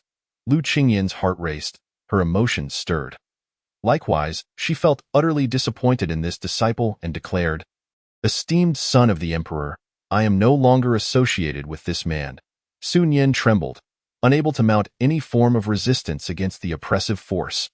Regret flooded his heart as he raised his head. A savage expression fixed upon Su Jiugao. And you, Yu Xian. Had I known, I should have shown no mercy and killed her. This stunning display jolted the elders into realization. Before them stood the exalted son of the imperial clan. The sixth elder, overjoyed, exclaimed, "Excellent, Sun Yin! I have long suspected something was amiss with you. Among your peers, you have never exhibited such mature temperament. Who would have thought you concealed your true age? You have deceived even us elders of the Wajixian sect. Such a duplicitous individual must have employed some form of dark sorcery, master." Upon learning the truth, Lai Qinyang's countenance darkened. Asked the sect leader, it was ridiculous to realize he had believed he had stumbled upon a treasure within the Wajixian sect. His voice turned cold as ice, and he suddenly let out a chilling laugh. "Ha ha ha! Well done, Sun Yin. You have hidden yourself so deeply that even I have been deceived." His eyes glinted like a predator's as he bellowed. "Speak. What is your purpose for coming to the Wajixian sect?" The disciples were equally incensed. I always wondered why Sun Yin's cultivation fluctuated so dramatically. It turns out he has lived for so long. "What's senior brother? This man is nothing but a thief. For all these years in the Wajixian sect, he has squandered countless resources that rightfully belong to us, master. Kill him? Yes, kill him. Avenge senior brother Yuanhong." The crowd surged with fury. Countless hostile gazes converged upon Sun Yin. Faced with the wrath of thousands, Sun Yin found himself speechless. He had lived for 5,000 years, manipulating the Wajixian sect as he pleased. Never anticipating that he would meet such an end, a chill enveloped him, and he found it hard to accept this reality, spitting out a mouthful of blood as his aura waned. Cough, ding. The protagonist Sun Yin faced the collective enmity of the Wajixian sect. His Dao heart shattered, losing 1,000 fortune points. Congratulations to the host for acquiring 1,000 villain points. The system detected that Sun Yin still harbored hidden opportunities and suggested the host preserve them. Su Jiogao paused momentarily, feeling somewhat exasperated. "Little Tong, please remind me next time the protagonist has an opportunity. Even if I wish to refrain from killing, it seems difficult to settle this now." Su Jiogao smiled at the indignant and wrathful elders and disciples. Anyone deceived for so long would feel immense displeasure upon uncovering the truth. Lai Qinyang's gaze darkened, his heart icy. The incident involving Sun Yin had severely tarnished his reputation. If word of this spread to other sects, they would undoubtedly mock the Wajixian sect's foolishness. Lai Qinyang spoke. "Sun Yin, you shall be reduced to ashes, your soul stripped from your flesh, eternally burned upon the lamp of 10,000 bones, serving as a warning to all future sect leaders and elders of the Wajixian sect." In the end, Lai Qinyang uttered through clenched teeth, "As a warning." Chapter 50. The despairing Sun Yin. "I am an immortal being? What? Burn my soul?" Upon hearing this verdict, Sun Yin's face registered horror, his expression fluctuating between fear and anger. As an immortal, even in this moment of defeat, he believed that time was on his side. Given 30 years, the tides would turn, and all would bow before him, including the son of the Su family and the ancient clan's emperor. He absolutely could not perish here. "Calm down. I must remain calm," Sun Yin urged himself, his mind racing. Suddenly, a thought illuminated his eyes. The soul incendiary technique? The experience of wielding an unparalleled power, one that consumes one's lifespan, is the sole means of extricating oneself from peril. At this moment, he disregarded any potential repercussions, his gaze ablaze with a fierce hatred, and he broke into a sinister laugh. Hee. Opposite him, Lai Qinyang furrowed his brow and spoke coldly. "Sun Yin, what are you laughing at?" Su Jioga narrowed his eyes slightly, sensing an unsettling shift. "Having toyed with me, Sun Yin, for decades, do you truly believe you have me at your mercy?" Sun Yin's expression twisted into madness. His aura surging uncontrollably, a glint of malevolence flashed in his eyes as he gazed at Su Jigi's family's young master. "You are merely relying on your status point one day. I shall instill fear in you and the entire Su family under my name." "Sun Yin," Su Jioga maintained a calm demeanor, replying with a faint smile. "Let us talk about surviving first." Sun Yin sneered, his eyes blazing with intensity. He roared, then witnessed the true power of Sun Yin. "Soul-burning secret technique." Su Jioga chuckled, genuinely amused. "The very power you rely upon, unbeknownst to you, was bestowed upon you by this young master. Ding! The lifespan of the destined protagonist Sun Yin has decreased by 5,000 years. Fortune value diminished by 500. Congratulations to the host for acquiring 500 villain points. Boom. Countless chaotic currents erupted. An unfathomable aura emanated from him, radiating outward. Sun Yin, disregarding everything, began to incinerate his boundless lifespan. He seemed to transform into a demonic deity, this overwhelming force even causing the elders present to feel a twinge of trepidation. Sun Yin, what do you think you are doing?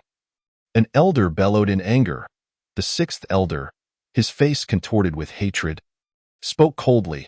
Not this sensation again. This child has indeed practiced some sinister art. Stop him. Lai Qinyang moved, his form vanishing from sight, suddenly appearing before Sun Yin. Upon witnessing Sun Yin's mesmerizingly deranged eyes, he froze momentarily. This is Sun Yin? At that moment, Sun Yin's face aged visibly, covered in wrinkles, his hair turned white. The elders were taken aback. Is this truly his original form? Yu Xin was right. This child is no prodigy. He is an ancient monster who has lived for over 5,000 years. Sun Yin seemed oblivious to it all, nearly lost in the whirlpool of power. The strength brought forth by the soul-burning secret technique was akin to a demon whispering temptations into his ear.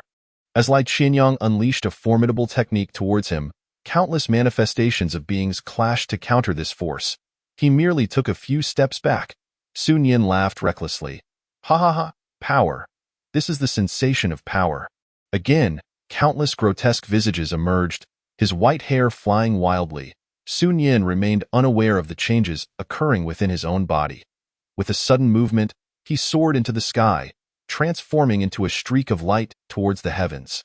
Not good, quickly stop him. He seeks to escape, an elder cried out. Empowered by the soul-burning secret technique, Sun Yin's speed was astounding. Intent on fleeing this realm, the gathered elders, along with Lai Qinyang, pursued him outside. Only Su Jioge and Lu Qingyin remained at the scene. Su Jioge was slightly taken aback, surprised that Sun Yin could escape right under the elders' noses. It seems he wields the soul-burning secret technique with remarkable skill. Lu Qingyin's face was filled with disappointment. Su Jioge smiled faintly and remarked, "It is about time." He leaped onto the supreme divine roar and departed from the scene. Young master, Lu Qingyin's beautiful eyes widened in surprise as she hurriedly followed. Yet how could the speed of the supreme divine roar be matched by her realm of the divine? In the void, Sun Yin gasped for breath, occasionally glancing back. The elders of the Wajidian immortal sect relentlessly pursued him. Damn it! Sun Yin's expression hardened, and he intensified the soul-burning secret technique. He burned through his lifespan with reckless abandon. Time passed, and as the vitality within him rapidly dwindled, even with his everlasting body, he felt an overwhelming discomfort. After shaking off his pursuers, finally crack, the sound of something shattering echoed. Sun Yin, already exhausted and reliant on the overextension of the soul-burning secret technique, felt his vast lifespan draining away like a gaping wound. His youthful form became a mere shadow, the once surging vitality akin to a withered stream, all but vanished. He lost his balance and plummeted onto a desolate star. Boom. Sun Yin stood stupefied. He gazed incredulously at his emaciated arm. His expression shifted dramatically. An overwhelming fear flooded his mind. Sun Yin stammered in horror. What is happening? My body. What has happened to my body? Am I not an immortal being? My life force continues to drain. Accompanied by the boundless power within, Sun Yin could hardly believe the scene before him. His cries filled with terror. Stop. Please, stop. Soul-devouring master. Clap, clap, clap. A sound of applause erupted from behind him. Sun Yin's pupils constricted as he spun around violently. Roar! Su Jioge appeared behind him, seated atop the majestic form of the supreme divine roar, radiant like a sun in the void. Su Jioge's expression was filled with amusement as he smiled and said, Sun Yin, how do you find the power I granted you? Upon hearing this, Sun Yin's breath hitched, a chill coursing through him. What do you mean? His astute mind suddenly pieced it together. T was you. All along, wasn't he it? Sun Yin's eyes widened in disbelief as he hoarsely questioned, It was you who orchestrated all of this. Who else could it be? Su Jioge replied, a grin on his face. He scrutinized the frail, hunched figure of Sun Yin. Name, Sun Yin lifespan. 1,873,719,645 at present. Sun Yin's lifespan has dwindled to under 1,000 years, teetering on the brink of death. Su Joga spoke nonchalantly, his demeanor unhurried. The soul-burning secret technique is indeed remarkable. It can suppress a cultivator's ability to burn everything.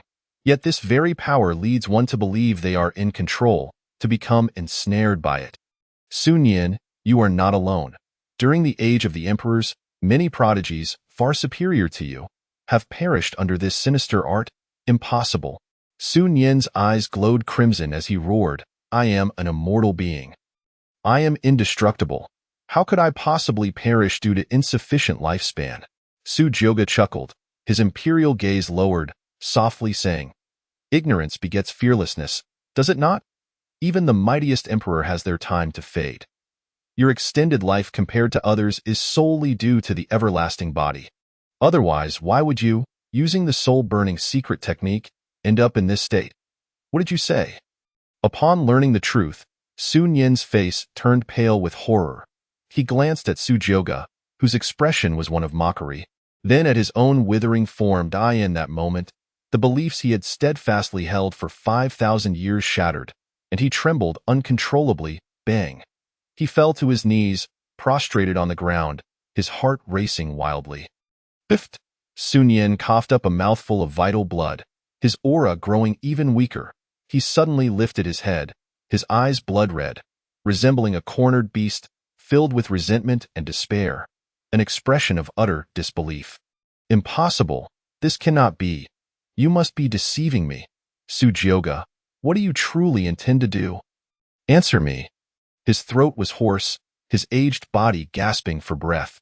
Merely articulating those words exhausted his every ounce of strength. Chapter 51.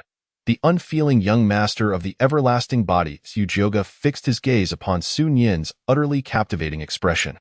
The mirth in his imperial eyes deepened, thoroughly satisfied with Sun Yin's current demeanor.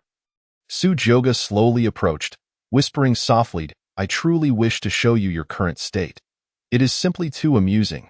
If the everlasting body is your trump card, then now, it belongs to me. Su Jioga crouched down, a smile gracing his lips as though addressing a long-lost friend.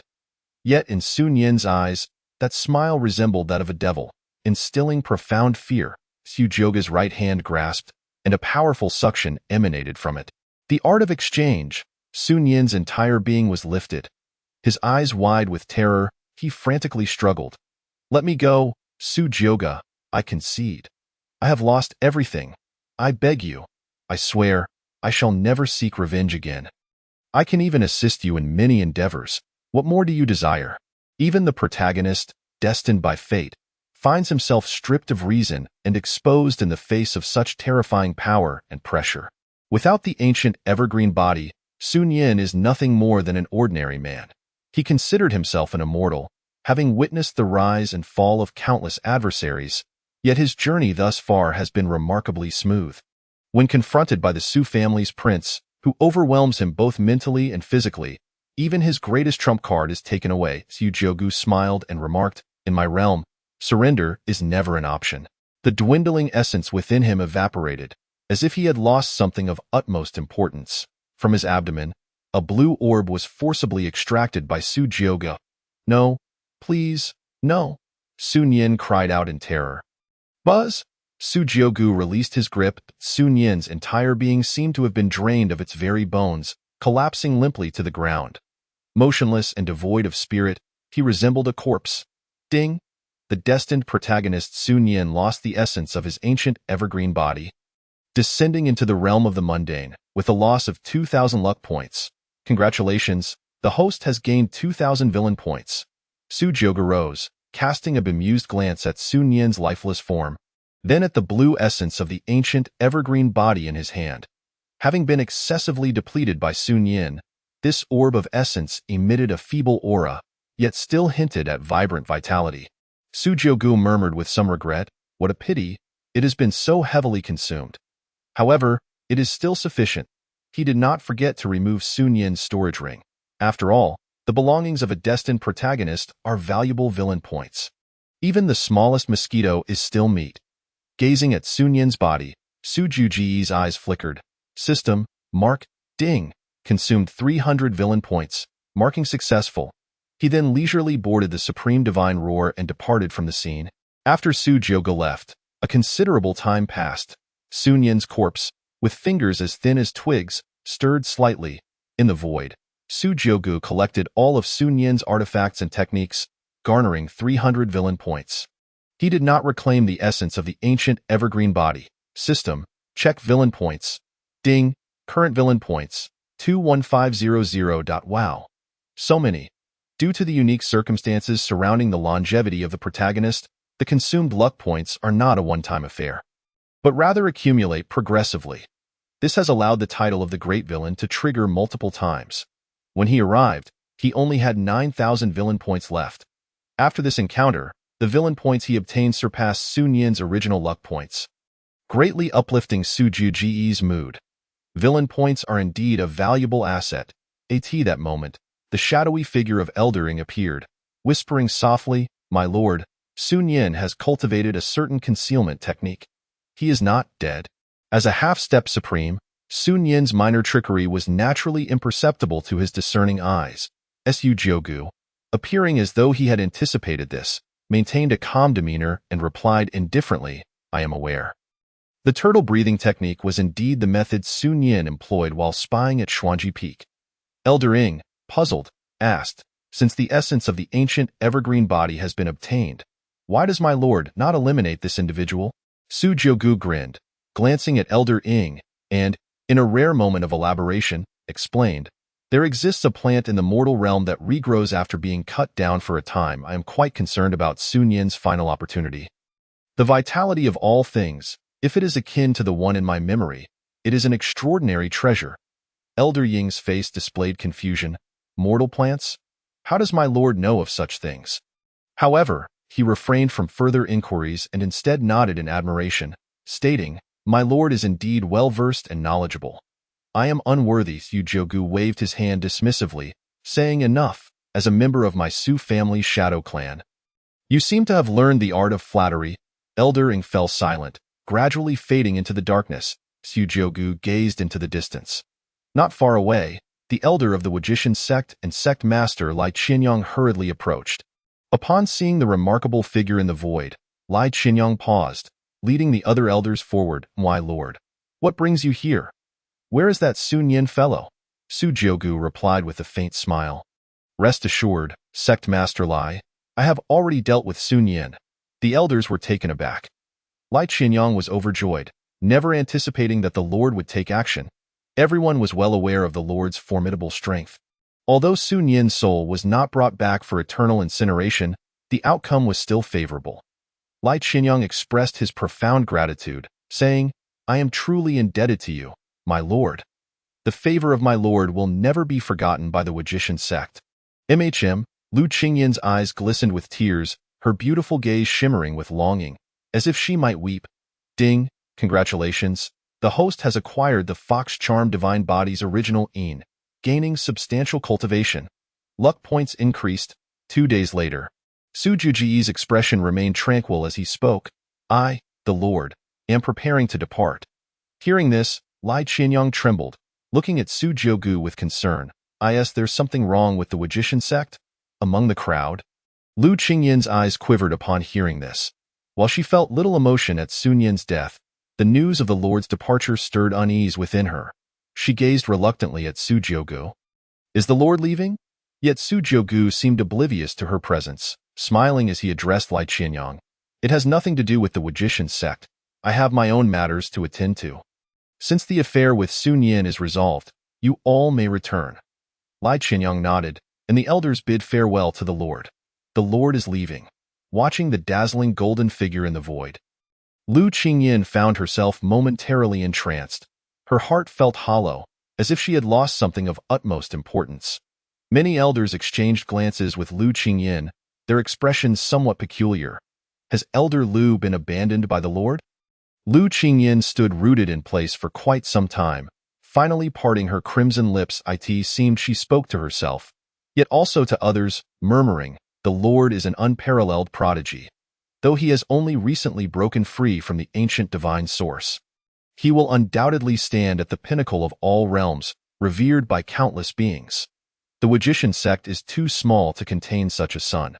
Having uttered these words, Lu Qingyin turned away without looking back. Her exquisite features seemingly growing colder. Her entire demeanor resembled a millennia-old iceberg, rendering her unapproachable. Lu Qingyin, you are merely a sect elder. Your status is worlds apart. How could you possibly be worthy of the Lord? To have shared a night with the Lord is something that countless others envy. Su Jiugu rode upon the supreme divine roar, his imperial gaze devoid of ripples. He held no special feelings for Lu Qingyin. Were it not for her status as the destined female protagonist, he might not have spared her a glance. His proximity to her was solely to deplete Sun Yin's luck points, at the very least. Compared to Lin Ye's destined female protagonist, Lu Qingyin was fortunate. Su Jiuji's eyes flickered as he slowly spoke. System, access the shop. Having amassed such villain points, it was time for a splurge. Ding, system shop. A dazzling array of familiar items appeared before him.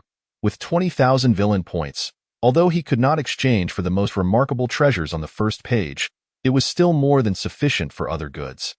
The system shop refreshes daily, and within it, Su Jiugu discovered several intriguing items. Oh, is this? Chapter 52. Soul Mastermark, Vitality of All Things, Imperial Grade Divine Technique, Red, Soul Mastermark, created by the Soul Master of the Imperial Fallen, Master of all domains. It enables the enslavement of all spirits, stealthily planting a soul slave mark in the target's mind, subtly instilling loyalty to the Soul Master, even evading detection by emperors. Required villain points, 10,000. Su Jiuji's eyes narrowed as he fixed his gaze on this technique. The Soul Master Mark is indeed a technique from beyond the realms. In the age of Imperial Fallen, the Soul Master was a figure who instilled fear across all realms. He could enslave your closest kin without detection, delivering a fatal blow at the most critical moment. It is unexpected that such a profound technique would be present in the system shop. If this technique were to be exposed in practice, it would undoubtedly be intolerable to cultivators of the realms. But what does that matter? The value brought by the Soul Master Mark far exceeds that of any divine technique. Just this point alone is sufficient. Su Jiuji's imperial gaze sparkled with a terrifying brilliance as he declared, Soul Master Mark, a fine item. I, Su Jiugu, shall take it. Without hesitation, Su Jiugu consumed 10,000 villain points to exchange for this divine technique. Ding, congratulations, the host has consumed 10,000 villain points to exchange for the Soul Master Mark. Exchange successful, current villain points. 11500.as This arcane ability was exchanged. An overwhelming surge of memories flooded into the mind. The countless esoteric runes were derived from the language of the dark side. With the assistance of the system, Su Jiugu astonishingly comprehended them all from within him. A bizarre force surged forth, an aura that seemed alien to this realm. The elder Ing beside him was taken aback. The aura emanating from Lord Dejizi was? He found it hard to believe. Yet, the mission of the Ing clan had always instructed him that this matter was not something he could question further. With a wave of his hand, the elder Ing enveloped the void with his terrifying cultivation, preventing even the slightest trace of the ambient energy from leaking out. He would not allow any disturbance during Lord Dejizi's cultivation. Time slipped away, second by second. A month later, in the God Ruins, a forbidden zone for all life across myriad realms. It was also the very place where Su Jiugu had initially broken free from the ancient divine source. Beneath a land strewn with wreckage and desolation, no one could have imagined that deep underground lay an ancient temple. On the surface, a blood-stained, withered hand burst forth from the earth. The aging Sun Yin, laboriously digging through the surrounding soil, struggled to crawl out. He gasped for breath, his dim eyes blood-red, as if he had experienced some great terror. Lying on the ground, barely clinging to life, Sun Yin suddenly burst into laughter. Ha ha ha, Su Jiugu, you probably never imagined that I, Sun Yin, am still alive, did you? His eyes sparkled with excitement as he gazed at a strand of earthy Tao energy in his hand, which emanated a weighty and ancient aura. The chi of all things. For this, he risked dragging his nearly lifeless body back to this cursed place, even nearly being possessed by that sinister entity. Fortunately, after living for 5,000 years, his soul was extraordinarily powerful, and relying on the soul ignition's secret art, he managed to refine that malevolent presence instead. Cough. Sun Yin suddenly spat out a mouthful of black blood. His pupils flickered as he weakly murmured, "If I do not break through soon, in my current state, I will not survive to see tomorrow, Sujyoga. I must thank you. Were it not for your soul ignition's secret art, I would have nearly perished there." Sun Yin spoke to himself, his gaze greedily fixated on the chi of all things, a treasure that could alter his current predicament. Just as he prepared to refine and absorb the chi of all things, a clear, tranquil, and melodious female voice resonated. "Why do you carry his aura?" Sun Yin trembled all over, fear gripping him as he turned to look. Who was there? Behind him stood an ethereal woman in a white dress, her beauty unparalleled. Around her, the ominous and strange energies of the god ruins could not encroach upon her in the slightest. Her skin was like refined jade, her elegance unmatched, as if a celestial goddess had descended. Completely out of place in this realm. What a beautiful woman! This was Sun Yin's first thought. Then, he snapped back to reality, his eyes widening in horror as he stared at her. How could such a woman appear in the god ruins? A place that instilled fear in all? Is she human or ghost? The transcendent beauty remained calm, not answering his question, but instead continued, "You carry his aura." He? Sun Yin furrowed his brow and asked, "Who is he?" The goddess, devoid of any emotion, slowly replied, "Sujyoga?" Upon hearing that name, Sun Yin's pupils dilated with overwhelming hatred. His eyes, burning red, fixed on the woman as he coldly demanded, "What is your relation to Sujyoga?" The goddess gazed at him placidly and inquired, "Do you hate him?" Sun Yin gritted his teeth and replied, "Hate is an understatement. I would gladly swallow him whole, understood."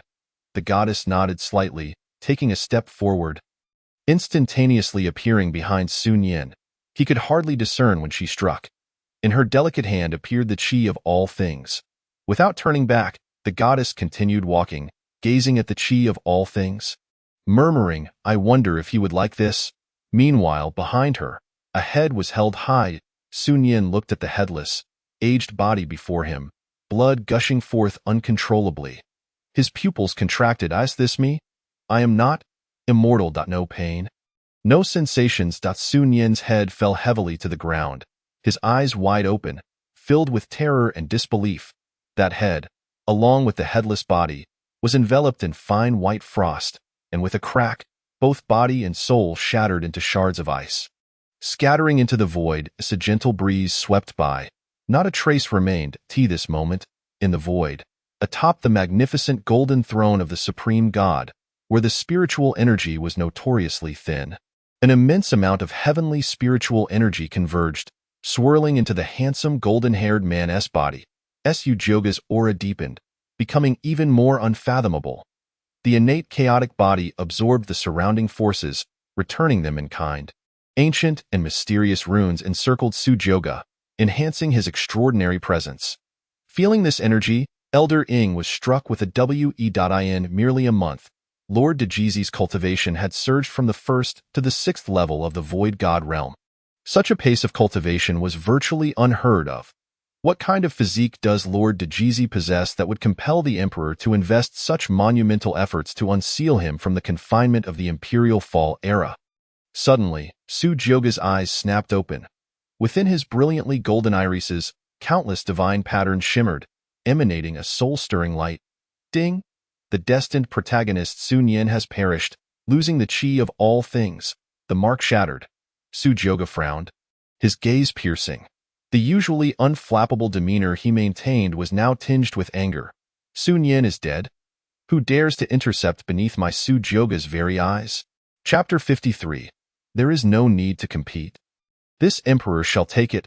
His golden hair billowed, as torrents of violent and domineering energy surged forth like a tidal wave. The frigid void ignited in flames. The terrifying fluctuations caused Elder Ying's eyelids to twitch, and even the supreme god below appeared bewildered. Elder Ying hurriedly approached, concern etched on his face. "Lord Dejizi, what has happened?" Could it be that Lord Dejizi has encountered a bottleneck in his cultivation? Otherwise, why such fury? The overwhelming and daunting energy gradually calmed. Initially in high spirits after completing his soul master mark and breaking through to the 6th level of the Void God realm, Su Jyoga's elation was abruptly shattered by Sun Yin's demise. His imperial eyes flickered, burning with fierce flames. The eyes of causality seemed to pierce through the endless darkness of the void, gazing toward a certain direction. Su Jyoga murmured, "Regardless of who you are, those who dare to touch what belongs to me, Su Jyoga, must be prepared to pay the price. System. Open the panel, Master." Su Jyoga identity, Dejizi of the Su clan, son of the primordial emperor realm, 6th level of the void god realm physique. Innate chaotic body, eyes of causality, golden divine blood, 100, 001000, techniques, primordial emperor scripture 100, 001, 0000, soul master mark 100, 001, 0000, chaotic spear of 8 desolations 100, 001, 0000, Anti-Dao 13 spears 30003000, Qian Yuan golden body 10001000, treasures, ancient evergreen body origin, black emperor abyss spear, 10,000 abyss ink scale armor, creation divine liquid 50, saint slaying golden spear, heaven subduing spirit pearl, supreme clarity imperial sword, azure emperor pill villain points, 7,800. A certain amount was consumed for cultivation assistance. Without that exceptional Sun Yin, these villain points are indeed insufficient, Su Jyoga mused. He had intended to let him grow slowly, while simultaneously seeking the chi of all things to continuously provide him with villain points. Yet, he was abruptly and decisively eliminated. It would be a lie to say he wasn't infuriated. Wait a moment, Su Jyoga seemed to recall something. Although he had harvested considerable fortune points from Sun Yin, he was, after all, a destined protagonist, blessed with great fortune. Who possesses the ability to kill him so effortlessly? Could it be another destined protagonist? Su Jyoga furrowed his brows, momentarily setting this matter aside. Elder Ing, seeing that Lord Dejizi's anger had subsided somewhat, approached hesitantly. Lord Dejizi, Su Jyoga responded. "What is it?" Elder Ing slowly spoke. "News has arrived from the clan. The Emperor mentioned that your coming-of-age ceremony will take place soon at that time. Our Su clan will host a banquet, inviting various superpowers from across the realms. This will also be the first opportunity for our Su clan to showcase our strength to the outside world since the Emperor and you, Lord Dejizi, emerged. The Emperor instructed you not to forget the timing." "Coming-of-age ceremony?" Su Jyoga inquired. "When approximately?" Elder Ing replied. "Mid-next month." Su Jyoga nodded slightly and replied nonchalantly, "I understand. There is still time. No rushed. A month's time is more than sufficient," murmured Su Jyoga. "Where is the Hanhai sacred sect?" inquired Elder Ing with utmost respect. "Your Highness, the Hanhai sacred sect resides within the Tsangqing Dao domain. I have thoroughly investigated the circumstances there. Currently, all members of the Hanhai sacred sect are embroiled in a fierce struggle over a divine-grade spirit stone vein they discovered in a mountain range in the northern frontier." "Oh? A divine-grade spirit stone vein?" Su Jyoga raised an eyebrow upon hearing this. "Now that is intriguing." Elder Ing continued. "However, the situation for the Hanhai sacred sect is quite dire, as other realms have also sent individuals to contend for the ownership of this divine-grade vein. Even members of the Tsangtian Immortal Clan have arrived." "The Tsangtian Immortal Clan?" Su Jyoga was taken aback. The Tsangtian Immortal Clan is indeed a prominent force among the myriad realms, rivaling even the ancient imperial clans and the forbidden divine races. The beings of the Immortal Clan are favored by the heavens, exhibiting a plethora of extraordinary physiques, making them exceedingly unique. Su Jyoga felt a flicker of interest. "What brings the Tsangtian Immortal Clan here? Surely, a mere divine-grade spirit stone vein would not entice them to take action." Elder Ing replied. "It is said that this vein contains a treasure of their clan. The true immortal bone. The true immortal bone. Could it possibly be related to the destined protagonist?" Su Jyoga's eyes glimmered. "This is indeed interesting. Let us proceed. Within the northern frontier's divine-grade vein in the Tsangqing Dao domain, The leader of the Hanhai sacred sect gazed at the terrifyingly powerful young prodigies hovering in the sky, his expression grim. Damn it! Who leaked the news of this divine-grade vein? Such a multitude of ancient sects arriving. Surely this is an exaggeration for a mere vein? The prodigies in the air, each exuding an extraordinary presence, belonged to factions far beyond the Hanhai sacred sect's reached. A handsome young man clad in azure robes, with sword-like brows and starry eyes, stood atop an ancient sword, surrounded by a myriad of formidable divine weapons swirling about him, radiating an aura of unrivaled sharpness as he gazed imperiously at the various factions present, from the Wanxiang sword sect. Chu Jingxian! Chu Jingxian looked around at the gathered crowd, a faint smile gracing his lips. I did not expect even the esteemed lady of the Zhangtian immortal clan to be here. It seems this divine-grade spirit stone vein truly holds the true immortal bone, as rumored on another side. A fierce beast, a bloodthirsty black tiger, sat with an air of malice. A pale-faced young man in purple attire spoke ominously. Ha ha ha, the true immortal bone is indeed a marvelous treasure. Chu Jingxian, I did not expect even your Wanxiang sword sect to covet a piece of it. Such a treasure belongs to the capable. And my Hunyuan demon sect will surely claim it. The young man known as Shui Wudao was the son of the Hunyuan demon sect's leader. Count me in, from the calming immortal gate. Declared the prodigy Qin Shenkong. My Changha sacred sect is also present. As for the true immortal bone, let us compete based on our abilities. If the lady does not yield the true immortal bone today, do not expect to leave unscathed. Surrounding them, many prodigies from various sects chimed in. They gazed at the woman adorned in a flowing violet silk dress, exuding an aura of sanctity and pride. Her stunning blue eyes sparkled like precious gems, her skin pale as snow, adorned with silver bells at her wrists and ankles, barefooted, her delicate jade feet glistening, exuding a transcendent aura filled with divine energy. She was Wu Xianshu of the Zhangtian immortal clan. Wu Xianshu swept a glance over the prodigies, her voice cold as she declared, the true immortal bone was left behind by our clan's fallen emperor. Is this divine-grade vein not enough to satisfy you all? Shui Wudao chuckled, a glint of malice in his eyes as he replied, Wu Xianshu, hand over the true immortal bone, and we shall allow you to leave. Chu Jingxian, toying with the destruction sword in his hand, nonchalantly added, with so many factions present, we are hardly intimidated by your Zhangtian immortal clan. Wu Xianshu frowned slightly, preparing to speak when suddenly, boom, a tremendous pressure descended. The heavens above were rent asunder, revealing a colossal and formidable beast, exuding a ferocious and ancient authority that obscured the vision of all below. Roaring as it approached, roar. The aura of the Saint Realm sent shivers down the spines of all prodigies present, their expressions turning to shock as they gazed skyward, their pupils constricted. What kind of beast is that? A Saint Realm aura? Is that creature someone S-mount? Chu Jingxian, Shui Wudao, and Qin Shenkong, along with other prodigies, felt a chilling apprehension as they looked up.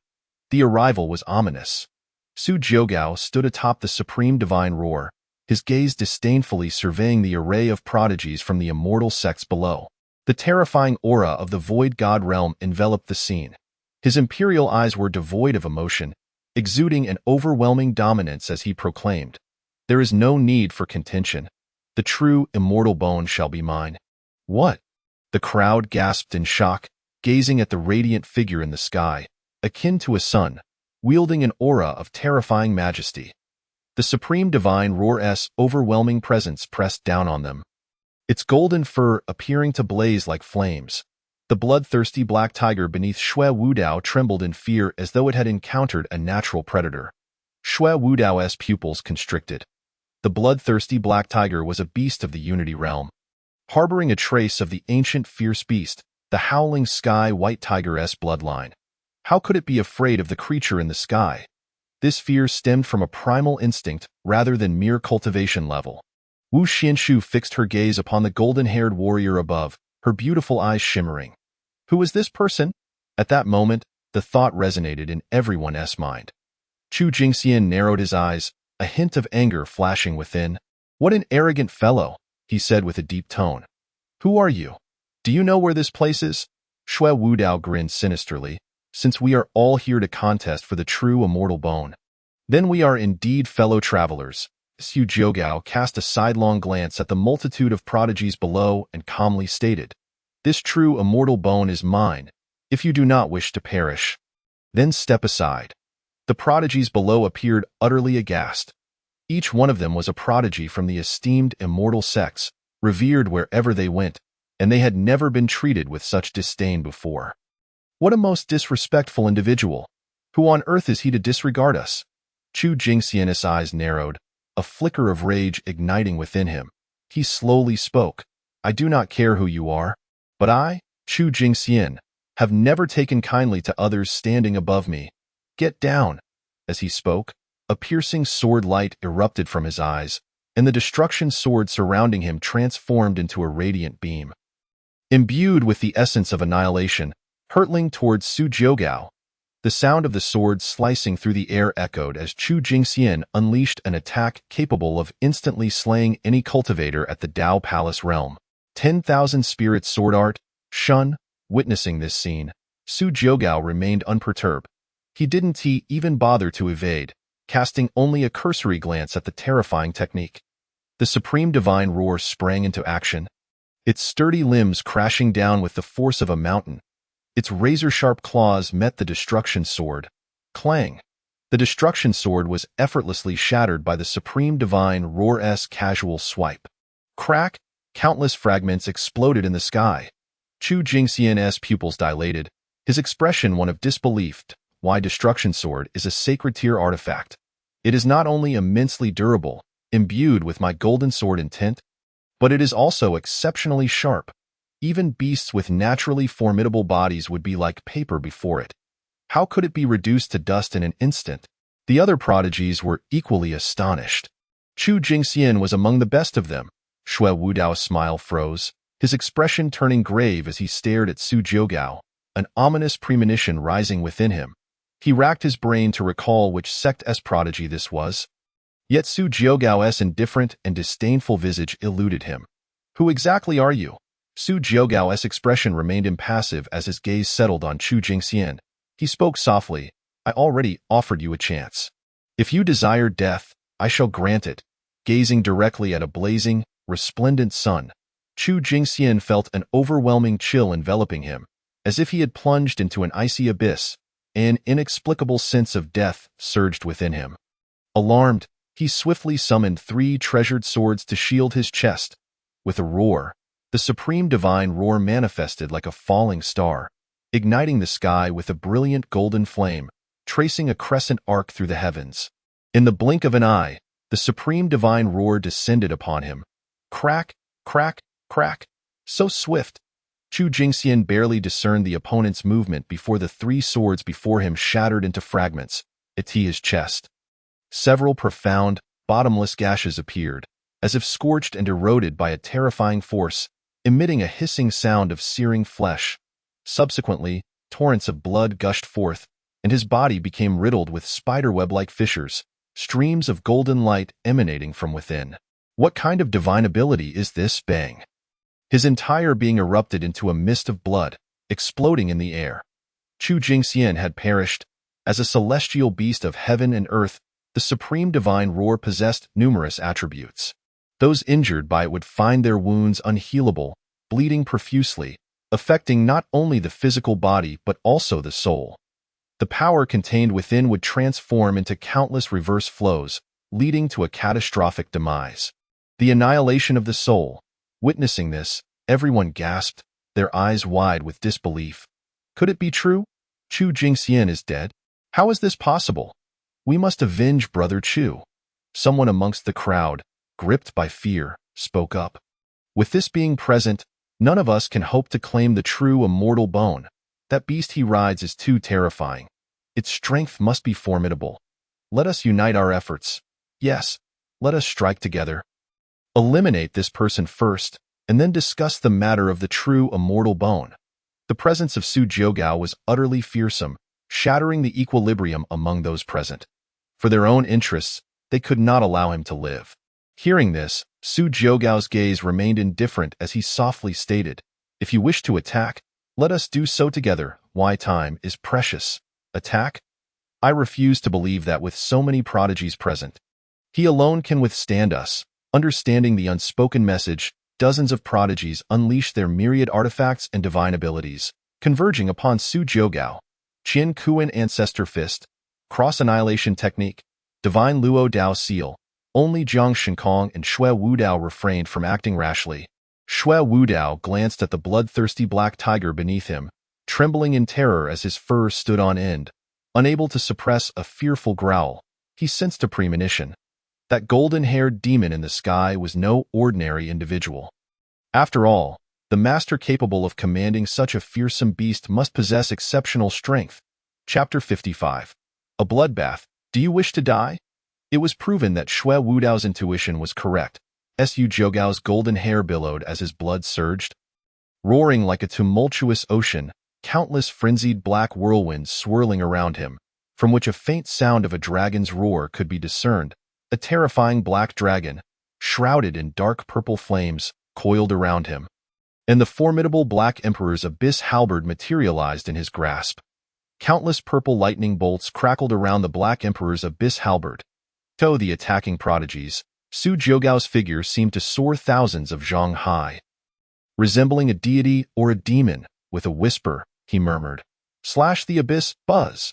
A 10,000 zhang jet of pitch-black radiance suddenly erupted, warping the surrounding space in a tremor, as waves of dark flames surged forth, akin to the heavens piercing the sun, clashing with the myriad divine abilities around. Infinite divine techniques disintegrated into nothingness beneath this single strike of divine brilliance. Rumble. This is bad. Such overwhelming power caused the prodigies, who had mistakenly perceived Su Jiugao as weak, to turn pale with fright. They acutely felt their divine abilities crumble beneath the halberd's might. Retreat. This person's strength is unfathomable. We cannot contend with him. Sensing the peril, they hastily summoned their artifacts, attempting to flee the scene. Su Jiugao's gaze was as deep as an abyss as he slowly spoke. Since you have come, let everyone remain here. The innate chaotic body voraciously absorbed the spiritual energy of heaven and earth. And as Su Jiugao took a step forward, a bloodthirsty dragon of murderous intent surged forth from the Black Emperor's abyss halberd. This dragon, gazing down upon the heavens and earth, pierced through the bodies of dozens of prodigies surrounding him. Where the demonic flames passed, those prodigies were reduced to ashes. Hiss! The only two who had refrained from attacking, Xue Wudao and Jiang Shinkong, turned pale, cold sweat trickling down their brows. They gazed at the golden-haired demon, wielding the black long halberd, exuding an air of overwhelming authority, their faces betraying boundless fear. Slap! A drop of cold sweat fell. Xue Wudao's scalp tingled, and he involuntarily swallowed hard, muttering in disbelief. Which imperial or divine lineage does this unparalleled demon belong to?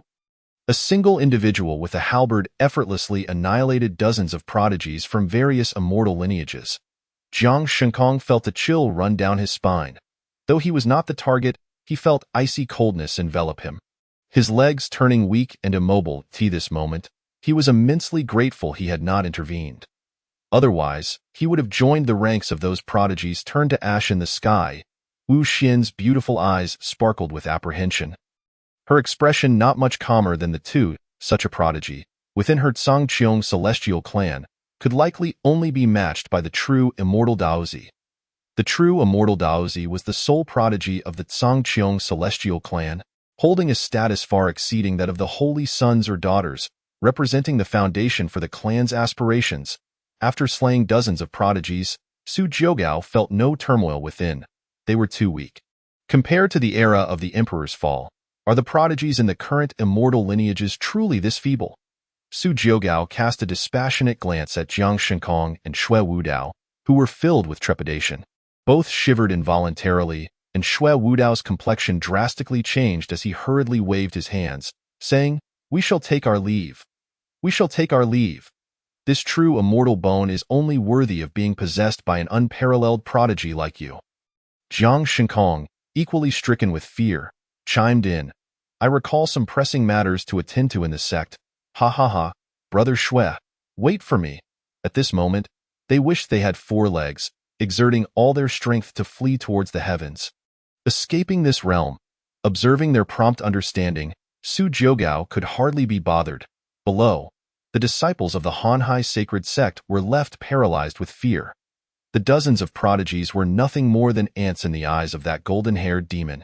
The sect leader wore an expression of utter despair. My goodness, what sin has our Hanhai sacred sect committed, having just lost a group of prodigies, and now this even more terrifying being arrives. With so many prodigies perishing under his watch, it was evident that this individual was no ordinary person. Yet the Hanhai sacred sect lacked the confidence to confront him. Wu Xian hesitated briefly, her jade-like feet gliding gracefully as she approached Su Jiugao. Fixating her gaze on the golden-haired demon before her, she spoke, "Thank you for your assistance, young master. This kindness will be remembered by my Tsangqiong celestial clan. May I inquire your name?" Her tone was calm, yet it bore an innate pride. Su Jiugao raised an eyebrow. Amused by her words, he replied with a teasing lilt, "I believe you are mistaken. This prince's purpose here is to obtain the true immortal bone. What does it have to do with your Tsangqiong celestial clan? Does this destined female protagonist feel overly confident in her standing?" Wu Xian was taken aback. Wasn't he here to assist her? Her expression shifted to one of shock, and she quickly clarified, "Young master, the true immortal bone is a sacred artifact left by our clan's emperor, of utmost importance to our Tsangqiong celestial clan. It is precisely what our clan's true immortal Daozi requires." Su Jiugao frowned slightly. "And why should I care?" He was well aware of the true immortal Daozi's status. He had defeated the Tsangqiong celestial clan's Daozi on numerous occasions during the era of the emperor's fall. Eldering chuckled coldly, "Little girl, do you really think you can use the Tsangqiong celestial clan to threaten the imperial family of the Su clan?" Wu Xian was momentarily stunned. The Su clan is an imperial lineage? During her recent endeavors to locate the true immortal bone for her clan's Daozi, she had been unaware of the news regarding the Su family. Now, this posed a significant dilemma. Wu Xian's beautiful eyes flickered, and she slowly articulated, "Esteemed imperial prince, the true immortal bone is truly vital for our clan's Daozi. Could you please, buzz?" Su Jiugao, uninterested in further conversation, unleashed the pressure of the void god realm, which bore down upon Wu Xian like a mountain, pinning her to the ground. The moment this coldly beautiful woman, with an extraordinary presence, realized what had transpired, she collapsed to her knees with a thud. Wu Xian's fair face drained of color, resembling a fallen celestial being. Her beautiful eyes filled with indignation as she glared at Su Jiugao, having never encountered such an impudent individual.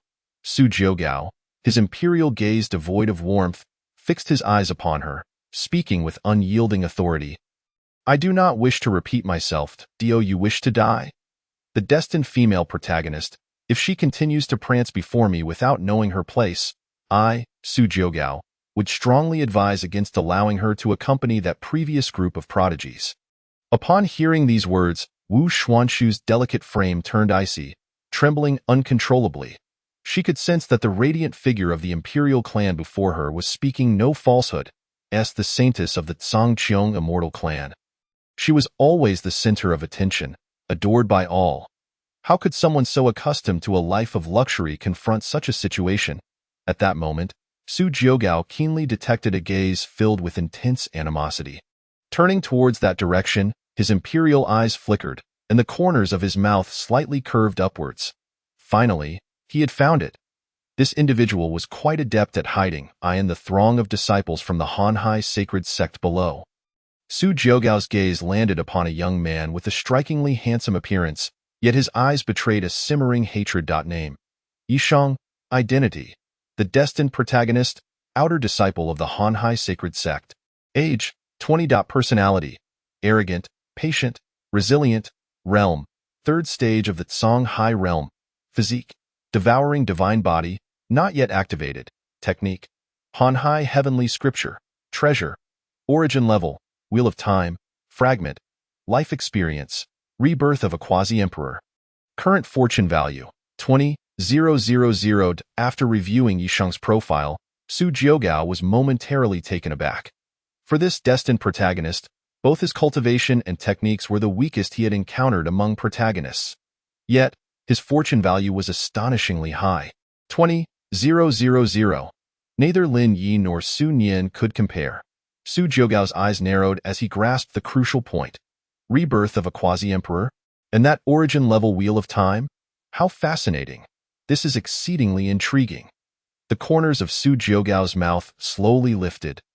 His interest in this new destined protagonist piqued. A reborn protagonist was, as everyone knew, the finest treasure seeker.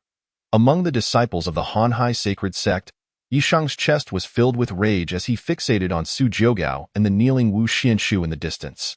He was a reborn quasi-emperor who had tragically fallen during his path to becoming a great emperor. To his astonishment, he had returned to his youth. Initially, he was overjoyed, as he could activate his devouring divine body early due to his memories, even seizing countless invaluable treasures from his past. Given a second chance, he would undoubtedly prove himself as a great emperor. However, he quickly regained his composure. The immediate priority was to activate his devouring divine body to enhance his cultivation, thus allowing him to take the next step. Wu Xianshu was a crucial part of this plan. According to his memories, a fierce battle would erupt among these prodigies over the true immortal bone. Yet the ultimate beneficiary would be none other than Yishang. Moreover, he could activate his devouring divine body through the true immortal bone. This would mark the beginning of his rise. Yet, the unexpected arrival of Su Jiugao caught Yishang off guard. In his memories prior to his rebirth, there had been no sign of this person. Where had he come from? Meanwhile, having identified the destined protagonist, Su Jiugao memorized his appearance. He then turned to the visibly distressed Wu Xianshu on the ground and spoke indifferently. "Have you made up your mind? Will you hand over the true immortal bone, or shall I take it myself?" Upon hearing this, Wu Xianshu felt a chill run down her spine. After contemplating for a long while, she hesitantly retrieved a piece of bone as pure and translucent as jade from her storage ring. This bone radiated a dense aura of heavenly Tao energy, appearing exquisitely crafted, as if it were a masterpiece of unparalleled skill. With evident reluctance in her eyes, Wu Xianshu slowly extended the true immortal bone towards him, biting her lips softly as she spoke. "This is the true immortal bone."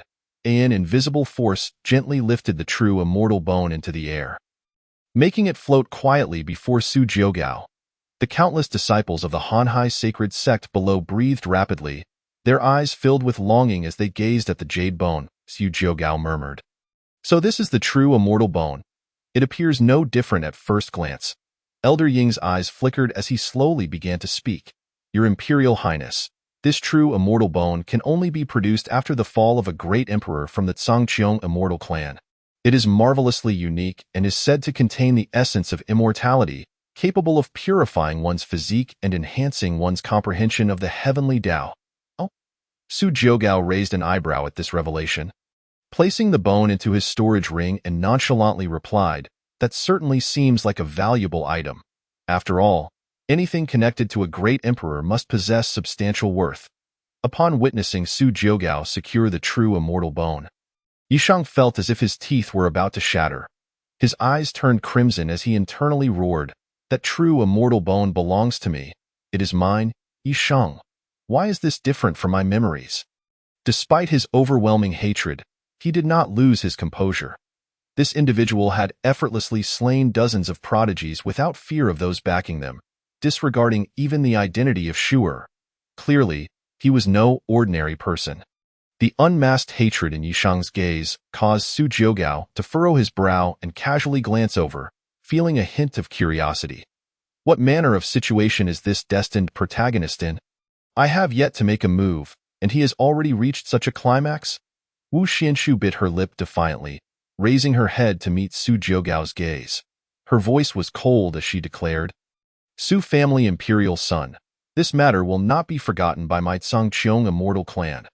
The words barely left her lips when a swift arc of light flashed by. Wu Xianshu's head was sent soaring into the air, leaving everyone momentarily stunned. A woman of breathtaking beauty, pure as ice and jade, was decisively dealt with by Su Jiugao. His expression remained calm, devoid of any emotion, as he coldly observed the scene before him and stated, "What I detest the most is being threatened by others. Destined female protagonist, Do you truly believe that this Imperial Son would hesitate to take your life? Ding! The destined female protagonist Wu Xianshu has perished. The destined protagonist Yishang's fortune value has decreased by 3,000. Congratulations to the host for acquiring 3,000 villain points. The voice of the system echoed in his ears. Su Jiugao's eyes sparkled. He had not anticipated that a destined female protagonist could cause such a significant loss in fortune value for this reborn protagonist. How gratifying. Unbeknownst to him, Wu Xianshu, as the first destined female protagonist in Yishang's life, held profound significance. Not only did she initially provide him with the true immortal bone, but the Zhangqiong immortal clan would also offer immense support to Yishang in the later stages. No, sure. Yishang's eyes widened in disbelief, his voice torn with anguish as he screamed out. The pain was excruciating, an unbearable torment that pierced his very soul. His frenzied state startled the nearby disciples of the Hanhai sacred sect. What on earth is happening? That saintess of the Zhangqiong immortal clan was killed by that mysterious figure? How ruthless! Such a cruel act against a delicate flower. Hey, Yishang, it's not like she was killed by you. Why are you shouting so loudly? A familiar face turned back, gazing at Yishang with an odd expression. Upon seeing Yishang's eyes bloodshot and nearly bulging out of their sockets, streaming with tears of blood, he exclaimed, "My goodness! Yishang has gone mad." Wu Xianshu had been Yishang's first love during his youthful, innocent days.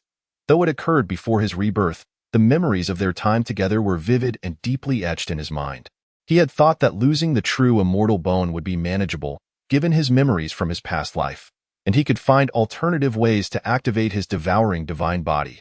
Yet, this individual had mercilessly taken Shu'er from him as well. Who is he? Why was there no trace of this person in my memories? No matter how hard he tried to recall, he could not find any memory related to this figure. Unable to accept this reality, Yishang's world went dark, and he fainted. Bang! Chapter 57. Cultivating the Destined Protagonist. The protector Descend Su Jiugao witnessed the entire scene unfold, a smile dancing in his eyes. Treasure Seeker, those memories from your past life are indeed invaluable. Hurry and gather yourself. Activate your devouring divine body properly, Su Jiugao secretly encouraged him. He genuinely hoped that this new destined protagonist would grow stronger quickly. Although he was a reborn quasi-emperor, his cultivation in the Songhai realm was rather weak, failing to ignite much of Su Jiugao's interest. Having learned from the previous two experiences, Su Jiugao was not in a rush this time. After all, having waited for 100,000 years in the Golden Age, this little time was merely a fleeting moment for him. When it comes to the steadfastness of one's Tao heart, few in the vast heavens could rival Su Jiugao. Sealed within the ancient abyss for 100,000 years, his consciousness had never once slumbered. Accompanying him, aside from the memories of his past, was the endless, desolate passage of time. System, mark, ding, marking successful. Su Jiugao pondered for a moment, still feeling a twinge of unease. The incident involving Sun Yin had made him realize that the fated protagonist was not invulnerable to death. To avert any unforeseen circumstances, Su Jiugao specifically sought an audience with the leader of the Hanhai sacred sect. The leader, a rugged middle-aged man, bore an expression of trepidation. Kai Shukuan had only recently ascended to this position, and now he found himself embroiled in such a grave matter, fearing that this enigmatic figure before him might similarly cleave him as easily as one would chop vegetables, in a state of disarray. He hurriedly exclaimed, "My lord, this matter has nothing to do with our Hanhai sacred sect." Su Jiugao cast a fleeting glance at him and suddenly inquired, "Do you have an affinity for raising Kuan?" Kai Shukuan appeared bewildered, replying, "What?" Without further elaboration, a strange crimson glow flickered in Su Jiugao's imperial gaze. The Soul Master S-Mark. How could a leader of an immortal lineage withstand the overwhelming might of Su Jiugao's divine consciousness? In but a breath, he was ensnared by the Soul Slave Mark. Kai Shukuan's eyes gradually glazed over, and after a moment of silence, his gaze turned fervent and reverent as he looked at Su Jiugao. He knelt on one knee, prostrating himself, and proclaimed, "My lord." This scene left the numerous elders and disciples of the Hanhai sacred sect utterly dumbfounded. Su Jiugao gave a slight nod and slowly issued his first command. "Yishang, There is a disciple in your sect by the name of Yisheng, and you must ensure his proper oversight. All resources of the Hanhai sacred sect shall be at his disposal.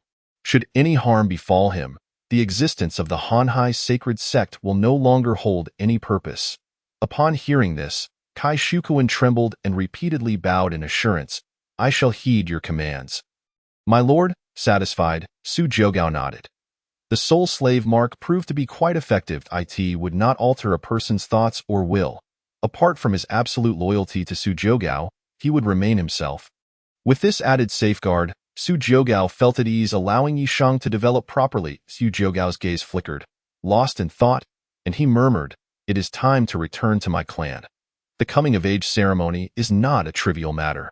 At that moment, Eldering approached discreetly and said, My lord, there are numerous auras approaching from outside the Tsangqing Dao domain. Su Jiugao frowned and asked, Who are they? Eldering shook his head, replying, I do not know, but their intentions seem hostile. Oh? Su Jiugao raised an eyebrow and looked skyward. Suddenly, a terrifying aura of danger enveloped the heavens as beams of light pierced the sky, hurtling toward their location. These were the formidable beings accompanying the previous group of prodigies from various immortal lineages. Leading them was a towering figure clad in celestial armor from the Tsangqing celestial clan. The armored man, with a proud and disdainful expression, bellowed with thunderous rage, Who dares to slay my Tsangqing celestial clan as holy maiden? Which beast has the audacity to kill my Wuxiang sword sect's disciple, Chu Jingxian? I demand retribution. An elder dressed in plain robes, exuding an aura of ethereal grace, spoke up, and I, from the Changhe sacred sect. Angry voices echoed from the sky, each one emanating an overwhelming presence, rivaling the sacred realm. The Tsangqing celestial clan's leader was a being of the sacred realm himself. Their arrival was monumental, akin to the apocalypse. Countless disciples of the Hanhai sacred sect were left aghast. It was over. They all turned their gazes toward the enigmatic figure with golden hair. Su Jiugao's eyes narrowed slightly. Unperturbed by the formidable beings above, he remarked indifferently, So soon after striking down the young ones, the elders have arrived? Eldering furrowed his brow and spoke, Are these individuals seeking trouble with our Su family?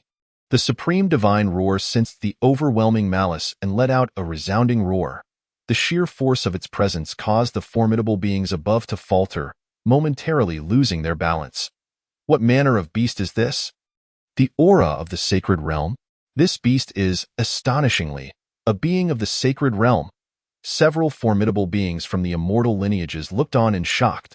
An experienced individual among them, with wide eyes, exclaimed, The divine beast of heaven and earth. The supreme divine roar? In this realm, there exists a nearly adult divine beast?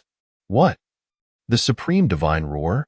They had originally come due to the unexpected demise of a junior from their clan, but now they had inadvertently stumbled upon a divine beast. In an instant, their focus shifted, their faces gleaming with avarice as they gazed upon the supreme divine roar. The armored man from the Tsangqing celestial clan's eyes sparkled with a menacing light as he reached out toward the supreme divine roar. Conjuring a massive white hand that materialized before him, the armored man declared, We of the Tsangqing celestial clan shall claim the supreme divine roar. Their gazes were fixated on the supreme divine roar. Entirely oblivious to Su Jiugao below, witnessing this scene, Su Jiugao's eyes turned icy. He spoke coldly, Eldering, eliminate them all. Eldering understood the command and vanished in an instant. The supreme divine roar let out a low growl. Its enormous eyes filled with ferocity and murderous intent. Transforming into a golden meteor, it shattered the white hand and charged toward the multitude of formidable beings in the sky. The armored man's expression shifted slightly, but he soon laughed heartily. This is intriguing. I relish such untamed beasts. Without a hint of fear, he transformed into a white meteor and collided with the supreme divine roar, with a sickening sound. Blood sprayed across the sky. The armored man's arm was inexplicably severed. His eyes widened in shock. Who?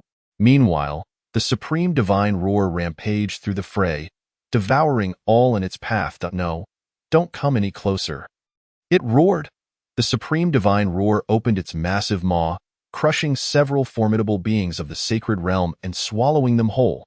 The armored man's expression shifted dramatically as he clutched his empty right arm, shouting, "Who dares?" That previous strike had clearly been aimed at his neck. Had he not been vigilant, he would have surely been slain. Such a terrifying technique of stealthy assassination was unparalleled in the realms. A chilling voice, seemingly emerging from nowhere, echoed, "Those who covet my Imperial Son as possessions, it appears that Songqing Celestial Clan truly seeks death." Chapter 58. The unwitting Songqing Celestial Clan, the sacred realm strikes Elder Ying. Akin to a specter, materialized behind the armored man in an instant. His emaciated arm reached out with a single palm, and the once impenetrable celestial armor crumbled like paper before him, shattering instantly. This is the aura of the sacred realm? The armored man was struck with terror, as this lethal strike brought with it a heavy sense of impending doom. Realizing the gravity of the situation, the armored man made a split-second decision, bellowing, "Blood escape." In an instant, an overwhelming energy erupted from him. His lifeblood ignited, and he appeared far from the composed figure he had been moments earlier, transforming instead into a desperate crimson light. Attempting to flee, still trying to escape, Elder Ying's voice was frigid as he conjured a pitch-black vortex from his hand. The armored man found himself helplessly drawn back by the immense gravitational pull.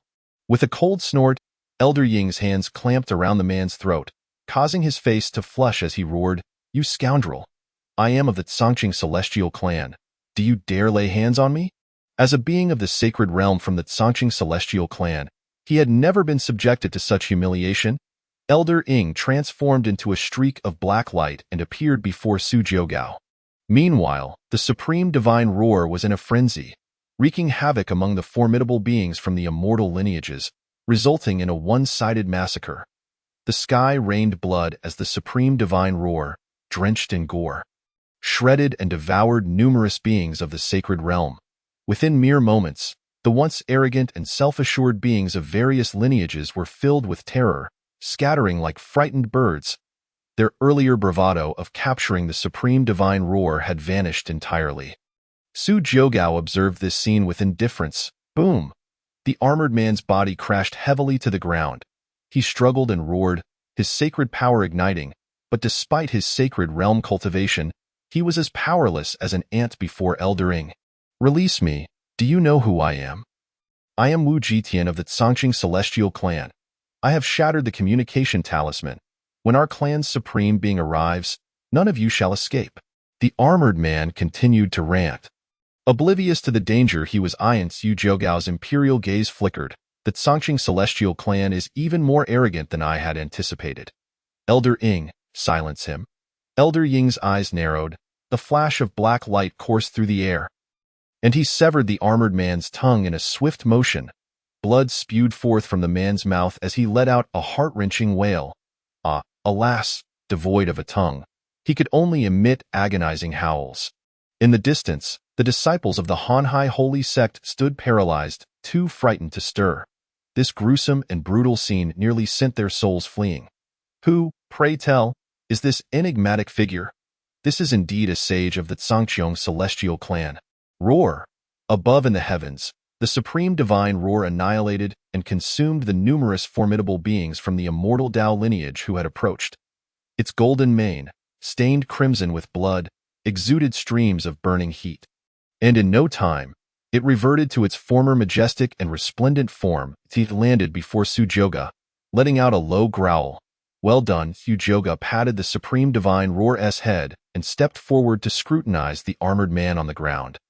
His expression was calm, devoid of any discernible emotion, as he slowly spoke. "Have you come to trouble this emperor?" Wu Jitian raised his head. Upon seeing the extraordinary golden-haired youth before him, he trembled all over. His mind went blank, and his body began to quiver uncontrollably. The reason was simple. This person, he had seen him before. He was none other than Su Jiuga, the emperor of the Su clan, whom the ancestors had repeatedly warned against provoking. It was over. This was the singular thought racing through Wu Jitian's mind. Previously, all of his attention had been fixated on the supreme divine roar, and he could never have anticipated that this esteemed individual would appear in the Songqing Dao domain. How could this be possible? Su Jioge observed Wu Jitian's demeanor with keen interest. You have seen this emperor?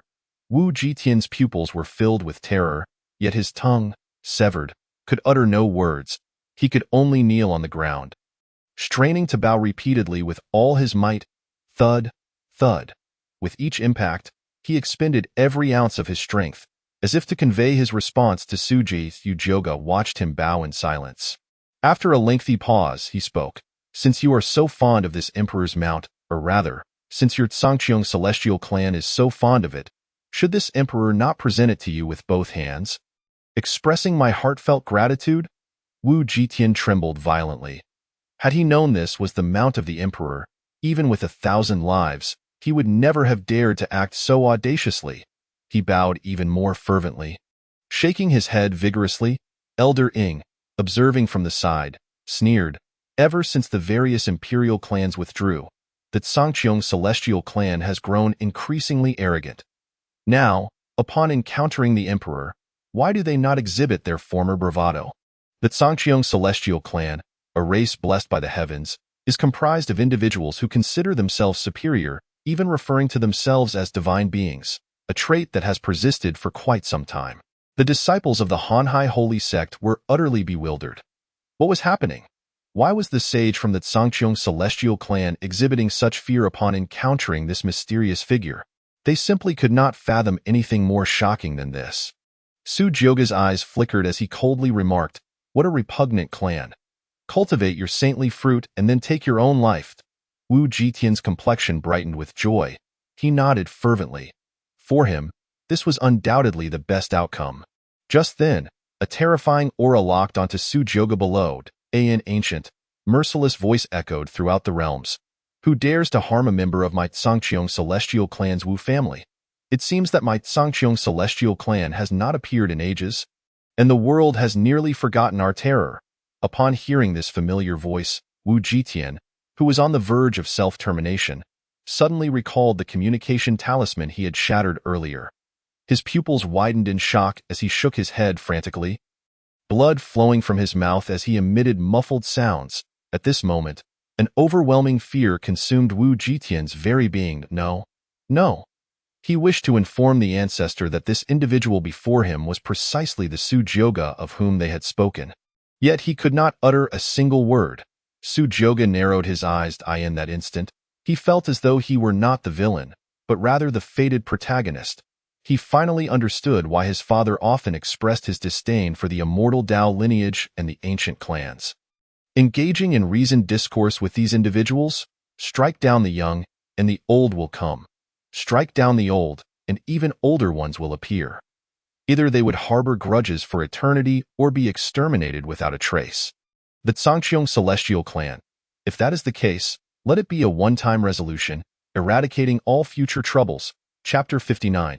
If you wish to compare backgrounds, then let us indulge you. Boom. The thunderous roar reverberated, and an aura of unspeakable terror pervaded the air. Before anyone arrived, a surging, roaring pillar of lightning descended towards Su Jioge's location. Seeking death, Elder Ing, witnessing this, was furious and ascended in an instant to confront the lightning. His entire being was enveloped in countless bolts of lightning, standing resolute against the boundless might of the supreme realm. The clash of two supreme realm powers reverberated through the three realms, and many prominent figures sensed this overwhelming aura of supremacy. Is this the supreme? Which clan supreme has taken action? Humph! A mere half-step supreme. An ant? From an unknown source, the previous ancient and imposing voice resounded. In the distance, Yi Shang was roused by this aura, fixing his gaze upon the figure in the sky, his pupils contracting. Isn't that Wu Wanli, the supreme ancestor of the Shu clan? How did he come to be here? However, he quickly transformed into a visage of wild joy. Excellent. With the Wu family as supreme present, no matter who you are, it will be of no avail. Quickly eliminate him. Avenge Shu'er.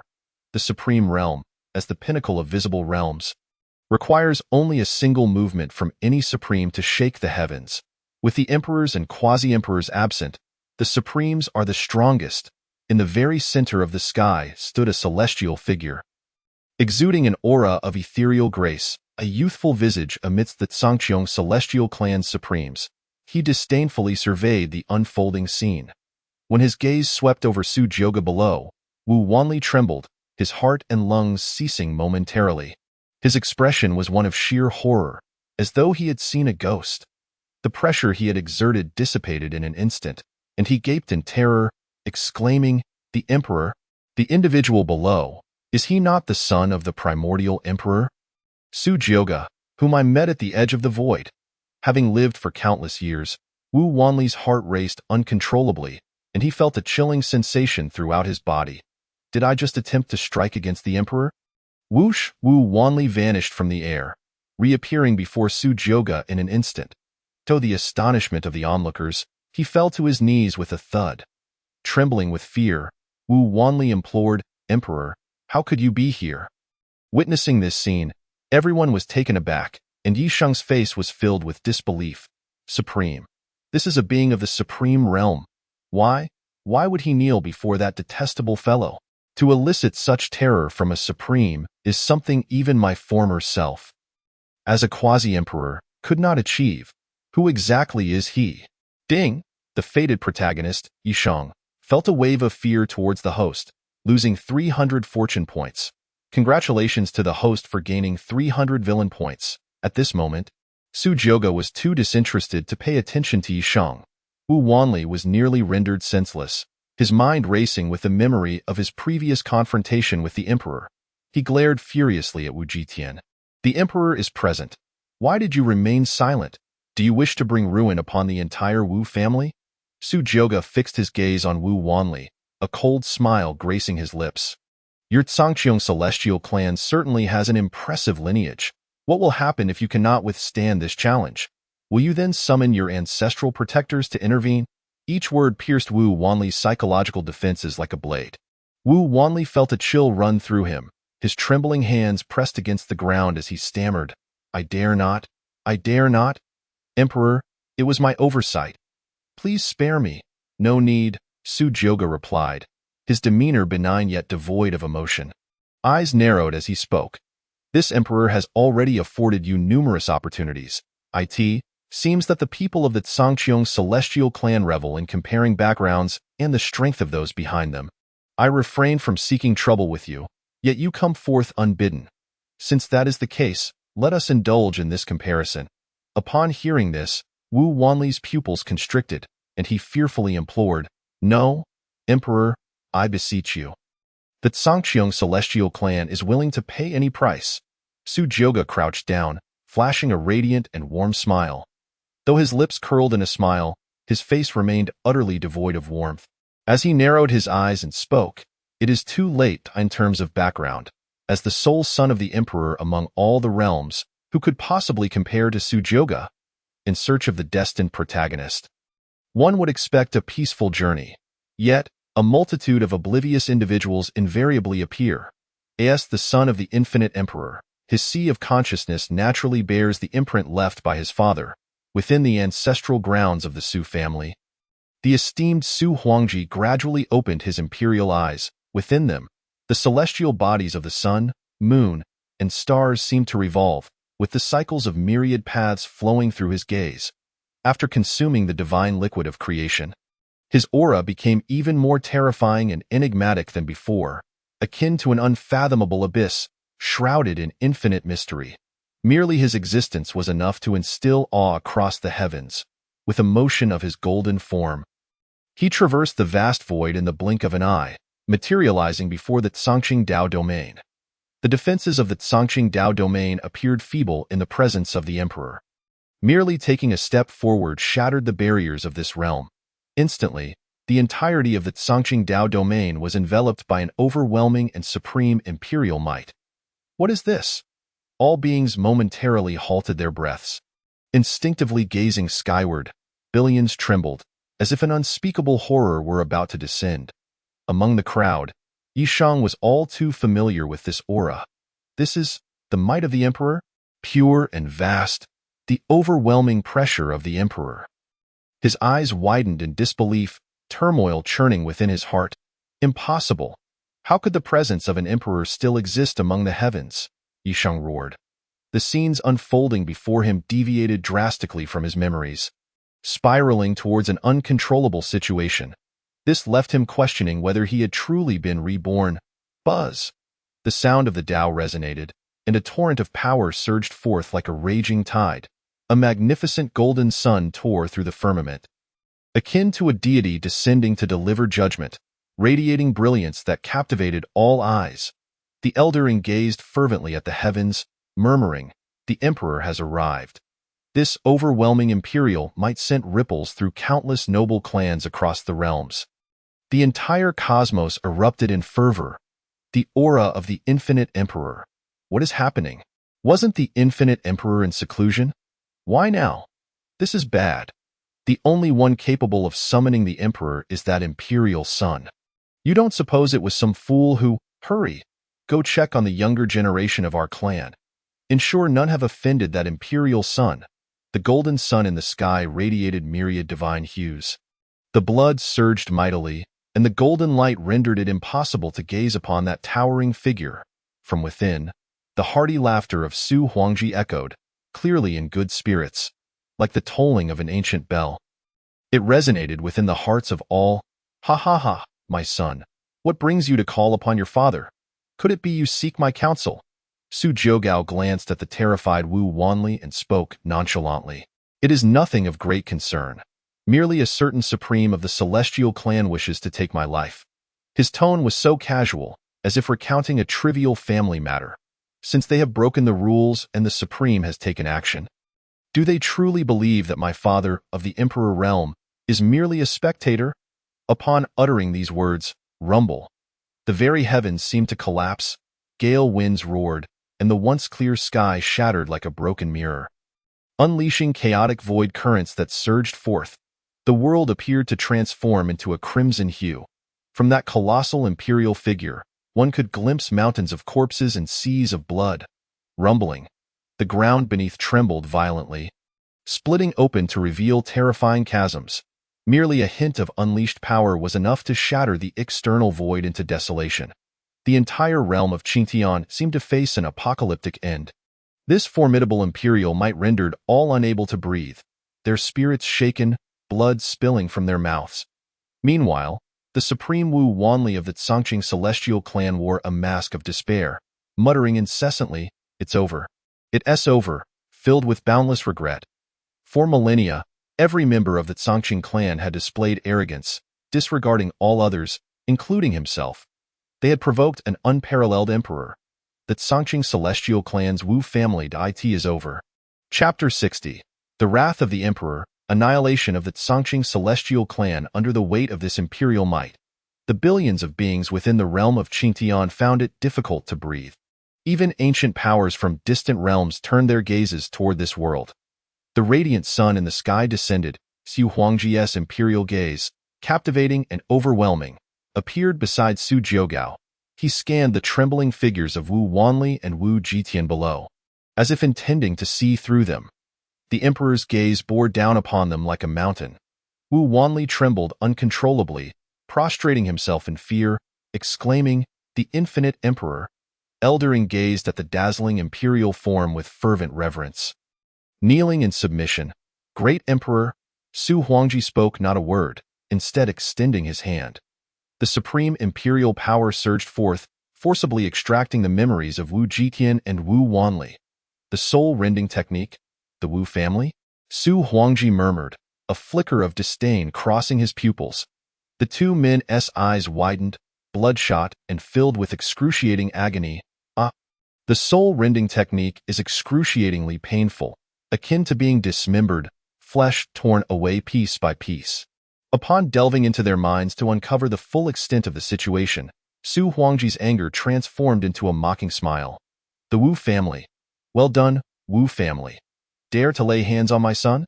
It seems this emperor's warning was not sufficient in his lifetime. He detested those who bullied the weak and oppressed the vulnerable. During the reign of the emperor, he shattered much of the darkness for the sake of his son. Yet, it seems that in this latter age, there are still some who are oblivious to their own mortality. Su Huangji's imperial gaze burned with fury, as if flames were igniting within, with a fierce grip. He shattered their very souls. Under the emperor, all are but ants, a saint of the Tsangqing celestial clan, a supreme being, their souls fragmented, collapsing like a pile of mud, utterly lifeless. Witnessing this scene, the onlookers from the Han High holy sect were stricken with terror. That towering, resplendent figure was indeed an emperor. One cannot gaze upon the emperor. Many wept blood, trembling with excitement. Countless among them had never even glimpsed a supreme being in their lifetime. To behold a living emperor within their days was beyond their wildest dreams. Yishang was equally astonished. He had never anticipated that the mysterious golden-haired youth before him was backed by an emperor, a being revered by all realms. This was a height he had yearned for, one he had never reached even before his rebirth. As a quasi-emperor reborn, facing the enmity of Shu'er, Yishang was engulfed by an overwhelming sense of helplessness and despair. The very word emperor loomed before him like an insurmountable mountain. Obstructing his path, Su Huangji turned, scrutinizing Su Jiugao closely. Satisfied to find his beloved son unharmed, his expression softened. "Jiugao, are you all right?" Su Jiugao nodded slightly, responding, "I'm fine. Perhaps it is due to the divine liquid of creation." His father appeared considerably rejuvenated, having returned to his former state of majestic vigor. Su Huangji's imperial gaze flickered, and he posed a question. "Why, son? How do you propose to deal with the Wu family? The lives of countless Wu clan members rest in your hands. Shall we preserve them for your future vengeance, or shall I take action?" His tone was devoid of urgency, as if the Tsangqing celestial clan were merely ants that could be crushed at will. Having emerged from the ancient divine source, his precious son had spent some time honing his skills.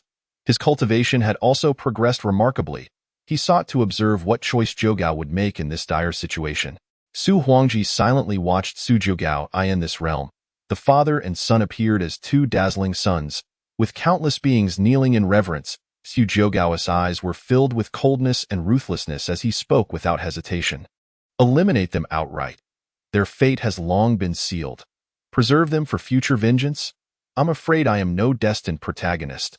Such leniency would only embolden others, making them believe they can take liberties with us, and think that even with an emperor, the Su family is nothing to fear. An eye for an eye, blood for blood."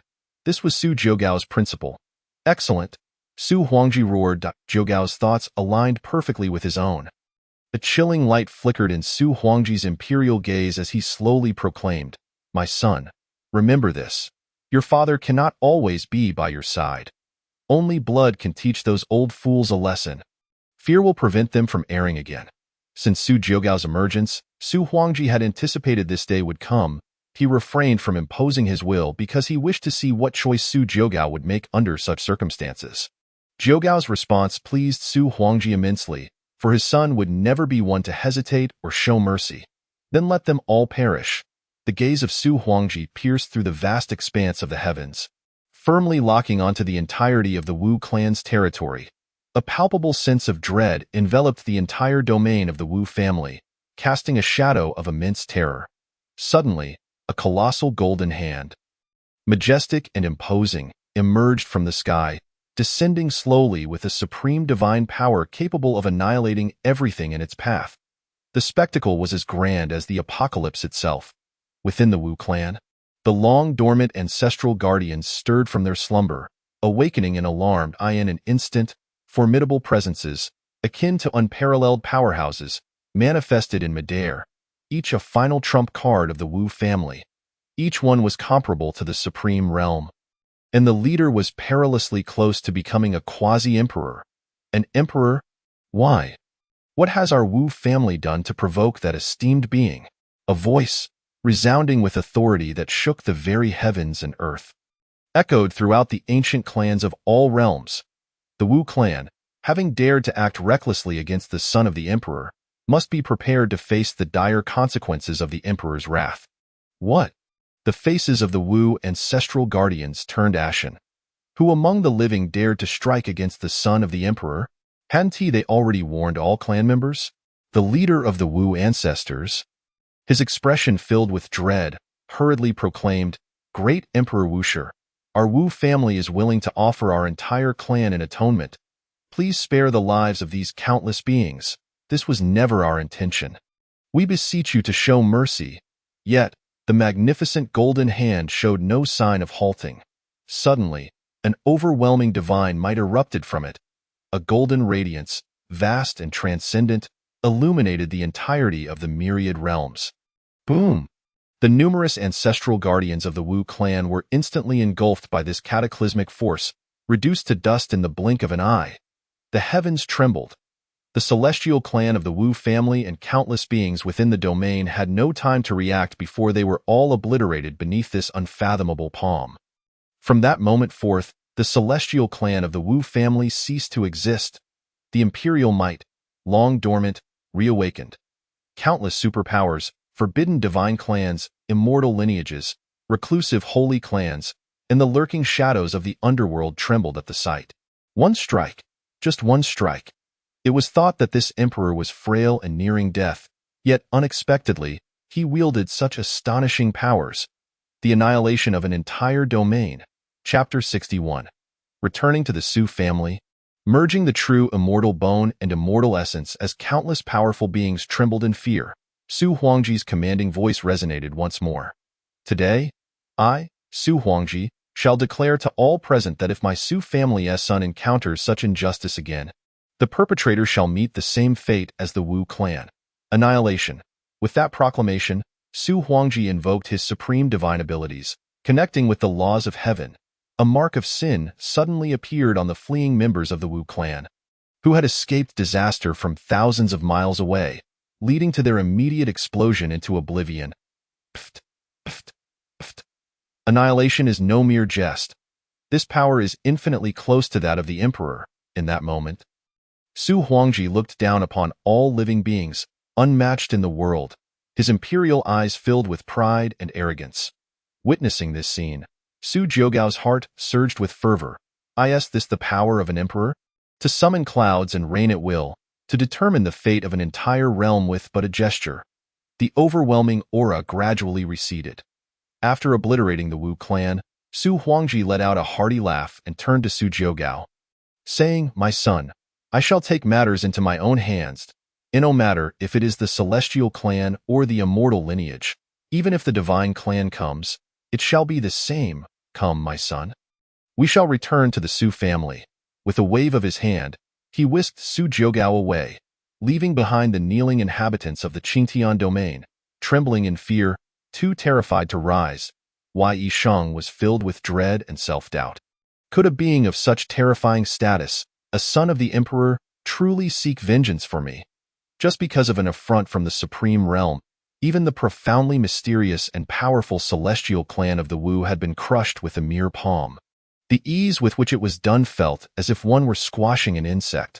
The overwhelming hatred within Yi Shang was momentarily melted away by fear. At that moment, he suddenly felt as if he no longer held such affection for Wu Xuanqiu. With the loss of the true immortal bone and the demise of the Wu clan, was it truly worth it to foolishly seek revenge against a noble figure who had the backing of an emperor? Fortunately, this son of the Su family had not noticed him, Yi Shang thought, feeling a tinge of relief. As a quasi-emperor, and having been reborn, his resolve was unyielding.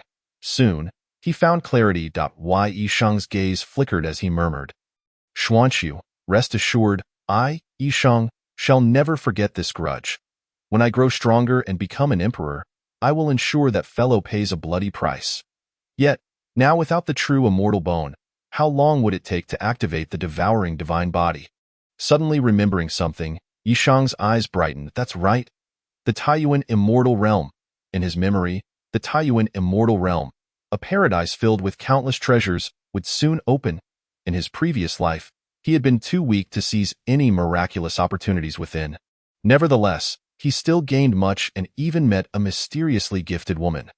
The thought of her identity filled Yi Shang with ecstatic anticipation. Moreover, he clearly remembered the locations of the most renowned treasures within the Taiyuan immortal realm. Yi Shang trembled with excitement, his previously gloomy mood lifting considerably. He laughed heartily. The Taiyuan immortal realm shall be the place for my resurgence. Ha ha ha. His exuberance startled his fellow disciples nearby. Oh no, This fellow Yisheng hasn't lost his mind. Has he? Within the ancestral grounds of the Su family, a golden divine rainbow descended. Su Huangji and Su Jiugao appeared. Followed closely by the supreme divine roar, Su Huangji walked leisurely ahead before suddenly stopping and inquiring. My son, how has your time in the outside world been? Su Jiugao contemplated before honestly replying. It has been quite pleasant. But was it really? First Lin Yi, then Sun Yin. These two weeds had fully realized their worth, becoming nourishment for him. Had it not been for the short-sighted celestial clan's appearance, Su Jiugao might not have returned to the clan so soon. Su Huangji responded, That's best. Have you discovered any noteworthy prodigies? At this, Su Jiugao hesitated. Interestingly, I found none. But it is curious that despite the perfected heavenly laws and abundant spiritual energy in this era, the prodigies seem weaker compared to the era of the fallen emperors. Su Huangji paused, then erupted into hearty laughter. Ha ha ha. In the era of the fallen emperors, dark forces invaded. If one was not strong, they would have perished under those vile creatures. But now, the cultivators of the myriad realms have grown complacent. However, Jiugao, you must not let this lead you to underestimate everyone. Among those great clans, the truly peerless geniuses are hidden away, tightly concealed. They are the opponents you must strive to suppress. Su Jiugao nodded slightly. I understand, Su Huangji continued. Very well, once your coming-of-age ceremony is complete, you may do as you please. But for now, remain in the Su family. I will personally train that protector from your shadow clan to enhance his strength. A half-step into the supreme realm is still too weak, Su Jiugao nodded, recognizing the importance of the coming-of-age ceremony. As for the fated protagonist Yisheng, with the mark left by the system upon him, he would not escape. By the way, father, do you have any use for this? Su Jiugao retrieved Sun Yin's primal essence of the everlasting body from the storage space of the system. The familiar aura sent a shiver through Su Huangji, his eyes widening in shock. Where did you obtain this? Su Jiugao smiled lightly, not concealing the truth. I discovered it by chance during my journey, taken from the body of a deceased cultivator. Su Huangji nodded, seemingly unfazed. Well done. Since you have acted, leave no future troubles. If there are any relatives or friends, it would be best to inform them as well. Gazing at the primal essence of the everlasting body, Su Huangji shook his head with a wry smile. What a pity. Given my current realm, this item holds little significance. You possess the innate chaotic body, and this source material will greatly benefit you. Keep it for your use. After a brief exchange of pleasantries, Su Huangji retreated into the depths of the ancestral grounds to comprehend the realms above that of an emperor. Meanwhile, Su Jiugao was not idle. He took out the true immortal bone he had previously obtained. It was crystalline and lustrous, shimmering with waves of rich, spiritual energy. The true immortal bone was most precious for its contained essence. For ordinary cultivators, consuming it could significantly enhance their constitution, comprehension, and cultivation. Better than any heavenly treasures or elixirs. Su Jiugong's imperial gaze flickered. Crack! The true immortal bone before him astonishingly split into two segments. From within, a resplendent jade marrow flowed forth, an overwhelming tide of spiritual energy nearly spilling over. Merely inhaling its fragrance was enough to refresh the spirit, exuding a profound essence of the heavenly laws. Chapter 62. Ninth level of the illusory divine realm, lifespan surges. Such invaluable treasures, Su Jiugong would not be foolish enough to offer them for system reclamation. The celestial marrow, pure as jade, contained the lifetime insights of a great emperor regarding the heavenly path. Unique and unparalleled, it was 1,000,000 times more precious than the fruits of saints. It was no wonder that so many prodigies from immortal lineages risked offending the celestial clan to compete for it. Yet in the end, it was he who benefited. Su Jiugong's eyes shimmered, a wave of yearning emanating from his innate chaotic body. If he could absorb and refine this celestial marrow, the benefits would be immense. He also retrieved the essence of his eternal verdant body. Gazing at these two coveted treasures, Su Jiugong's imperial eyes radiated brilliance. A hazy mist of chaotic power emanated from his form, enveloping the two heavenly treasures within. One must not disappoint this emperor, Su Jiugong murmured. Boom.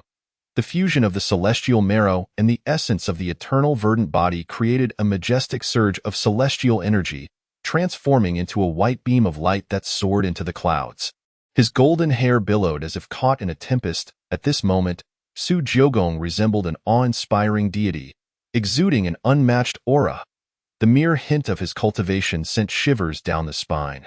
With the nearly boundless spiritual energy of the true celestial marrow aiding him, his cultivation in the illusory divine realm surged effortlessly, breaking through to the 7th level. Su Jiogong seemingly entered a wondrous state. White divine radiance cascaded down, merging heaven and man, as he entered a state of self-forgetfulness. The profound insights of the heavenly path within the celestial marrow enhanced his understanding of the causal divine significantly. 8th level of the illusory divine realm, 9th level of the illusory divine realm. Time flowed without notice. Buzz, 9th level of the illusory divine realm. A chilling brilliance flickered in Su Jiogong's imperial gaze. The overwhelming aura that had surged now gradually calmed. Su Jiogong assessed his cultivation. Merely a true immortal bone had enabled him to break through 3 minor realms consecutively. Such a pace of advancement was nothing short of astonishing. The true immortal bone was indeed a treasure capable of assisting the fated protagonist Yishang in activating the devouring divine body. The celestial energy it contained flowed like an unending river. It is noteworthy that he possessed the profound and powerful innate chaotic body.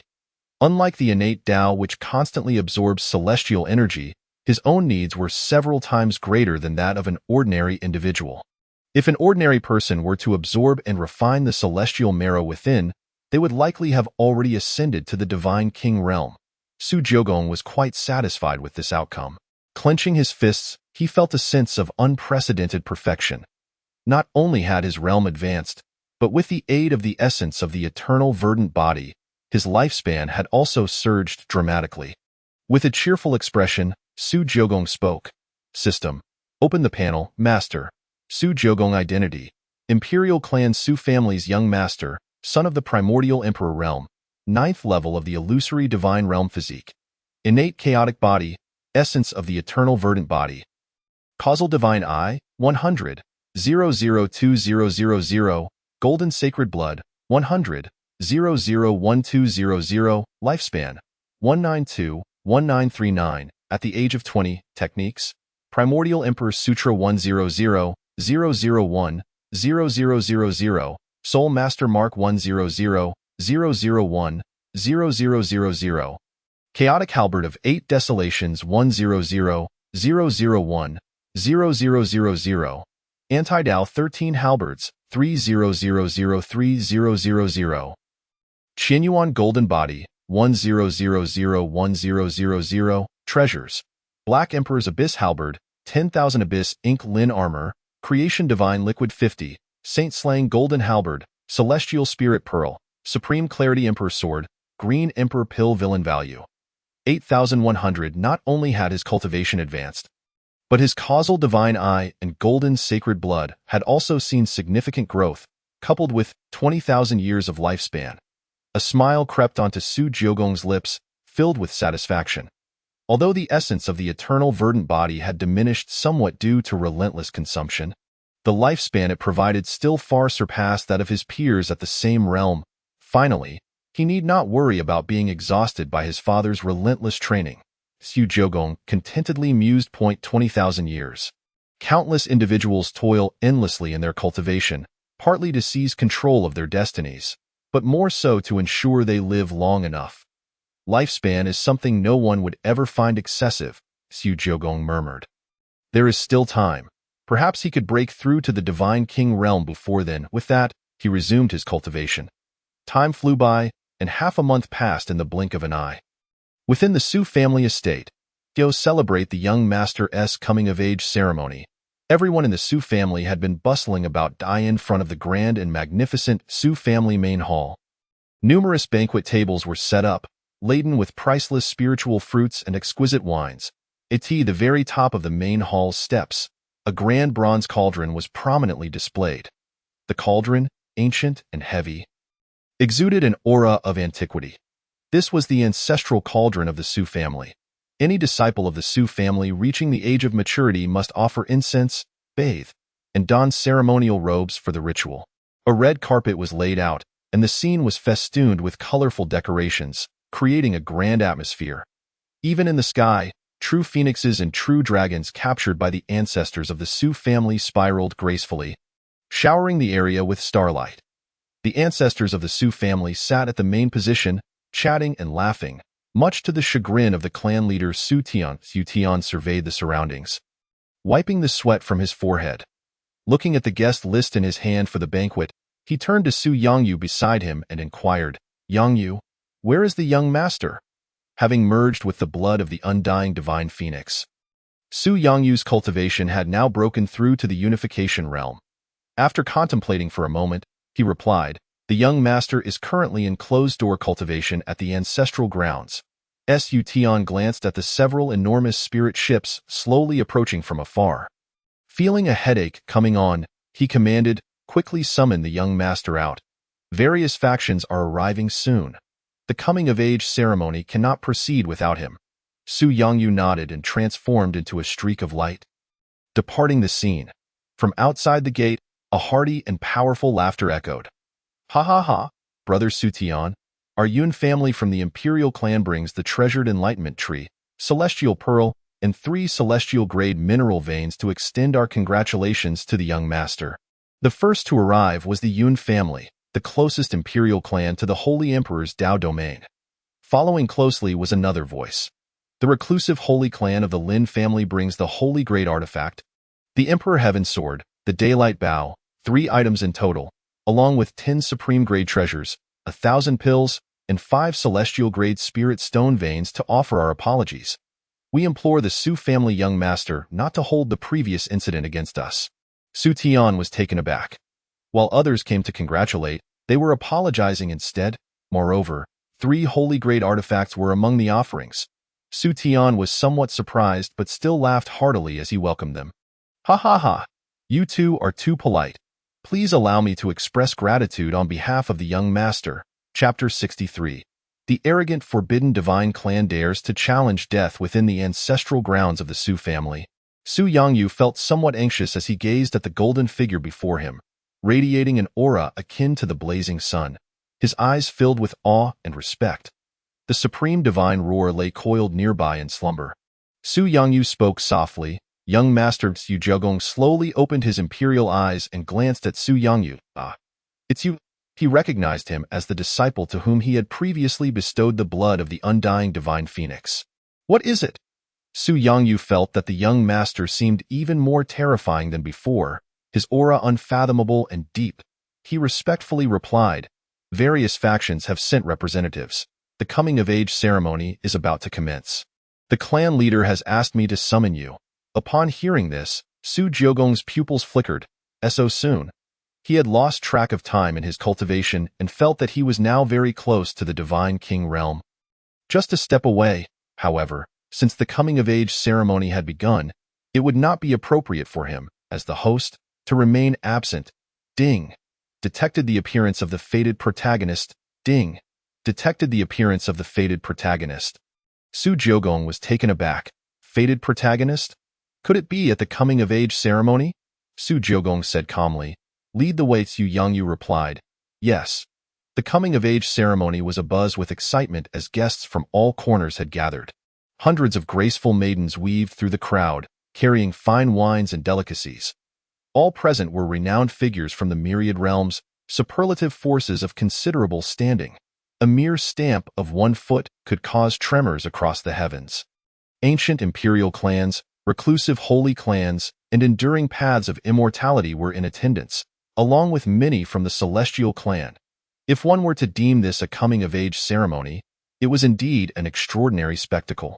It was likely that only Su Jiugong could attract so many superlative forces to send representatives to offer their congratulations, for he had the backing of a great emperor. Moreover, that emperor had recently showcased his might, erasing the dance clan of the celestial clan with a single slap, leaving no survivors. Such terrifying and tyrannical tactics have left the superpowers in the celestial realm in a state of disarray, fearing that they might be the next to be obliterated. Consequently, when it comes to the crowning ceremony of the heir of the Su family, even in the absence of an invitation from the Su clan.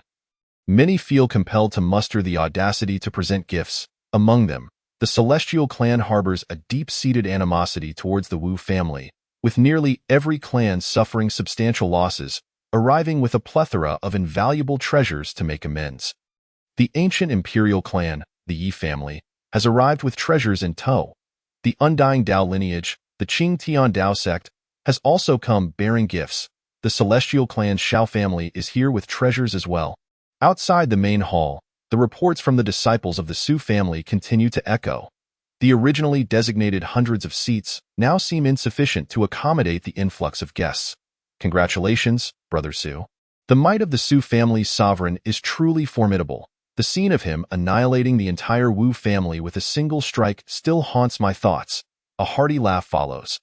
The heir of the Su family inherits the legacy of the primordial emperor.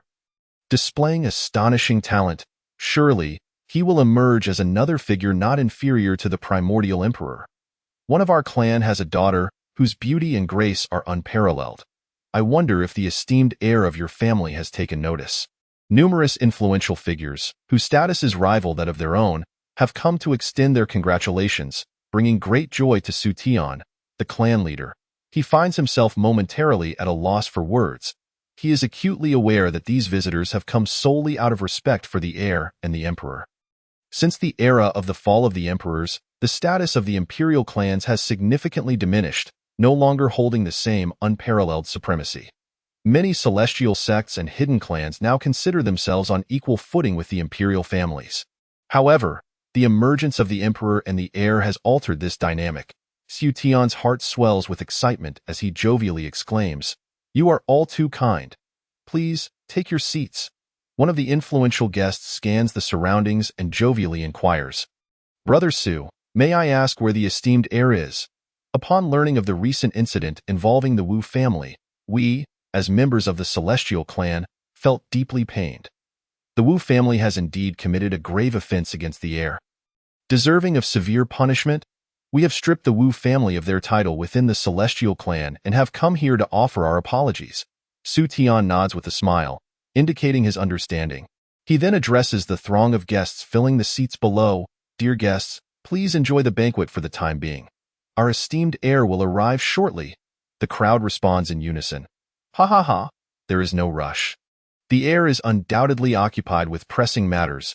We have all the time in the world. Indeed, I have yet to witness the esteemed heir's grandeur. This brief wait is nothing. You have truly worked hard." Clan leader Su, bustling around to accommodate us. Just then, an unwelcome voice disrupts the lively atmosphere. Clan leader Su, I, from the Forbidden Divine Clan, have traveled from the ancient celestial domain for miles. Why is there no one to greet us? Upon hearing the words Divine Clan, the expressions of the guests shift dramatically. The Forbidden Divine Clan. Who would have thought they would arrive? Everyone present turns to gaze toward the entrance of the hall.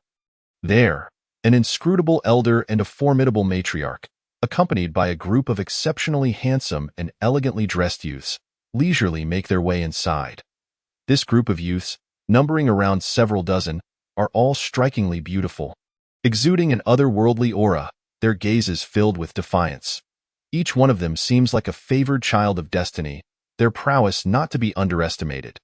The matriarch at the forefront cheerfully states, "We have heard that the Su family has recently welcomed two formidable figures from the era of the fall of the emperors and their heir. The Forbidden Divine Clan, led by the Nangong family, has brought our younger generation to pay a visit." Su Tian's eyes widen in shock as he fixates intently on them. During the dark invasion of the era of the fall of the emperors, the Forbidden Divine Clan sought refuge in the ancient celestial domain. Although they suffered some impact, their preserved strength is not to be underestimated. If any superpower could rival the imperial clans, it would undoubtedly be the Forbidden Divine Clan. Why have they come from such a great distance without an invitation from the Su family? The youthful prodigies of the Forbidden Divine Clan curiously survey the surroundings, openly jesting. Is this what the imperial clan in the celestial realm amounts to? It seems rather unimpressive. Hee, these youngsters appear rather feeble, hardly a challenge. Elder Yu, weren't we supposed to head to the Taiyuan immortal realm? Why are we here in this insignificant place? wasting my cultivation time? Many powerful figures have brought their younger generation to broaden their horizons. Witnessing such blatant mockery from the forbidden divine clan, how could the younger generation tolerate it? Their faces flush with anger, ready to retort, only to be restrained by their elders. Unfazed, the members of the forbidden divine clan, under the guidance of the elder and matriarch, stride directly into the main hall. The ancestors of the Su family glare with fury, shouting, "Impudence! Do you truly disregard my Su family, the Imperial clan? This day is a momentous occasion. Do not provoke us into taking action." The matriarch feigns confusion. "Dear guests, we have traveled far as visitors. Is this not a virtue of your human race? We, from the divine clan, harbor no ill intentions." Seeing this, Su Tian furrows his brow, realizing the precariousness of the situation. With neither the emperor nor the heir present, he finds himself unable to manage the unfolding scenario. Just as Su Tian is filled with despair, Su Yangyu rushes in, drenched in sweat. Su Tian quickly inquires, "Where is the heir?" Su Yangyu gasps for breath, exclaiming, "He has arrived. He is here." Su Tian's heart leaps with joy, finally able to relax. Even the entire celestial clan's Wu family can be effortlessly annihilated. A group of mere children hardly poses a threat before the heir. Just then, as the young prodigies of the forbidden divine clan revel in their arrogance, a terrifying black radiance strikes forth. The matriarch's expression shifts as she instinctively shields her younger generation. Boom! A pitch-black long spear pierces the ground before the members of the forbidden divine clan. From outside, a voice, cold and domineering, resounds with utter disdain. "Guests? When did my Su family become a place where a rabble could simply enter? You cowardly rats from the era of the fall of the emperors. How dare you disrupt the crowning ceremony of this heir? Dare to defy the Black Sovereign, and you shall meet your end." Chapter 64. Such an unreasonable request I have never encountered before. The heir. It is the heir who has arrived. Su Tian's eyes sparkle with excitement. The elders of the Su family fall silent. One elder leisurely sips his tea, smiling faintly. "Since the heir has arrived, let us old folks remain quiet." Below, the guests gaze in awe at the golden figure outside the hall, exuding an aura of unparalleled dominance, momentarily lost in reverie.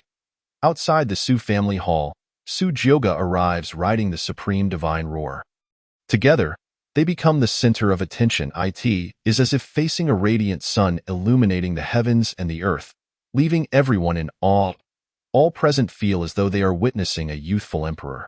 Su Jioga's imperial gaze narrows as he surveys the members of the forbidden divine clan before him, his eyes lingering on a haughty red-haired youth and the striking maiden beside him. The sight of the two greatly astonishes Su Jige. Name: Nangong Gu. Identity: protagonist, illegitimate son of the forbidden divine clan leader. Personality: grudging, tenacious realm. Fifth layer of the Yuan cutting realm. Physique: royal heaven divine body, majestic as mountains and seas, capable of shaking the sun and moon, with a physique resembling an ancient beast, blood pulsing like tides. Ranked 23rd among the 3,000 divine bodies. Techniques: myriad sovereigns divine art, law image golden body, great path obliteration, 10 Luo seal treasures, stellar core, heavenly suppression map, demon soul corpse current fortune value, 9000. Name: Nangong Qing. Identity: protagonist, legitimate daughter of the forbidden divine clan leader. Personality: spoiled, admires the strong. Unyielding realm: first layer of the Yuan cutting realm. Physique: divine wood spirit body, adept in alchemy, the essence of divine wood, a natural alchemist, enhancing the effects of the pills she concocts by 30. Ranked 132nd among the 3,000 divine bodies. Techniques: ancient fire profound technique, wood spring soul nourishment technique, songling binding treasures, ancient azure flame, ethereal fairy skirt current fortune value, 7,000. The destined protagonists have come together, and they are actually siblings. What a twist. Su Jioga is taken aback. Had he not been able to inspect their profiles, he would never have guessed the explosive nature of their relationship. It seems the forbidden divine clan has quite the flair for the dramatic. As for Nangong Gu, Su Jioga refrains from delving into the details of his information, observing the defiance etched on his face. Yet concealed within the crowd, He surmises that he is likely a prodigy of the family, destined to overturn his fate. Within the divine clan, the matriarch, Granny Yu, forces a smile as she addresses him. So, you are the heir of the Su family? No one enjoys being referred to as a mere cat or dog, especially from such a noble lineage as the Forbidden Divine Clan. Even though he is the son of an emperor, the younger generation of the Divine Clan shows little respect. Su Joga ignores her, stating coolly, I have warned you. Those who dare to defy the Black Sovereign shall die. What an arrogant fellow, within the Divine Clan. There was a youth who appeared discontent. He stepped forward, coldly taunting. So what if I have crossed over?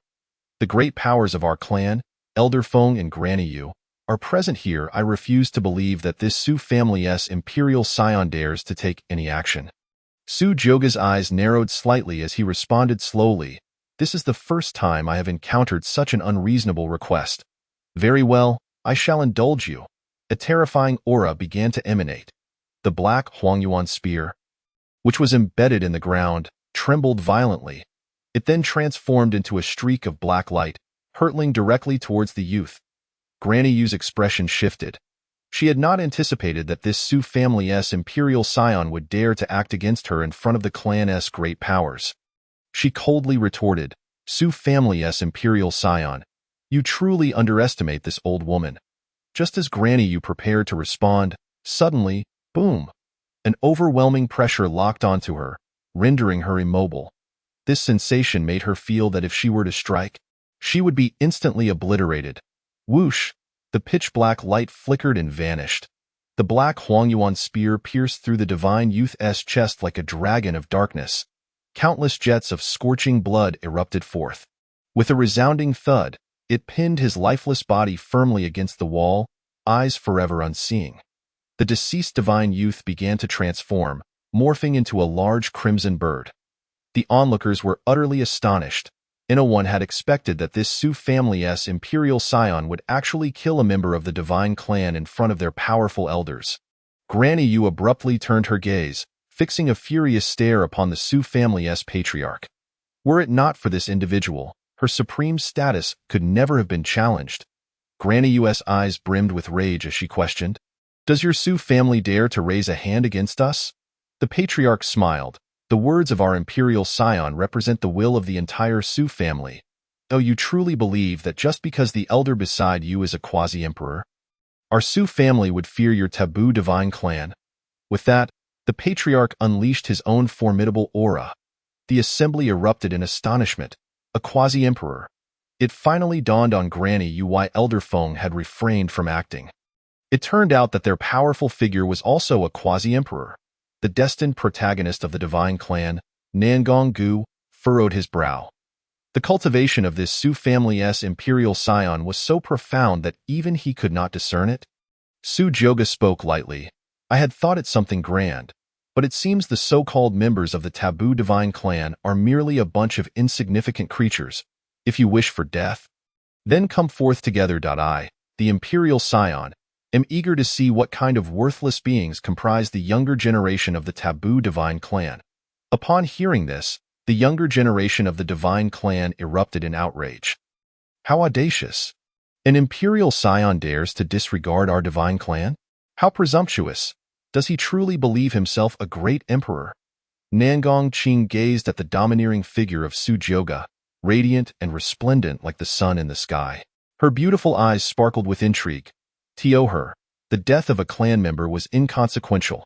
However, this Su family's Imperial Son appeared to be remarkably different.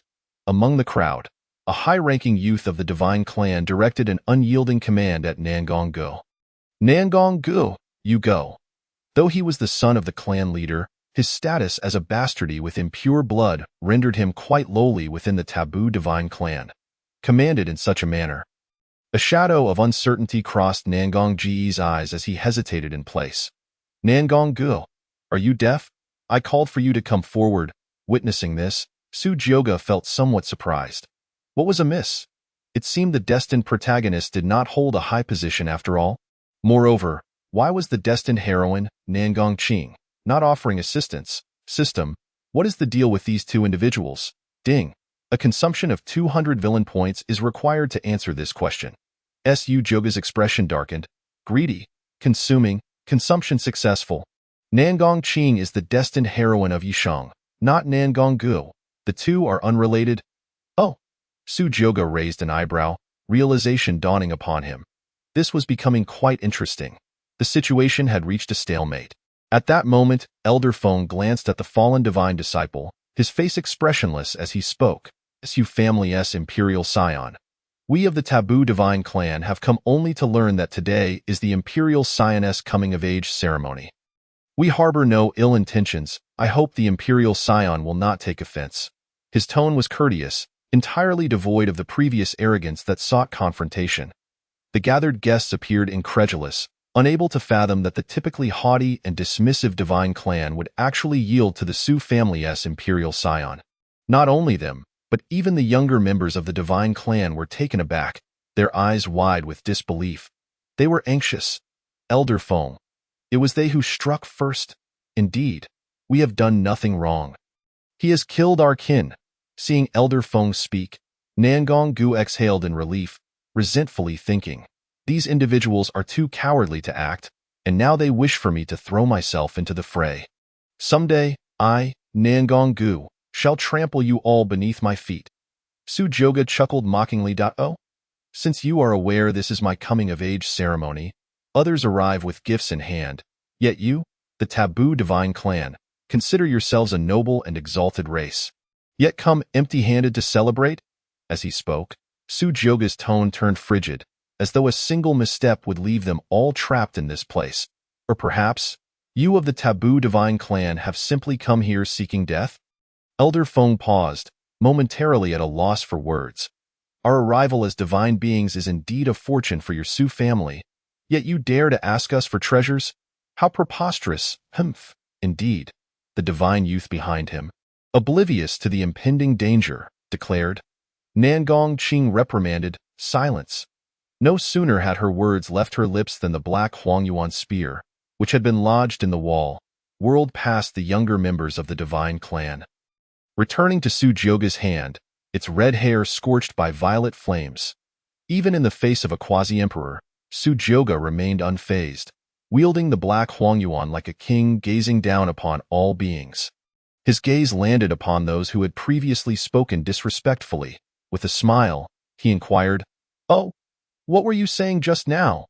This gaze sent chills through those who had spoken out of turn, freezing them in place. Trembling that a bead of cold sweat trickled down their foreheads. Had that black spear veered slightly off course, the consequences would have been far graver than mere severed hair. Faced with the overwhelming presence of the Su family's Imperial Son, no one dared to utter another word. Su Joga's imperial eyes were filled with disdain. Even Nangong Qing, a member of the same clan, cast a look of contempt at them. These unlearned fools, accustomed to looking down upon others, suddenly became weaklings when confronted with true prodigious talents, a bunch of worthless wastes.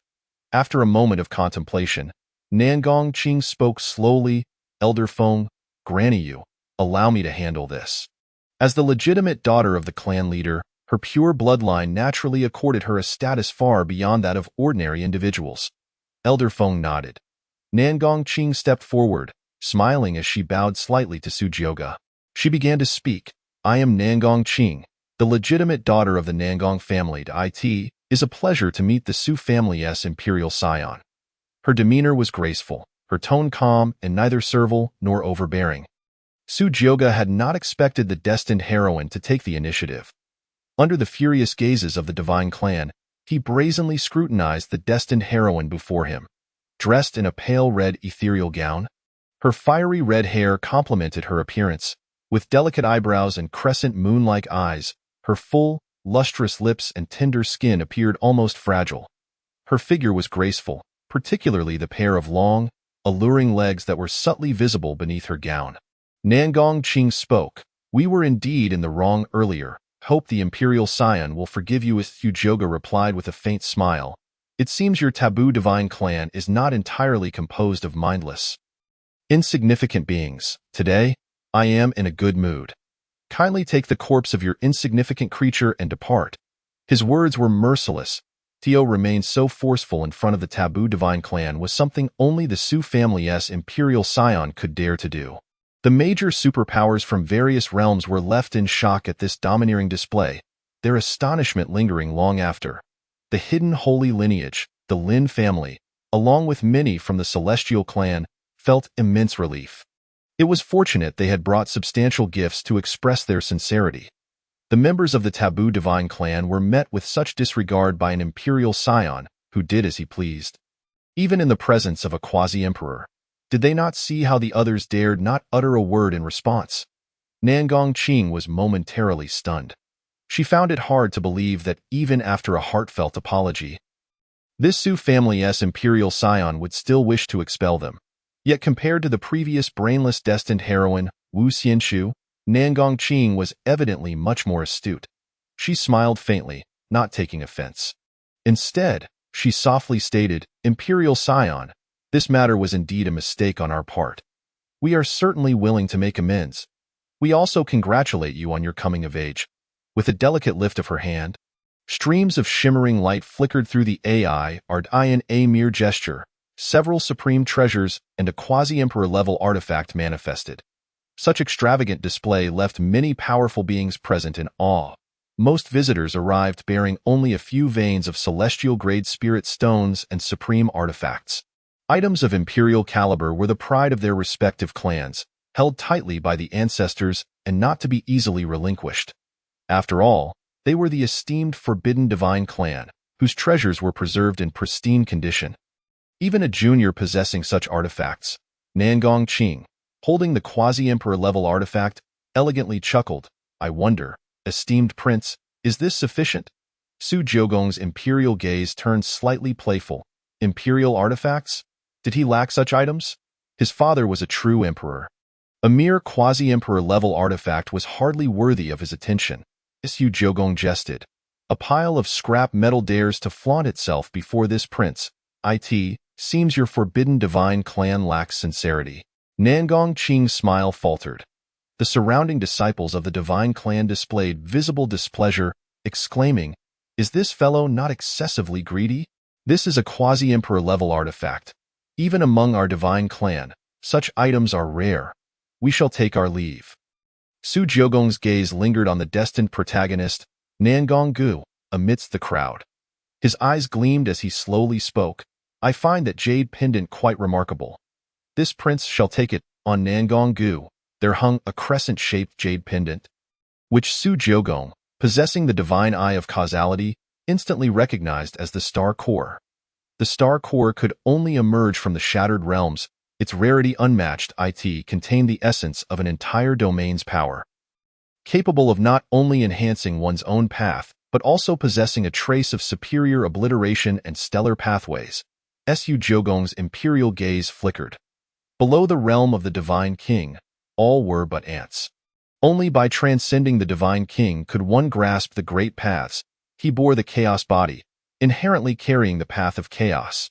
Despite his might, Su Jiogong was not satisfied. The path of chaos, vast and inclusive, welcomed all.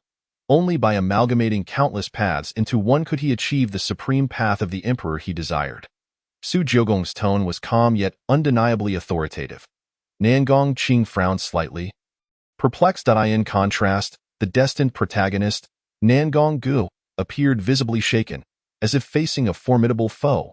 Su Jiogong, with a grin, observed him, patiently awaiting a response. He knew Nangong Qing would not refuse. Her previous actions indicated her intelligence. A curious thought suddenly sprouted in Su Jiogong's mind. The destined heroine of Yishang had offended this rebellious son-turned-protagonist. If two destined protagonists were to meet, engaging in a life-and-death struggle, he could reap the benefits from the shadows. How intriguing! Chapter 66, The Star Core, the enmity between two protagonists. Nangong Ji's expression darkened. He clutched the jade pendant tightly against his chest. That it was the sole relic left to him by his mother, the Star Core. Its significance was profound. Even knowing its value and potential, Nangong Gu had never wished to refine or absorb it. The pendant could obscure all, appearing as an ordinary object to the untrained eye. Even supreme beings could not perceive the star core within. Why did this Su family prince desire it? Had he discovered something? Nangong Ji's eyes reddened, glancing towards Nangong Qing, who, though puzzled, was evidently contemplating. The disciples of the Forbidden Divine Clan also turned their gazes. This Su family prince actually sought this item. Could that tattered jade pendant possess some hidden treasure? Impossible. They had often snatched it from him in their youth, and he would always go wild in protest. If this Su family prince wanted it, they would gladly relinquish it, though them. Exchanging a mere broken jade for those quasi-emperor and supreme artifacts was an excellent deal. As for Nangong Ji's personal feelings, he was merely a half-blood illegitimate son. Did he dare to refuse? Nangong Qing pondered for a long while, not bothering to consult Nangong Gu's opinion, instead contemplating why the Su family prince would desire a simple jade pendant. Su Jiugong, lowering his gaze, spoke slowly, "My patience is limited.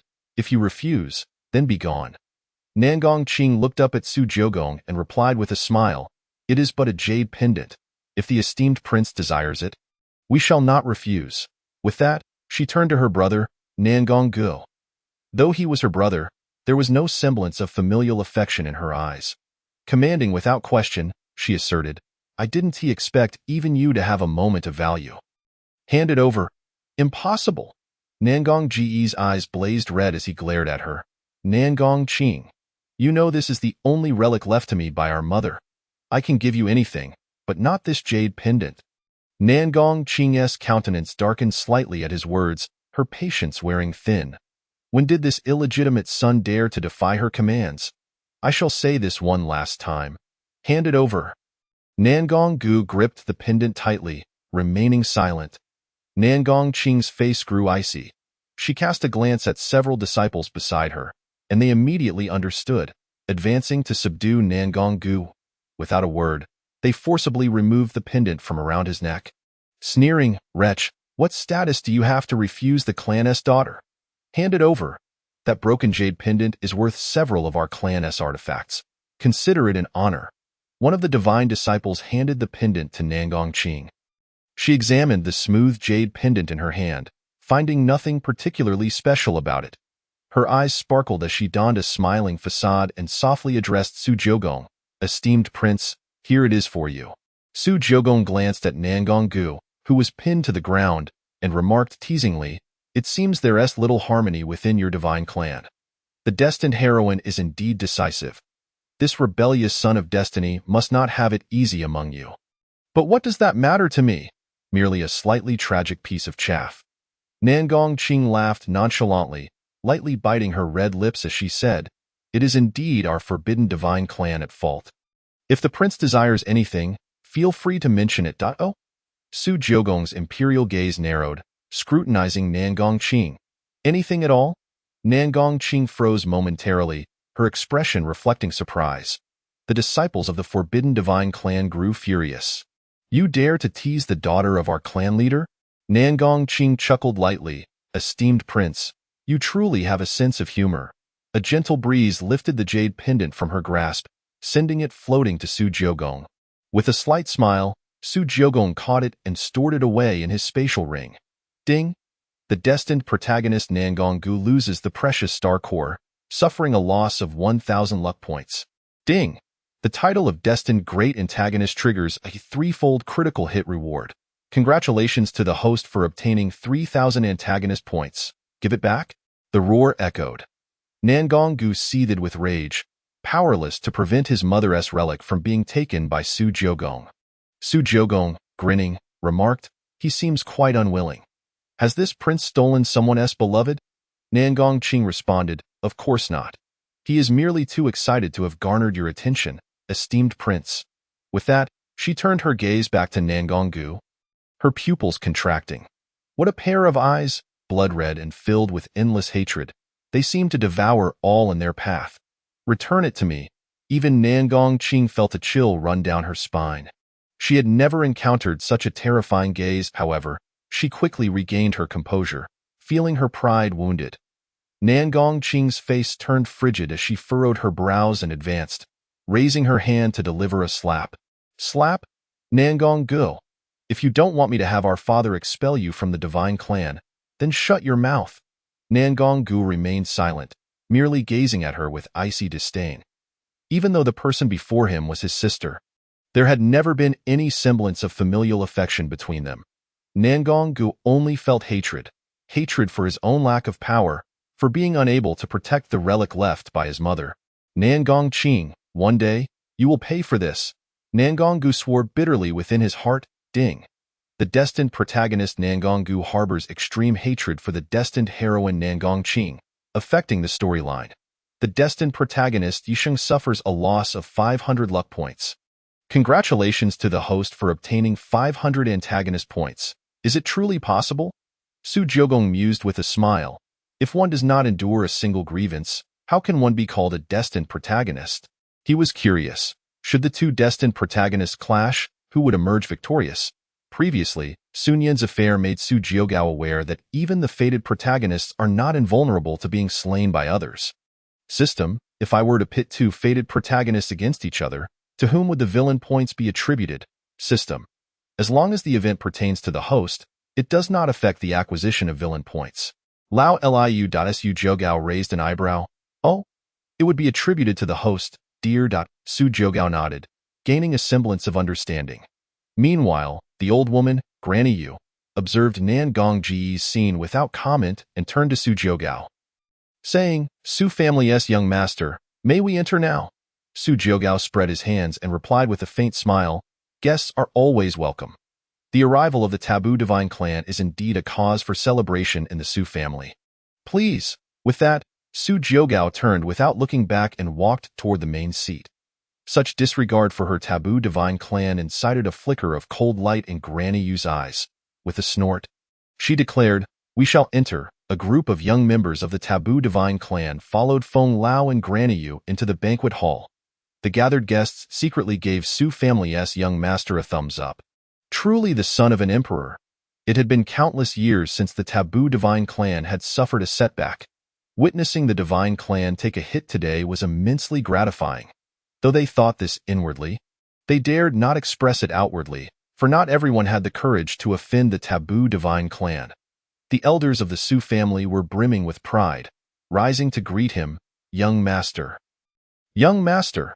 Su Jiogao nodded indifferently, taking his place at the head seat amidst the throng of elders. He gazed down with an air of indifference and pride at the array of distinguished figures from various superpowers. Today, he was the host of this banquet. One elder respectfully interjected, young master, please wait a moment. The crowning ceremony will commence shortly.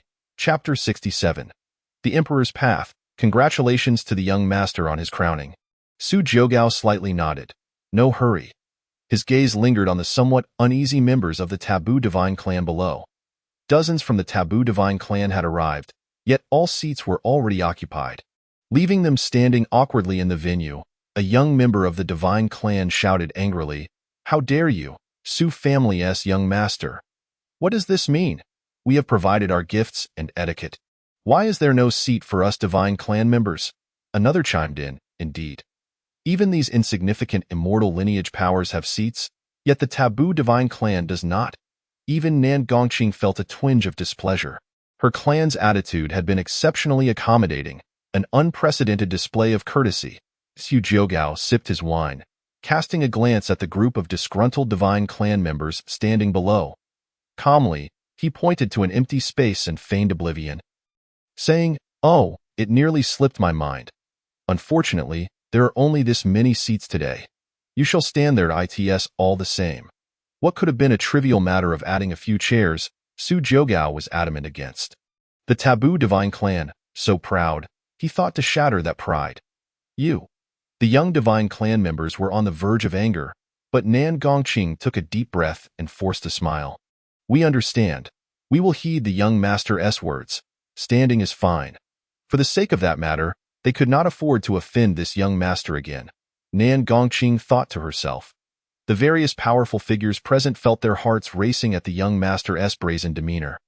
Fearing an outburst from the Divine Clan, the crowning of the young master, with the Taboo Divine Clan from the ancient celestial realm relegated to mere spectators, was something they had never dared to imagine. Su Jiogao smiled. After this small interlude, the clan leader, Su Tian, slowly rose and proclaimed loudly, "Now, the crowning ceremony officially begins." As he spoke, true dragons and divine phoenixes in the sky emitted a long cry, circling above, showering down golden starlight. The entire venue was enveloped in a layer of golden radiance. Su Tian, visibly excited, stepped forward and said, "Young master, please." Su Jiugao nodded, holding 3 incense candles, and ascended the steps. Upon reaching the ancestral cauldron, he paused as Su Tian called out, "To honor our ancestors." Su Jiugao inserted the 3 incense candles, causing the ancestral cauldron to hum and vibrate. From within, a divine radiance suddenly erupted, enveloping Su Jiugao entirely. This was an indescribable force, emanating from the divine spirits of the Su family's ancestors. Blessings from the ancestors, boom, boom, boom. Simultaneously, a golden divine light shot up from the Su family's ancestral grounds, piercing the heavens, accompanied by the grand and solemn sound of ancient bells. The voice of the primordial emperor Su Huangji resonated throughout the realms. "Today, my son Su Jiugao is crowned. I, the primordial emperor Su Huangji, open the celestial gates, offering the 11 great paths of Wu-Wu, Kongming, Taishang, and others for the enlightenment of all beings for 7 days, bestowing blessings to the heavens." Boom. An endless imperial might surged above the Su family's main hall. A desolate and ancient golden gate slowly materialized, shrouded in mist and divine light, emanating supreme golden paths from within, 14 in total. A magnificent aura pervaded every corner of the heavens. Countless beings raised their heads, their gazes drawn to the sight of that magnificent celestial gate. The emperor's path unfolded. This grand and magnificent scene left the many powerful figures present with wide eyes, filled with fervor. At this moment, far in an uninhabited realm, Yishang, the peerless woman drifting in the void, and the resentful Nan Gonggu, all were momentarily entranced. The emperor's path. The entire celestial realm was in an uproar. Countless long-forgotten, stagnating old monsters awakened from their ancient tombs, exhilarated by the imperial power they felt. If they could persist in their enlightenment, they would not only have the chance to comprehend the path of Su Huangji, but also glimpse the supreme imperial realm. For these dying old monsters, this was an unparalleled, supreme opportunity. The paths of their own power stood open, brightly inviting all beings to comprehend. Compared to the concealed old monsters within those superpowers, the difference was stark. This was the grandeur and vision of the emperor. The elders of the Su family were filled with fervor, gazing at the golden, radiant figure of the young master above, feeling the earnestness of the primordial emperor. This was their Su family's emperor. Su Jiugao's imperial eyes flickered as he shook his head helplessly. His father had truly made a grand display. It was as if he wanted everyone to know he was the son of an emperor. Standing behind a supreme figure, when it came to protecting his own, perhaps no one in the entire celestial realm could rival Su Huangji. The members of the taboo divine clan were also taken aback. Their eyes filled with disbelief. "Granny," Yu murmured in astonishment, 14 paths of the emperor, freely offered for the enlightenment of the celestial beings. The vision of the primordial emperor is truly terrifying. Does he not fear that others might use his own path against him? Beside her, Feng Lao, a quasi-emperor, was the only one who could directly perceive how terrifying the myriad divine lights and golden paths in the sky were. These are the paths of the primordial emperor. Feng Lao's eyes were wide with shock. No, even if someone could comprehend them, this Su family's emperor would not fear anyone using his path against him. This is the confidence that belongs solely to an emperor. The ancient emperor, even in the twilight of his years, is not someone who can be trifled with. Granny Yu. We of the taboo divine clan must not be so arrogant in the future. Faced with such a broad-minded ancient emperor, even as members of the taboo divine clan, they could not help but feel a sense of admiration. Nan Gongqing's beautiful eyes sparkled brightly as she closely observed the Su family's young master standing before the ancestral cauldron. Endowed with the protection of a great emperor, further solidifying her belief that choosing the Su family for the Taiyuan immortal realm was indeed the right choice. In front of the ancestral cauldron, Su Jiugao slowly turned around. His golden hair billowed in the air, exuding an air of majesty and nobility. Accompanied by the roar of divine spirits, he appeared as a rising young emperor. All eyes were filled with reverence as they beheld this scene. Su Jiugao maintained a calm demeanor, his imperial eyes filled with indifference and disdain. He slowly spoke, his tone carrying an undeniable authority. In this lifetime, I, Su Jiugao, shall become an emperor. The supreme divine roar erupted with a deafening sound. The powerful figures from various superpowers finally reacted. Su Tian and the elders of the Su family were overwhelmed with excitement, exclaiming loudly, "Congratulations to the young master on his crowning." Countless voices echoed in unison. Congratulations to the young master on his crowning. Chapter 68. The neglected divine clan members' request. Above the main hall of the Su family, the sky was adorned with 14 golden imperial paths, all present profoundly grateful to witness this historic moment. With the emperor's path available for billions of beings to comprehend, the cultivation of all practitioners throughout the celestial realm would undoubtedly ascend to new heights. All of this is attributed to the illustrious Su Jiugao, the son of the emperor. Following the emperor's paving of the way and bestowing blessings upon the heavens, the entire Su family estate became a hub of lively activity. The guests present were fully immersed in the ambience, sipping fine wines, their spirits buoyant as laughter and conversation flowed freely among them. The younger generation they brought along approached the main seat, raising their glasses in tribute to Su Jiugao, their expressions imbued with respect and a hint of sycophancy. The clan leader, Su Tianhong, beamed with delight as he lifted his cup toward the son of the emperor.